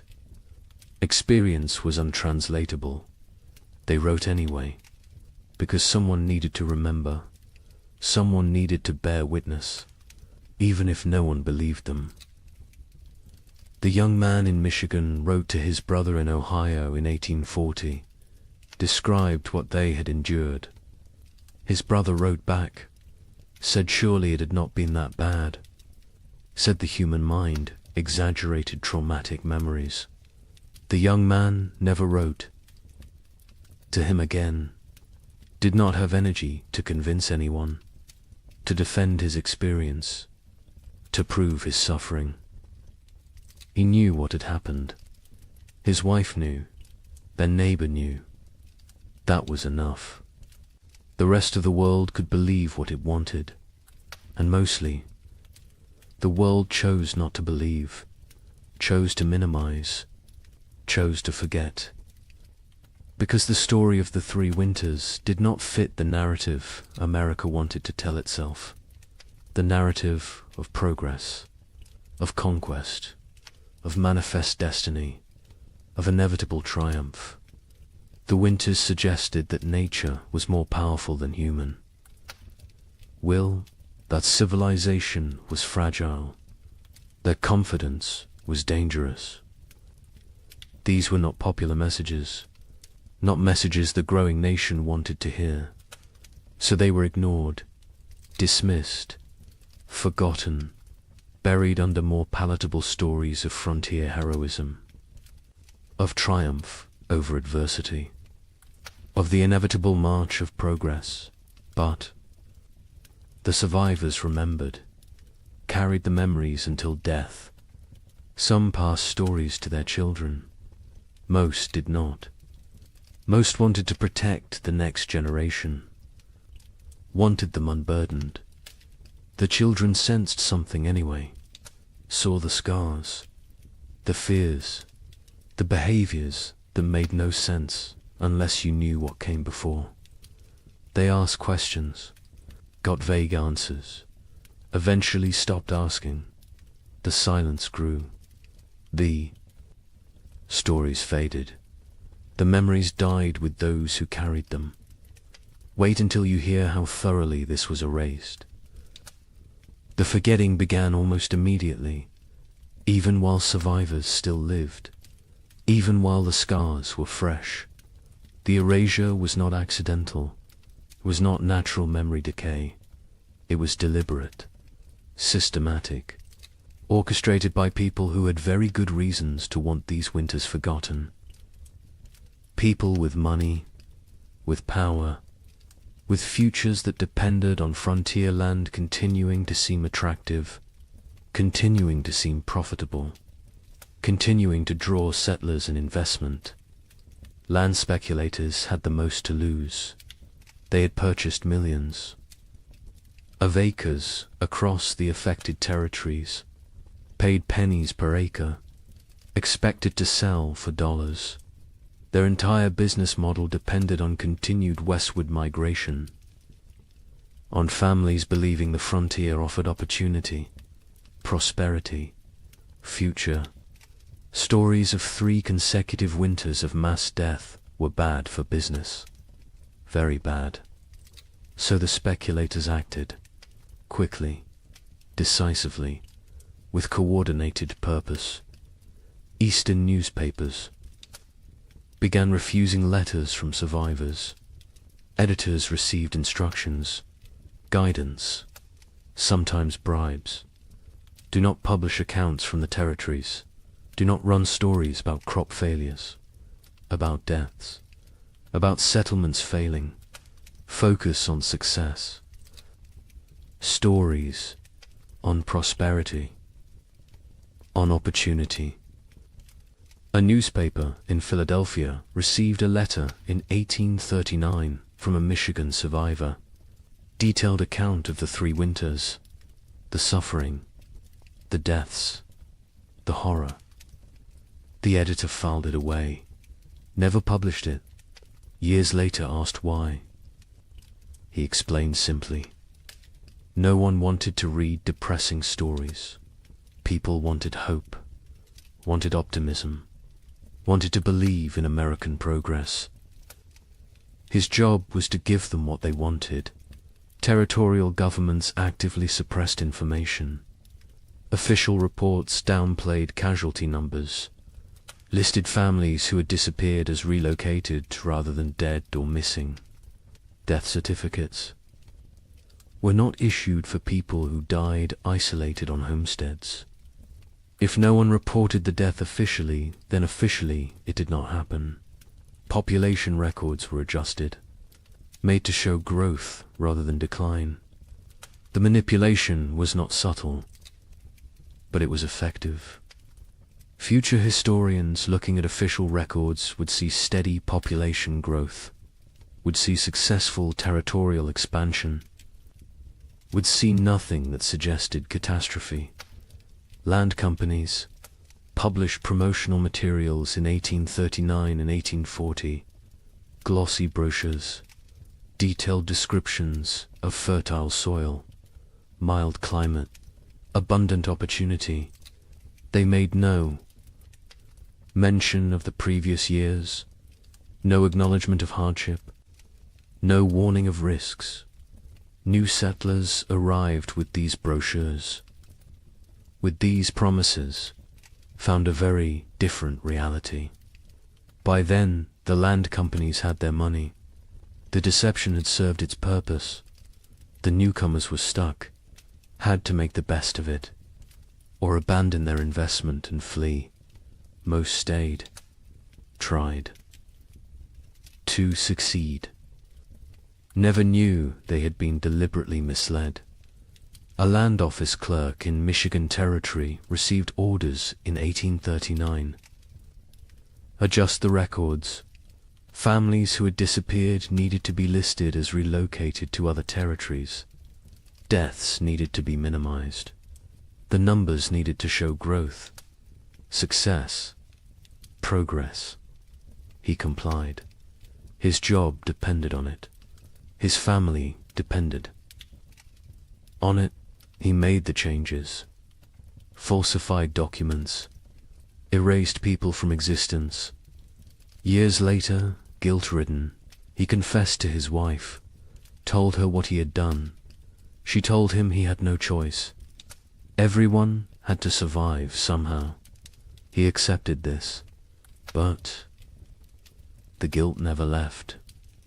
He carried it until death, never told anyone else, never made it right.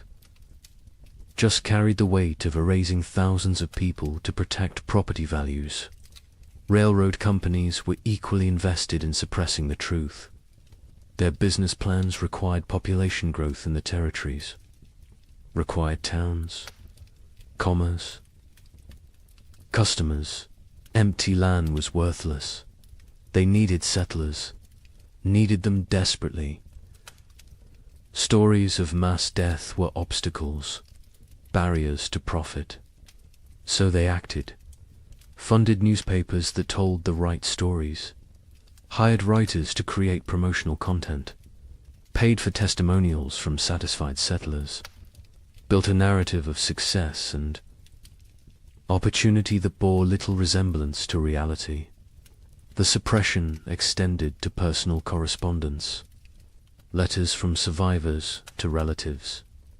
Back east were sometimes intercepted, lost, destroyed. Postal clerks received instructions. Letters containing certain content should not reach their destinations, should disappear. It was not official policy, not written down anywhere, but it happened regularly, systematically. Survivors wrote letters describing their experiences.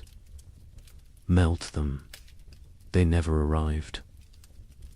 The relatives back east never learned the truth, continued to believe the promotional literature, continued to encourage others to move west. The cycle continued. Churches participated in the suppression, not overtly, not deliberately, perhaps, but they promoted a narrative that made the hard years easier to ignore. Suffering was divine testing. Those who died were called to heaven. Those who survived were blessed. This framing made the catastrophe seem like individual, spiritual journey rather than systemic climate disaster. Made it about personal faith rather than policy failure. Made it easier to move forward without asking difficult questions, without assigning blame, without demanding accountability. The survivors themselves often did not speak about their experiences. Many were deeply traumatized, could not articulate what had happened. The words did not exist. The concepts did not exist. Post-traumatic stress disorder would not be named. For another century, they just knew they could not talk about it, could not revisit it, could not make others understand. So they stayed silent, kept the memories locked inside. The silence was mistaken for acceptance, for healing, for moving on. It was none of these things. It was survival mechanism. It was protective barrier. It was the only way they could continue functioning. Others faced social pressure to remain silent. Communities wanted to move forward, wanted to rebuild, wanted to forget. People who dwelt on the hard years were seen as weak, as complainers, as obstacles to progress. A woman in Illinois tried to talk about losing her daughter, about the starvation, about the cold.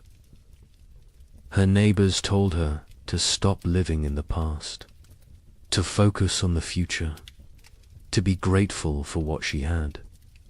She stopped talking, but the memories did not stop. They never stopped. She just carried them alone, in silence, until they consumed her. Some survivors feared judgment for the choices they had made, for the actions they had taken to survive. Better not to speak of those years at all than to risk revealing what they had done, what lines they had crossed, what boundaries they had violated.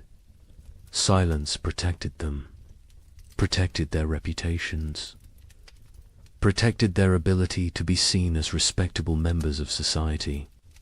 The price was isolation, loneliness, the inability to process trauma, but the alternative seemed worse. So they chose silence.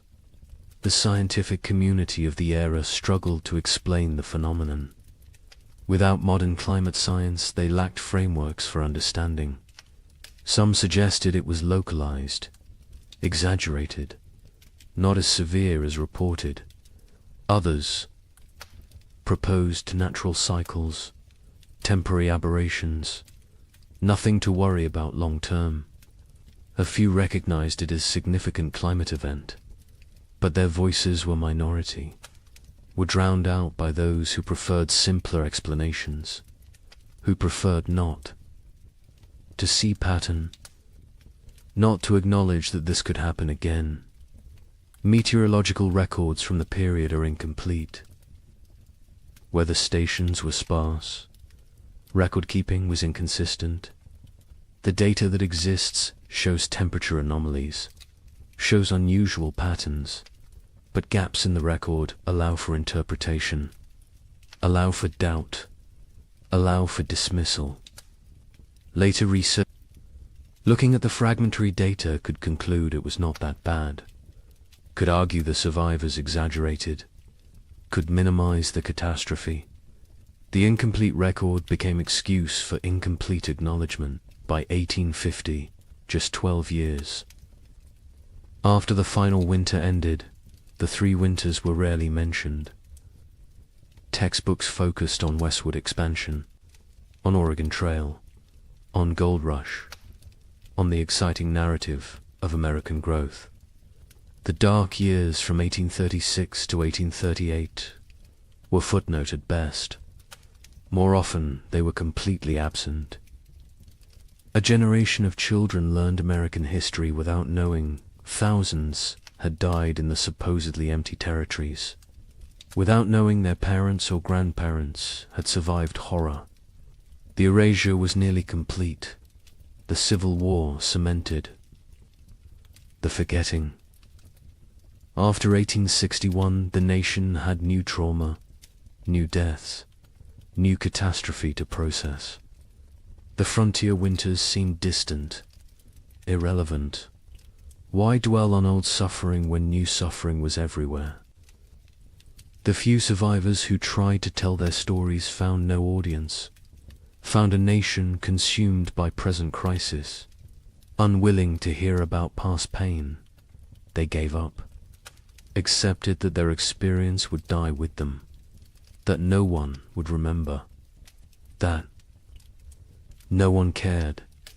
The American mythology of the frontier required triumph, required success, required the narrative of bold pioneers conquering wilderness, building civilization, creating something from nothing. The three winters did not fit this mythology, could not be incorporated, so they were excluded. The myth was more important than history. The story was more important than truth. America needed heroes, needed victories, needed to believe in manifest destiny, needed to believe that will and work were enough, that nature could be tamed, that progress was inevitable. The erasure served another purpose. It protected those in power, politicians who had encouraged westward expansion, who had promoted territorial development, who had promised safety and opportunity. Acknowledging the winters meant acknowledging failure, meant admitting they had. Sent people into danger, had promised what they could not deliver, had prioritized expansion over safety. This admission was politically unacceptable, so the winters were forgotten. And the politicians continued promoting westward movement, continued making promises, continued prioritizing growth over caution. Survivors who tried to speak faced ridicule, disbelief, accusations of exaggeration, of hysteria, of attention-seeking. The young man in Michigan attempted to tell his story to a traveling writer in 1845. The writer listened politely, then suggested perhaps the cold had not been quite as severe as remembered. Perhaps trauma had distorted memory. Perhaps things had been difficult but not impossible. The young man stopped talking mid-sentence, realized there was no point. People would believe what they chose to believe. Truth was irrelevant. He never tried to tell his story again. The conspiracy of silence was not organized. No one coordinated.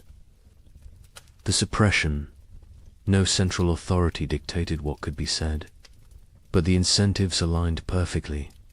Land speculators needed silence. Railroads needed silence.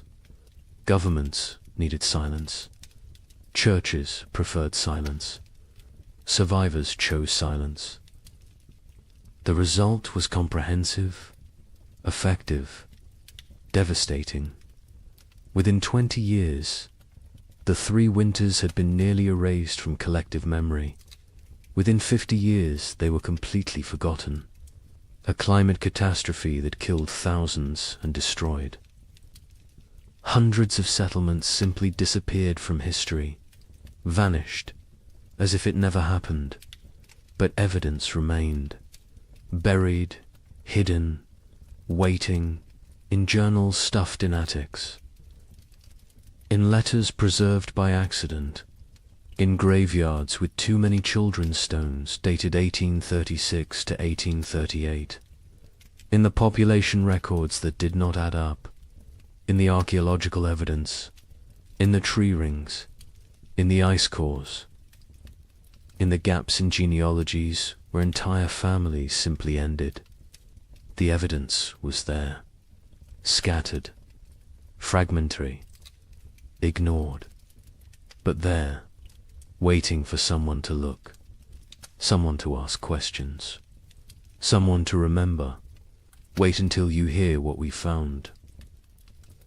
Modern science has uncovered what deliberate forgetting tried to erase. The evidence exists, scattered across disciplines, buried in places most people never think to look. But it is there, consistent, compelling, undeniable. The 3 winters happened, were as severe as survivors claimed, perhaps more severe than they could articulate. The truth has emerged slowly, piece by piece, building into a picture that validates everything the survivors tried to tell us. Tree ring analysis provides the most objective evidence. Trees record their growing conditions in their rings. Wide rings mean good growing seasons.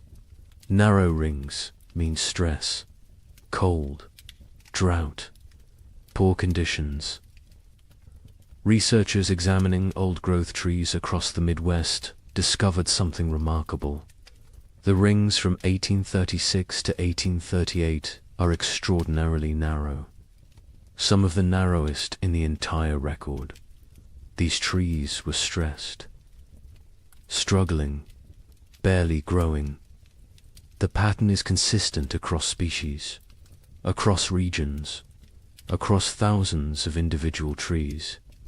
The cold was real, was widespread. Was severe ice core samples from Greenland tell a similar story. Each layer of ice preserves atmospheric conditions from when the snow fell. Chemical analysis reveals volcanic particulates, sulfur compounds, evidence of major eruptions. The layers from 1835 and 1836 show unusually high concentrations, multiple eruptions. The volcanic material entered the upper atmosphere, circled the globe, blocked sunlight, lowered temperatures, created the conditions for catastrophic cooling. The ice remembers what humans forgot. A volcanic eruption near Japan in late 1835 was particularly significant. Mount Osama, not as famous as Tombora, which caused the year without summer in 1816, but substantial, combined with other eruptions in the Pacific. In Central America, the cumulative effect was devastating. The particulates in the atmosphere created a cascade of cooling, blocked solar radiation, disrupted weather patterns. The effects were most severe in continental interiors, places far from moderating ocean influences, places like the American Midwest. Soil analysis from archaeological sites shows frost penetration to unusual depths. In normal years, frost might penetrate 12 to 18 inches. In the affected years, it went deeper, 24 inches, 30 inches. In some locations, the ground never fully thawed. Permafrost conditions in places that should never experience them. The soil remembers, holds evidence of cold that survivors described but scientists initially dismissed as impossible. Mass grave sites have been discovered during modern construction projects. A housing development in Michigan in 1985 uncovered a burial site. 47 bodies, men, women, children, no markers, no records.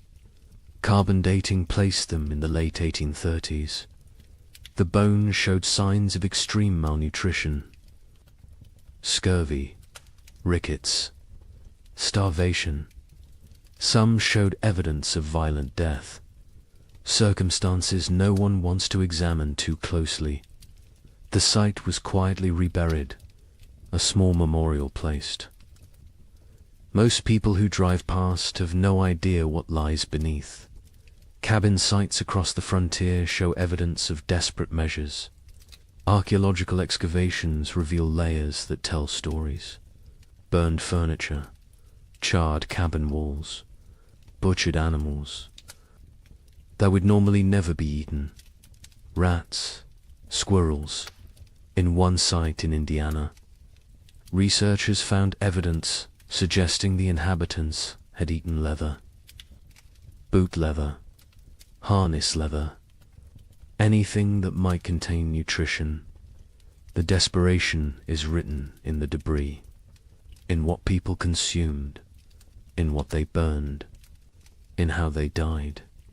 Historical Society archives contain survivor accounts, journals that sat ignored for over a century.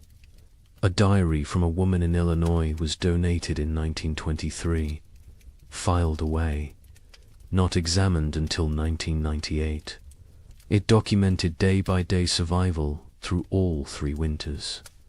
The declining food stores, the deaths of neighbors, the choices she made to keep her family alive, the guilt she carried. The final entry was in March 1838.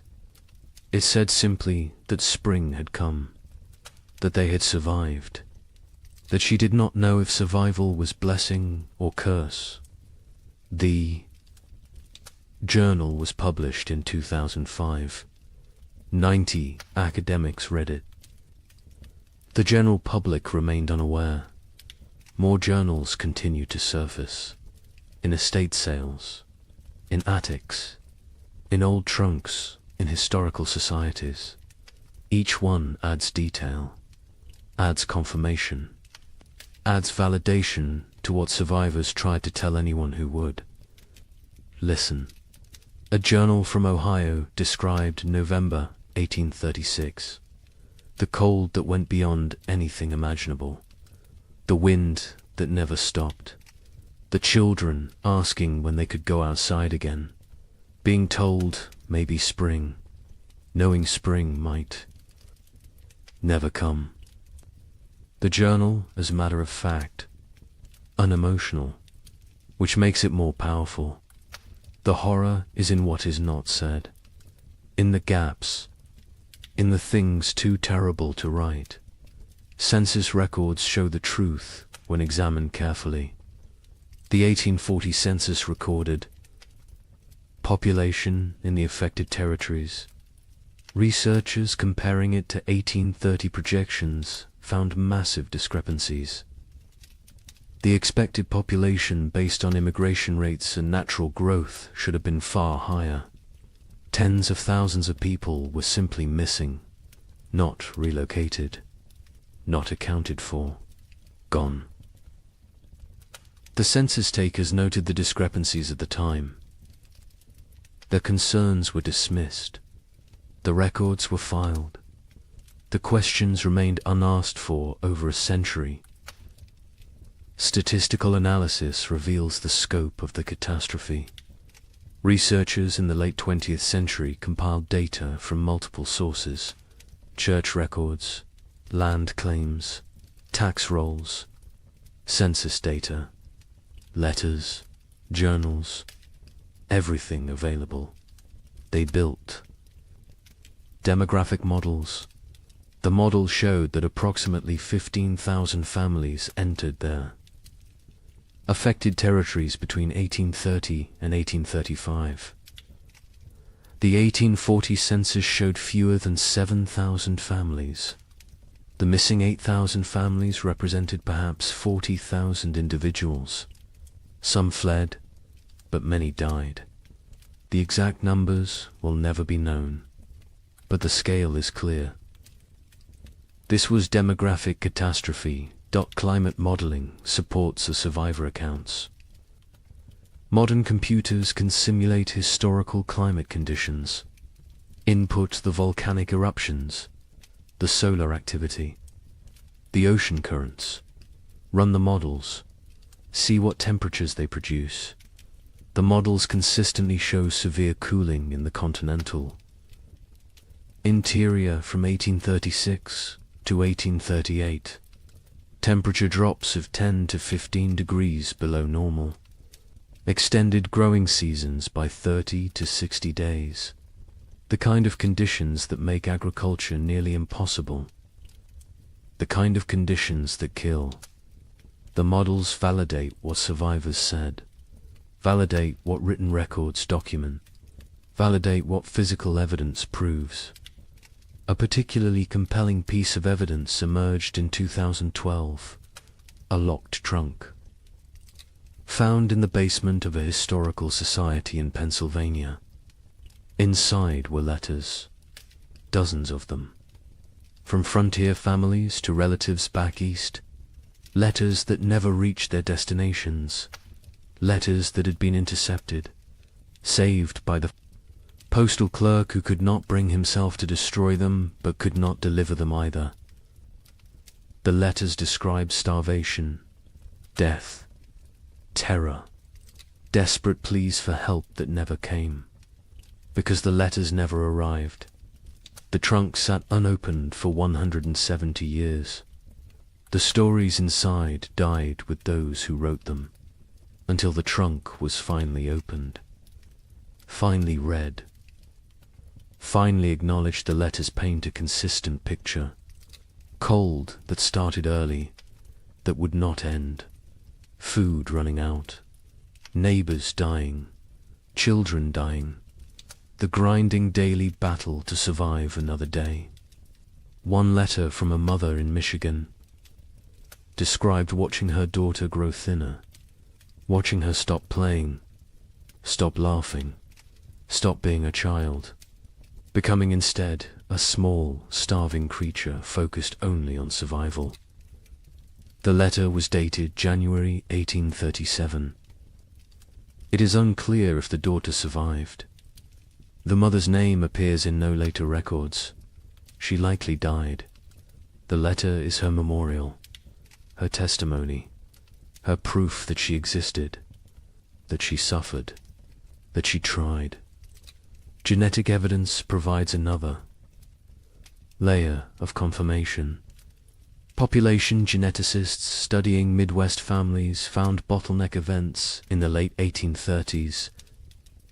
Sudden reductions in genetic diversity, indicating that populations declined rapidly, that only certain family lines continued, that many lines ended completely.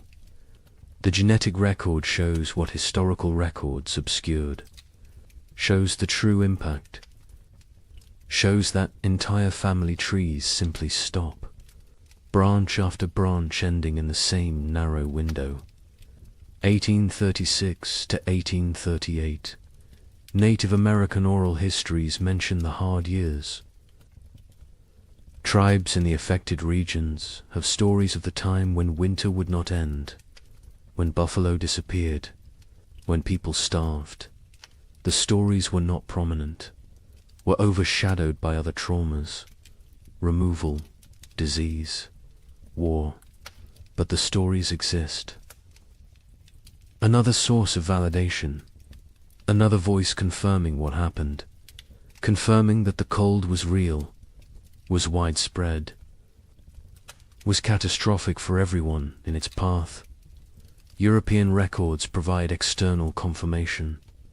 Observers in England and France noted unusual weather patterns in North America, received reports from travelers, from ships, from traders. The reports described severe cold, crop failures, humanitarian disaster. These reports were published in European scientific journals, were discussed in academic circles, were known at the time, but were forgotten in America, were not incorporated into American historical narrative, were treated as foreign observations of foreign problems, not as documentation of American catastrophe. The evidence is overwhelming, undeniable, consistent across every discipline, every source, every method of inquiry. The 3 winters happened, were as bad as survivors claimed, killed thousands, destroyed hundreds of settlements, set back westward expansion by years, changed the trajectory of American development, and was systematically erased from memory, deliberately forgotten, buried under more palatable narratives.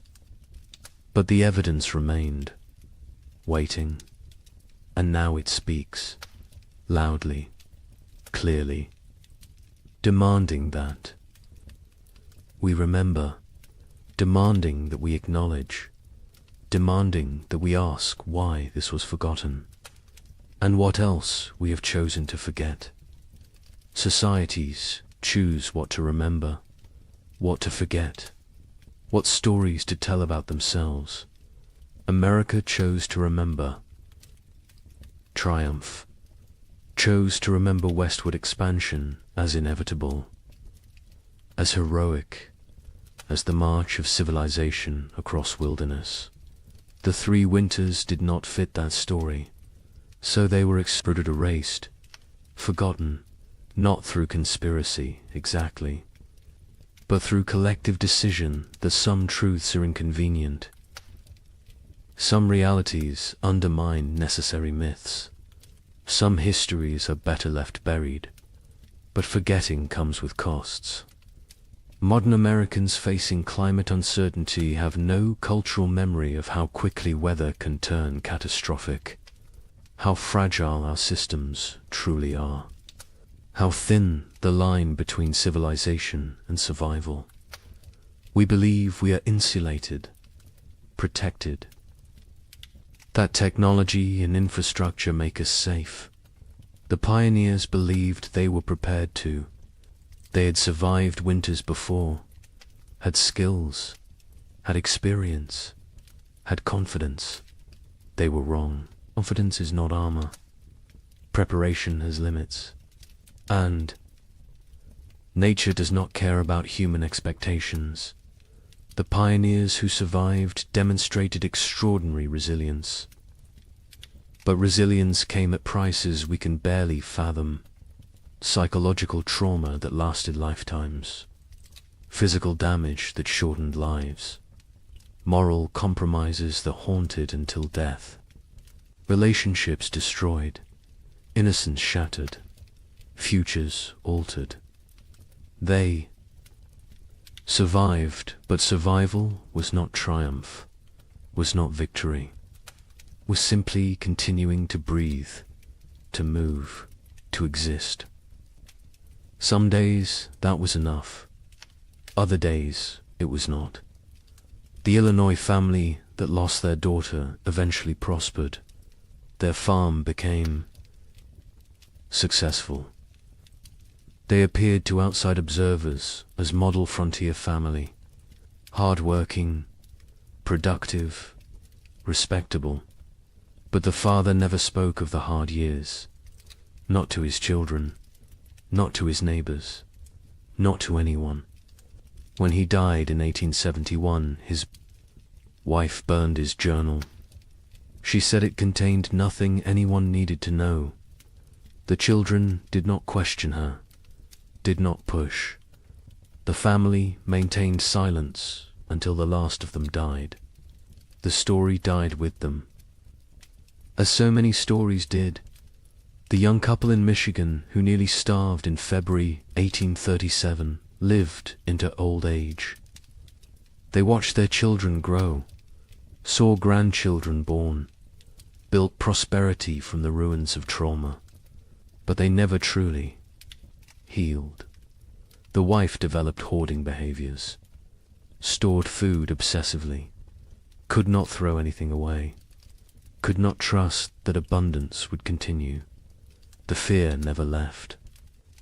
The husband, startled at sudden noises, had nightmares until he died, woke, screaming about cold, about hunger, about his daughter dying.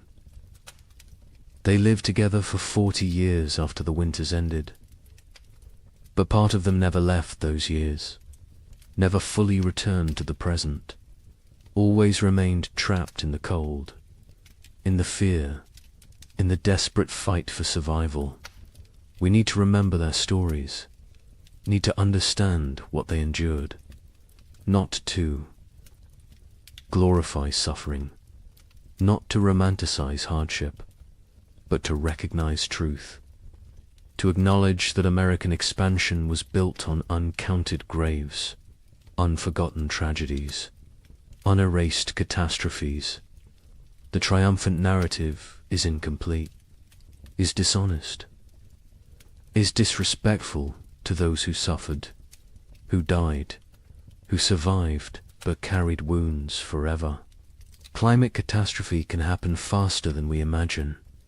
The pioneers of 1835 had no warning, no time to prepare. Within months, their world transformed from abundance to survival. They believed they were equipped for anything, believed their skills and determination were sufficient. They were wrong. Today, we believe similar things, believe our technology protects us, our infrastructure shields us, our wealth insulates us. We may be wrong too.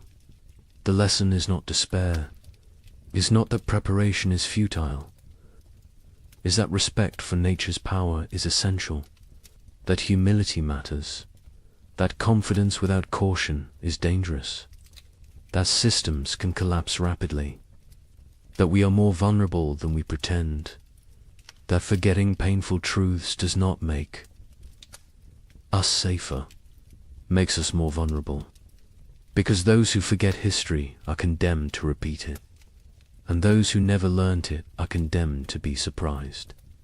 The pioneers who lived through those years are all gone now. The last survivors died in the early 20th century.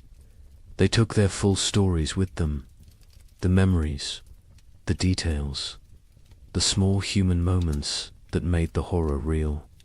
We have fragments, evidence, documentation, but we do not have them. Do not have their voices, their perspectives, their truth in its fullness. That loss is permanent, irretrievable, another cost of the forgetting, another price of erasure.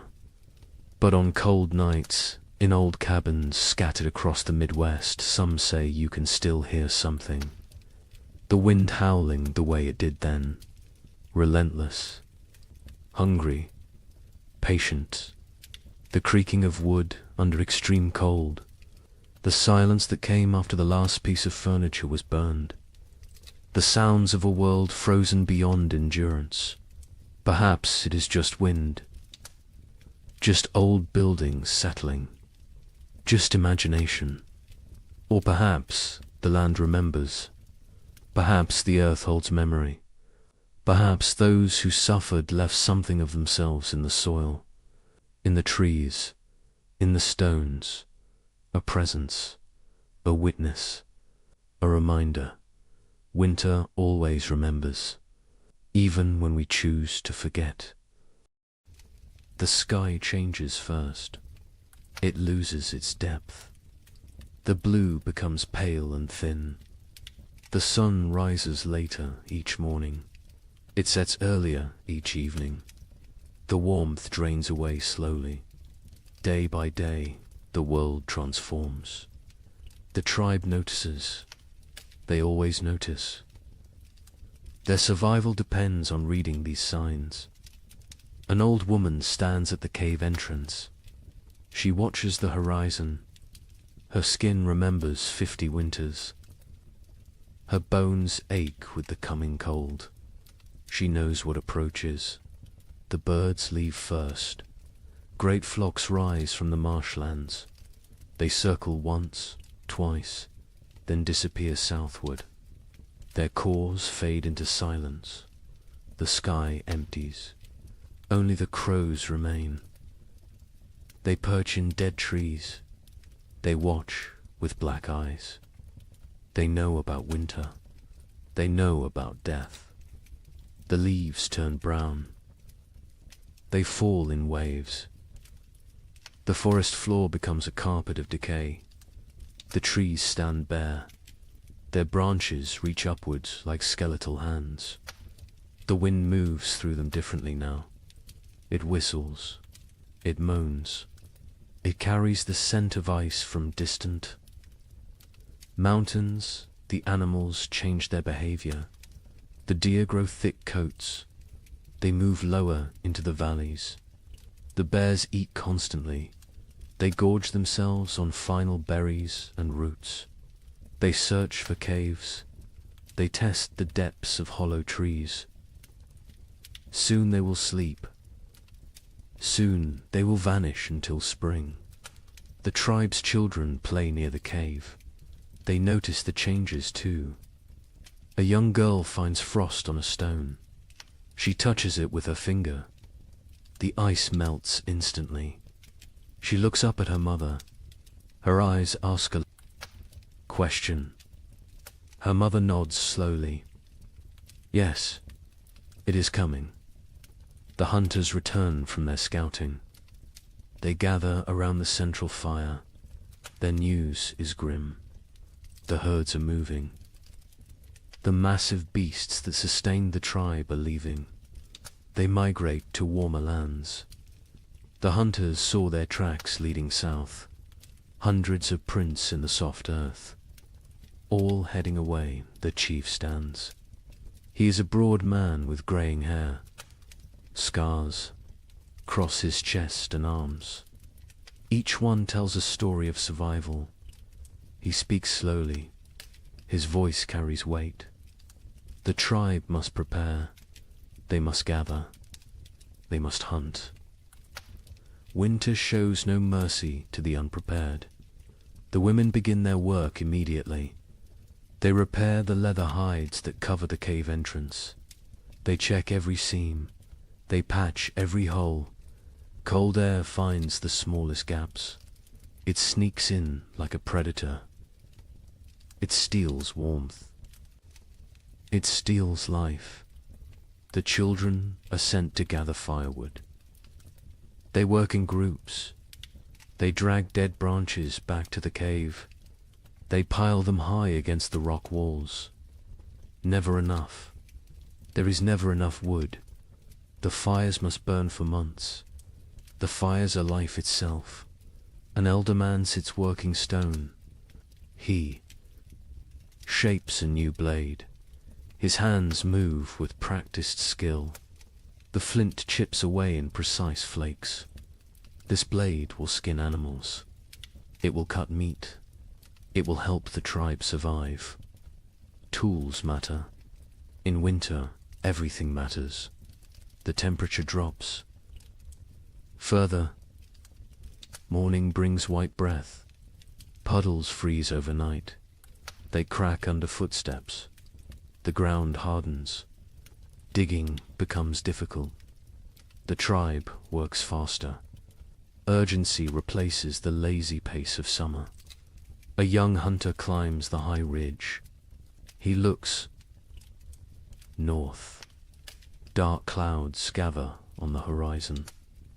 They build like mountains. They promise snow. He returns quickly. He reports what he saw. The tribe has perhaps 10 days, maybe less. The chief calls a meeting. Every adult attends. They discuss strategy. Who will hunt? Who will gather? Who will fortify the shelter? Who will watch the children? Roles are assigned. Arguments are brief. Survival requires cooperation. Personal disputes wait for spring. The women process the last of the autumn harvest. They pound roots into paste. They dry strips of meat over smoky fires. They collect every edible plant within walking distance. Nothing is wasted. A handful of seeds might mean the difference between hunger and starvation. Night falls earlier now. The darkness lasts longer. The tribe sits closer to the fire. They eat their evening meal in silence. They think about the months ahead. They remember previous winters. Some were mild, some were brutal. No one knows what this winter will bring. A baby cries. Its mother holds it close. She wraps it in soft rabbit fur. The infant is barely 2 months old. This will be its first winter. The mother's face shows worry. The other women gather around. They offer reassurance. They share wisdom. They have kept babies alive through cold before. The old woman who watches the sky speaks. She tells of a winter. From her youth, snow fell for 20 days without stopping. The drifts rose higher than a man. 3 members of the tribe died. They ran out of food. They grew weak. The cold took them in their sleep. She tells this story as warning, as motivation. As truth, the fire crackles. Sparks rise into the darkness. They dance like orange stars before fading. The tribe sits in a circle. They feel the bond between them. They are family. They are survival partners. They will face the cold together. They will endure together. Or they will perish together. The wind picks up. It blows from the north. It carries the smell of snow. It carries the promise of winter. The tribe feels it. Every man, woman, and child knows what approaches. The season of death has begun its descent. The time of testing is here. Tomorrow, the real work begins. The hunters wake before dawn. 6 men rise from their sleeping places. They move quietly. They do not wake the others. The air inside the cave is cold. Their breath makes small clouds. They gather their weapons in silence. The chief hunter is called Kra. He has seen 30 winters. His body is lean and strong. Scars mark his arms and legs. Each scar tells a story. Each one represents survival. He checks his spear. The stone point is sharp. The binding is tight. This weapon has killed. Many times before, the other hunters prepare. They wear thick furs. They tie leather wraps around their legs. They carry stone blades at their waists. They bring rope made from twisted plant fibers. They will need everything they carry. There are no second chances in winter. The sky begins to lighten. Grey replaces black. The hunters step outside. The cold hits them immediately. It takes their breath. Their eyes water. They blink away the moisture. Their bodies adjust slowly. Frost covers everything. The rocks glisten white. The sparse grass stands frozen and brittle. Each footstep crunches. The sound carries in the still air. They must move carefully. Sound travels far on cold mornings. Kraw leads them north. He knows where the herds gather. He has hunted these lands his entire life. His father taught him. His grandfather taught his father. Knowledge passes through generations. It keeps people alive. They walk for an hour. The sun rises behind them. It provides no warmth. It is a pale circle in the grey sky. The light reveals a changed landscape. Winter is transforming their world. Snow patches appear. Small drifts collect in shadows. The ground is harder now. Frozen. Solid in places. Walking becomes more difficult. Legs tire faster. But they push forward. Kraw stops. He kneels. He examines the ground. Tracks. Large tracks. Deep impressions in the half-frozen earth. Bison. A small herd passed through recently, perhaps during the night. The tracks are fresh.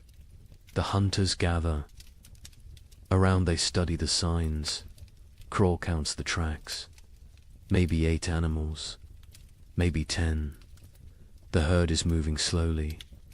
They are grazing as they travel. This is good. This means the hunters can catch them. They follow the trail. The tracks lead northeast, toward the river valley. Bison often shelter near water. The valley provides protection from wind. There is still grass there, brown and dry, but edible. The wind picks up. It blows from the north.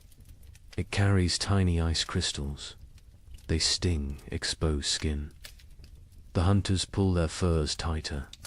They lower their heads. They keep moving. Another hunter named Dren speaks quietly.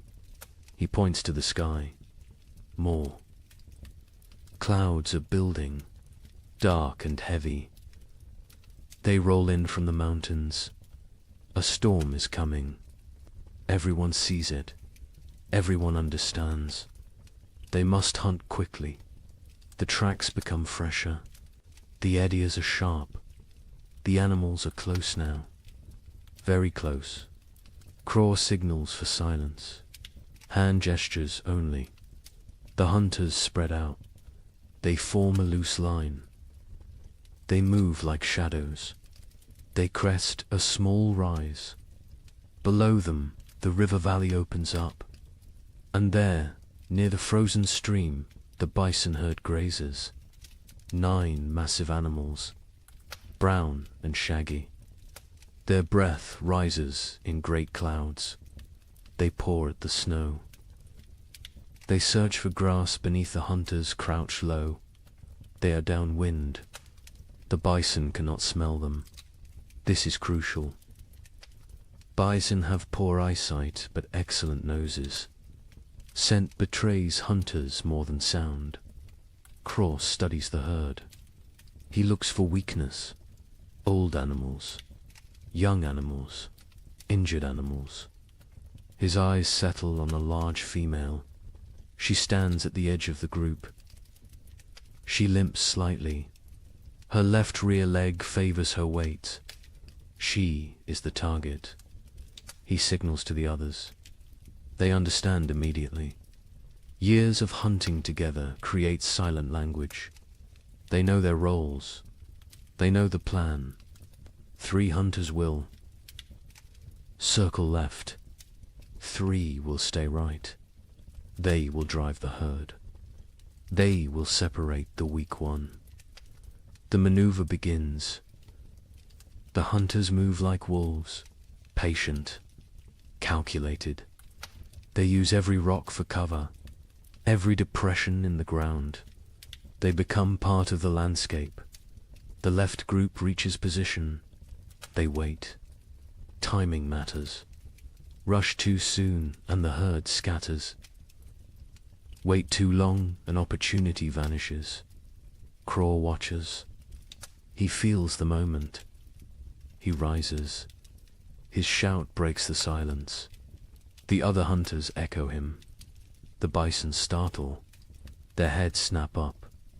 Panic floods through the herd. They bunch together.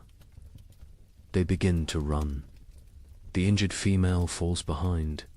She tries to keep pace. Her bad leg betrays her. The gap widens. The hunters close in. Their legs pump. Their lungs burn. The cold air sears their throats. Craw is fastest. He closes the distance. The female sees him. She turns. She tries to change direction. Too slow. Crow throws his spear. Years of practice guide the weapon. The stone point strikes true. It sinks deep into her shoulder. The bison bellows. Pain and rage combine. She spins. Blood sprays across the snow, bright red against pure white. She charges at Craw, massive and furious. Death approaching on 4 legs. Craw dodges. Barely. The bison's horn scrapes his side. His fur tears. He rolls away. Another hunter throws his spear. Then another. Both strike the animal's flank. She staggers. Dren moves in close. Very close. Dangerous close. He thrusts his spear upward. Into the chest. Between the ribs. Toward the heart. The bison's front legs buckle. She goes down. The hunters surround her. They wait. She kicks twice. Her breath comes in gasps. Her eyes roll. Then stillness. The fight ends. The hunt succeeds. The hunters stand panting. Their bodies steam in the cold. Sweat freezes on their skin. They look at each other.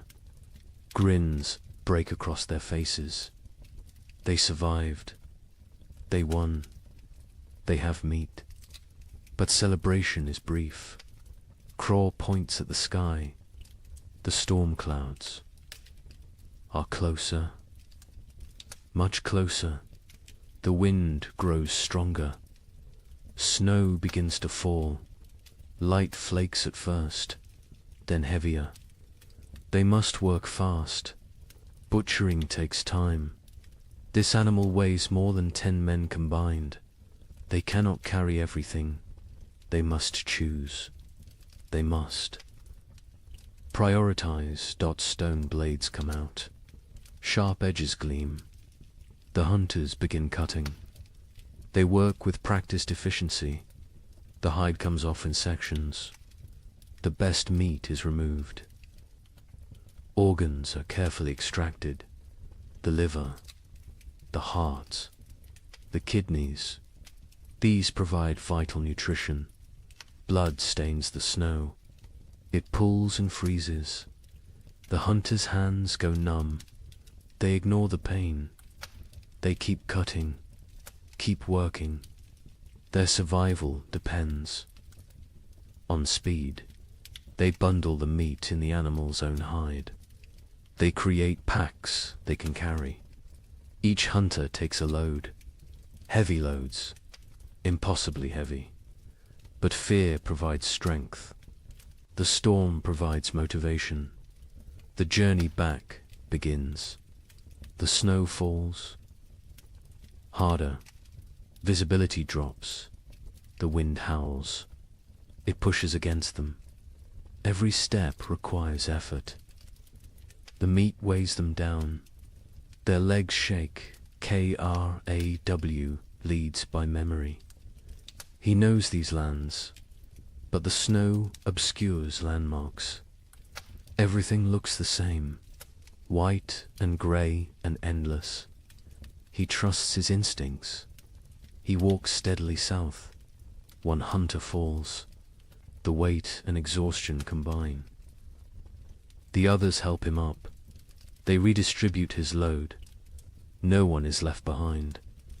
This is the unspoken rule, the absolute law. Hours pass. Terrible, grinding hours. Cold seeps through their furs. Their fingers lose feeling. Their faces go numb. Frostbite threatens, but stopping means death. They push forward. Dren sees it first. A dark shape in the swirling snow. The cave. Home. Relief floods through them. They stumble faster. The last 100 paces feel like miles. They enter the cave. Warmth hits them. The central fire burns bright. The tribe has kept it strong. Faces turn toward them. Eyes widen.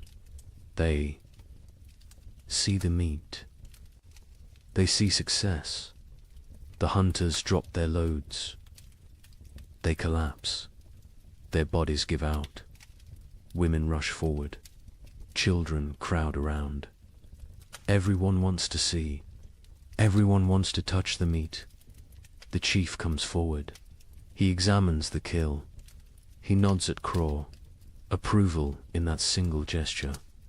Pride in that simple nod. The tribe will eat. The tribe will survive another week. Maybe two. The women take over. They hang the meat from the cave ceiling. Away from scavengers, they begin processing it. Some for immediate eating, some for preservation. Every part will be used. Nothing wasted. The hunters sit by the fire. They warm their frozen hands. They drink hot broth. The feeling returns too. Their fingers and toes. Pain comes with it. Sharp and burning. They endure it silently. Outside, the storm intensifies. Wind screams past the cave entrance. Snow piles against the rocks. The leather hide covering the entrance flaps and strains. But inside, there is warmth. There is food. There is safety. Aye. Child approaches Craw. A small boy. He stares with wide eyes. He touches Craw's torn fur. He sees the scrape from the bison's horn. His mouth forms an O of wonder. Craw smiles. He ruffles the boy's hair. This is why they hunt. This is why they risk death. For the children. For the old ones. For the tribe. Individual survival means nothing. The group is everything. The meat roasts over the fire. Fat drips and sizzles. The smell fills the cave. Mouths water. Stomachs growl. Soon they will feast. Soon they will celebrate. But first they rest. Craw closes his eyes. His body aches. Every muscle protests. But satisfaction fills him. They succeeded. They brought food home. They completed the last great hunt before the deep winter. The storm rages outside. Let it rage. Let the snow fall. Let the cold descend. The tribe is ready. They have meat. They have fire. They have each other. This hunt might sustain them for weeks. It might mean the difference between survival and starvation. No one knows what the winter will bring. No one can predict the future. But today they won. Today they live. And in the primitive world, today is all that matters. The storm passes after 3 days. The snow stops falling. The wind dies down. The tribe emerges cautiously. They squint against the brightness. Snow covers everything. The world looks different now. Transformed. Dangerous. The work begins immediately. Winter preparation cannot wait. Every day matters. Every hour counts. The tribe divides into groups. Each group has specific tasks. Organization means survival. The women examine the cave entrance. The leather hide covering took damage in the storm. Wind tore several seams. Snow forced its way through gaps. Cold air invaded their shelter. This cannot happen again. An older woman named Mira leads this work. She has repaired shelters for 20 winters. Her hands know the work. Her eyes spot every weakness. She directs the younger women. They listen carefully. They learn by doing. They take down the damaged hide. It is stiff with ice. They carry it to the fire. The heat makes the leather pliable again. They can work with it now. They can repair the tears bone needles come out. Thread made from animal sinew. The women sit in a circle. They stitch the tears closed. Their fingers move quickly. They push. Needles through tough leather. They pull thread tight. Each stitch must be perfect. Weak stitching means cold air. Cold air means death. While they work, others gather moss. They find it on the north side of rocks. They peel it away carefully. Moss provides insulation. They stuff it into cracks in the cave walls. Every tiny gap gets filled. The cave must become a sealed chamber. The men focus on firewood. They need mountains of it. What they have is not enough. It is never enough. They venture into the forest. They search for dead trees. Dead wood burns best. Green wood smokes and sputters. A young man named Torg swings a stone axe. He strikes a dead trunk repeatedly. The impacts echo through the forest. Chips of wood fly. His arms burn with effort. Sweat forms despite the cold. He ignores the discomfort. The work must continue. Other men drag fallen branches. They create trails through the snow. Long paths marked by dragged wood. Back and forth. Trip after trip. Their backs ache. Their hands blister. They keep working. Children help too. Even the smallest ones. They gather kindling, dry twigs and bark, pine cones that will catch fire easily. They fill baskets. They carry them back to the cave. Everyone contributes. Everyone has value. By afternoon, wood piles grow. They stack it along the cave walls, high stacks that reach toward the ceiling. The cave begins to shrink. Storage takes space. But space is less important than fuel. Inside the cave, women organize food storage. The meat from the hunt hangs from the ceiling. They wrap it in bark. This protects it from insects, from moisture, from mold. Preserved meat can last months if stored correctly. Dried roots go into leather pouches. They stack these near the back wall, the coldest part of the cave. Natural refrigeration. The cold preserves. It prevents rot. Nuts and seeds fill clay pots. These pots are precious. Making them takes skill and time. They seal with wooden lids. They keep contents dry. They protect from rodents. A woman counts the supplies. She uses stones to track quantities. 1 stone for each pouch of roots. 1 for each bundle of dried fish. The counting is important. They need to know what they have. They need to ration carefully. The chief watches this inventory. His face shows concern. They have food, but is it enough? 6 months of winter stretch ahead, maybe 7. No one knows how harsh this winter will be. He makes a decision. Starting tomorrow, 1 meal per day, not 2. Rationing begins now, while they still have surplus. Better to be cautious early. Starvation at winter's end kills many tribes. The sleeping areas need attention. The tribe sleeps in a specific arrangement. This is not random. This is survival strategy. The weakest sleep closest to the fire. Infants and small children. The very old. Those who are sick. Adults sleep in the middle ring. They provide a barrier. Their bodies block drafts. They generate warmth. They protect the vulnerable. The strongest hunters sleep near the entrance. They endure the coldest positions. They wake first if danger approaches. They are the first defense. This hierarchy never changes. Women spread fresh pine boughs on the ground. These create mattresses. They provide insulation from the cold stone floor.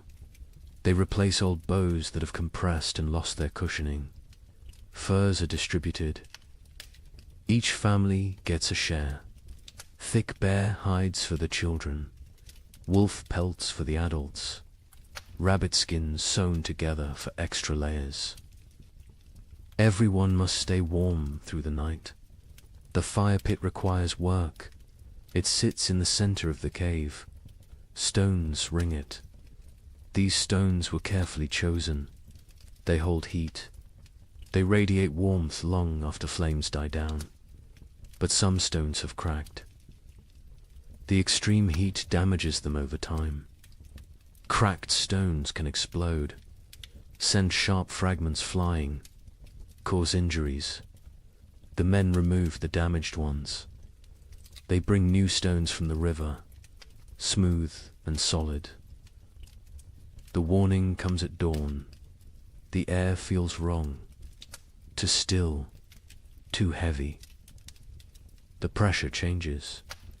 Animals sense it first. Birds that remained through autumn flee. They rise in frantic groups. Their calls sound panicked. Even the crows abandon there. Perches, got KRAW, stands outside the cave. He tastes the air, metal on his tongue, the taste of coming snow. His joints ache. Old injuries throb. His body predicts weather better than his eyes. A massive storm approaches, perhaps the worst of the season. He returns to the cave quickly. He finds the chief. They speak in low tones. The chief's face hardens. He knows what this means. He has survived 40 winters. He recognizes the signs. This storm will trap them inside. For days, maybe a week. The chief raises his voice. Everyone stops. Everyone listens. The blizzard comes. They must secure everything.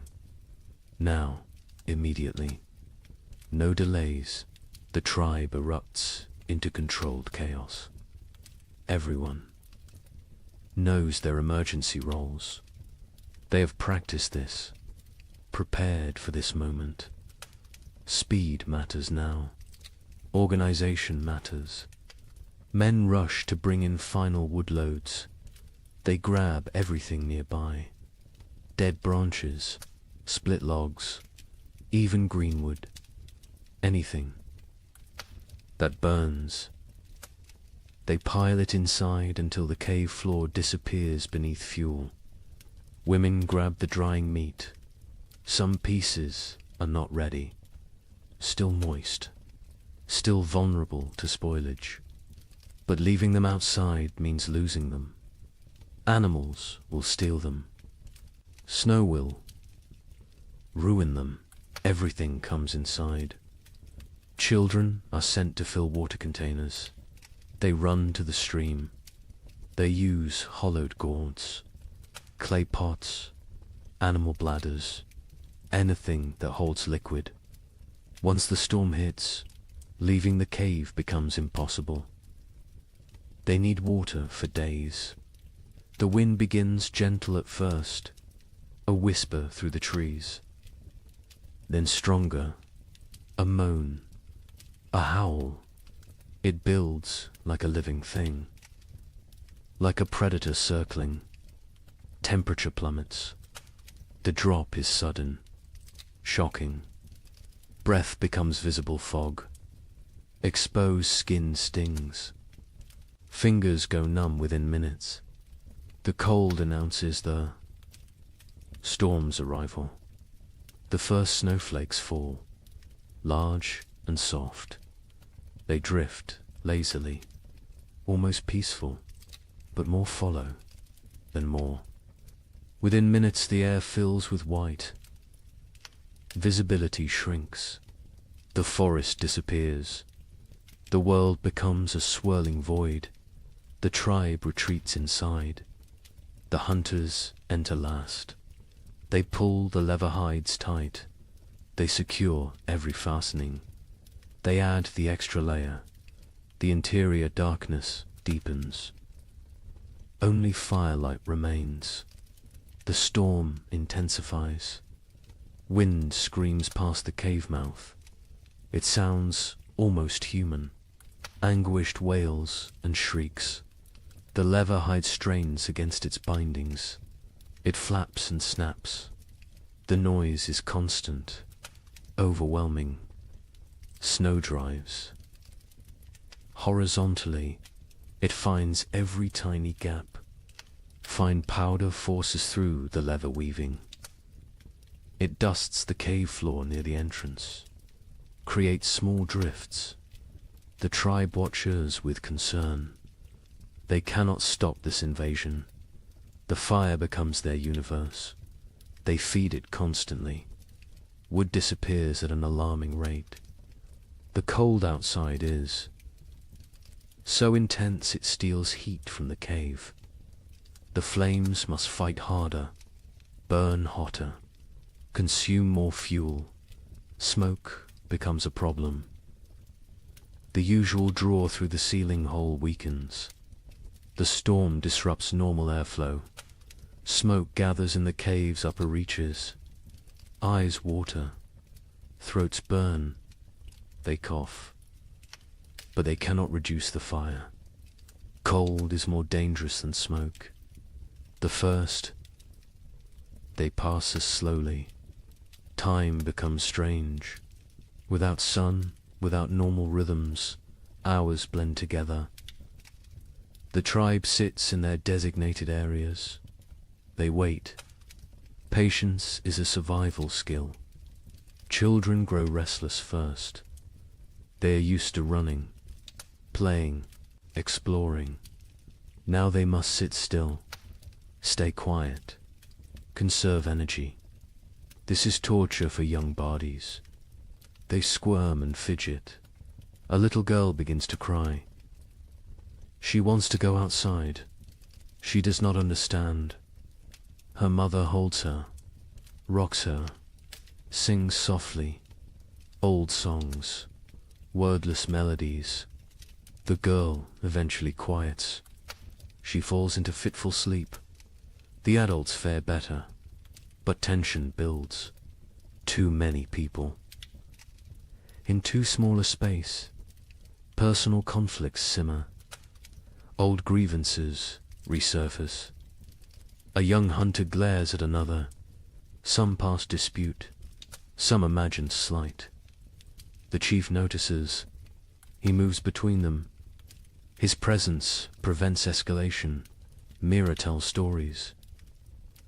Her voice cuts through the wind's howl. She speaks of ancient times, of the first people, of how they discovered fire, how they learned to speak, how they survived when the world was even colder. The children gather around her, even the restless. Once her words captivate them, transport them. For a while, they forget the storm, forget the confinement.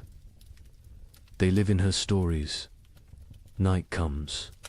They know this only because their bodies tell them. Fatigue sets in. Eyelids grow heavy. The fire must be maintained through darkness. The hunters establish a watch rotation. 2 men awake at all times. 1 feeds the fire. 1 watches the entrance. Sleep comes hard. The wind is too loud. The cold too present. The cave floor too hard despite the pine boughs. Bodies shift.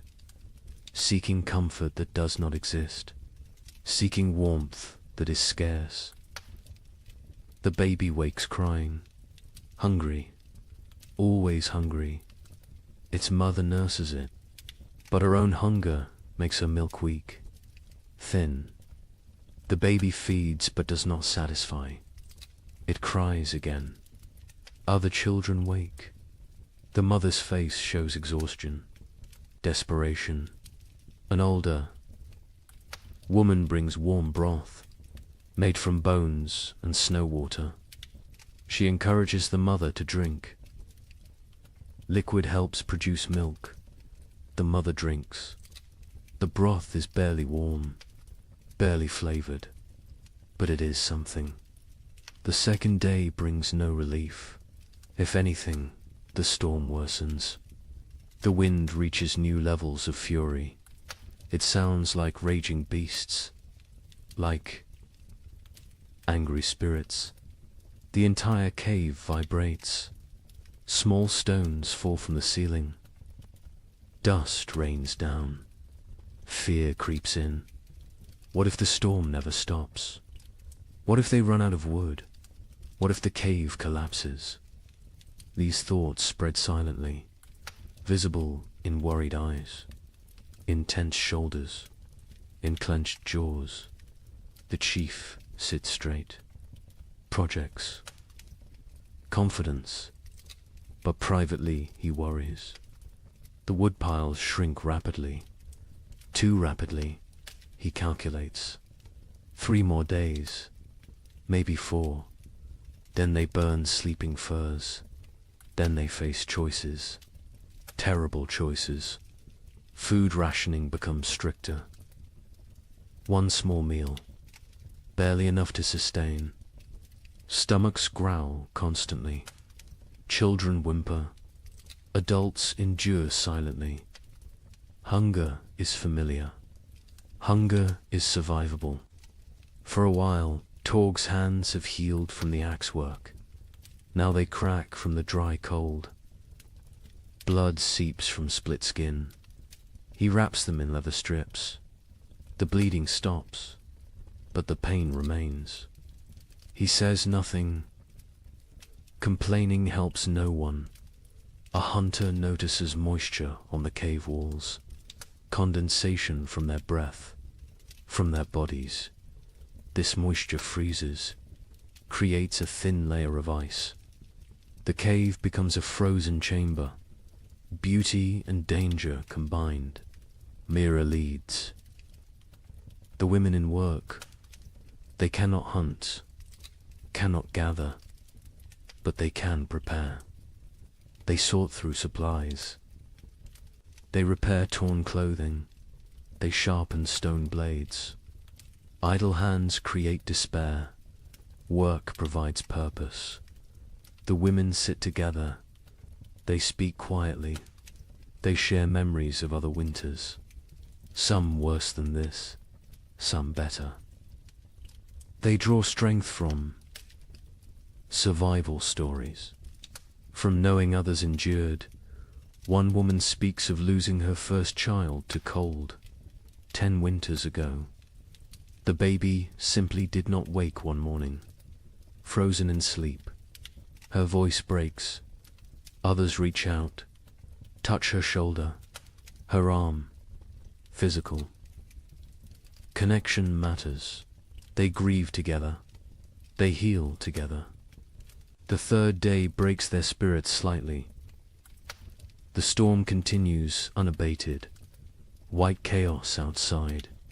Grey despair inside. Hope becomes harder to maintain. Faith in survival wavers. A young child develops a cough, deep and wet. The sound echoes in the cave. His mother's face shows terror. Winter. Coughs kill. They start small. They grow. They steal breath. They take lives. The healer examines the child. An old woman with knowledge of plants, of remedies. She has dried herbs, stored carefully. She makes a tea, bitter and strong. The child refuses it. She forces him. He must drink. He must fight. The child drinks. He gags. He sputters. But the liquid enters his body. The healer wraps him in extra furs, keeps him near the fire. She monitors his breathing, his color. She has saved children before. She has lost children before. She does what she can. The fire burns lower. Fuel supplies deplete. The chief makes a decision. Smaller fire, colder cave, extended resources, survival over comfort. The tribe huddles closer. They share body heat. They become one organism, one survival unit. Stories continue, but energy for telling wanes. Voices grow hoarse. Throats hurt from smoke and dryness. Still they persist. Stories are medicine. Stories are hope. Stories are memory. Kraw dreams fitfully. He dreams of the hunt, of running through snow, of warm blood on cold ground, of meat and plenty. He wakes to cold and hunger. Reality disappoints. But reality is what they have. The fourth day brings a subtle change. The wind decreases slightly. Not much, but enough to notice. Enough to spark hope. Ears strain, listening for further improvement. Praying for silence. By afternoon, the wind drops to a steady roar instead of a scream. The leather hide stops its violent flapping. Stillness seems possible, seems real. The tribe exchanges glances. Cautious optimism. The chief crawls to the entrance. He carefully lifts the hide edge. A tiny gap. Snow immediately blows in, but he can see outside. Barely. The world is still white, still falling, but less violent, less deadly. He drops the hide. He turns to face the tribe. His expression gives them their answer before he speaks. The storm weakens, not over, but weakening. They will survive. They will see the end. Relief flows through the cave, visible, tangible. Shoulders relax. Faces soften. Tears form in some eyes. The trial continues, but the worst has passed. That evening, the coughing child breathes easier. The healer's tea worked, or luck worked, or sheer will worked. The reason does not matter.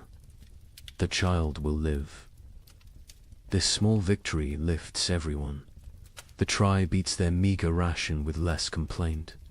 The end approaches. They can endure. They can last. The wood will suffice. The food will suffice. They are strong enough. The fifth morning brings silence. Actual silence. The wind has stopped. The storm has ended. The sudden quiet feels strange, wrong. Ears ring in the absence of noise. Kraw approaches the entrance again. This time he fully opens the hide. Daylight floods in, blinding and beautiful. The tribe shields their eyes, adjusts slowly. The world outside has transformed. Snow everywhere. Drifts higher than a man. The landscape is unrecognizable. Every familiar feature buried, erased. They look upon an alien world, white and pristine and deadly. But the sky shows blue, clear blue. The storm has truly passed. The tribe survived. Every member, every child, every elder. They made it through together. They do not celebrate loudly. They have no energy for celebration. But quiet satisfaction fills the cave. They endured. They protected each other. They remained human in inhuman conditions. The first blizzard has ended. Many more will come, but this one is done, and they are alive. Cold, hungry, exhausted, but alive. That is enough. That is everything. The days after the blizzard bring cruel clarity. The tribe emerges to assess their world. Snow covers everything in impossible depths. Walking is exhausting. Each step sinks to the knee, sometimes to the waist. Movement becomes a brutal task. The hunters try to venture out. They search for game, for any sign of life. But the animals have vanished, gone deep into dens, hibernating, or dead, or fled to distant warmer lands. The forest stands empty, silent as a grave. They check their trap. Lines, the snares they set before winter. Snow has buried them all, invisible, useless. Days of work erased by one storm. They dig frantically. They find 3 traps, all empty, all sprung by falling snow. The tribe returns to the cave. Their faces tell the story. No food, no prospects, only what they stored, only what hangs from the ceiling, only what sits in clay pots. They must make it last. They must ration carefully.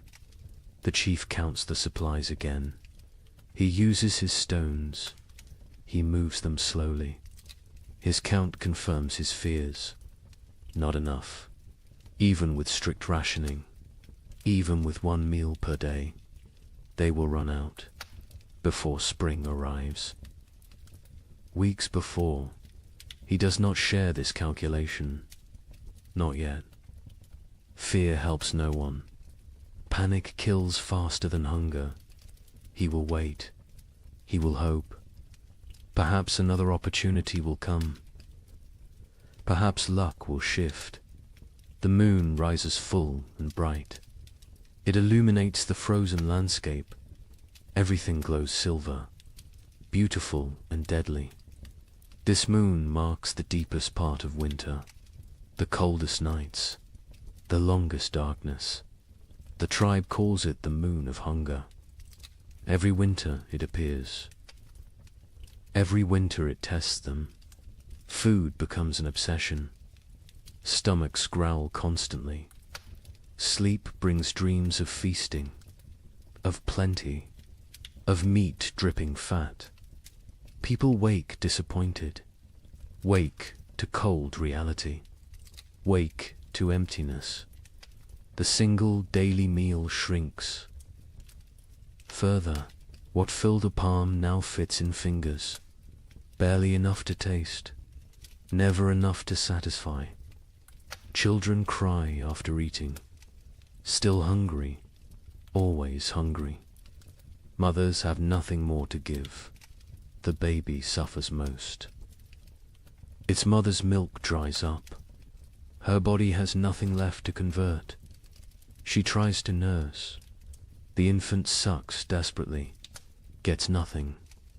Its cries become weaker, more pitiful, more heartbreaking. The women try to help. They chew dried meat until soft. They feed this paste to the baby, tiny amounts. The baby takes it, swallows. But infant bodies need milk, need fat, need nutrients this paste cannot provide. Mira grows weaker. Her old body has few reserves. Age makes winter harder.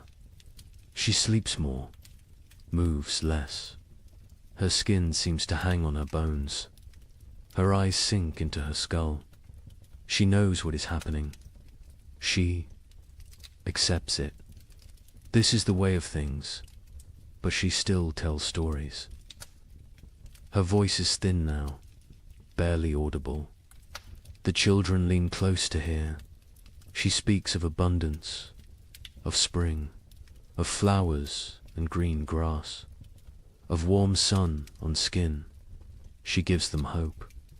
She gives them something beyond hunger. A hunter named Breck volunteers to venture far, to search for game in distant valleys. Perhaps the herd's sheltered somewhere. Perhaps hunting is possible. The chief considers this. The risk is enormous. But starvation is certain. He agrees. Breck leaves at dawn. He carries a spear, a stone blade, nothing else. Weight would slow him.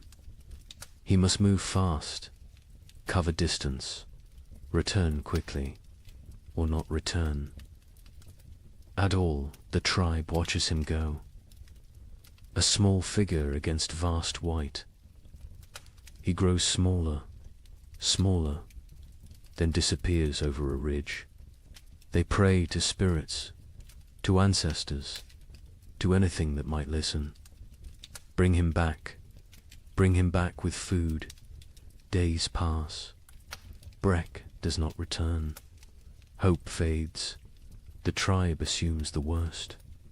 The cold took him, or hunger, or predators, or simple bad luck. They mourn silently. They cannot waste energy on elaborate grief.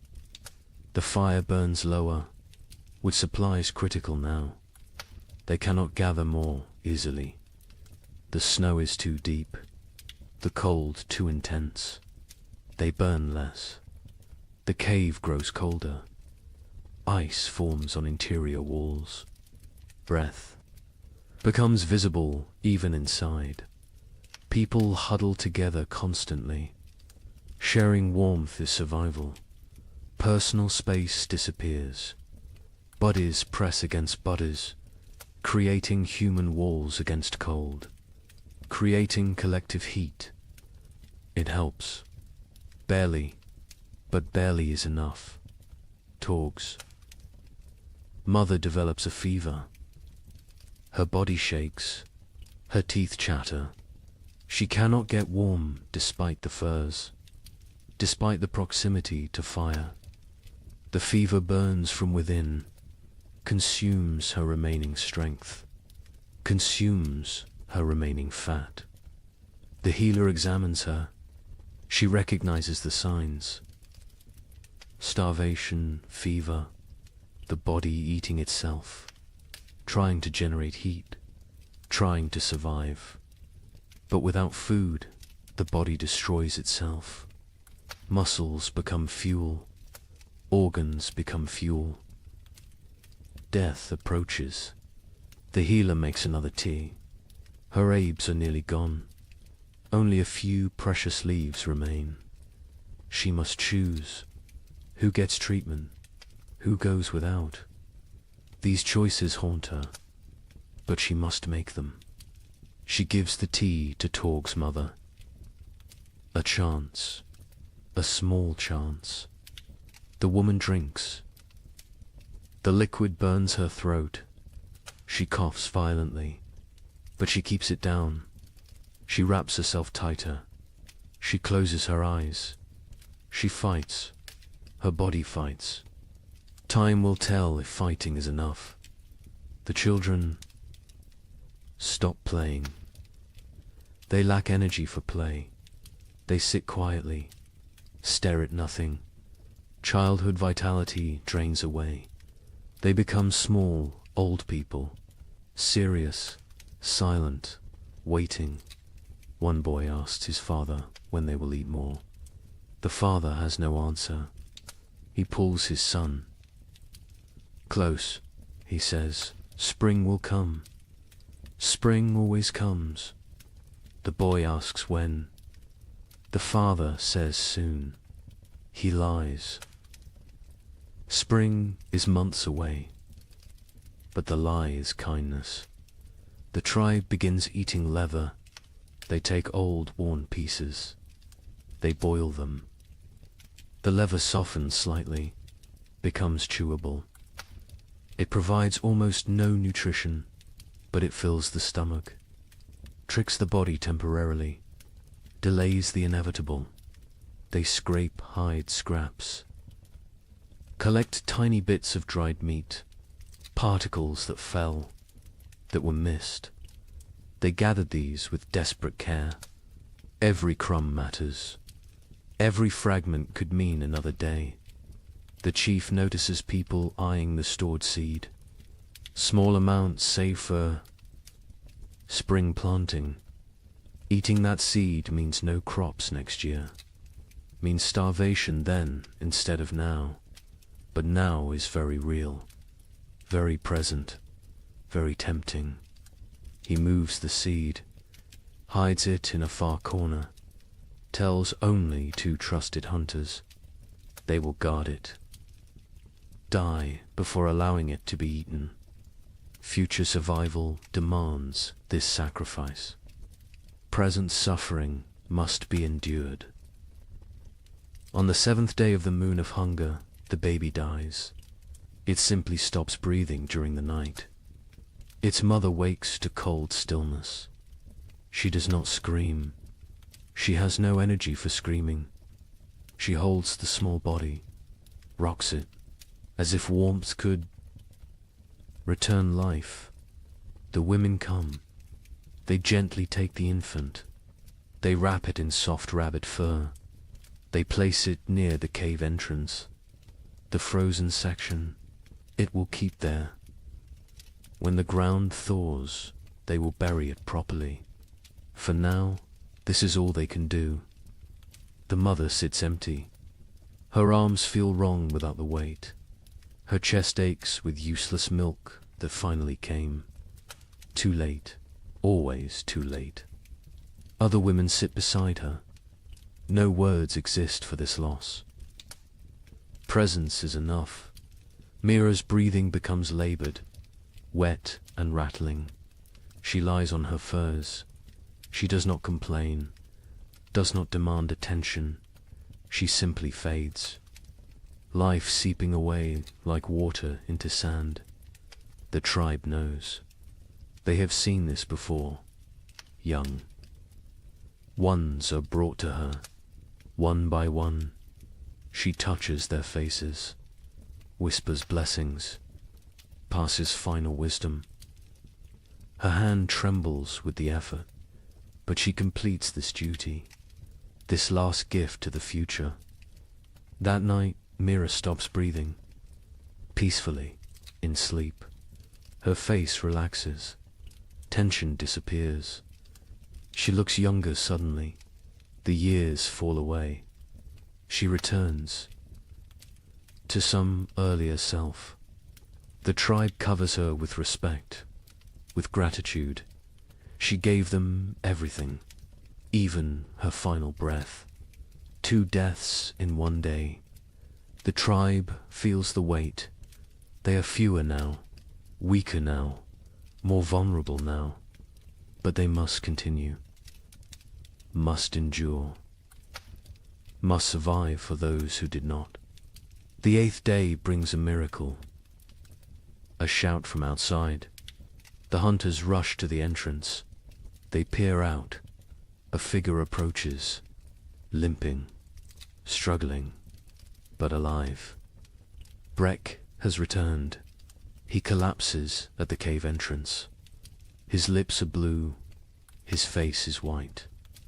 Frostbite blackens his fingers, his toes, but he smiles. He gestures weakly behind him. There, in the snow, a shape. The hunters rush out. They find his kill, a mountain goat, not large, but fresh, real, actual meat. Breck tracked it for days, followed it to high cliffs, killed it with a desperate throw, then dragged it back. Somehow, against all odds, they bring the goat inside. They bring Breck inside. The tribe crowds around. They cannot believe it. Food, real food, hope made flesh. Tears flow freely. Relief, gratitude, joy. The women butcher immediately. They work with trembling hands. Blood flows. Precious blood. They catch it. Blood soup will feed many. Nothing wastes. Nothing spares. They roast small pieces. The smell fills the cave, mouths water, stomachs cramp with anticipation. The wait is agony, but the meat must cook. Raw meat brings sickness. Patience is required. Finally, the meat is ready. The chief distributes it. Tiny portions, barely a bite each. But that bite is everything. Rich, warm, nourishing. People chew slowly, savor every second. Some cry while eating. Breck receives his portion, receives gratitude, receives respect. He risked everything. He saved them, not permanently.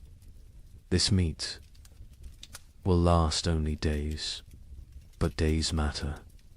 Days a lifetime when death looms close. The healer tends his frostbite.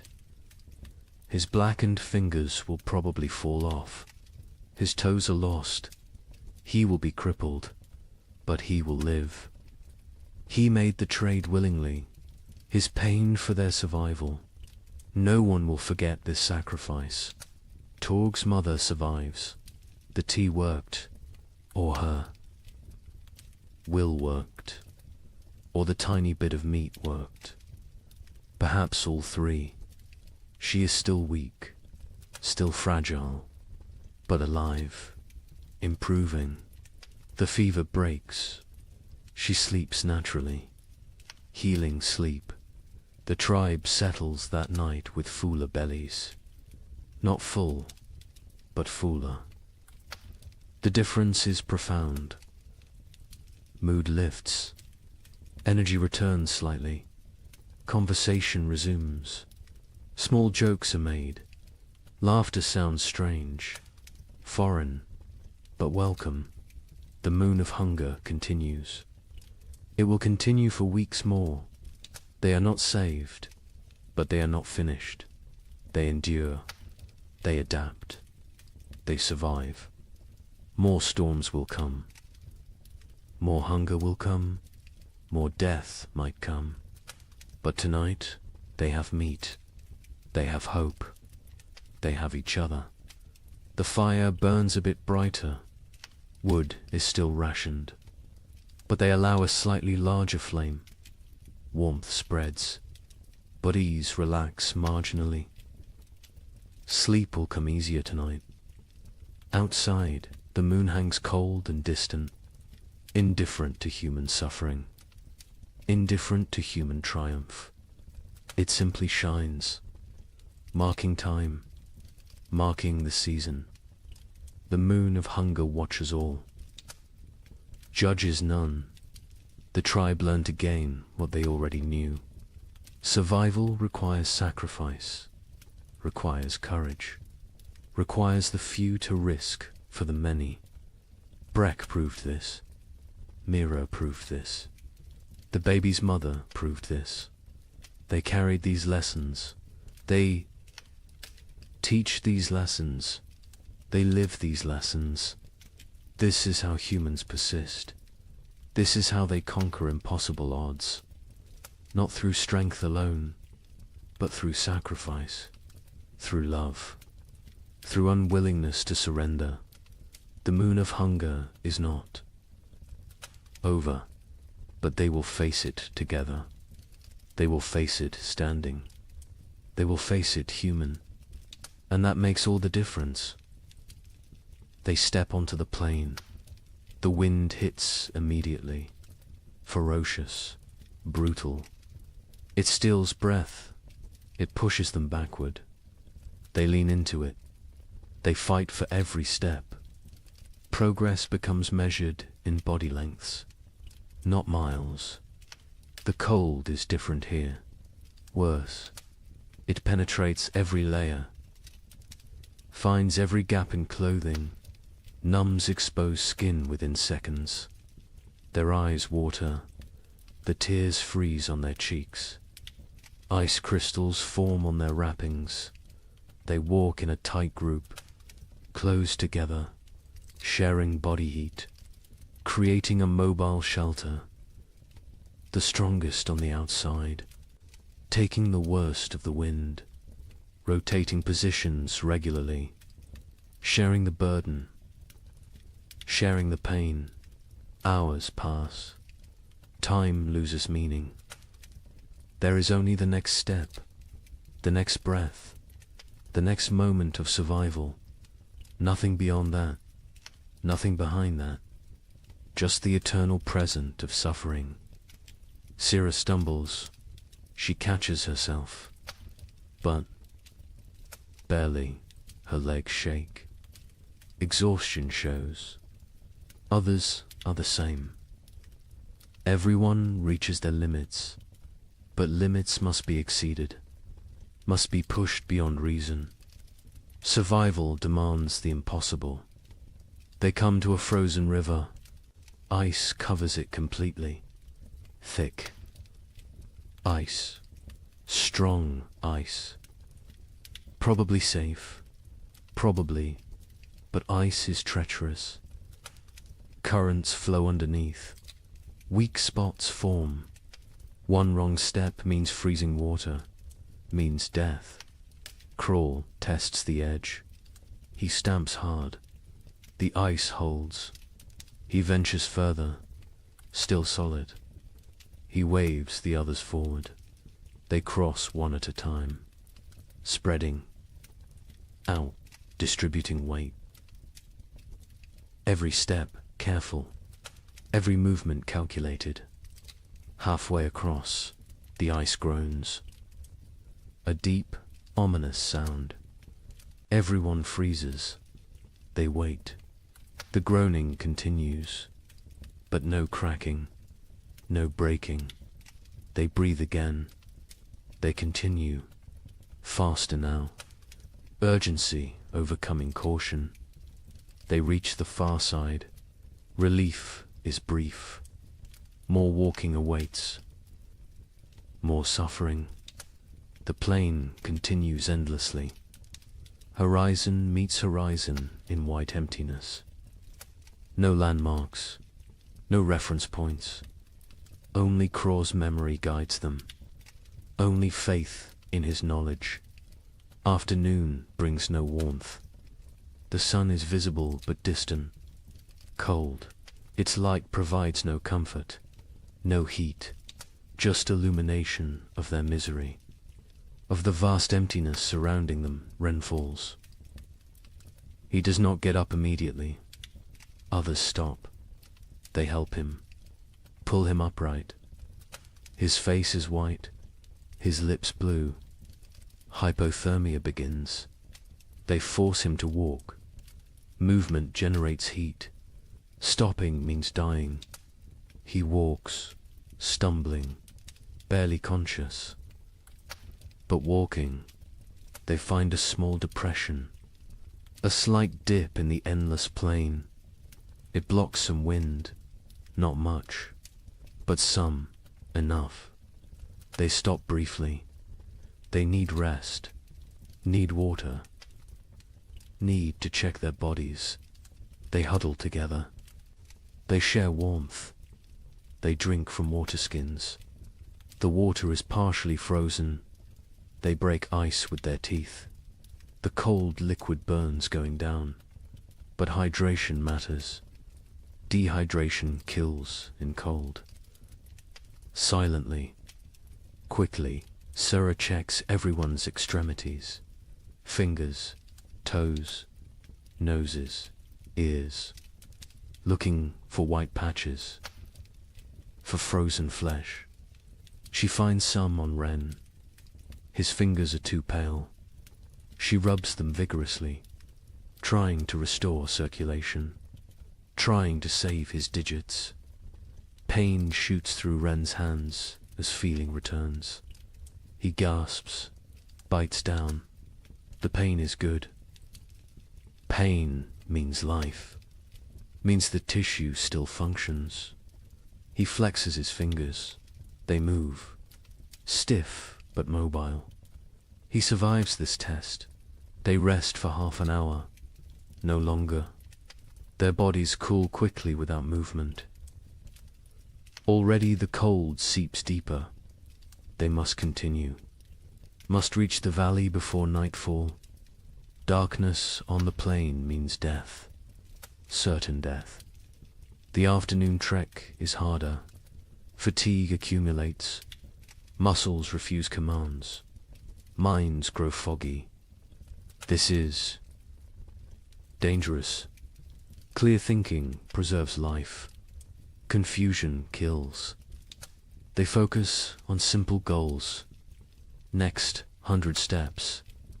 Then next 100. Then next, they see shapes ahead. Dark forms against white. Rocks. Trees. Hope. Surges, but distance deceives. The shapes are far. So far.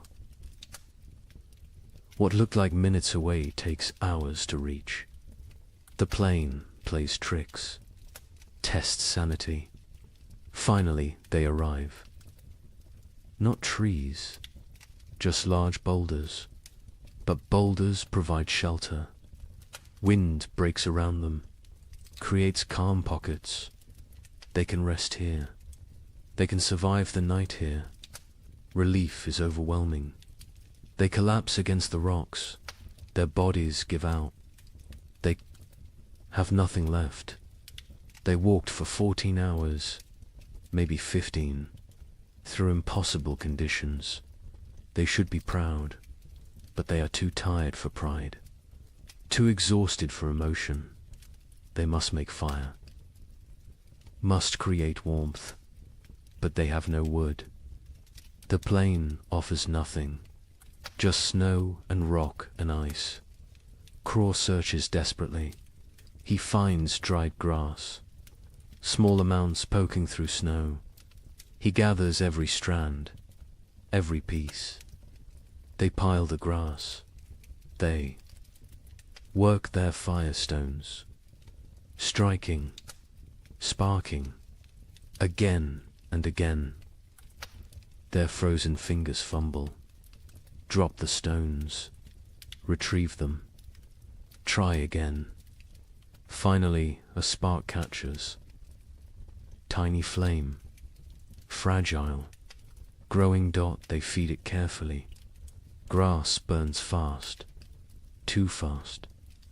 The flame provides momentary warmth, psychological comfort more than physical heat, but it helps.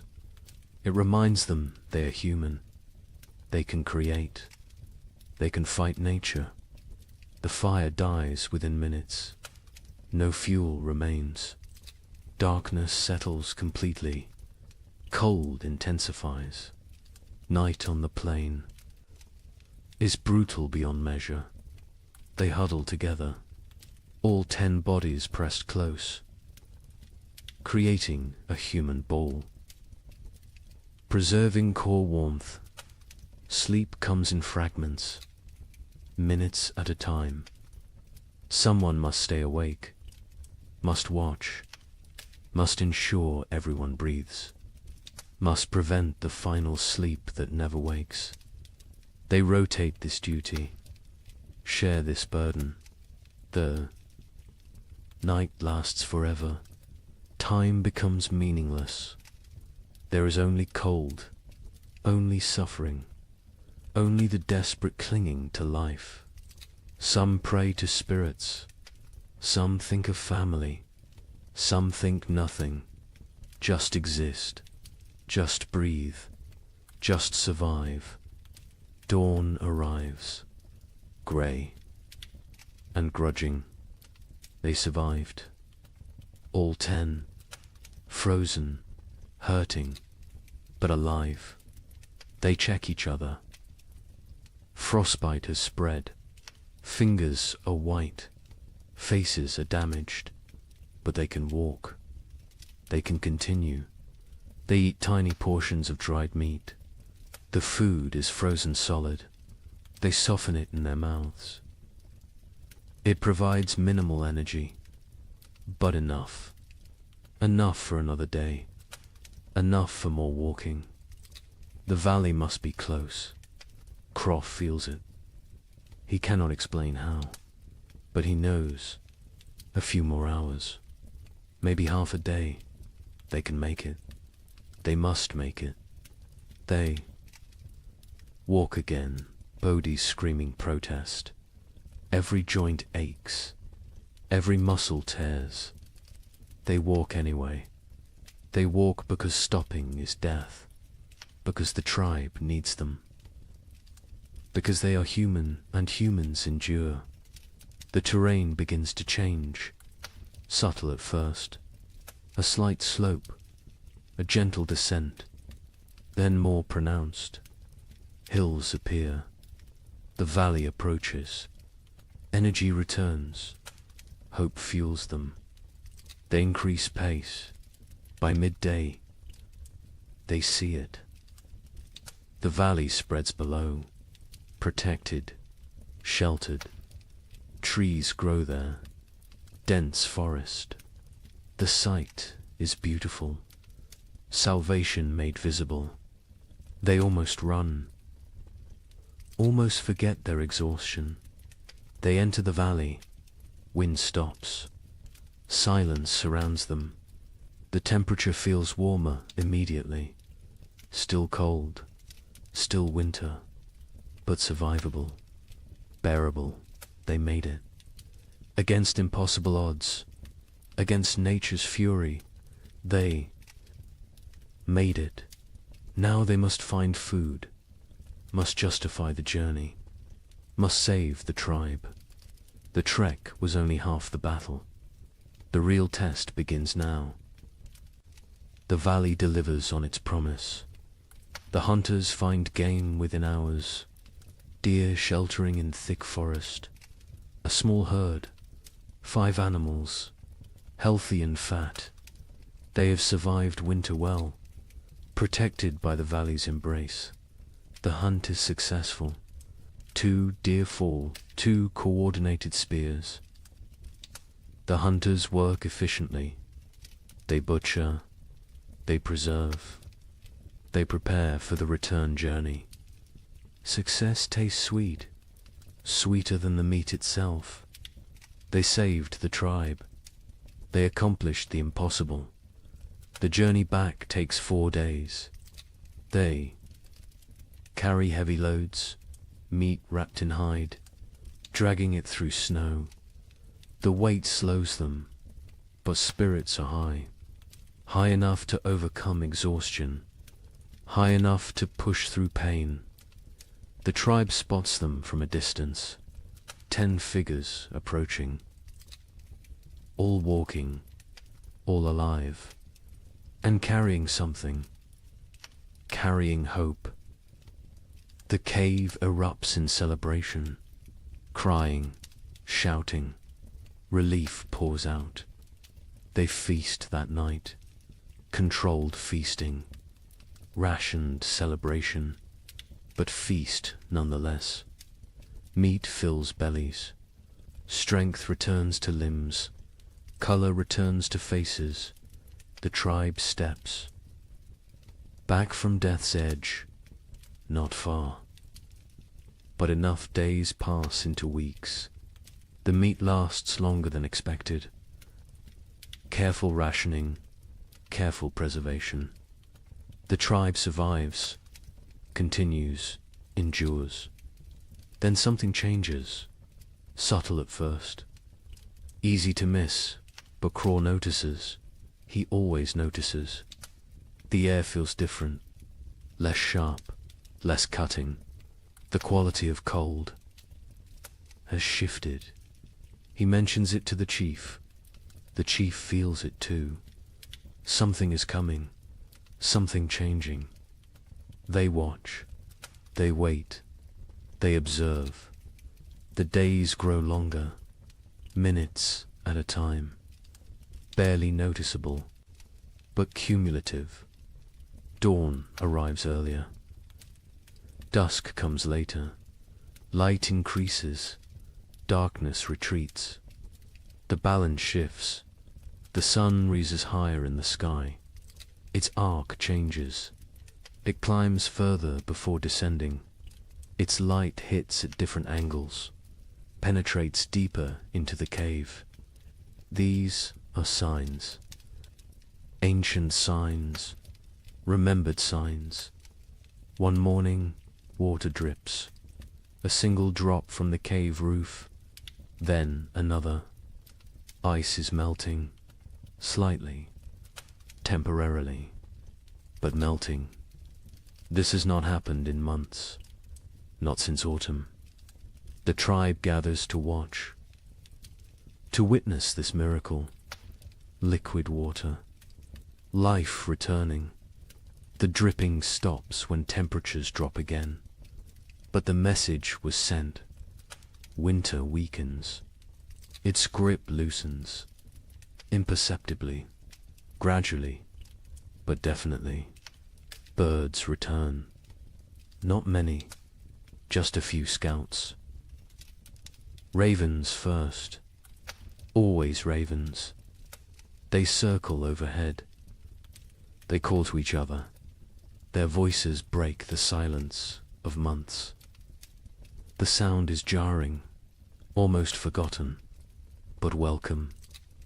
So welcome. The snow begins to change. Its texture alters.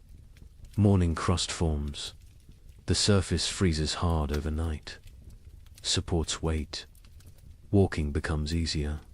No more sinking to the thighs. Progress quickens.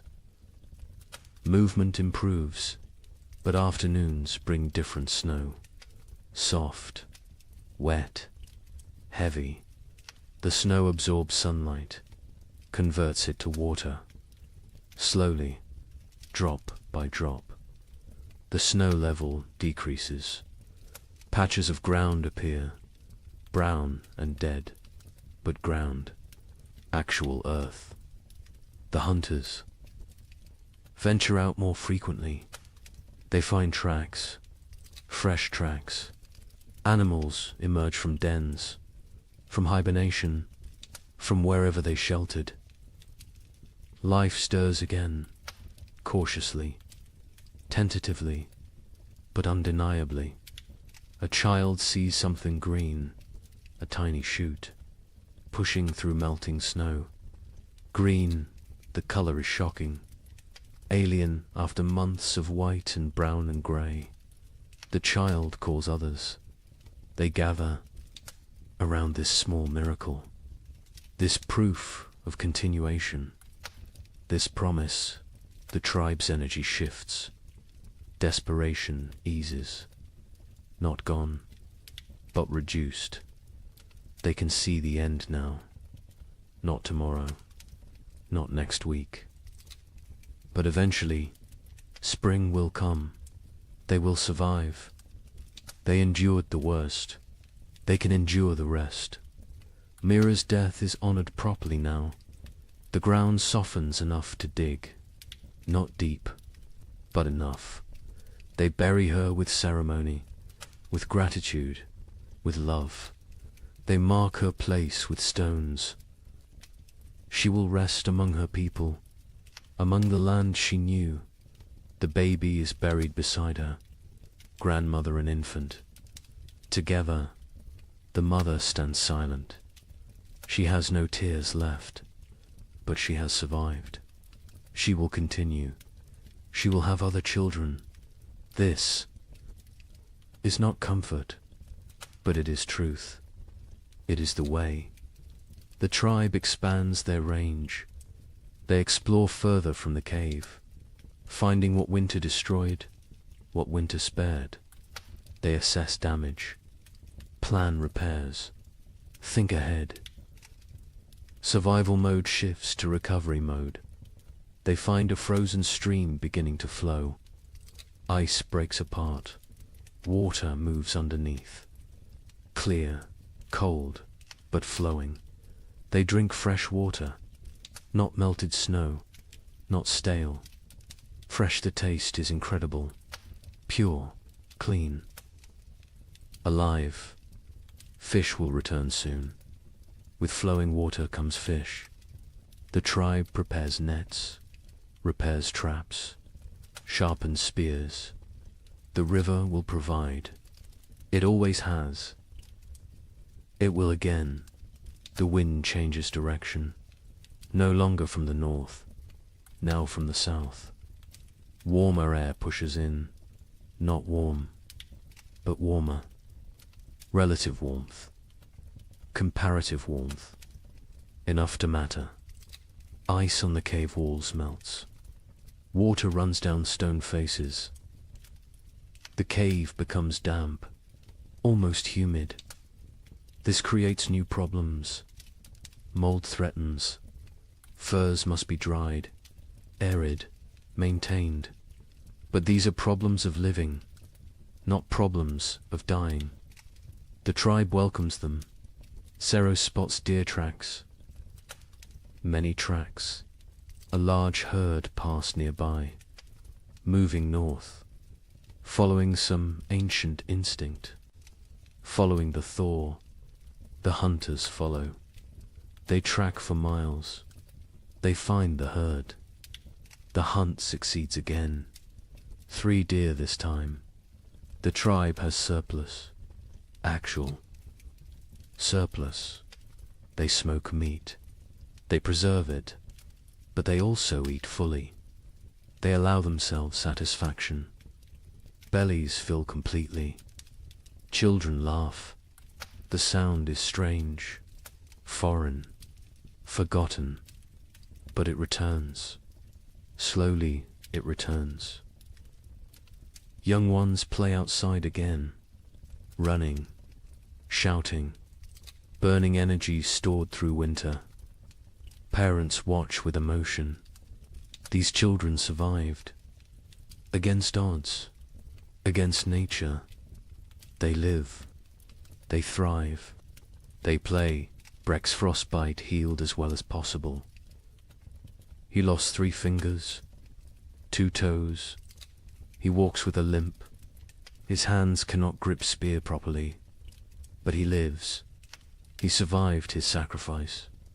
The tribe honors him daily, through respect, through care. Through memory, he teaches young hunters. Passes knowledge, cannot hunt himself, but can create hunters. This is valuable. This is contribution. This is purpose. He has worth beyond physical ability. The tribe ensures he knows this. Torg's mother recovered fully. The fever broke. Strength returned. She works alongside other women. She processes new hides. She gathers early plants. She lives. Her son watches her with gratitude, with relief, with love. The nights grow shorter. Darkness retreats further. The tribe sleeps less, needs less sleep. Energy returns with light, with warmth, with hope. They begin projects, repairs, improvements, planning for next winter. Learning from this one, they discuss what worked, what failed, how to improve. Knowledge is survival. Experience is wisdom. They will not forget this winter, will not forget its lessons, will not forget its cost. 2 died, Mira and the baby.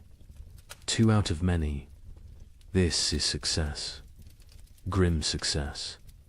But success nonetheless. Other winters killed more, much more. This winter was survived. This winter was conquered. The chief ageth visibly. The stress wore him. Carved lines deeper. Grayed his hair further. But he stands straight. He led well. He made hard choices. He saved the tribe. Leadership exacted its price. He paid willingly. Cross joins ache more. The track damaged him. Pushed his aging body beyond limits. He knows his hunting days near their end. Soon he will teach only, lead only. hunt vicariously through younger men. This is natural. This is right. This is the cycle, but not yet. This spring he will hunt. This summer he will provide. He has a few good seasons left. He will use them fully, will extract every last contribution. This is his way. This has always been his way. The tribe ventures to high ground. They look north, the direction of the killing cold, the direction of death. Snow still covers distant mountains. Ice still gleams on peaks. Winter remains there, will remain for months. But here, in the valley, in their home, spring approaches, green spreads, slowly, gradually, but visibly.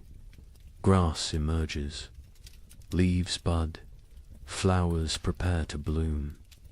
Color returns to the world. The monochrome existence ends. Life reasserts itself. Birds return in waves, small ones first, then larger. They sing, they call, they mate, they build nests. They choose to live here, choose to raise young here. The tribe takes this as blessing, as approval, as sin. Children collect eggs, carefully, leaving some, taking some. The birds can spare them. The birds will lay more. This is balance. This is sustainable. This is how it works. A bear emerges, thin, hungry, dangerous. It approaches the cave. The hunters drive it away. They cannot kill it. Too dangerous, too large. But they make their presence known, establish dominance, protect their territory. The bear leaves, seeks easier prey.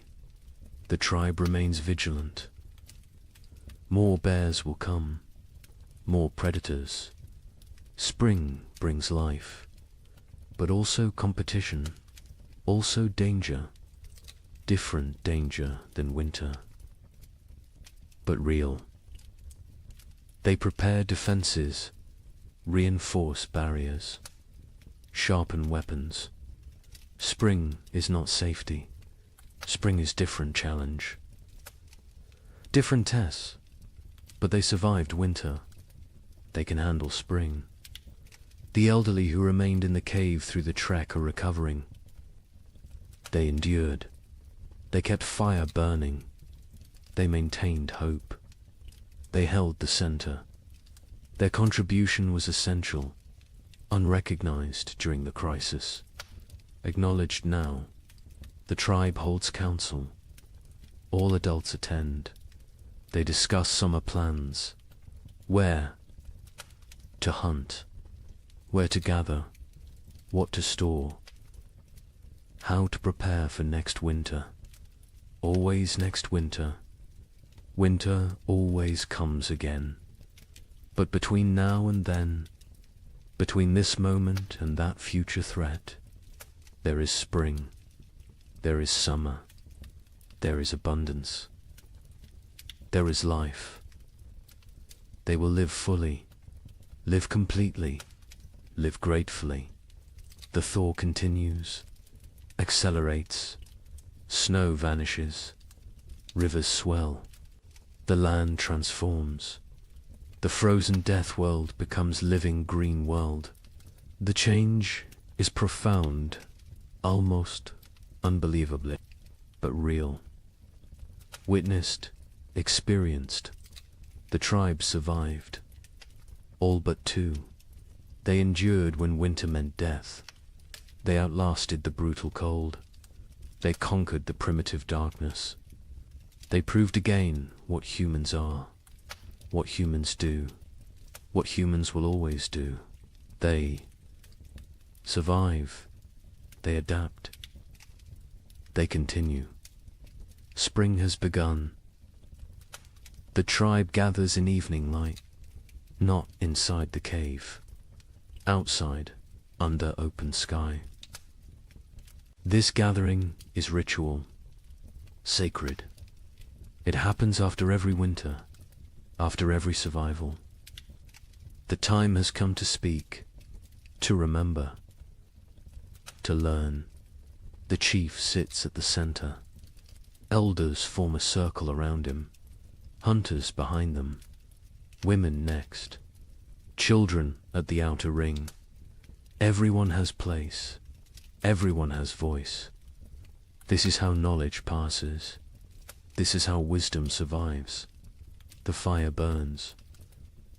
Between them, not for warmth now, for ceremony, for focus, for connection. Flames dance, sparks rise. The tribe watches, reflects, prepares to speak their truths. The chief begins. His voice carries weight, authority earned through survival, through sacrifice, through leadership in darkness. He speaks of the winter, its harshness, its cruelty, its lessons. He names those lost. Mira, the infant, their names spoken aloud, remembered, honored. He speaks of choices made, rationing food, sending the trek, hiding the seed.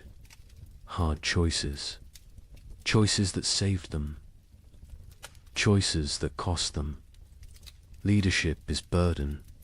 This winter proved it again. He carries these decisions, will carry them forever. Cross speaks next.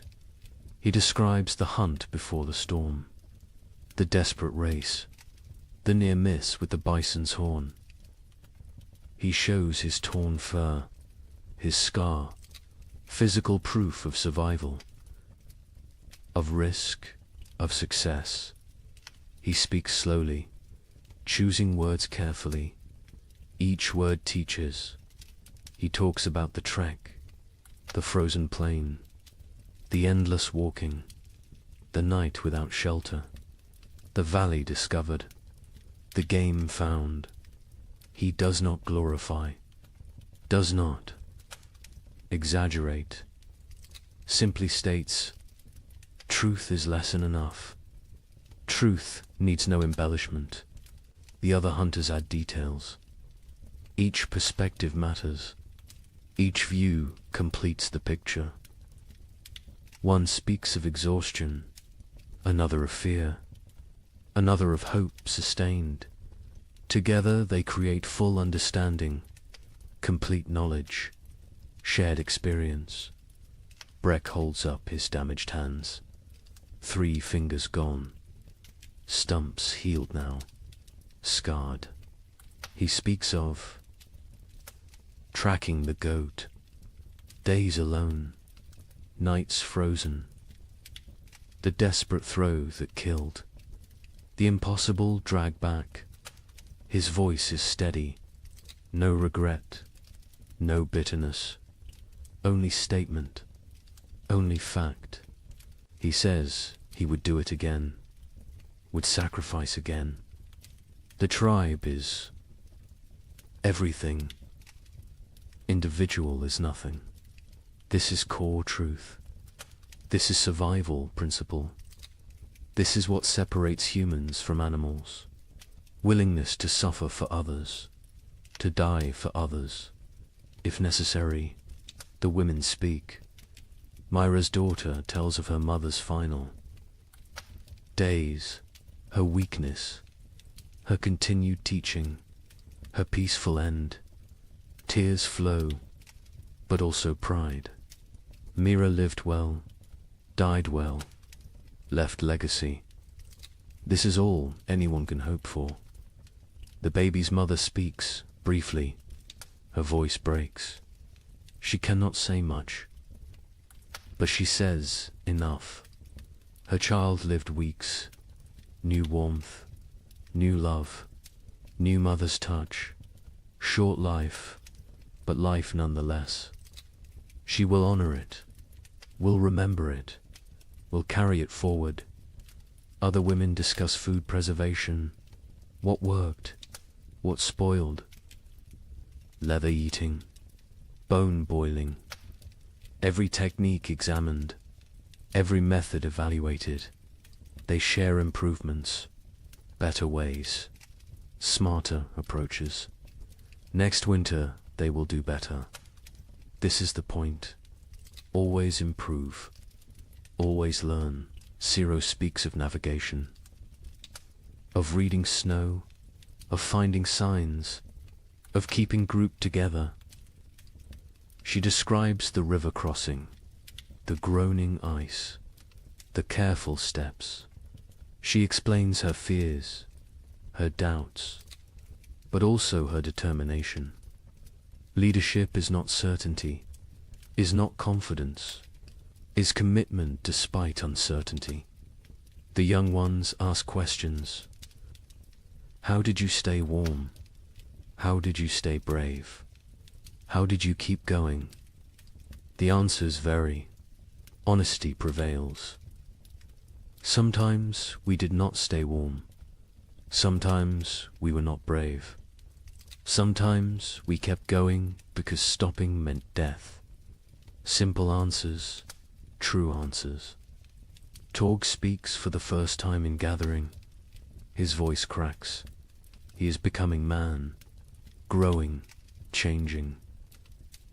He talks about the wood gathering, the blistered hands, the aching back, the satisfaction of contribution.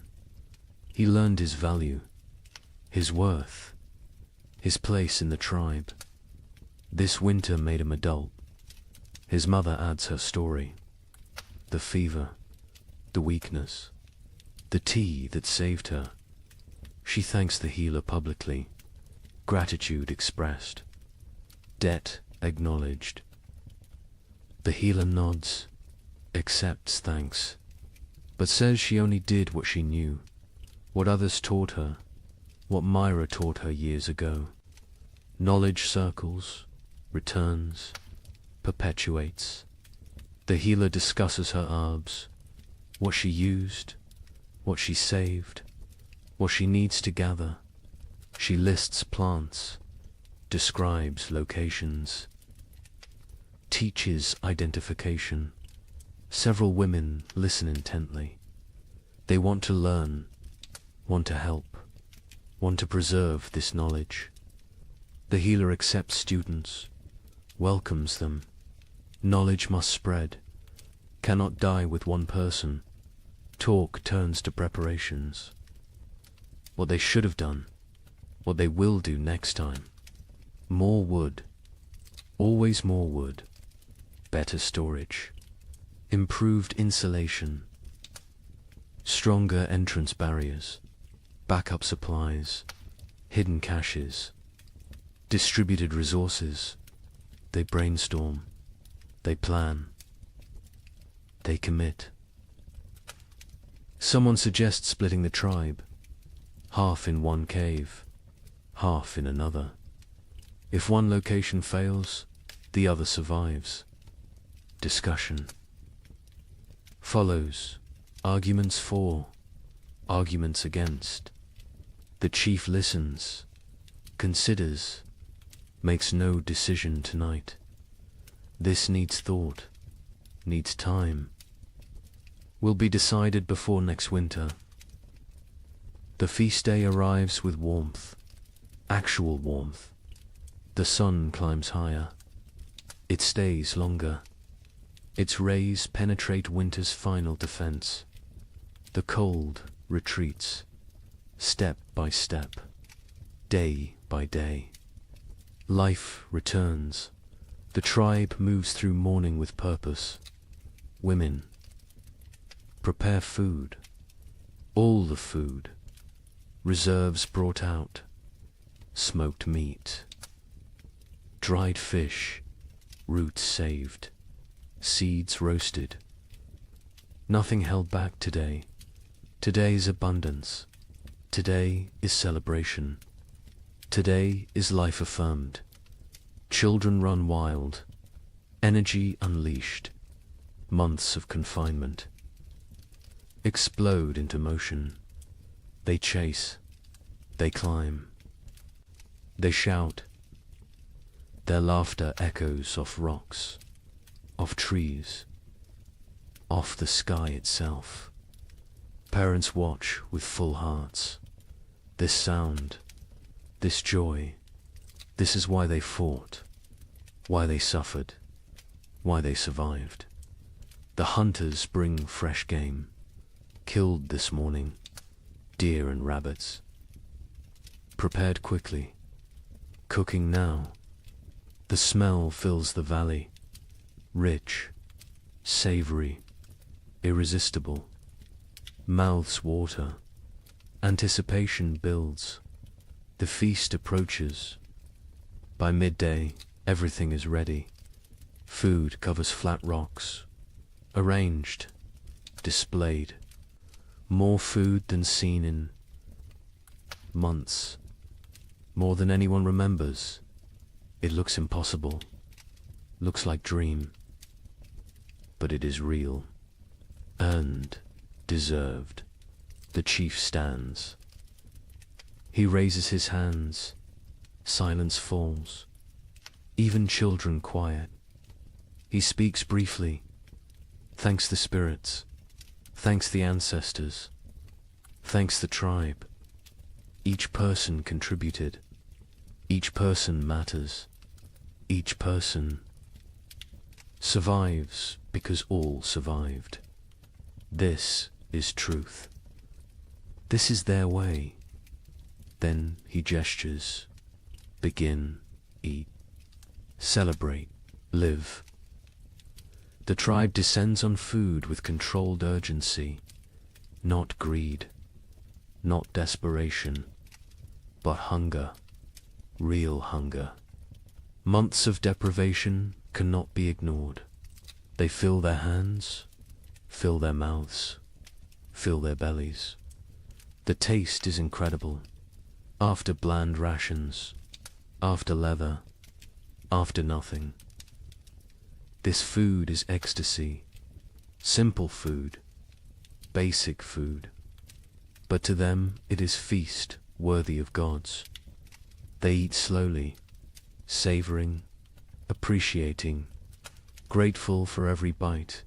Children eat until they cannot move, then play, then eat more.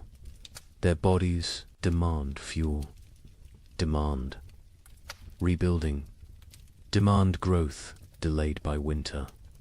Parents smile, let them eat, let them grow, let them live. Adults pace themselves. Years teach moderation, but they eat fully, satisfied fully, for the first time in forever.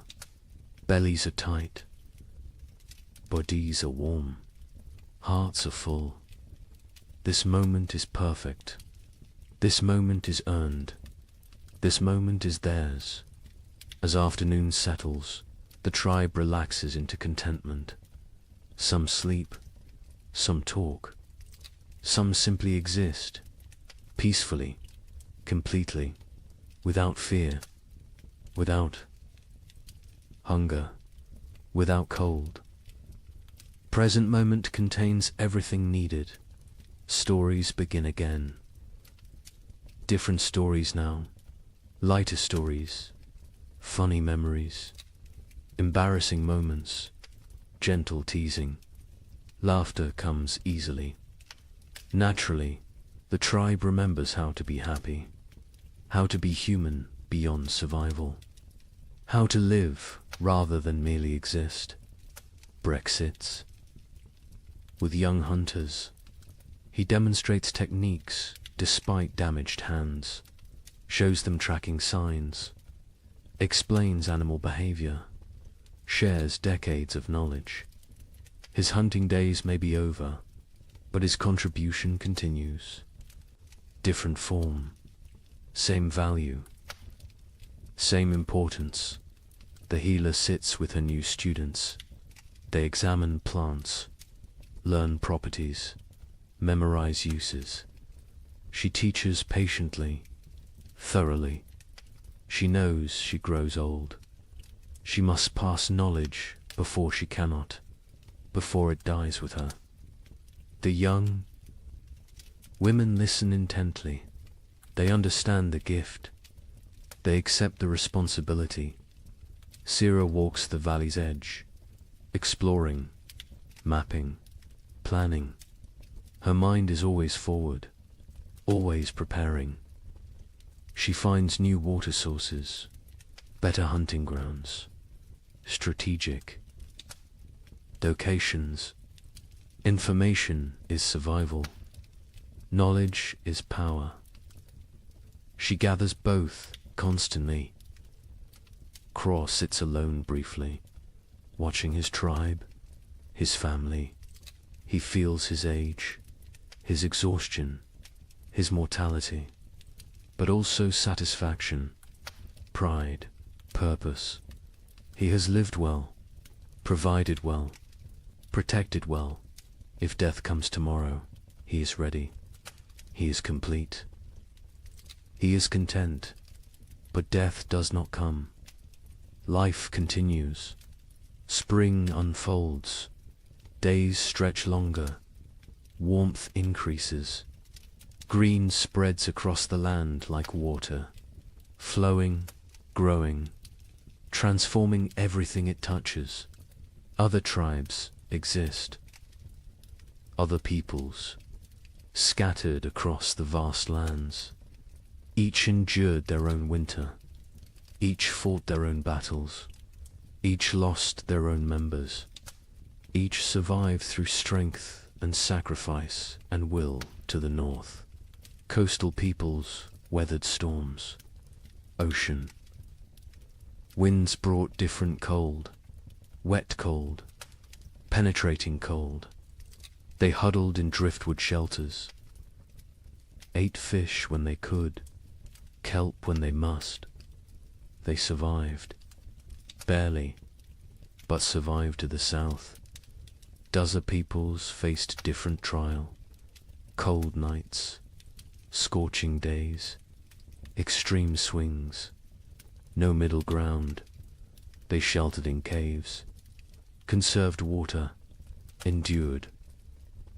They know survival has many faces. Cold is only one. Each environment tests differently. Each demands different strengths. Mountain peoples lived with the snow, always. Surrounded, buried, isolated. They knew winter intimately, understood its moods, its dangers, its rare gifts. They moved with the seasons, migrated, adapted, survived through flexibility. Through knowledge, through respect for nature's power, plains peoples tracked the herds, followed them south, followed them to survival. They lived nomadic, always moving, always hunting, always one step ahead of starvation. Their winter was journey, was constant motion, was different struggle, same stakes. All these peoples, all these tribes, all these humans, connected by nothing except species, except determination, except refusal to surrender. They do not know each other, will never meet, will never share stories, but they share experience, share struggle, share humanity. Winter tested all, cold respected none. It killed without preference, without mercy, without meaning. It simply was nature being nature, indifferent, eternal, unstoppable. But humans stopped it anyway. Not the winter itself, but its victory, its completeness, its total dominion. Humans survived through intelligence, through cooperation, through sheer, stubborn will, They survive because they are human, because that is what humans do. The sun sets slowly, painting the sky orange, pink, purple, gold, colors absent all winter, colors forgotten, colors that seem unreal. The tribe watches silent, appreciative. Beauty matters, even to primitive peoples, especially to them. Beauty is life beyond survival. Beauty is hope made visible. The fire is lit, not necessity now. Tradition, comfort, connection. They gather around it. Not for warmth, for ritual, for togetherness, for continuation. Fire was life in winter. Fire is still center, still heart, still home. The night is gentle, soft, a caress rather than assault. Stars emerge, countless, brilliant, the same stars that watched their suffering, that witnessed their triumph, that will observe their continuation. Forever stars, eternal witnesses, silent companions. Children sleep quickly, exhausted from play, from food, from life fully lived. They sleep peacefully, deeply, no crying, no fear, no cold. Just rest, just dreams, just childhood reclaimed. Adults linger, quiet conversation, comfortable silence. They need no entertainment, no stimulation. Simply being together is enough. Simply surviving is enough. Simply existing in this moment is everything. One by one they drift to sleep, bodies relaxed, minds peaceful. The tribe sleeps well, under stars, under sky, under the protection of their own strength, their own unity, their own humanity. The night deepens, the fire burns low, embers glow, red, orange, fading. The valley is silent, peaceful, safe. Life sleeps, life rests. Life prepares for tomorrow, somewhere. In the darkness, a wolf howls, distant, lonely, calling to pack, calling to family, calling for connection. The sound carries, echoes, fades. The tribe does not wake, does not fear. Wolves are neighbors, not enemies. All creatures struggle. All creatures survive. All creatures seek pack, seek family, seek belonging. The echo continues. Not just wolf, but all sounds, all voices, all stories. They echo through time, through generations, through eternity. This tribe will fade. These people will die, but their echo continues, their legacy persists, their survival matters, because they are not the end, they are the beginning, the foundation, the root. From them come others, many others, countless others. Every human alive carries their echo, their determination, their refusal to quit. These primitive peoples, these ancient survivors, these frozen warriors, they are ancestors to everyone, to all of humanity.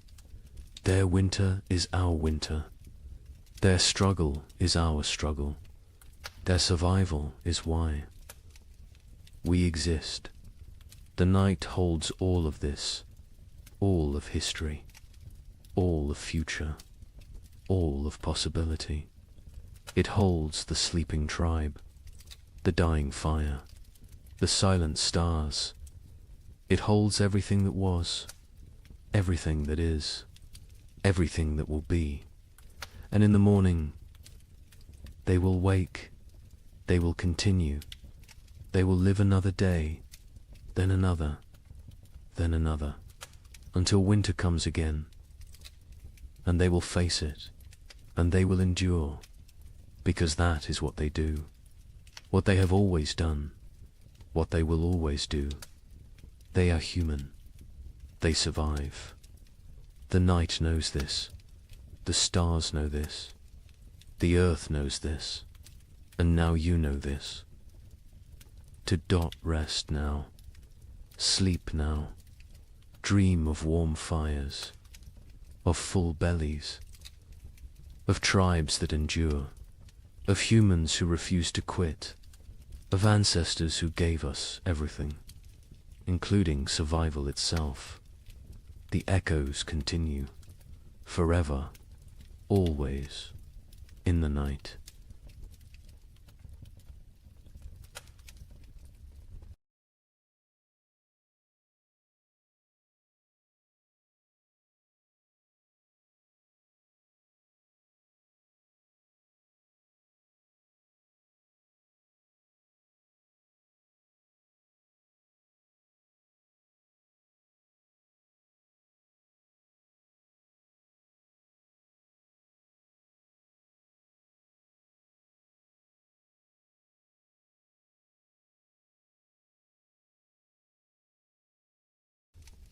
Good evening and welcome back, friends. Tonight we're diving into the fascinating world of the Roman Empire. As always, let me know where in the world you're listening from. Get cozy, settle in, and let's begin. The torches burned low against the marble walls of the Colosseum, their flames bending and snapping in the night wind. Smoke curled upward, painting the corridors in shifting shadows that seemed alive.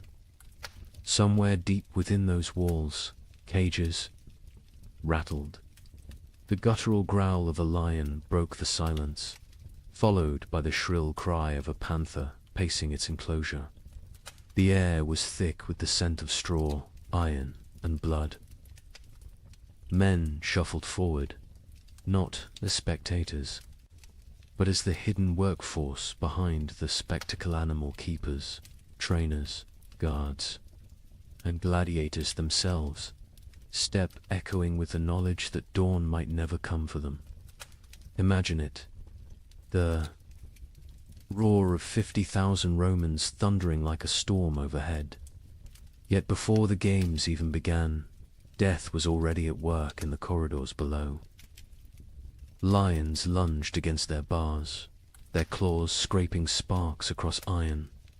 Elephants, chained and restless, shifted their massive weight, shaking the earth beneath the workers' feet. A single slip of a chain, a missed strike of the trainers. Staff and the arena would claim another victim before the audience ever saw the sand-stained red. Now, ask yourself, what would it feel like to wake each morning knowing that your job itself, the task you were paid or forced to perform, was a gamble with death? Not a soldier in battle, not a rebel hunted by Rome, but a worker, a laborer, a craftsman whose daily duties carried a sentence no law had to write. Would you sleep at night? Or would your dreams be haunted by the growls from the cages, the weight of the stones above your head, or the smell of lead dust clinging to your breath? History books love to tell us about emperors, senators, and generals. They speak of triumphs, victories, and architectural marvels, but rarely do they dwell on the hands that bled to build those monuments, or the men and women whose very survival depended on risking their lives in silence. The invisible workforce of Rome lived not in marble villas, but in shadows, where the price of error was not a demotion or dismissal, but death itself. And here lies the heart of the story. Beneath the grandeur of Rome, beneath its arches, its mosaics, its golden halls were professions so perilous that to call them jobs is almost an insult. These were death sentences disguised as livelihoods. Jobs where poison lingered in the very air, where the swing of a sword was part of your morning routine, and where the applause of the crowd was sometimes the last sound you ever heard. Over the next hours, you will hear the untold accounts of these deadly professions, some spectacular, some hidden in the grime of Rome's underbelly, and others so strange they seem pulled from nightmares. From the men who faced wild beasts before breakfast, to the miners whose lungs filled with poison in the empire's dark tunnels. We will walk step by step into the shadows Rome tried to leave behind. But let this question guide you as we begin. If your job demanded your life as payment, would you accept the risk for glory, for survival, or simply because you had no choice? When most people picture ancient Rome, they imagine the shimmering surfaces of marble temples, the echo of sandals across polished floors, and the thunder of cenotes debating in the forum. They think of emperors draped in purple robes, feasts piled high with roasted boar and honey cakes, and gladiators striding into the arena beneath the roar of 50,000 voices. Rome has always been remembered for its grandeur, its victories, and the magnificence of its architecture. But what history books often gloss over is that the empire wasn't built on marble, it was built on blood, sweat, and the fragile bodies of millions of workers whose daily lives were defined by danger. Rome was not just emperors and generals. Behind every golden banquet, behind every aqueduct arching across the countryside, behind every amphitheater filled with spectacle, there were invisible laborers who risked everything to keep the empire alive. For every senator reclining in luxury, there were hundreds of slaves and freedmen hauling water, shaping stone, smelting iron, cleaning streets, or fighting beasts. Their names were rarely recorded. Their stories were rarely told. Yet without them, Rome's glittering facade would have crumbled into dust. Imagine the contrast. On one side, wealthy Romans lounged on couches, sipping wine sweetened with lead. Syrup, their servants, fanning them with peacock feathers while musicians played.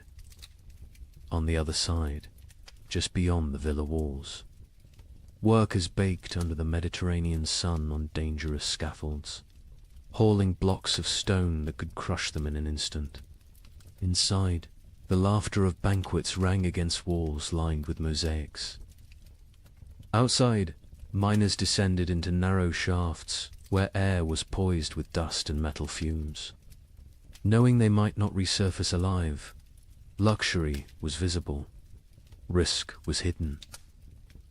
Rome was a stage, and the spotlight shone only on the powerful, while those who risked everything remained in shadow. Work in ancient Rome was more than a duty, was a matter of survival. For the enslaved, there was no choice at all. They labored until their bodies broke.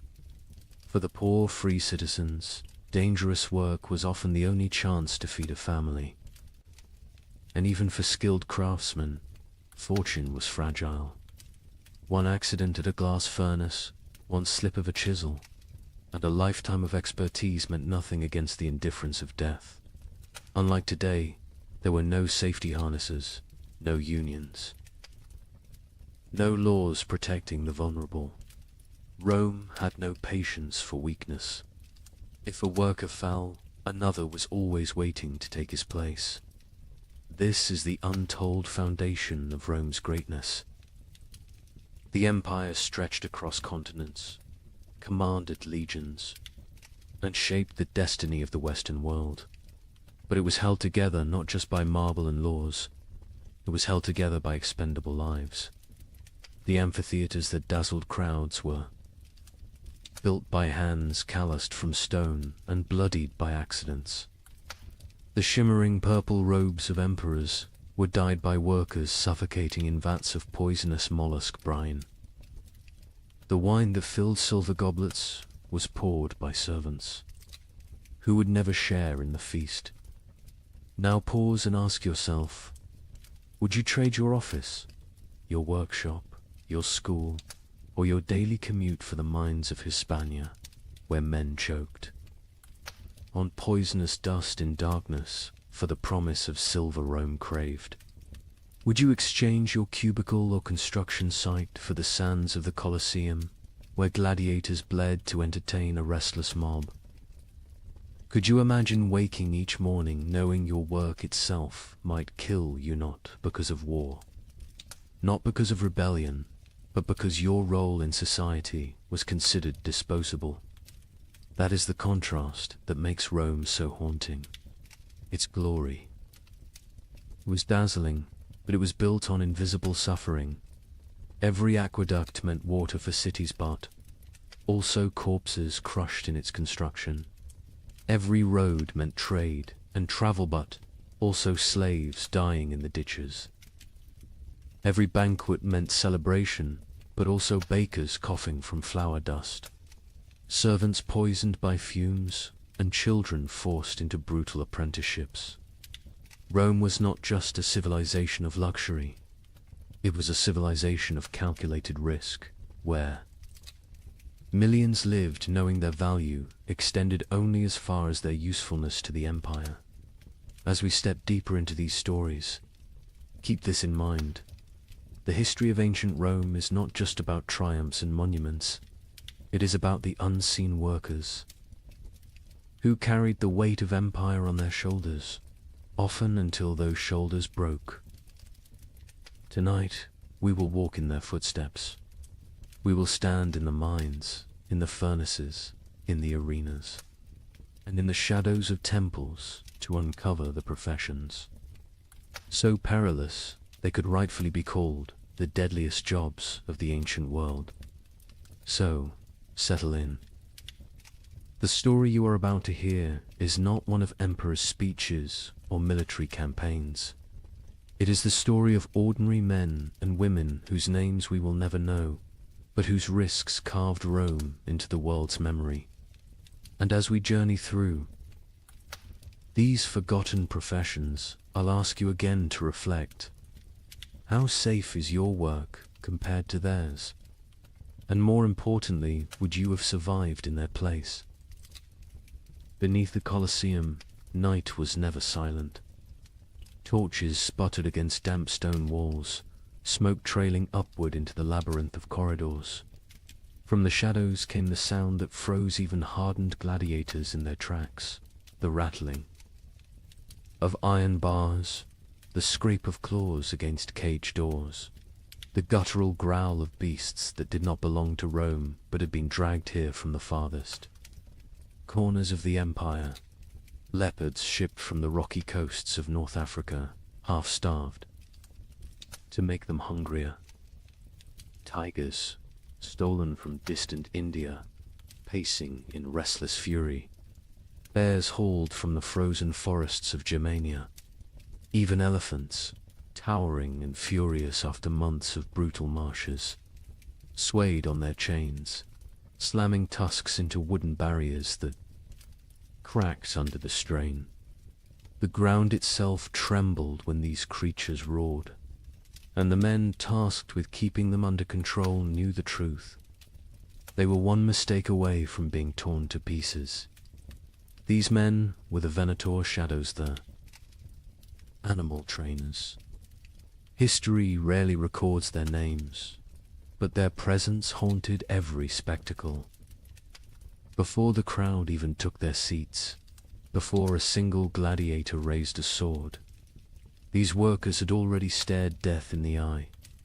Their jobs were simple in description, yet terrifying in practice.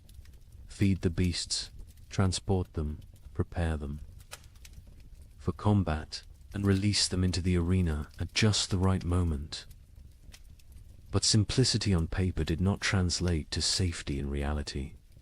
Feeding a lion wasn't a matter of tossing meat over a wall. Trainers stepped into cages, armed with nothing but a staff, a whip, and their nerve. One slip of the boot on blood-slick straw, one moment of hesitation while securing a gate, and the outcome was certain. The animal lunged, claws raked, jaws snapped shut, and no one risked entering the cage to drag the trainer's body back. The suspense of those moments was unbearable. Imagine holding a slab of raw meat in your hand, the smell driving the lion to frenzy, its amber eyes locked onto yours as though you yourself were the meal. Imagine the tremor of the bars as the beast hurled itself against them, the iron shrieking like thunder in the confined corridors. Every feeding was a gamble. Every day survived was a small victory. The Empire did nothing to soften the danger. In fact, it often heightened it.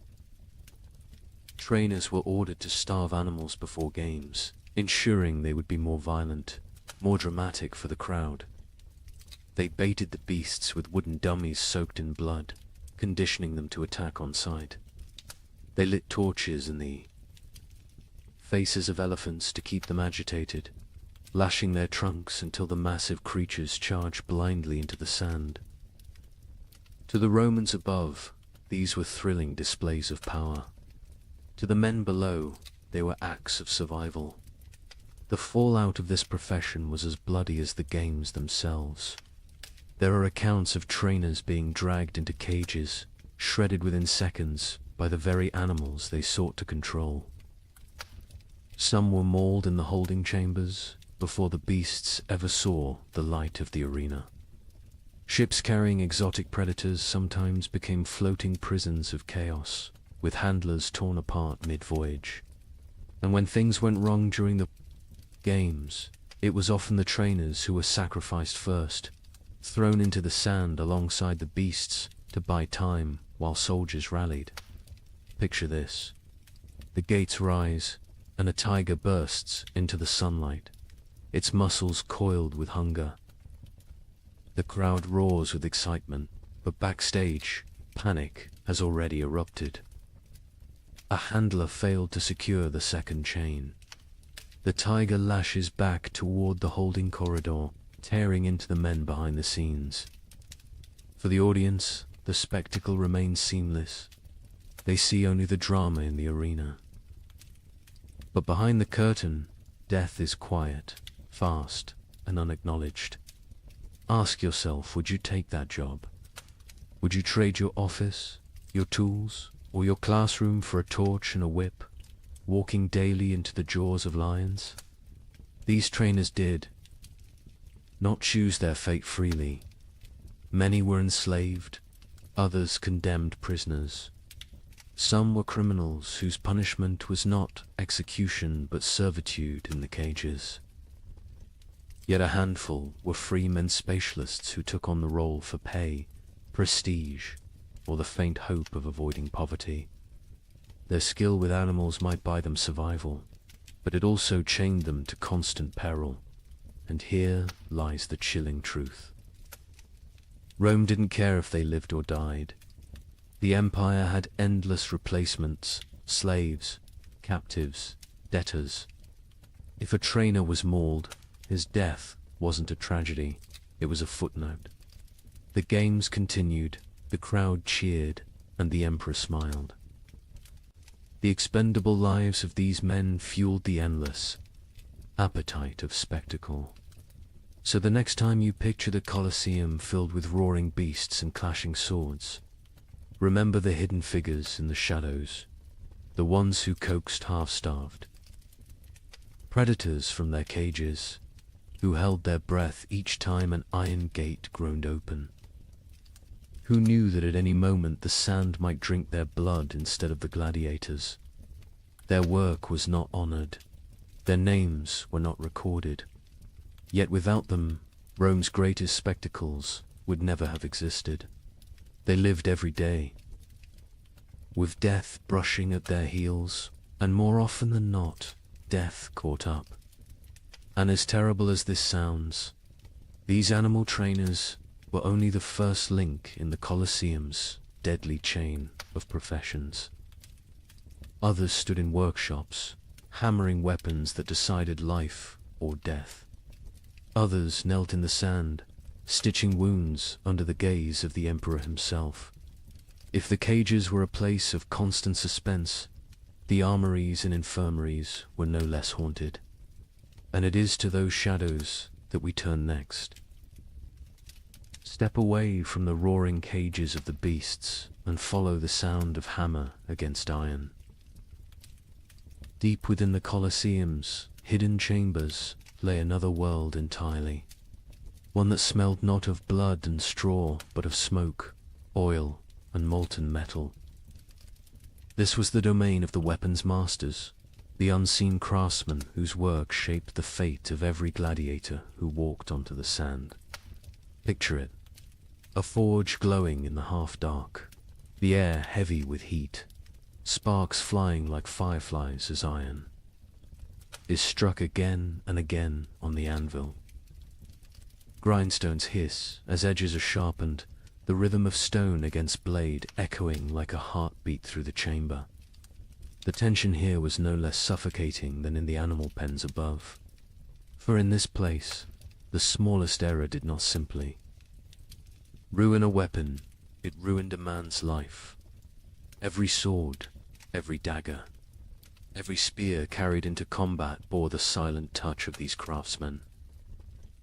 Their responsibility was immense.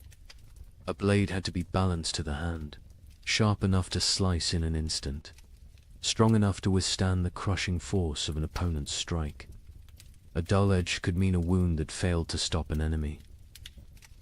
A brittle spine could snap on impact, leaving its wielder defenseless in front of 50,000 roaring spectators. For the gladiator, trust in his weapon was trust in his survival, and that trust lay entirely in the hands of someone working in the shadows. This was not artistry for beauty's sake. This was artistry for survival, and the stakes were cruel. If a blade bent or shattered in the arena, it was not only the gladiator who suffered. The weapons master's reputation, and often his life, stood trial alongside the man who wielded the steel. A mistake could mean flogging, imprisonment, or worse, condemnation to the sands themselves, forced to fight with the very weapons they had once forged. Imagine that reversal.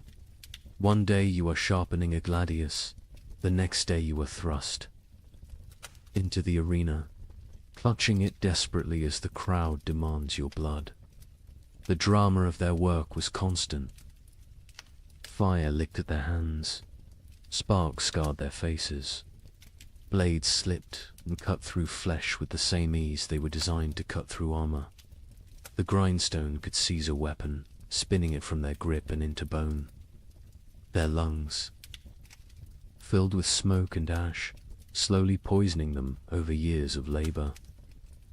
Many weapons masters bore the permanent marks of their craft, missing fingers, burned arms, eyes clouded by accidents at the forge. But the danger was not only physical, it was psychological. Consider the weight of knowing that your grindstone may determine whether a man returns to his cell alive or is carried out on a stretcher. Consider the burden of every edge you failed to hone, every weapon that may falter when it matters most. These men lived with the knowledge that steel, once it left their hands, could carry another's soul with it. And here's the chilling thought. Gladiators had no choice but to place their lives in this trust. They picked up their weapons and fought, never knowing if the craftsman behind the forge had been skilled, rushed, careless, or distracted. Now ask yourself, would you trust your life to a stranger's grindstone? Would you walk into combat knowing that one unseen error could turn your fight into a death sentence? Weapons masters also carried the impossible responsibility of balance. Too sharp, and a blade snapped after one vicious strike. Too heavy, and a gladiator's arm grew slow and clumsy. Too light, and it lacked the force to kill. They worked with mathematical precision before mathematics had been codified, sculpting steel by instinct and experience, often under the watchful eyes of overseers demanding speed and perfection in equal measure. The irony was bitter. If they succeeded, no one noticed. The crowd cheered the gladiator's skill. The emperor judged the fight, and the craftsman remained invisible. If they failed, however, the consequences were immediate and catastrophic. The Colosseum was merciless, not only to fighters, but to those who supported them. And yet, despite the danger, some sought this path willingly. Freedmen and poor citizens took apprenticeships, learning to hammer steel in hopes of steady work. Others inherited the trade through family lines, fathers teaching sons to temper blades in the same fires that scarred their own hands. For them, the forge was not just survival, it was a way to carve meaning into their anonymity. Even if history forgot their names, still, every clang of the hammer carried tension. Every hiss of the grindstone was a reminder that death hovered close. These were not glamorous artisans. They were men whose craft was measured in heartbeats on the sand above. So as you imagine the gladiators locked in battle, their swords flashing in the sun, remember the unseen masters in the forge. Their sweat coated the blades. Their mistakes bled into the sand. Their unseen hands carried just as much responsibility for life and death as the fighters themselves. And this was only one profession in the Colosseum's deadly ecosystem. If weapons masters held life in their fire and steel, the next group, the arena's medics, held it in their bloodied hands. But were they healers, or accomplices to cruelty? That question waits just beyond the gates. The crowd roared like a storm, its thunder rolling through the Colosseum as steel clashed and blood spattered the sand. Beneath the deafening cries of 50,000 spectators, another group